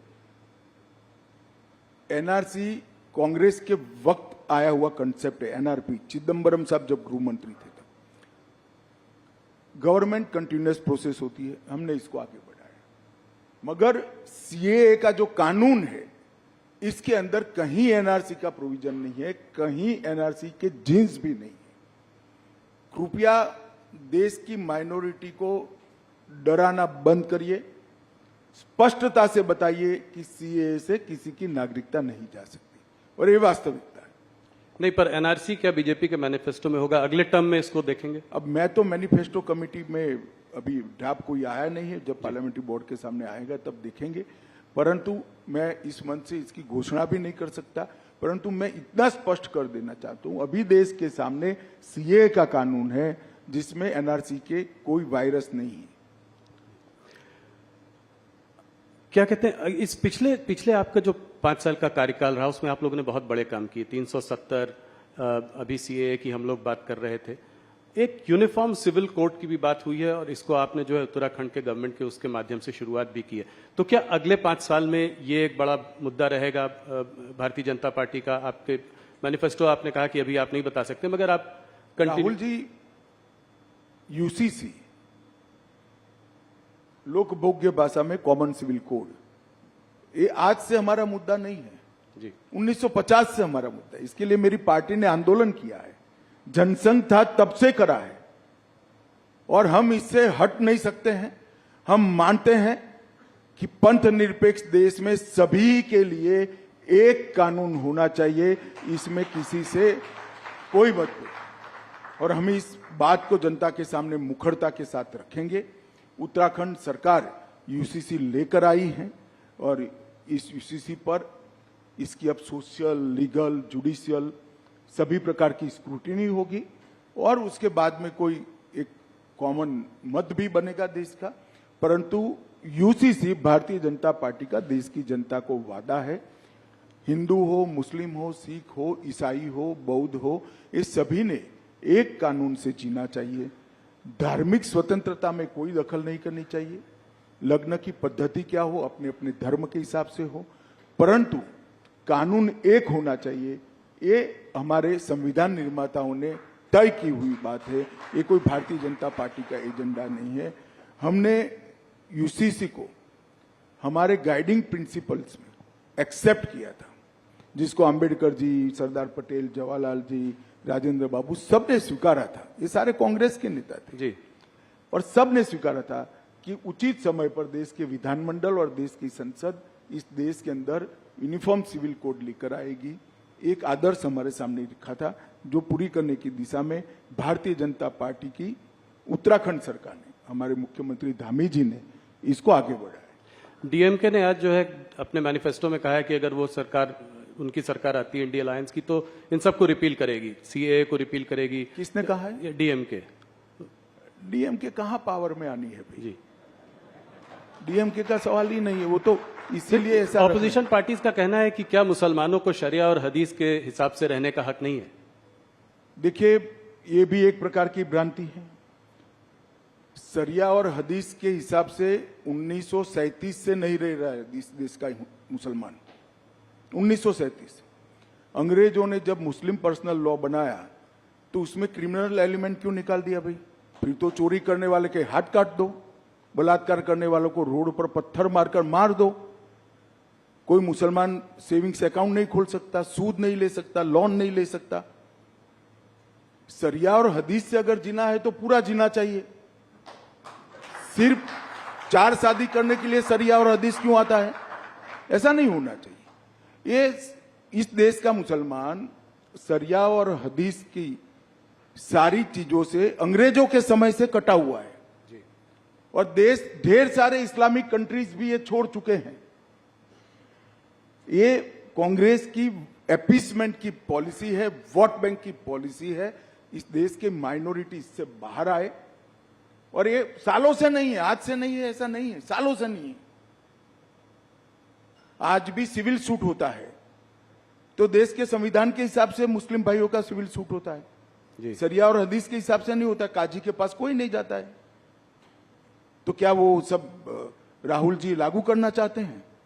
चोरी करने वाले के हाथ काट दो, बलात्कार करने वालों को पत्थर मारकर मार दो, देश का जो द्रोह करेगा उसको फांसी पर चौराहे पर लटकाओ, ये सारा लाना है क्या? अमित जी, थोड़ी सी बात करते हैं साउथ इंडिया की, जहां पे कि मोदी जी का बहुत बड़ा फोकस रहा है। पिछले 2-3 महीनों से वहां बहुत बार गए हैं। आप लोगों को भी उम्मीद है कि इस बार साउथ इंडिया में भारतीय जनता पार्टी की परफॉर्मेंस बहुत अच्छी होगी। सबसे पहला सवाल तो यह है कि कांग्रेस के वरिष्ठ नेता, ये उनमें से मतलब वाकई एक बड़े वरिष्ठ नेता ने कहा कि साउथ इंडिया जो है दक्षिण भारत को एक अलग देश होना चाहिए। पहले तो मैं जानना चाहता हूं कि आप इसके बारे में क्या कहना चाहेंगे? देखिए, इसका जवाब तो सच अर्थ में राहुल जी को देना चाहिए। आज तक कांग्रेस ने उस नेता के बयान से कन्नी नहीं काटी। देश की जनता तो मान रही है, कांग्रेस का पॉलिसी है कि इस देश का 2 टुकड़ा होना चाहिए, साउथ इंडिया और नॉर्थ इंडिया जी। मगर राहुल बाबा, आप चिंता मत करो। अब भारतीय जनता पार्टी इतनी ताकतवर है, कांग्रेस दूसरी बार इस देश का विभाजन नहीं कर पाएगी। कभी ये देश के टुकड़े हम नहीं, ये नहीं हो सकता। क्या कर रहे हैं आप? चुनाव जीतने के लिए 2 देश बनाने की बात कर रहे हैं। और क्या होगा इस पार्टी को? इतनी पुरानी पार्टी, आजादी का आंदोलन करने वाली पार्टी, वो इस बयान से कन्नी नहीं काटती है, इनको नोटिस नहीं देती है और फिर से टिकट दे दिया। क्या कहना चाहते हैं आप? उसका जवाब तो कांग्रेस पार्टी ने देना पड़ेगा चुनावों में। आपसे एक सीधा सवाल पूछना चाहता हूं कि 130 लगभग जो सीटें हैं साउथ में, आपको कितनी उम्मीद है इस बार आएंगी? पिछली बार तो आपको कर्नाटका और तेलंगाना के बीच में 29 सीटें मिली थी। देखिए, तुम इधर उधर ईस्ट वेस्ट साउथ सेंटर मत गिनो भाई, 370 गिन लेना। नहीं, 370 में नॉर्थ में तो बहुत सारे प्रदेशों में आपकी करीब करीब पूरी सीटें हैं। तो मैं कह रहा हूं कि एडिशनल 70 सीटें कहां से आएंगी? ऐसा है भाई, जब मैं 300 कहता था तब भी तुमने, राहुल जी, मुझे ये सवाल 2019 में पूछा था कि तुम लाओगे कहां से। मैंने कहा काउंटिंग के दिन दोपहर को बता दूंगा, और हमारी 300 पार हो गई। इस बार भी मैं कहता हूं, काउंटिंग को 12 बजे मुस्कुराते हुए चेहरे पर कहना, मोदी का वादा पूरा हुआ, लक्ष्य पूरा हुआ, भाजपा 370 पार।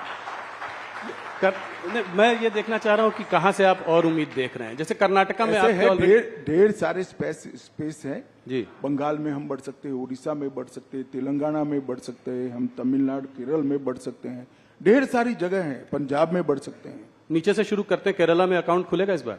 भाई मैं आपको कहता हूं, आप पिसमिल अकाउंट में मत जाओ राहुल बाबू। आप 370 गिन लेना, मैं उस दिन आपके शो पर आऊंगा और बताऊंगा कि हमने कहा था देश की जनता के आशीर्वाद से, और इसमें भाजपा का कोई पराक्रम नहीं है। इस देश की जनता का स्नेह नरेंद्र मोदी जी पर है, हमारे नेतृत्व पर है, हमारी पार्टी पर है। वो ही वोट में कन्वर्ट होगा, वो ही सीट में कन्वर्ट होगा और 370 पार हो जाएगा। तो आप ओडिशा के बारे में तो कुछ बताइए कि साथ में है या नहीं साथ में, अलग अलग लड़ रहे हैं कि साथ में लड़ेंगे? पांडियन जी यहाँ आए थे, उन्होंने कहा कि सब प्रधानमंत्री के हाथ में है। अभी तय नहीं हुआ है, राष्ट्रीय अध्यक्ष जी हमारे तय करेंगे, परंतु इतना निश्चित है कि हम ओडिशा में हमारी स्ट्रेंथ बहुत बड़ी करने जा रहे हैं। ओडिशा की जनता का मोदी जी के प्रति जो प्यार है, वो हमारे कार्यकर्ता बिल्कुल उष्मा के साथ और विनम्रता के साथ उसका स्वीकार भी करते हैं, इसको फील भी करते हैं। सीटें बढ़ेंगी पिछली बार से लोकसभा चुनाव में, और विधानसभा में क्या होगा? निश्चित रूप से विधानसभा लोकसभा दोनों में बड़ी बढ़ोतरी होगी, और चुनावी पंडितों की गिनती से कई गुना ज्यादा सीटें भारतीय जनता पार्टी की। ओडिशा में सरकार बनाने की हालत में है आप लोग? कुछ भी हो सकता है, पहले तय हो जाए कि हम साथ में जा रहे हैं या अकेले जा रहे हैं। साथ में जाएंगे तो बीजू बाबू नेता है, तो स्वाभाविक रूप से हम साथी के रूप में लड़ेंगे। अकेले जाएंगे तो हम सरकार बनाने के लिए ही लड़ेंगे। पांडियन जी ने एक अच्छी अजीब सी बात कही। उन्होंने कहा कि देखिए, सेंटर में बीजेपी को बीजेडी की जरूरत नहीं है और स्टेट में बीजेडी को बीजेपी की जरूरत नहीं है। क्या इस बात से आप सहमत? देखिए, गठबंधन हमेशा जरूरियात के आधार पर नहीं होता। हमें ढेर सारी पार्टियों ने ये पूरे 5 साल में राष्ट्रीय हित के जो मुद्दे थे, इसमें इश्यू बेस्ड समर्थन पार्लियामेंट में दिया है। चाहे 370 हो, पहले चाहे जीएसटी करना था, चाहे बॉन्ड हो, बॉन्ड भी कांग्रेस ने विरोध नहीं किया था जी, उस वक्त नहीं किया था जी, मगर इश्यू बेस्ड समर्थन हमें ढेर सारी पार्टियों ने दिया है। और मैं मानता हूं कि ये लोकतंत्र की खूबसूरती है कि विरोध हर मुद्दे पर नहीं होता है, जो मुद्दा देश हित में होता है इसका समर्थन इरिस्पेक्टिव ऑफ पार्टी पॉलिटिक्स करना चाहिए, सबने करना चाहिए। दो प्रदेश जहां पे चुनाव इंटरेस्टिंग हो सकता है वो है बिहार और महाराष्ट्र, थोड़ा उस पर बात करूंगा। बिहार पे आपने फिर एक बार, पलटू राम जी तो पलटी मारते रहते हैं, इस बार आपने भी पलटी मारी और उनको आपने 16 सीटें दे दी। देखो भैया, हमने नहीं मारा है पलटी, नीतीश बाबू हमारे साथ ज्वाइन हुए, हम तो जहां थे वहां ही थे जी, हम गंगा किनारे वो पलट के वापस फिर आए। हम गंगा किनारे ही थे, गंगा किनारे ही रहे, कोई हमारे साथ आकर मिला पर 16 सीटें उनको दे दी आपने। नहीं, वो तो बिहार यूनिट का नेगोशिएशन का जो नतीजा है वो आपके सामने है। हम पहली बार नीतीश कुमार जी से ज्यादा सीटें लड़ रहे हैं जी, बड़े भाई की भूमिका में आए हैं, वो हमारे लिए बड़ी बात है और मुझे विश्वास है कि हम बहुत अच्छी तरह से बिहार में विजयी होंगे।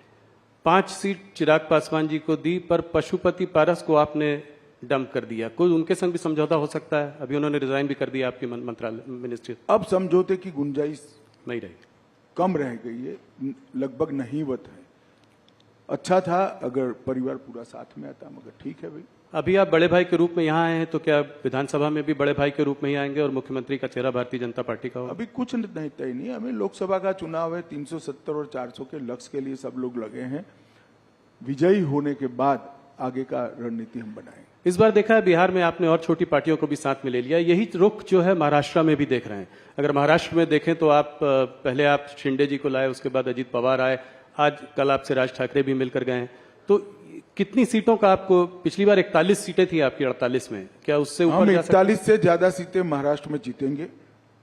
और ये जो घमंडिया गठबंधन प्रचार कर रहा है, पार्टियां तोड़ी, पार्टियां हमने नहीं तोड़ी है। शिवसेना तोड़ने का काम उद्धव ठाकरे के पुत्र प्रेम ने किया है। अगर वो एकनाथ शिंदे को उनका उचित सम्मान देते तो शिवसेना न टूटती। और एनसीपी तोड़ने का काम शरद पवार जी की पुत्री प्रेम ने किया है। अगर वो अजित पवार को उनका उचित सम्मान देते तो आज वो उनके साथ ही होते, हमारे साथ थोड़ी ना आते, वो तो सरकार में थे सब। मगर जब आप पुत्र पुत्री के मोह में अंध हो जाते हो तब पार्टियां टूटती है, इसका आरोप हम पर नहीं लगाना चाहिए। कितनी सीटों पर लड़ेंगे आप? 30 के आसपास आप, क्या क्या डिवीजन हुआ है? अभी तय नहीं हुआ है, मगर स्वाभाविक रूप से महाराष्ट्र में हम सबसे बड़ी पार्टी होगी। और उसके बाद शिंदे और उसके शिंदे सेना और उसके बाद अजित पवार। हाँ, कमोबेश यही होगा। कह रहे हैं लोग नंबर ऑफ सीट अभी तय नहीं हुई। पंजाब में क्या है, अकाली दल से कभी हाँ कभी ना बातचीत, कहीं कोई एग्रीमेंट कुछ हुआ है? कैप्टन अमरिंदर सिंह और ये आप जिस तरह से सवाल पूछे, कभी हाँ कभी ना, कभी हाँ कभी ना है ही नहीं। अभी नेगोशिएशन चल रहा है, तो नेगोशिएशन में तो एक ऑफर होती है, हम काउंटर ऑफर देते हैं, वो काउंटर ऑफर देते हैं, हम ऑफर देते हैं, ये चलता है। इसको हाना में नहीं देखना चाहिए। तो उम्मीद है कि मुझे लगता है 2-3 दिन में स्थिति स्पष्ट हो जाएगी। पर आप लोग चाहते हैं कि साथ में लड़ें, ये स्वाभाविक। हम तो चाहते हैं कि हमारे एनडीए के सारे साथी हमारे साथ हो, फिर से एक बार सारा एनडीए संपूर्ण बने, परंतु भारतीय जनता पार्टी का उचित हिस्सा और हमारे कार्यकर्ताओं का सम्मान, वो भी हमारी चिंता का विषय होता है। तो हरियाणा में दुष्यंत चौटाला से बाद में फिर से समझौता हो सकता है, दरवाजे बंद नहीं है, एनडीए में रह सकते हैं। अभी तो आपने, बहुत जल्दी होगी, अभी तो वो हमसे अलग हुए हैं, उन्होंने अपनी सीटें लड़ने का ऐलान किया है, तो अब तो आमने सामने चुनाव लड़ेंगे और जब नतीजे आएंगे तब देखेंगे, मगर अभी तो हम आमने सामने ही चुनाव लड़ रहे हैं।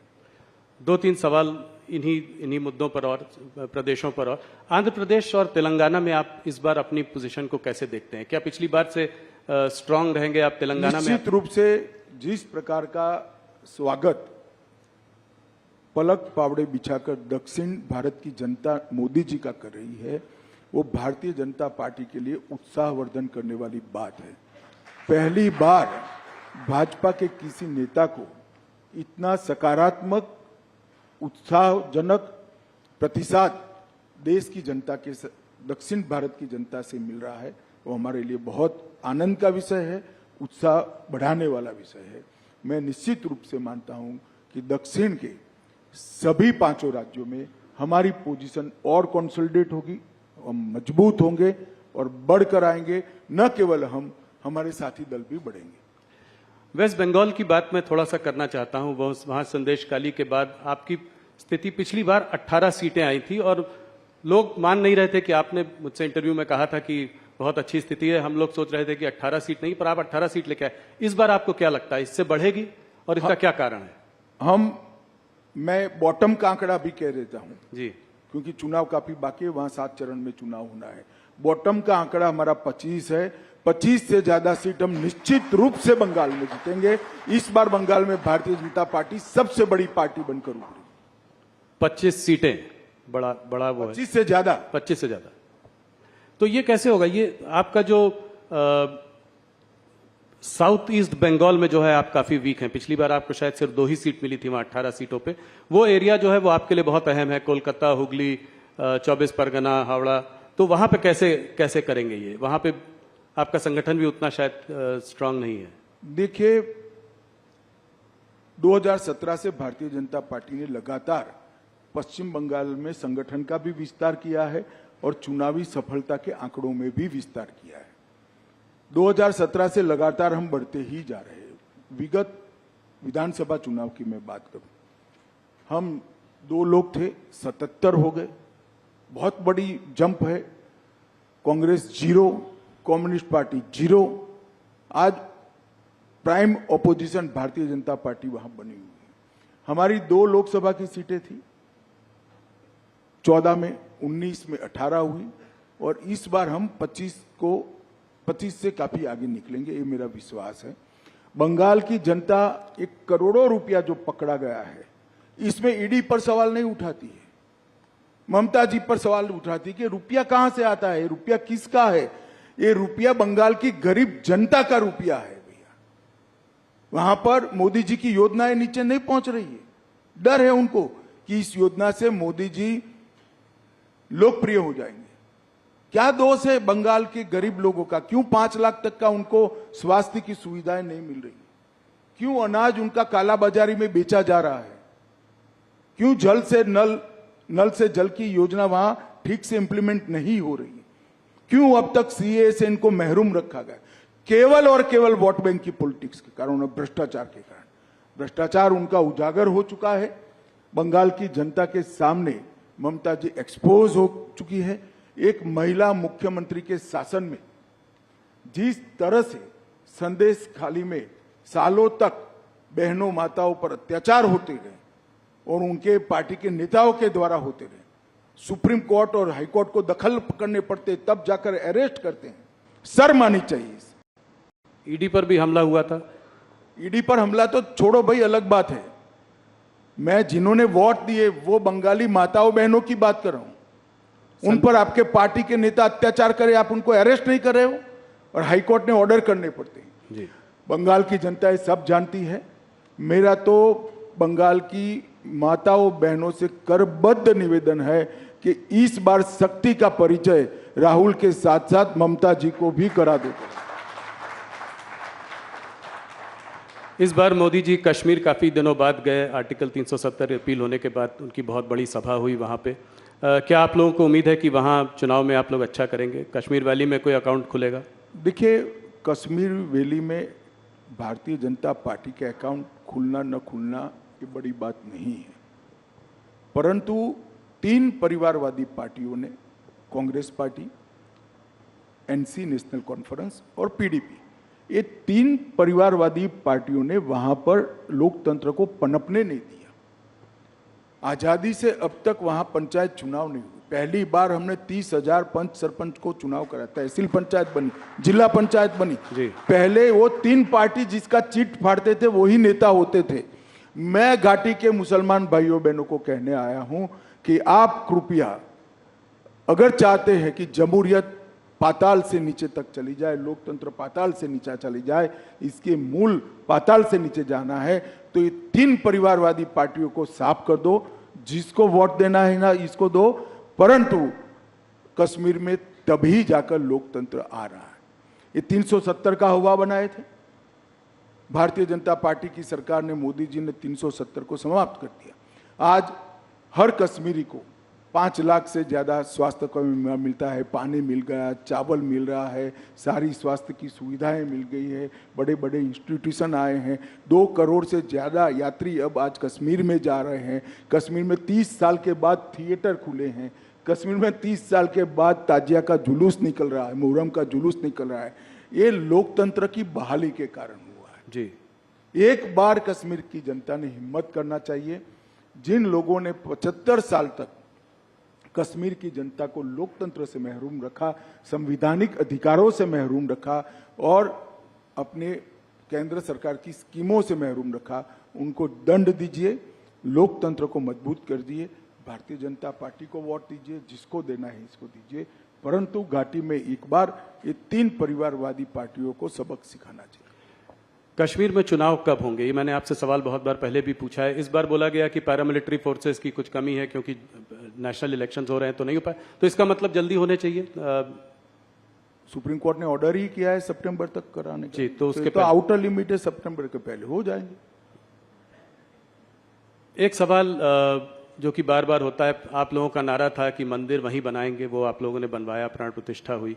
एक और नारा है जो है अभी तो ये झांकी है, काशी मथुरा बाकी है, तो क्या ये अगले उसमें 5 साल में देखने को मिलेगा? देखिए, ये सारे मसले कोर्ट में लंबित है, इस पर मेरा अभी कुछ भी कहना उचित नहीं है, परंतु मैं एक बात जरूर कहना चाहता हूं। राम मंदिर में हमारा पालमपुर कार्यकारिणी का भारतीय जनता पार्टी का वादा था कि हम संवैधानिक रूप से प्रभु श्री राम का भव्य मंदिर अयोध्या में बनाएंगे। 500 साल से करोड़ों राम भक्त जिसकी राह देख रहे थे, वो काम मोदी जी ने 5 साल में भी कर दिया।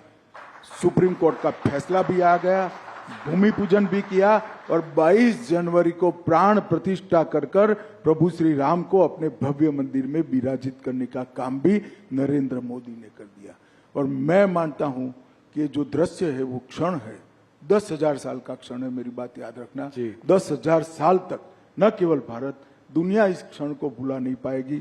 और ये बहुत बड़ा लोकतंत्र का उदाहरण है, क्योंकि भारत में हिंदू मेजोरिटी में होने के बावजूद भी 75 साल तक हमने राह देखी कि हमें कोर्ट ऑर्डर करे, उसके बाद ही हम मंदिर बनाएंगे। और पूर्ण तरह संवैधानिक रूप से कोर्ट के ऑर्डर से मंदिर बनाया। दुनिया में ऐसे उदाहरण बहुत कम मिलते हैं जो भारत ने दिया है, और उसका मोदी जी के समय में होना, भाजपा के समय में होना, हम सबका सौभाग्य हम मानते हैं। जी, बस कुछ सवाल, 2-3 सवाल और आपको मैं उत्तर प्रदेश के बारे में सवाल पूछे बिना नहीं जाने दे सकता।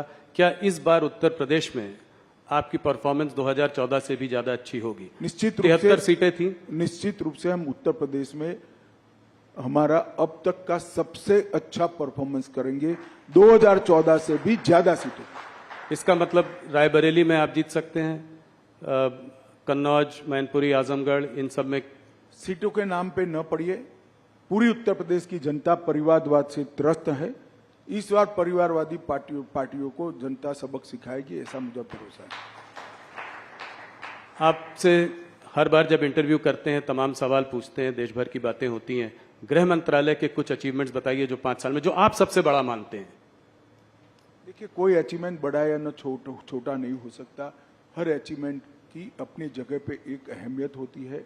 छोटे से छोटा फैसला बहुत बड़ा हो सकता है अपनी जगह पे। जैसे मैं कहता हूं, जब 5 किलो आरडीएक्स पकड़ा जाता है तो लोगों को लगता है, इतना कॉलम आता है कि आज 5 किलो आरडीएक्स पकड़ा गया। अगर वो न पकड़ा जाए तो 2000 लोग बम धमाके में मारे जाते हैं। तो ये तो नजरिए का सवाल है। मगर मैं निश्चित रूप से कहना चाहता हूं, कश्मीर के अंदर शांति, नॉर्थ ईस्ट के अंदर 10 से ज्यादा समझौते कर 9000 से ज्यादा उग्रवादियों को सरेंडर कराना, वामपंथी उग्रवाद लगभग समाप्त कर देना, नार्कोटिक्स पर कठोरता से लगाम खींचना और ढेर सारी चीजों में देश की आंतरिक सुरक्षा को हमने सुरक्षित करने का काम किया है। डिजास्टर मैनेजमेंट जो मोदी जी का एक देश भर में मोदी जी का ही इनिशिएटिव है, उसको भी मोदी जी के नेतृत्व में, इनके सीधे गाइडेंस के तले गृह मंत्रालय ने आगे बढ़ाया है। ढेर सारे काम हुए हैं, परंतु मैं देश की जनता को एक ही बात कहना चाहता हूं, चाहे समाज कल्याण विभाग हो, चाहे रक्षा मंत्रालय हो, चाहे गृह मंत्रालय हो, चाहे वित्त मंत्रालय, हर मंत्रालय में आजादी के 75 साल में अगर सबसे अच्छा परफॉर्मेंस हुआ है तो ये 10 साल में हुआ है, और 10 साल में देश की सूरत और सीरत दोनों बदली। देश को दुनिया में सम्मान मिलने लगा है। आज भारत क्या बोलता है वो मैटर करता है। भारत का पासपोर्ट लेकर कोई जाता है तो सम्मान के साथ उसको देखा जाता है, और भारत के भविष्य पर न केवल भारतीय, पूरी दुनिया को विश्वास है कि आने वाले 25 साल भारत के 25 साल है। मोदी जी जब देश की जनता का आशीर्वाद लेने आए हैं, तब हमारे पास 10 साल का ट्रैक रिकॉर्ड भी है और 25 साल का एजेंडा भी है। विपक्ष के पास ना ट्रैक रिकॉर्ड है, ना एजेंडा है, ना नेता है, ना नीति है। भारतीय जनता पार्टी एक कॉन्क्रीट एजेंडे के साथ महान भारत की रचना की कल्पना लेकर आप सबके सामने आ रही है।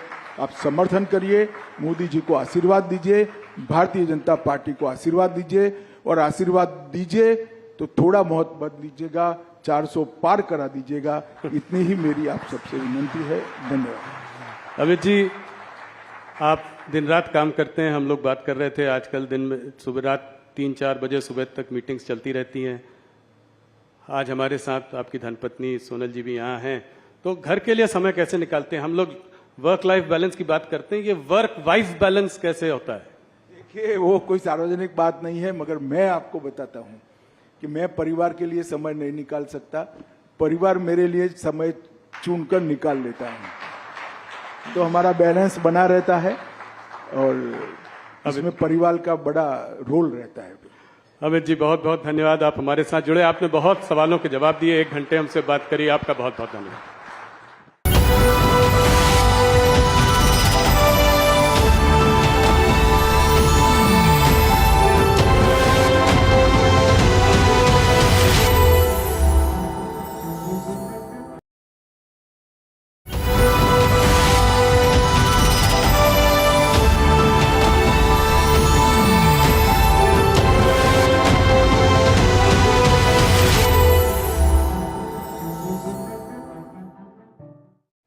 Ladies and gentlemen, let's hear it from the man who has been shepherding all of this with such elan and grace.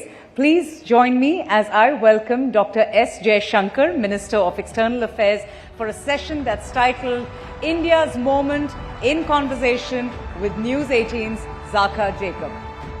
Welcome, Mr. Jaishankar. Nice to have you with us. Thank you, Zaka.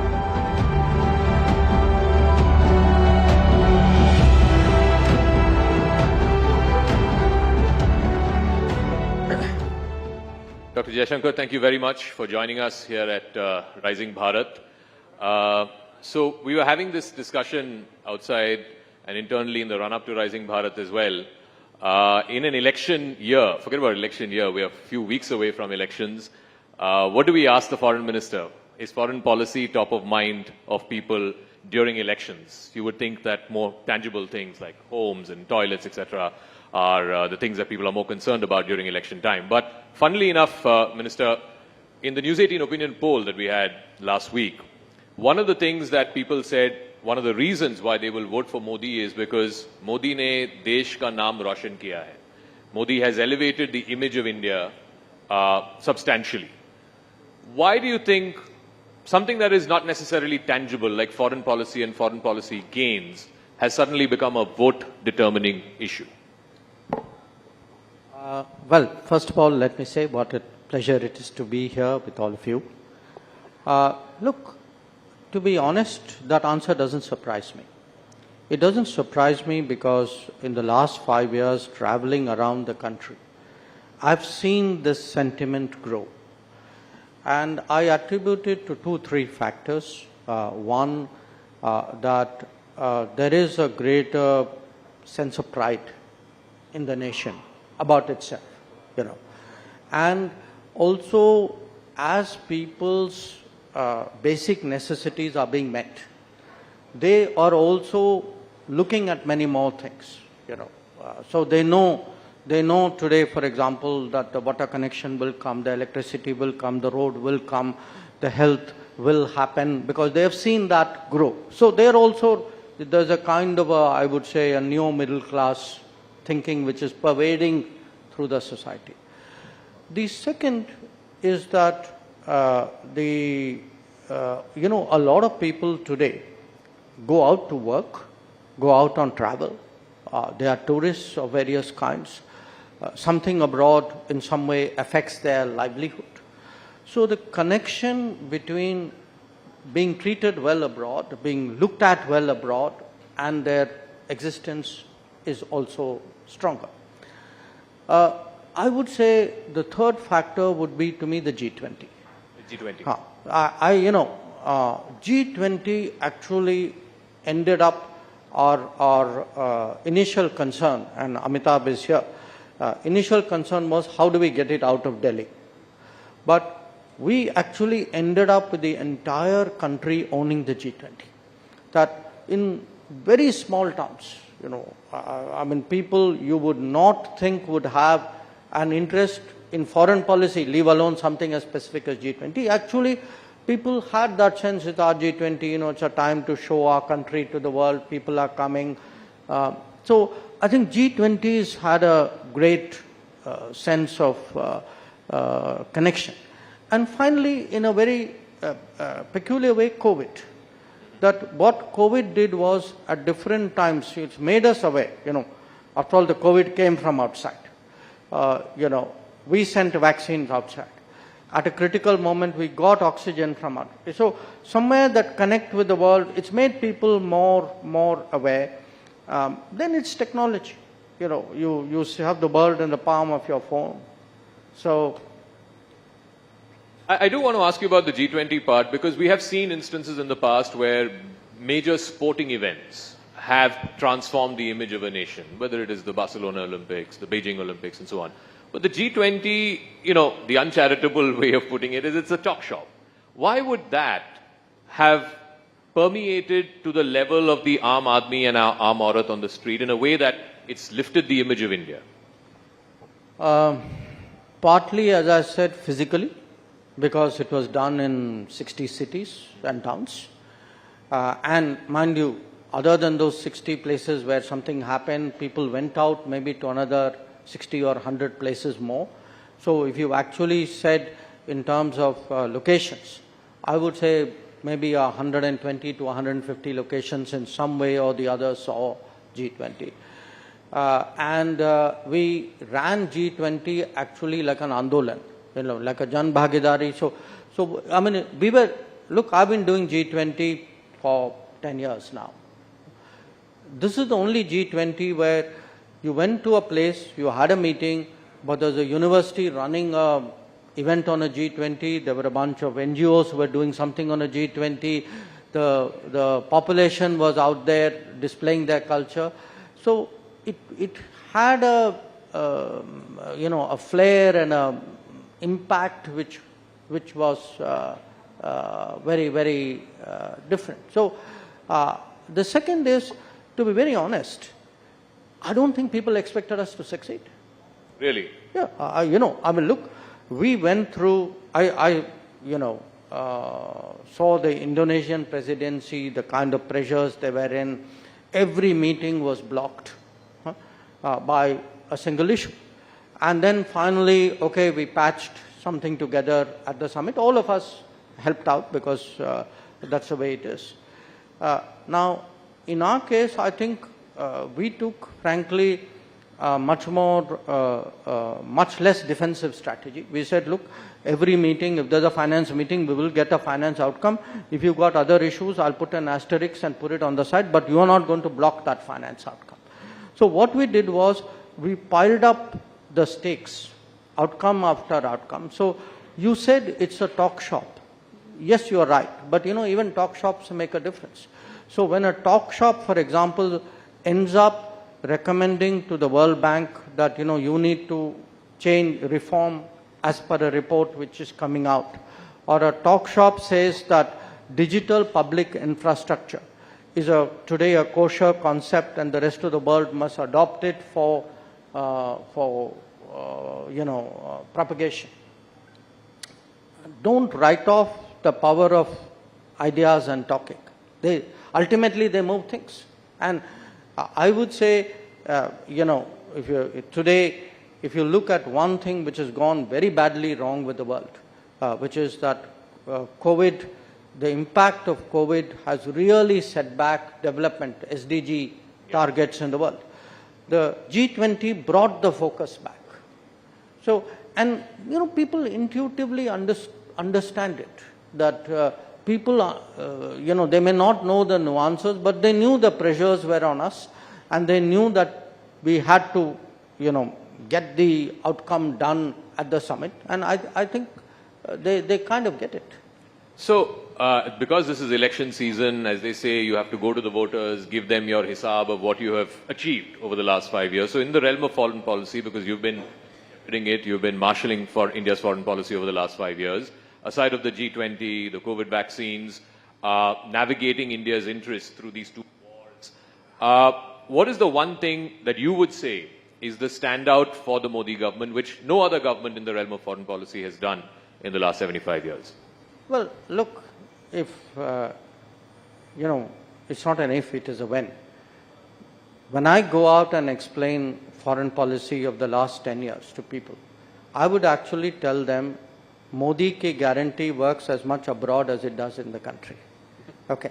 And it is Modi ki guarantee which moved the whole Indian system in Operation Ganga, where 5 ministers were deputed and told you sort out those places and come back when the last people come back, when the military is put to work on a mission like this.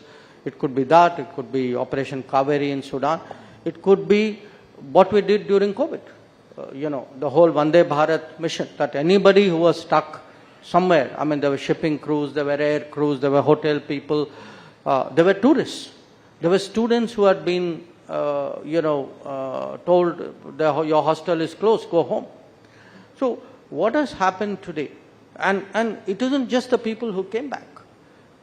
If you looked at the Gulf, where we have today almost 90 lakh people, my deputy Muralidharan and I were regularly going to Gulf during the COVID because we were carrying messages from PM to the Gulf regime saying, please take care of our people. And they did respond. They did take care of them. So, and it could be, it need not be just taking care in a physical sense. The Modi ki guarantee also applies that I will take the right decision to make sure your petrol costs are kept within reasonable grounds by not bowing to political pressure. So that sense that, we have a national interest, the national interest will and national welfare in a way. We will do what it takes. We will send troops in the height of COVID to defend our northern borders.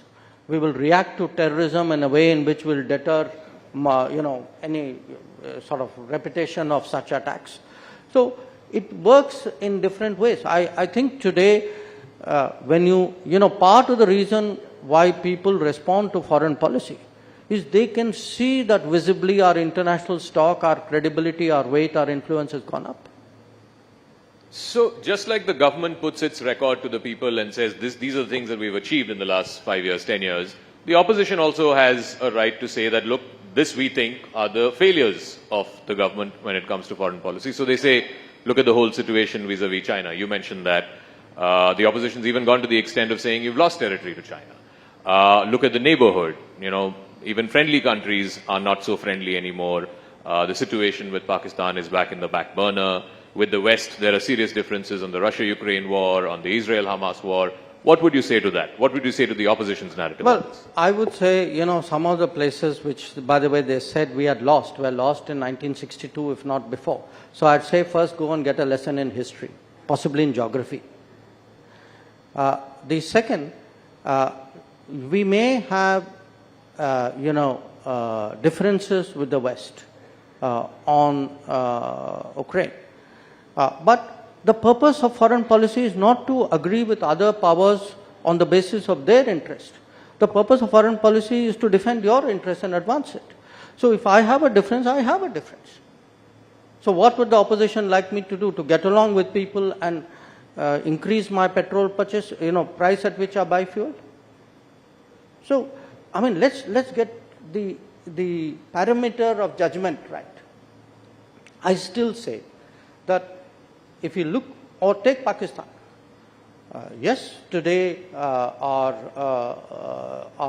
relations are very, at a formal level, are very minimal. But why has it happened? It has happened for two reasons. One, because we have put terrorism fair square at the center of the relationship.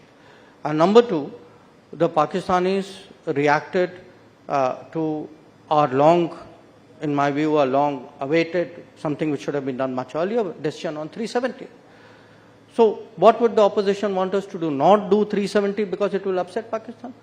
Or talk to Pakistan ignoring that they do terrorism? Actually, that's what the opposition was doing. So if you ask me, look, foreign policy is not run as a global popularity exercise. It is run, and I mean, if you have an appeasement mentality at home, you will take it outside. So one of the points you mentioned, and again, this is the latest sort of criticism against your government, points of difference, if you will, with the West, is on the CAA, the Citizenship Amendment Act. The US State Department has reacted to it. I think the MEA has also put out a formal statement against it. When you speak to your Western counterparts, how do you tell them that this is not a discriminatory law, that people are not being discriminated based on their religion? Well, actually, it isn't when you speak. I have spoken. When CAA was passed, I did speak.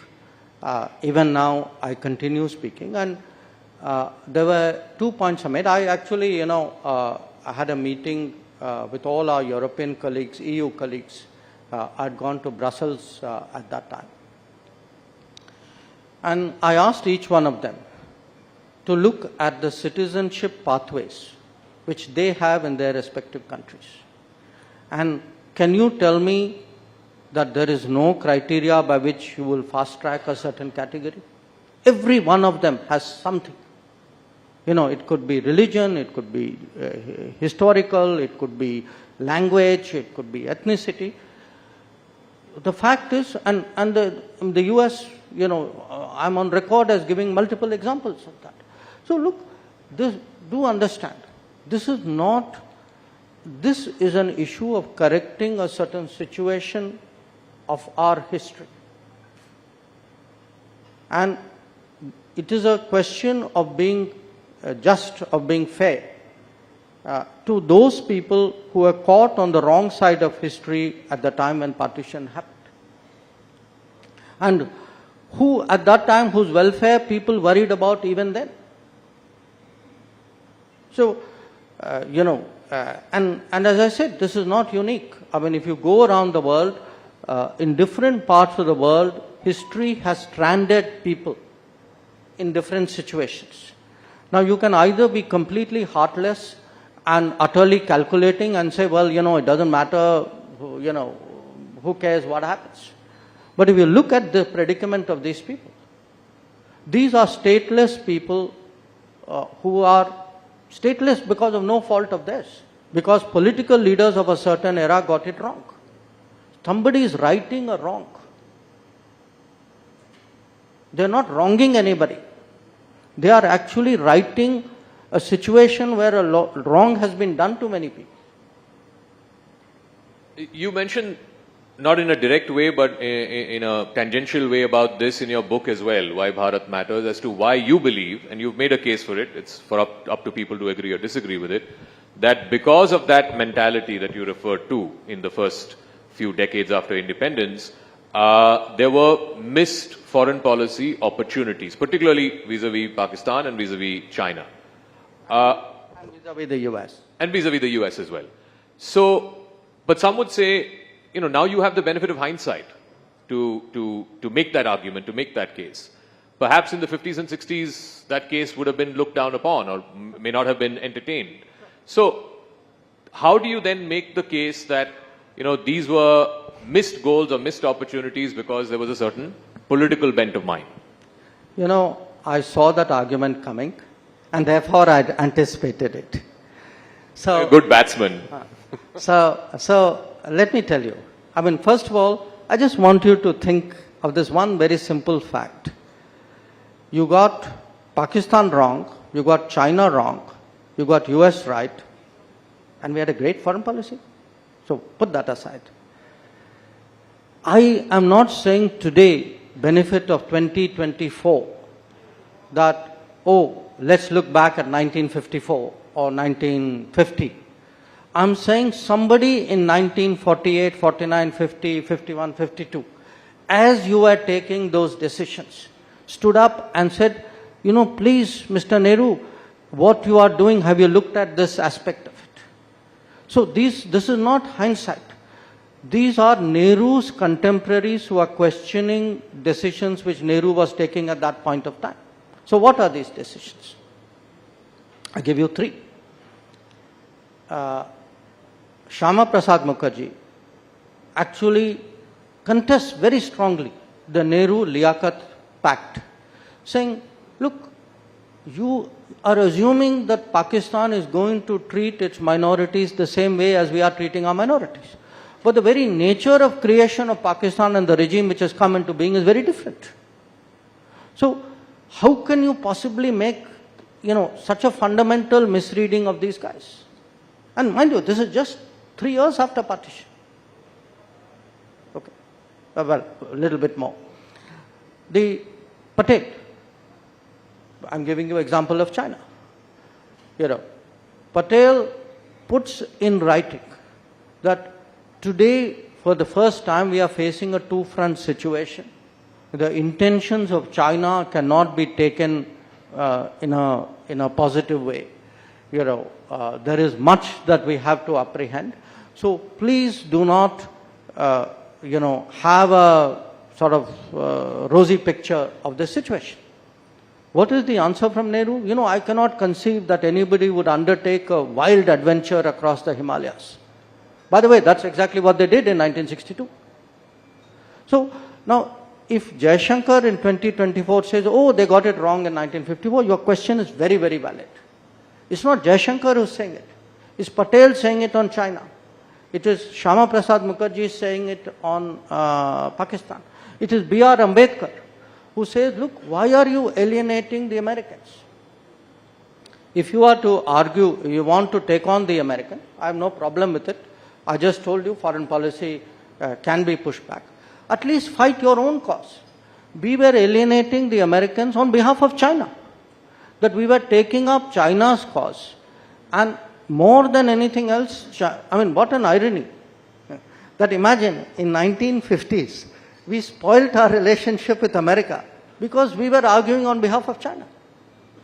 So, this is not hindsight, this is not a political polemic. I am placing before, especially the younger generations, because they wouldn't be familiar with it. I am placing historical situations, which is what I called a road not taken. That road was available, that road was marked. Those people drew a map and said, don't go this way, go that way. And we consciously chose not to take those roads. Now, I'm not saying there were no-brainers. There were pluses and minuses. But we need to get out of this, cult worship that everything from 1946 till pick your year, these were great years and we did splendidly. If anything went wrong, other people were to blame. But, Nehru's foreign policy is such a sort of impeccable theology that even today, whoever comes to power must follow it. And any deviation is somewhere wrong. I think, companies are audited. After all, countries should also be audited, for policies should be audited. People should look at what happened in the past with an open mind, with a critical mind. And by the way, I'm not saying it should only happen then. I'd be very happy if somebody said, I'd like to discuss the last 10 years with you. In fact, that's exactly what you're doing. and please defend your record. I'd be very happy to defend it. So let's talk about one big aspect of that record, and since you referred to in the previous answer about a two-front situation, are we not in a two-front situation today? We have, my friend, we have always been. I mean, it is we who were in denial. I mean, tell me, I'm now asking you as a person, Zaka, at which stage in your life did you actually feel that China was your strategic partner? I don't think in my lifetime. No, but yet in 2006, we actually have a declaration describing China as a strategic partner. So I want to say, look, there's a gut sense in society. Sometimes, and I say this as someone from the foreign policy fraternity, sometimes, this is a bubble you have created. Because in the earlier years, it was very much a Nehruvian ideological bubble. Nehru was against America, so everybody was against America. Nehru said China is a great friend, everybody says China is a great friend. So the vestiges of that continue. Even today. I mean, you have a concept called Chindia. Okay. I don't, many of you will remember who put that concept forward. So if you actually have reached to think that you're making a sandhi of China and India, and you think we are that close, and our interests are so aligned, I mean, this is a different world. So I would put to you, if you go back, especially I would say to me, 1950s, it was latent. 1960s onwards, especially after the China-Pakistan agreement in 63, and the territorial transfer of Indian territory by one illegal occupier to another, you had effectively the two of them working in tandem. And to me, that is a very obvious basis on which to build policy. So let me now come to domestic politics. We've got the last 15-16 minutes now. In the last 5 years, we have seen the transformation of Dr. Jaishankar from diplomat to foreign policy scholar. Now you're a full-blooded politician. So tell us, why is the Prime Minister spending so much time in southern India? Every day, every other day, he's in South India. In the last elections, in the last Loksabha elections, out of 129 seats in the 5 states in southern India, the BJP won just 29. A bulk of it came from Karnataka. Why do you in the BJP believe this time the south will be your new frontier and you'll be able to conquer the new frontier? Well, if I applied that logic, I could apply it to the rest of the country. There was a time, there were many states where there were no BJP MPs. So, in a way, every state, for a party like BJP, was a new frontier at some point. Why today, I don't know how many of you saw the pictures of the Prime Minister's, road shows in Coimbatore and Palagat, etc. Look at the response that he's getting. So, my sense is, ultimately, the results will tell. But as someone who's been traveling a fair amount, certainly to Kerala, Karnataka is a different case. There's already a strong history with BJP out there. My sense is, political opinion in those states is changing. That people today contrast, they've seen the benefits of good governance, that many of the changes of the last decade, as you say, the Anna Yojana, the food support, the Mudra scheme, the Awas Yojana for the housing, what the vendors, informal economy is getting, Swanidhi, the Jal Jeevan Mission, the power connection, the road building. So, when the Kisan Samman Nidhi so if you put all this together, they today realize, and particularly if you add to this health and insurance, they today realize that look, because you are getting good governance out of the center, and these schemes have been pushed by the center, they have benefited literally tens of crores of people. They are looking, at a very, very different way, both at the center and at the BJP. The second, I would say, our sense of ourselves as a nation and society is also changing. There is today, I mean, you refer to it in a very different way, saying, why are people taking an interest in foreign policy? Yeah. I would argue one of the reasons they are taking an interest in foreign policy is they have a stronger sense of what this nation is about. And the South is, as deeply, if not more so, that sentiment as the rest of the country. And I think the combination of all these things is actually, it's certainly, anybody would, even anybody objective would tell you something is changing out there. You can see that, you can feel that.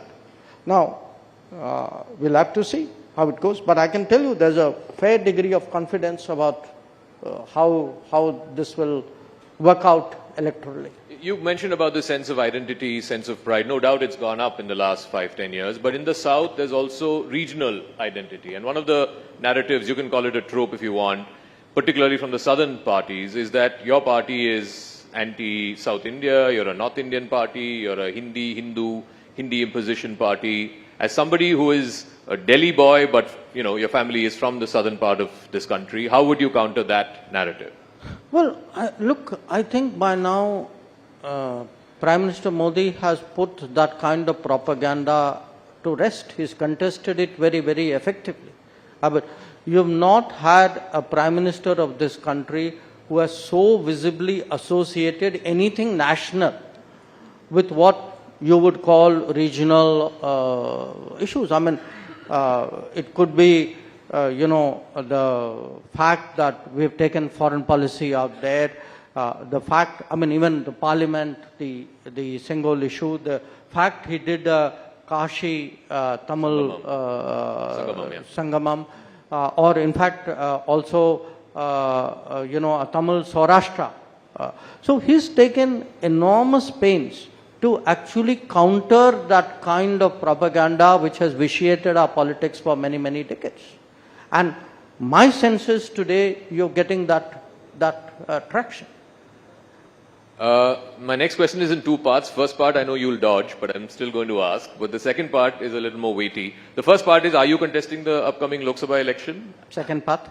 The second part is, does it make a difference in your practicing of foreign policy if you're an elected politician as opposed to one who is nominated to the Rajya Sabha?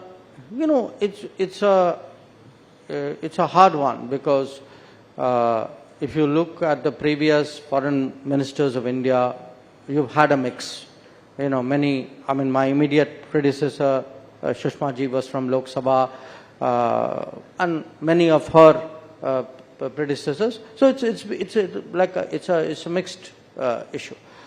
The fact is, today, certainly speaking from a BJP perspective, I can tell you how much focus there is on constituency, on ensuring delivery, on making sure that last mile, that leave no one behind message goes through. So when I look at my, I'm a parliamentarian of 5 years juniority. So I'm still a relatively new person, and therefore I'm very curious how does that peer group work.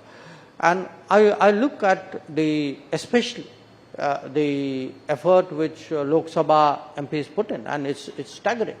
I mean, it's not, by the way, that the Rajya Sabha MPs have a ball. I mean, because certainly where the BJP is concerned, I mean, you have governance responsibilities, you have party responsibilities. I mean, you are on, really it's a 365-day kind of calendar. But, there's always that balancing your focus and attention with what are foreign policy issues, with other responsibilities that you may have. It may be Lok Sabha, it may be something else as well. You know, you've had ministers who were not Lok Sabha members, but who as foreign ministers had many other responsibilities to do. So you're not answering the first part? No. No. No, but since you said that the BJP gave so much attention to constituencies, is there a preferred constituency that you would like to fight from if the party asks you to? No, I think when I said I wasn't answering the first part, it, bowling a googly still doesn't mean the ball is going to be played. Okay, let's run you through the last 5 minutes of questions. It's a bit of a rapid fire, if you will. One foreign policy person that you have been inspired by in your career, both as a diplomat and now as a politician. Well, look, what happens if you pick somebody, I mean, I have some, if I look at the peer group of ministers, there would be there are people for whom you have genuine respect. The problem when you get into names is you name somebody and you don't name many others.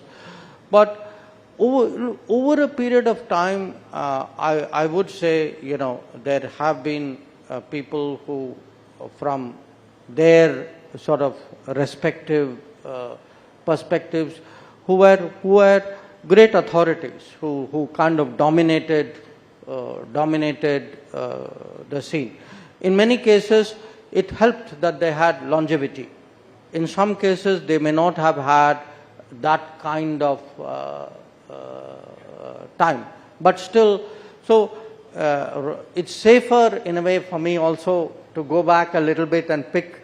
I mean, when I first entered the foreign ministry, I started my career in Moscow. And Andrei Gromyko was the foreign minister.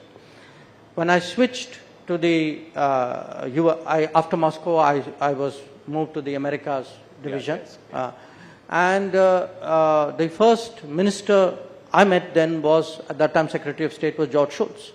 Now, I saw these people really from the eyes of, someone who's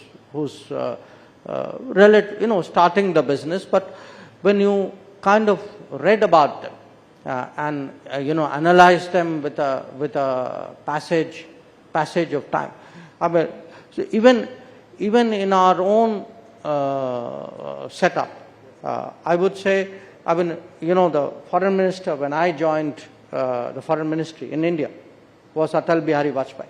Oh, wow. It's 1977. So, 1977. So, when you look at some of them, different people appeal to you in different ways. Atalji, for example, was always someone who was willing to in a way, break the mold. And you saw that finally when it came to the nuclear test. So I would say at different points of time, I've had the good, it's like if you are interested in cricket and you've been seeing a lot of test matches, you'd remember great innings. Yeah. By the way, the first century I ever saw was Ian Chappell. Ian Chappell? Yes, in Delhi. Oh. So you remember, you remember these moments, you would remember. I would hesitate to say, okay, this was the all-time greatest. I mean, yeah, that's a tough one, yeah. Yeah. Since you mentioned nuclear and since we're talking about all of these doyens, you've talked about him in the past as well and more recently as well about the legacy of your late father. He's the man who, for all practical purposes was the architect of India's nuclear doctrine. Do you think about your legacy as to how people will remember Dr. S. Jaishankar?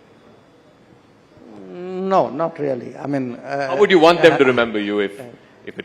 I haven't even given thought to that.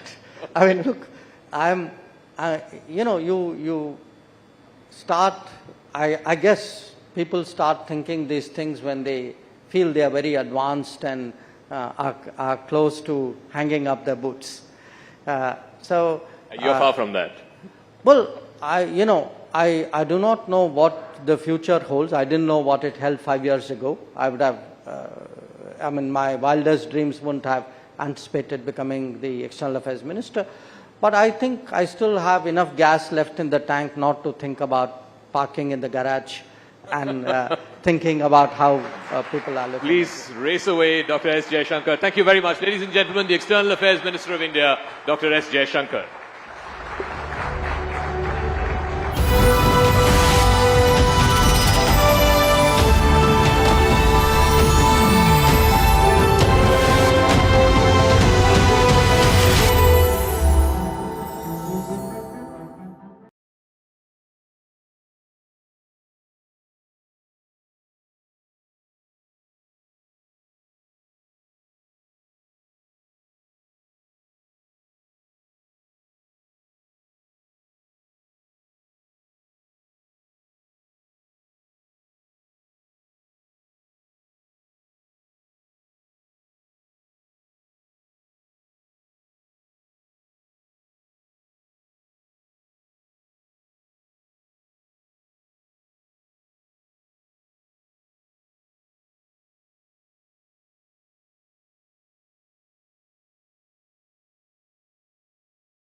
Bharat की बात सुनाता हूं।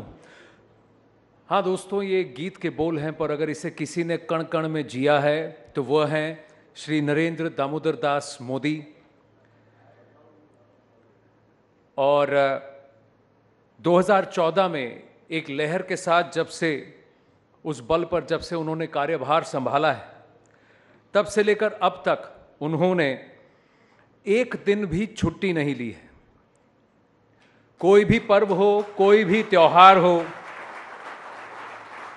वो जवानों, किसानों या नौजवानों के साथ उस दिन को बिताते हैं।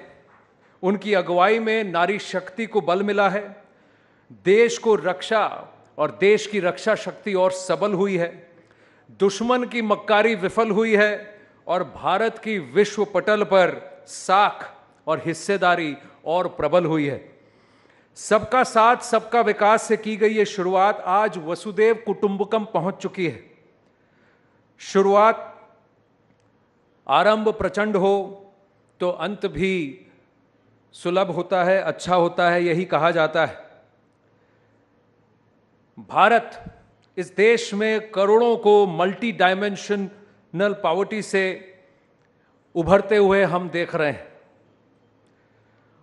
और दुनिया को शांति, मैत्री और सद्भाव की राह भी हम दिखा रहे हैं। जहां जैम से जनता को वेलफेयर से जोड़ा गया है, वहीं भारत मंडपम में G20 की अगुवाई कर विश्व को भारत की सभ्यता और संस्कृति से भी जोड़ा गया है।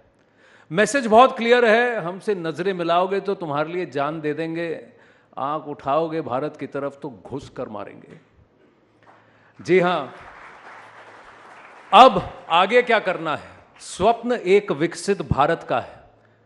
हमारी प्रेरणा भारत है, भूमि की करें पूजा, सुजला सुफला सदा स्नेहा, यही रूप है उसका।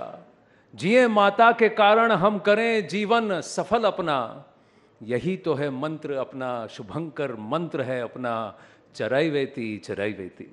स्वागत कीजिए सर्वजन प्रिय, the most popular leader of our times, prime minister of Bharat Shri Narendra Modi. And he's joining us here at the Rising Bharat Summit. Present his thoughts on our principal theme, leading for global good. Prime Minister Narendra Modi. जोरदार स्वागत कीजिए इनका।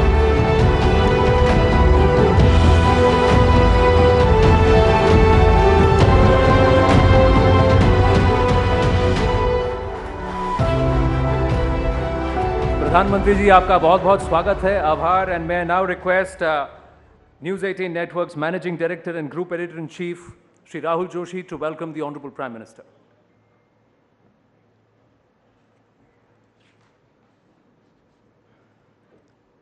Honorable Prime Minister Shri Narendra Modi ji, ladies and gentlemen. First, I would like to thank the Prime Minister for taking time out from his punishing schedule to be with us. Please give him a round of applause. We are indeed very, very grateful.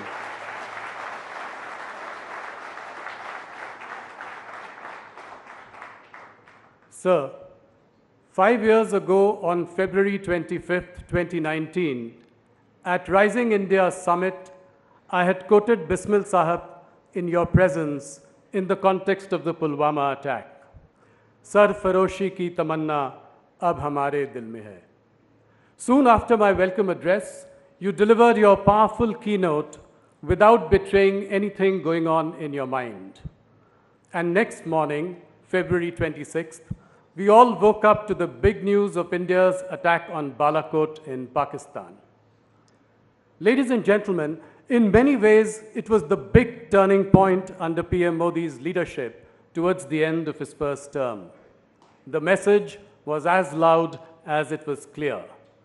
Don't mess with a strong, resurgent, confident, muscular India. And of course, don't mess with Modi.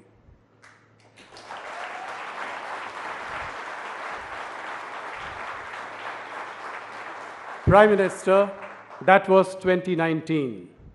Fast forward 5 years to January 22nd, 2024. I would say the other big turning point came on the day of Pran Pratishtha in Ayodhya, to which I was witness, a day that will go down in history as a major milestone in the life of Bharat. As I drove down the same evening from Ayodhya to Prayagraj to visit my mother, I could see amidst the celebrations and the bursting of crackers, the rise of a new India. As I passed through Gonda, Sultanpur and Pratapgarh in Uttar Pradesh, I could see in people renewed hope, renewed energy, renewed confidence. In many ways, the civilizational and cultural resurgence of India is finally taking wing. A Bharat that is not only soaring, but doing so while remaining firmly rooted in its cultural moorings. अगर इसी बात को मैं आपके शब्दों में कहूं, तो यह प्राण प्रतिष्ठा का समय सिर्फ विजय का नहीं, विनय का था। राम आग नहीं, ऊर्जा है, विवाद नहीं, समाधान है, वर्तमान ही नहीं, अनंत काल है। प्रधानमंत्री जी, 22 जनवरी के दिन आपने हमारी प्रतिष्ठा में प्राण फूंक दिए।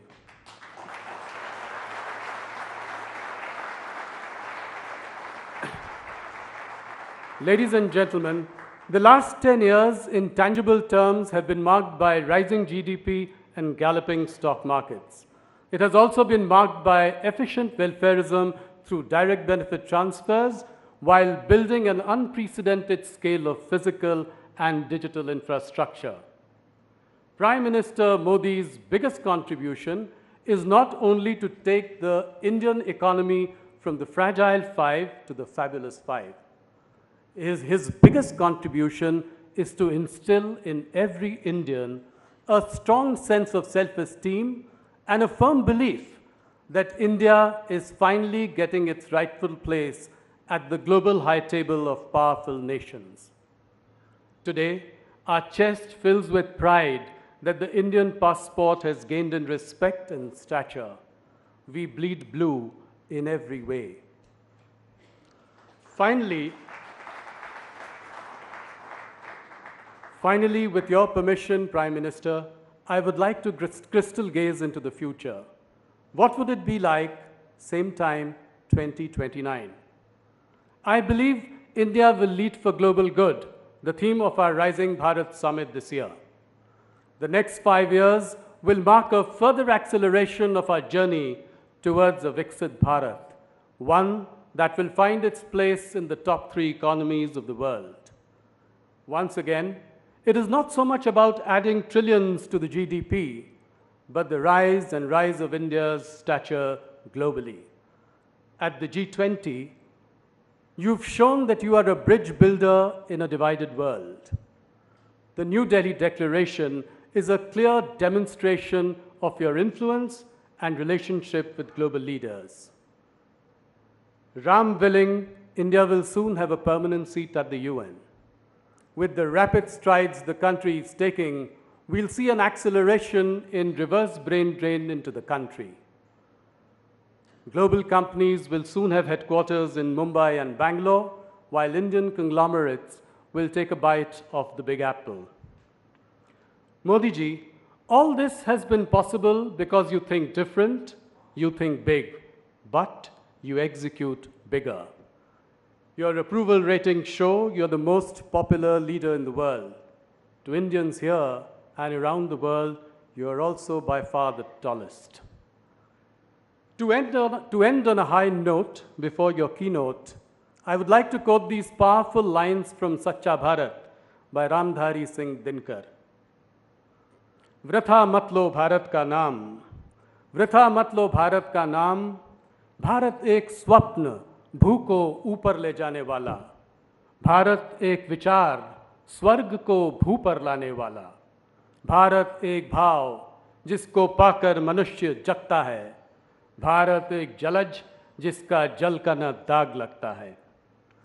Ladies and gentlemen, please put your hands together for the man of the moment, Prime Minister Narendra Modi.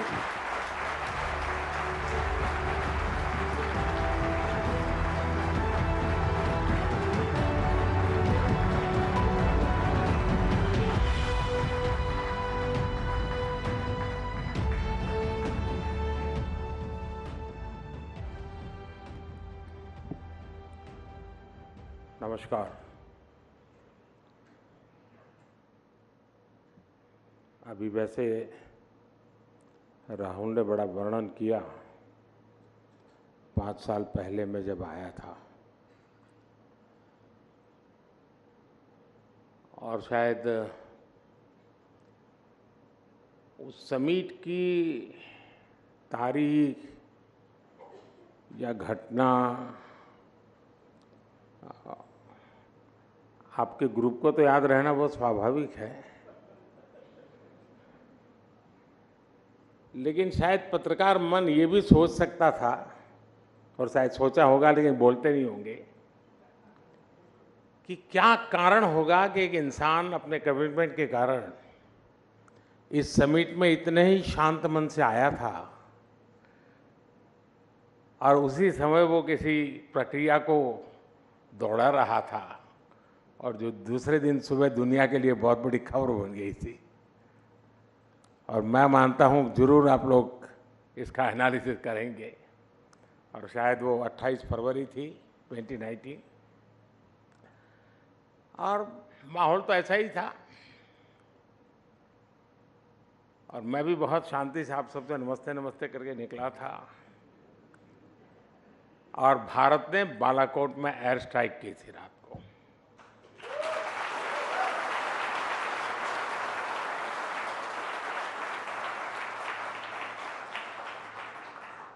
और वो एक दिन था और एक दिन आज है। और आपने देखा होगा कि आतंक के सरगना हो या विकास और शांति की चाहत रखने वाले देश हो, सब ने राइजिंग भारत अनुभव किया है।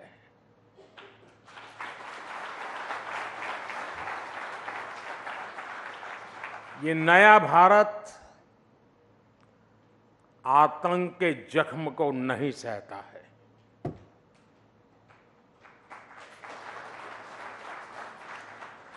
बल्कि आतंक के जख्म देने वालों को पूरी ताकत से सबक भी सिखाता है।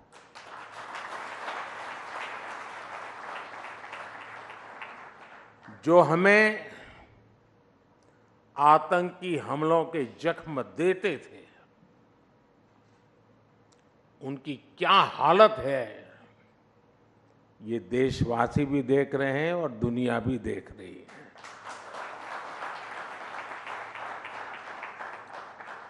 एक सुरक्षित राष्ट्र ही एक विकसित राष्ट्र का आधार होता है, और आज यही भारत की पहचान है, और यही राइजिंग भारत है। साथियों, चुनाव का मौसम है, चुनाव की सरगर्मी बिल्कुल सर पर है, तारीखों का ऐलान भी हो चुका है। आपकी समिट में भी कई लोगों ने अपने विचार रखे हैं,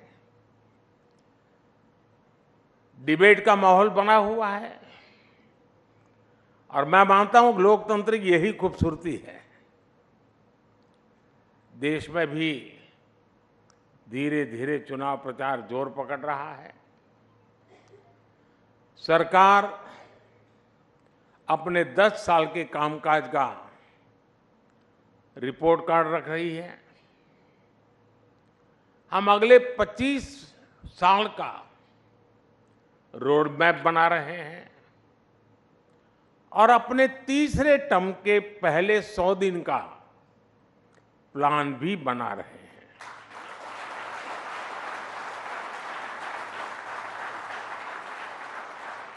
दूसरी तरफ हमारे जो विरोधी हैं,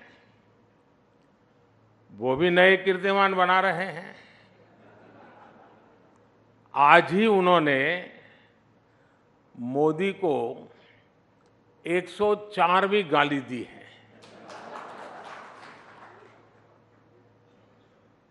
औरंगजेब कहकर नवाजा गया है। मोदी की खोपड़ी उड़ाने का ऐलान किया गया है। इन सब पॉजिटिव नेगेटिव बातों के बीच दुनिया का सबसे बड़ा इलेक्शन जारी है। 2600 से ज्यादा पॉलिटिकल पार्टियां, करीब 97 करोड़ मतदाता, 97 करोड़ वोटर्स, करीब 2 करोड़ फर्स्ट टाइम वोटर्स लोकतंत्र के इस पर्व में हिस्सा लेने जा रहे हैं। मदर ऑफ डेमोक्रेसी के तौर पर ये हर भारतीय के लिए, यहां इस हॉल में बैठे प्रत्येक व्यक्ति के लिए और आपके टीवी के दर्शकों के लिए भी उतनी ही गर्व की बात है।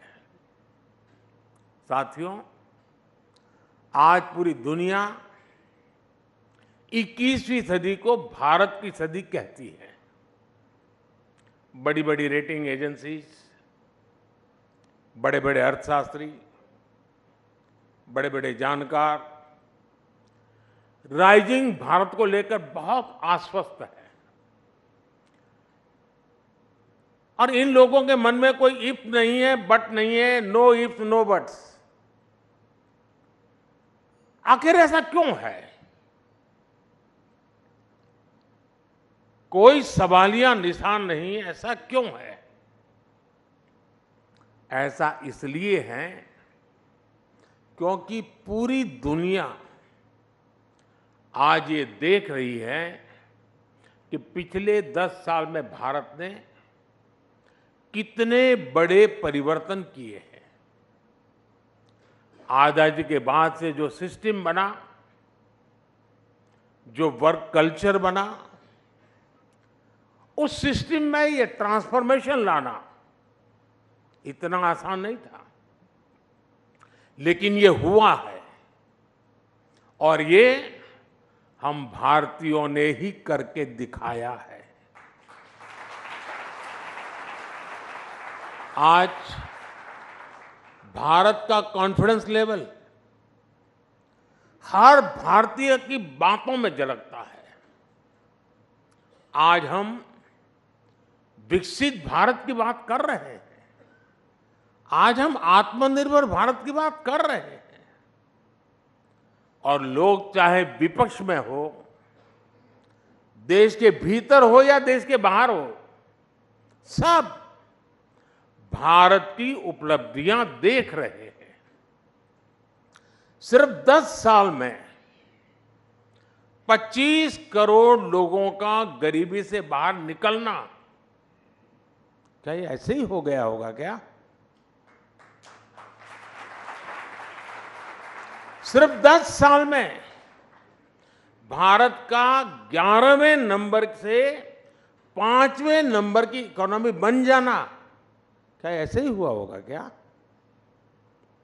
सिर्फ 10 साल में भारत का फॉरेक्स रिजर्व बढ़कर के $700 बिलियन के पार पहुंच जाना, ये क्या ऐसे ही हुआ होगा क्या?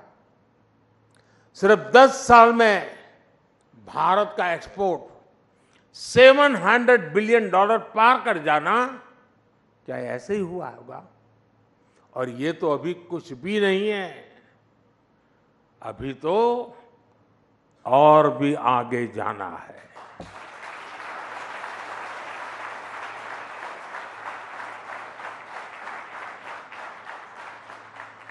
साथियों, यहां बड़े बड़े जर्नलिस्ट मौजूद हैं, इंडस्ट्री के लोग हैं, सिविल सोसाइटी के दिग्गज हैं, पॉलिटिकल फील्ड के लोग भी हैं, ब्यूरोक्रेसी वर्ल्ड के भी लोग हैं। आप जानते हैं कि हमारे यहाँ सरकारों में ब्यूरोक्रेसी में काम कैसे होता रहा है। फिर वो एक फैक्टर क्या था जिसकी वजह से ये बदलाव आया? वो एक फैक्टर है नियत।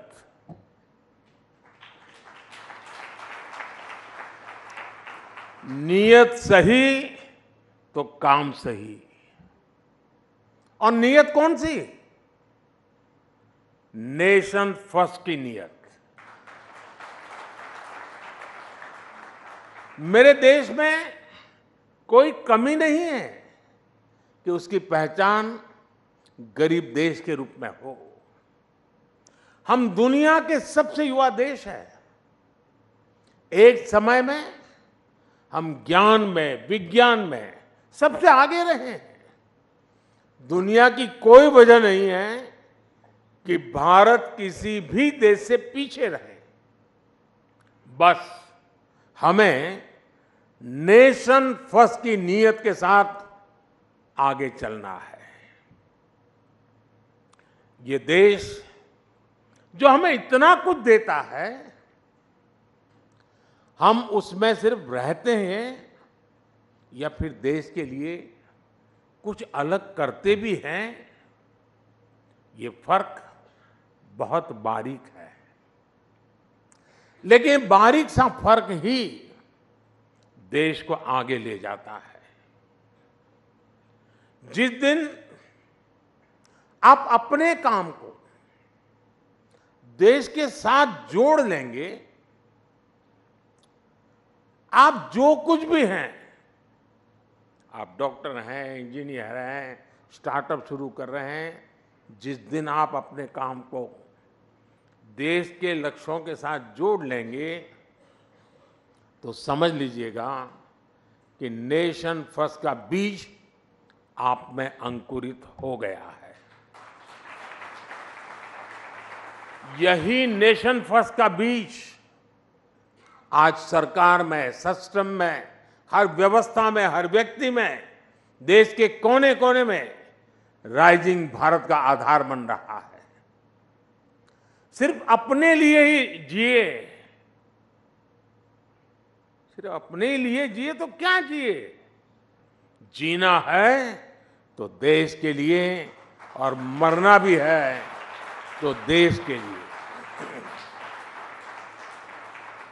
साथियों, 2014 से पहले और आज की स्थिति में एक और ऐसा अंतर आया है जिसकी उतनी चर्चा नहीं होती।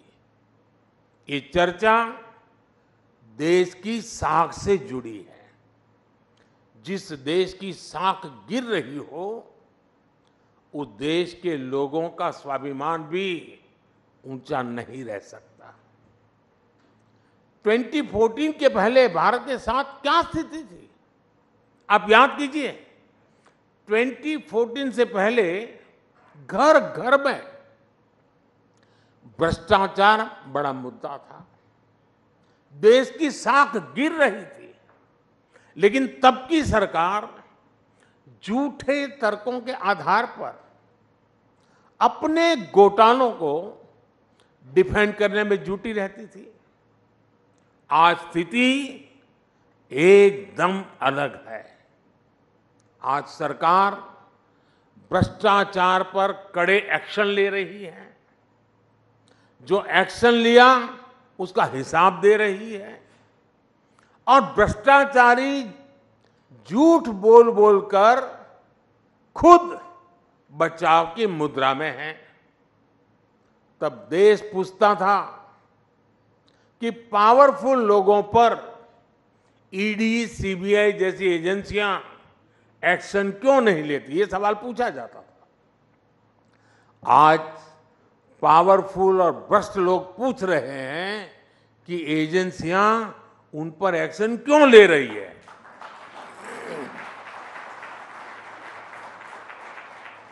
ये अंतर 10 सालों में आया है। बात वही है, नीयत सही तो काम सही। करप्शन पर कार्रवाई, ये मेरा कमिटमेंट है।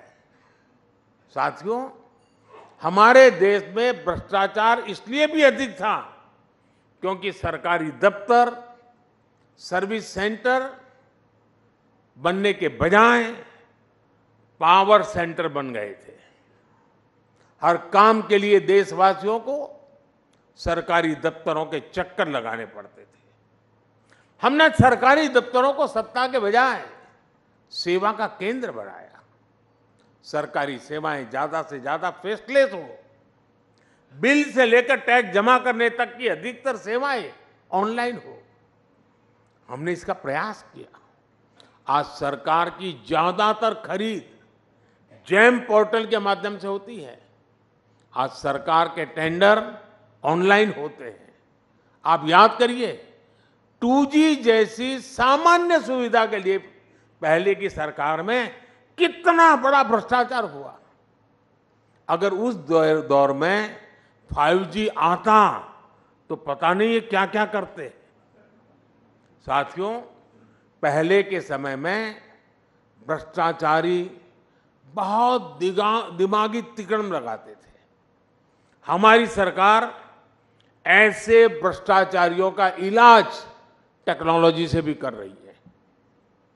आज भ्रष्टाचारियों की धरपकड़ आसान हुई है। आज मनी ट्रेल को छुपाना और कैश को छुपाना दोनों मुश्किल होते जा रहे हैं। और इसलिए कभी किसी सरकारी बाबू के घर से, बिस्तर से, दीवारों से नोटों की गड्डियां निकलती हैं। कभी किसी कांग्रेस के सांसद के घर से सैकड़ों करोड़ के नोटों के ढेर निकलते हैं। कभी किसी टीएमसी के मंत्री के घर से नोटों के ढेर निकलते हैं। इसलिए चारों तरफ बौखलाहट नजर आती है, बिलबिलाए हुए हैं। और ये सब होता क्यों है? बात वही है, नीयत सही तो काम सही। साथियों, आप में से जो सीनियर हैं, उन्होंने वो दिन भी देखे हैं जब देश के एक प्रधानमंत्री ने कहा था कि दिल्ली से 1 रुपया भेजता हूं तो सिर्फ 15 पैसा गरीब गांव के गरीब तक पहुंचता है। यानी सरकारी खजाने से पैसा निकल रहा था, लेकिन वो किसी और की जेब में जा रहा था। ये ऐसा भ्रष्टाचार था जो सीधे सामान्य जन को प्रभावित करता था। मनरेगा का पैसा सरकारी खजाने से निकलता था, लेकिन मजदूर को मजदूरी नहीं मिलती थी। गैस की सब्सिडी किसी और के खाते में पहुंच जाती थी।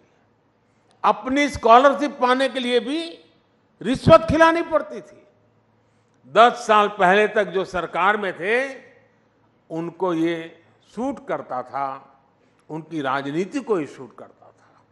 लेकिन साथियों, हमने सरकारी खजाने की इस लूट को पूरी तरह से बंद कर दिया। हमने जनधन, आधार और मोबाइल की त्रिशक्ति बनाई। हमने डायरेक्ट बेनिफिट ट्रांसफर, डीबीटी के माध्यम से 34 लाख करोड़, 34 लाख करोड़ रुपए सीधे लाभार्थियों के बैंक खाते में पहुंचाए। अगर पहले वाला हाल होता और 1 रुपया और 15 पैसा वाली थियरी होती तो 27-28 लाख करोड़ रुपए गरीबों तक कभी पहुंचते ही नहीं, कहीं और चले जाते। 27-28 लाख करोड़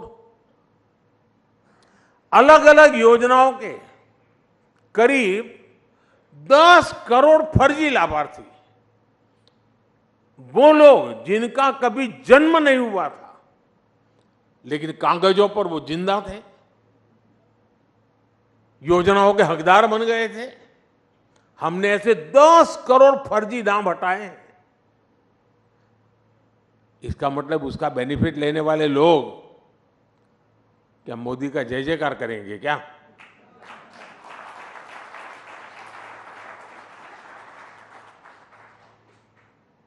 आप हैरान हो जाएंगे, 4 करोड़ फर्जी राशन कार्ड, उसको हमने हटाया। आप कल्पना कीजिए, ये कितना बड़ा घोटाला था, गरीबों का कितना बड़ा हक मारा जा रहा था। आज इस हॉल में बैठे हर व्यक्ति को उस गरीब का चेहरा याद करना चाहिए जिसे राशन की जरूरत थी, जिसे राशन मिलना चाहिए था, लेकिन मिल नहीं रहा था। वो गरीब सरकार को कोसता था, अपनी किस्मत को कोसता था। आज हमारी सरकार में उसी गरीब को one nation one ration card मिला है। आज हमारी सरकार उसी गरीब को उसके खाते का पूरा राशन मुफ्त दे रहा है। आज वो गरीब जब मुझे आशीर्वाद देता है तो विपक्ष के मन में गालियां फूटती हैं। मेरे लिए भी गालियां, वो गरीब मुझे आशीर्वाद देता है इसलिए उस गरीब को भी गालियां, लेकिन गालियों से कोई फर्क नहीं पड़ेगा। देश ने तो मन बना ही लिया है। फिर एक बार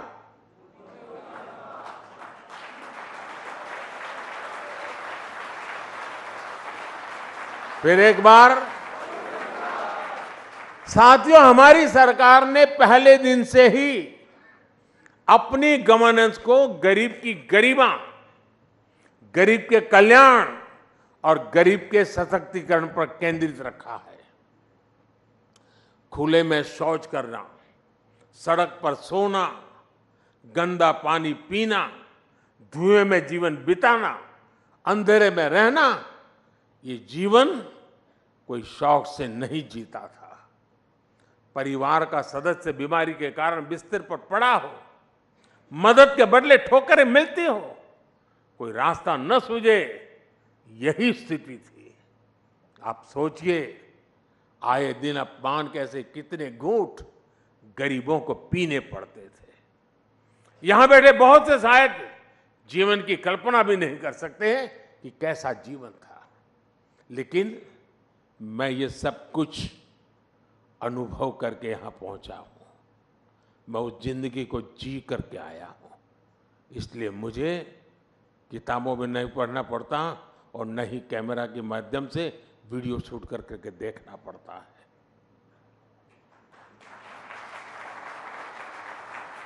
और इसलिए हमारी सरकार की जितनी भी फ्लैगशिप योजना है, उनमें आपको गरीब के, सामान्य जन के इस दुख दर्द का भी इलाज मिलेगा। जिसको किसी ने नहीं पूछा, उसको मोदी ने पूजा है। साथियों, आप में से बहुत लोगों को पता नहीं होगा कि एक बैंक खाता खोलने के लिए भी गरीब से गारंटी मांगी जाती थी। लोन की बात तो छोड़ दीजिए, देश के एक बड़ी आबादी जो भूमिहीन थी, उसे भी ऐसे ही छोड़ दिया गया था। 80% से अधिक किसान जिनके पास 2 एकड़ भी जमीन नहीं थी, उन्हें भी अपने नसीब पर छोड़ दिया गया था। करोड़ों नौजवानों के लिए बैंक के दरवाजे बंद थे, क्योंकि उनके पास भी गारंटी नहीं थी। जिनके पास किसी को देने के लिए कोई गारंटी नहीं, उनकी गारंटी मोदी ने ले ली। इसी भावना ने मुद्रा योजना को जन्म दिया। इसके तहत लगभग 30 लाख करोड़ रुपए, 30 लाख करोड़ रुपए हमने बिना गारंटी गरीब युवाओं को दिए हैं। इसी भावना ने सेल्फ हेल्प ग्रुप के अभियान को गति दी, जिससे आज 10 करोड़ बहनें जुड़ी हैं। इसी भावना ने रेहड़ी ठेले फुटपाथ पर काम करने वालों के लिए पीएम स्वनिधि योजना को जन्म लिया। इसी भावना ने हाथ के कौशल से आजीविका कमाने वालों के लिए पीएम विश्वकर्मा योजना को जन्म दिया। इसी भावना से छोटे किसानों के लिए पीएम किसान सम्मान निधि को जन्म दिया। इसके तहत उन्हें करीब 3 लाख करोड़ रुपए मिले हैं। कल्पना कीजिए, अगर नीयत न होती, मोदी की गारंटी न होती, तो क्या होता। आज जो ये मोदी की गारंटी का इतना सकारात्मक प्रभाव है, वो किसी विज्ञापन की मोहताज नहीं है। मोदी उस गरीब की गारंटी बना है जिनकी कोई गारंटी नहीं लेता था। इसलिए देश का हर गरीब आज मोदी की गारंटी पर विश्वास करता है। और मैं फिर कहूंगा, ये तो कुछ भी नहीं है, अभी तो और भी आगे जाना है।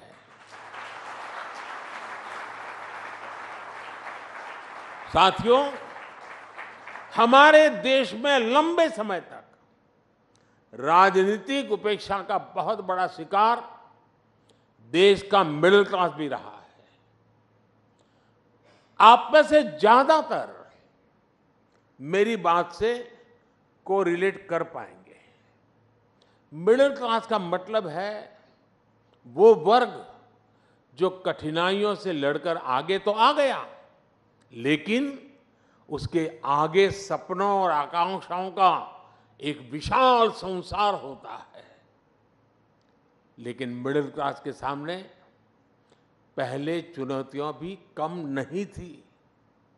टैक्स का जंजाल, बच्चों की पढ़ाई का दायित्व, उन्हें अपने से बेहतर बनाने का तनाव, हर छोटे बड़े काम के लिए सरकारी दफ्तरों के चक्कर, महंगे लोन का बोझ, एक तरह से पहले जीवन के हर दायरे में समस्याएं ही समस्या थी।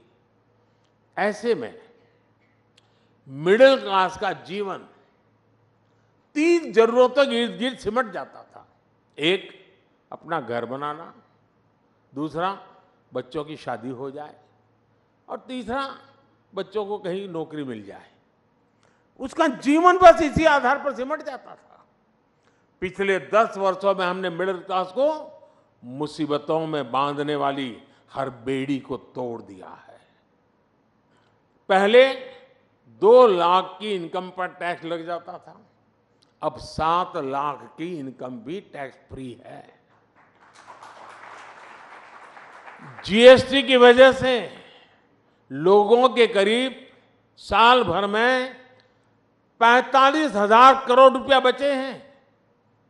बीते 10 वर्षों में होम लोन पर इंटरेस्ट रेट भी कम हुए हैं, पर्सनल लोन के इंटरेस्ट रेट भी कम हुए हैं। पीएम सुकन्या समृद्धि जैसी योजनाओं का लाभ सबसे ज्यादा मध्यम वर्ग को मिल रहा है। साथियों, मध्यम वर्ग का एक बहुत बड़ा सपना होता है बच्चे की अच्छी पढ़ाई। इस दिशा में भी पहले की सरकारों ने मध्यम वर्ग की आकांक्षाओं का ध्यान नहीं रखा। आज हमारी सरकार देश में तेजी के साथ एजुकेशन इंस्टीट्यूट खोल रही है। बीते 10 साल में हर दिन भारत में 2 नए कॉलेज बने, प्रतिदिन डेली 2 नए कॉलेज, और हर हफ्ते एक नई यूनिवर्सिटी बनी है। देश में रिकॉर्ड संख्या में नए आईआईटी, आईआईएम्स और मेडिकल कॉलेज खुले हैं। 2014 तक देश में 400 से भी कम मेडिकल कॉलेज थे, लेकिन उनकी संख्या 10 साल में 700 तक पहुंच गई है। 2014 में पूरे देश में सिर्फ 50,000 एमबीबीएस सीट थी।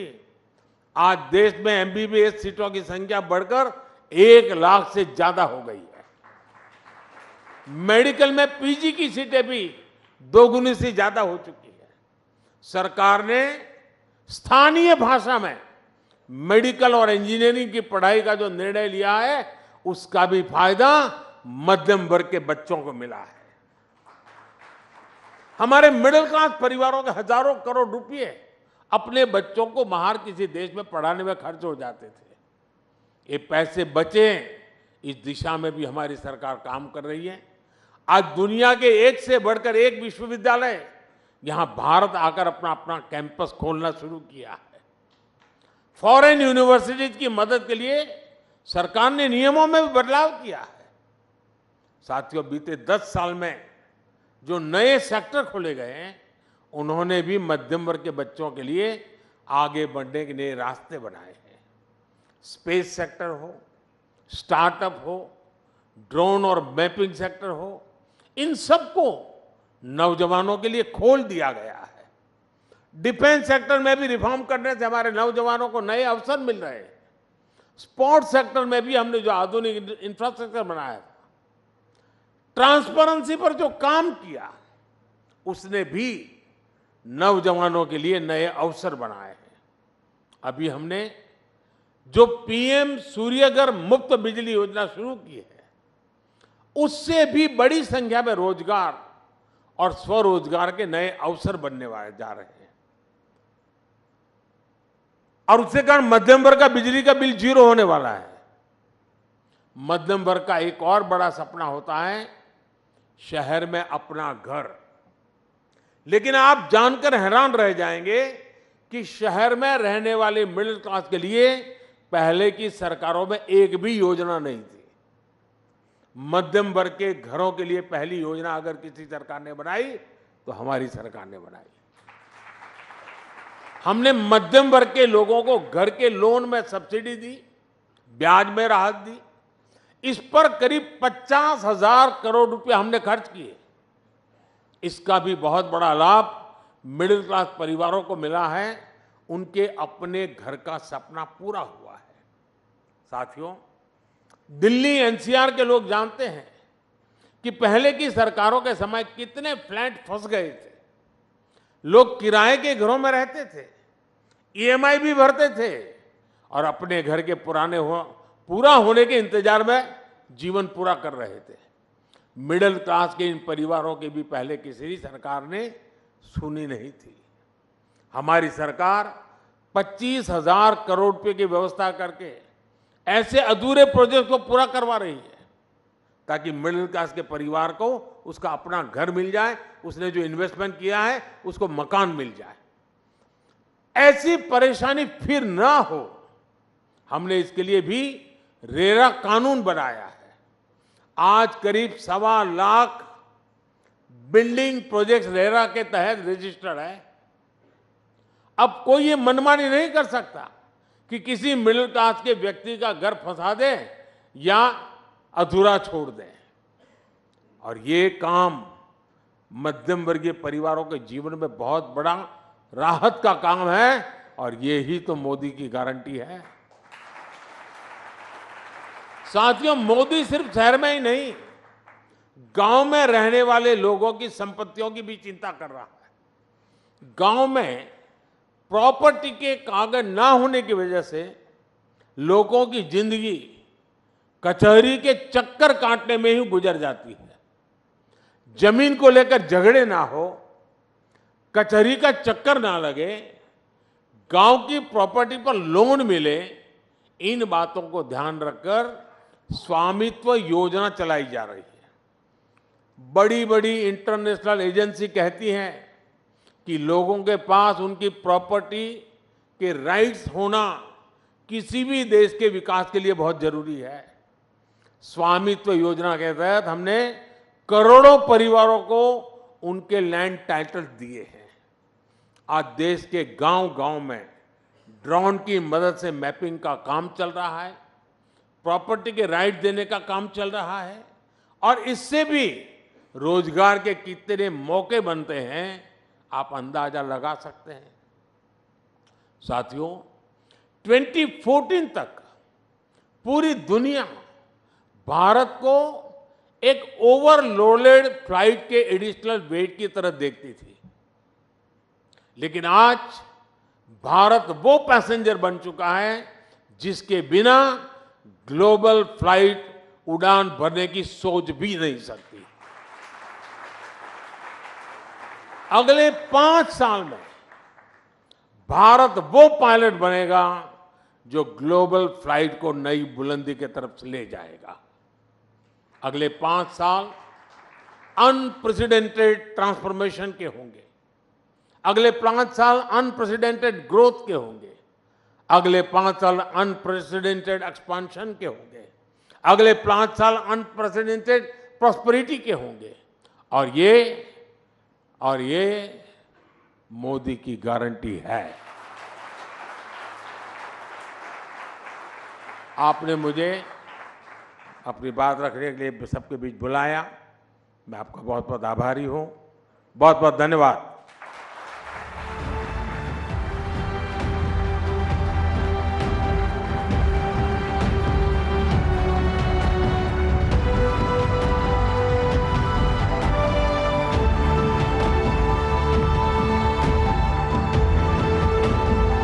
बहुत बहुत धन्यवाद प्रधानमंत्री जी. Can we have one more big round of applause for a fantastic address and a big note of thank you to Shri Narendra Modi, the Honorable Prime Minister of Bharat.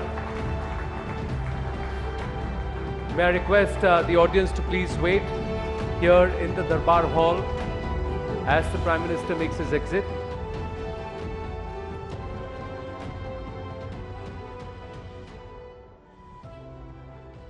Thank you very, very much. With that, we conclude this edition of Rising Bharat, the annual summit here at the News18 network, Rising Bharat 2024. A profuse thanks or a profound thank you to all our sponsors, to all our lovely guests for joining us over the last 2 days for some amazing sessions, engaging sessions that perhaps paved the way for how we can lead for global good.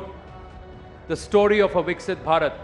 Ladies and gentlemen, dinner is served. Thank you very, very much. Big round of applause for all of you also for being a fantastic audience, and thank you to the entire wonderful team here at the News18 network for putting together the Rising Bharat Summit 2024. Thank you very much.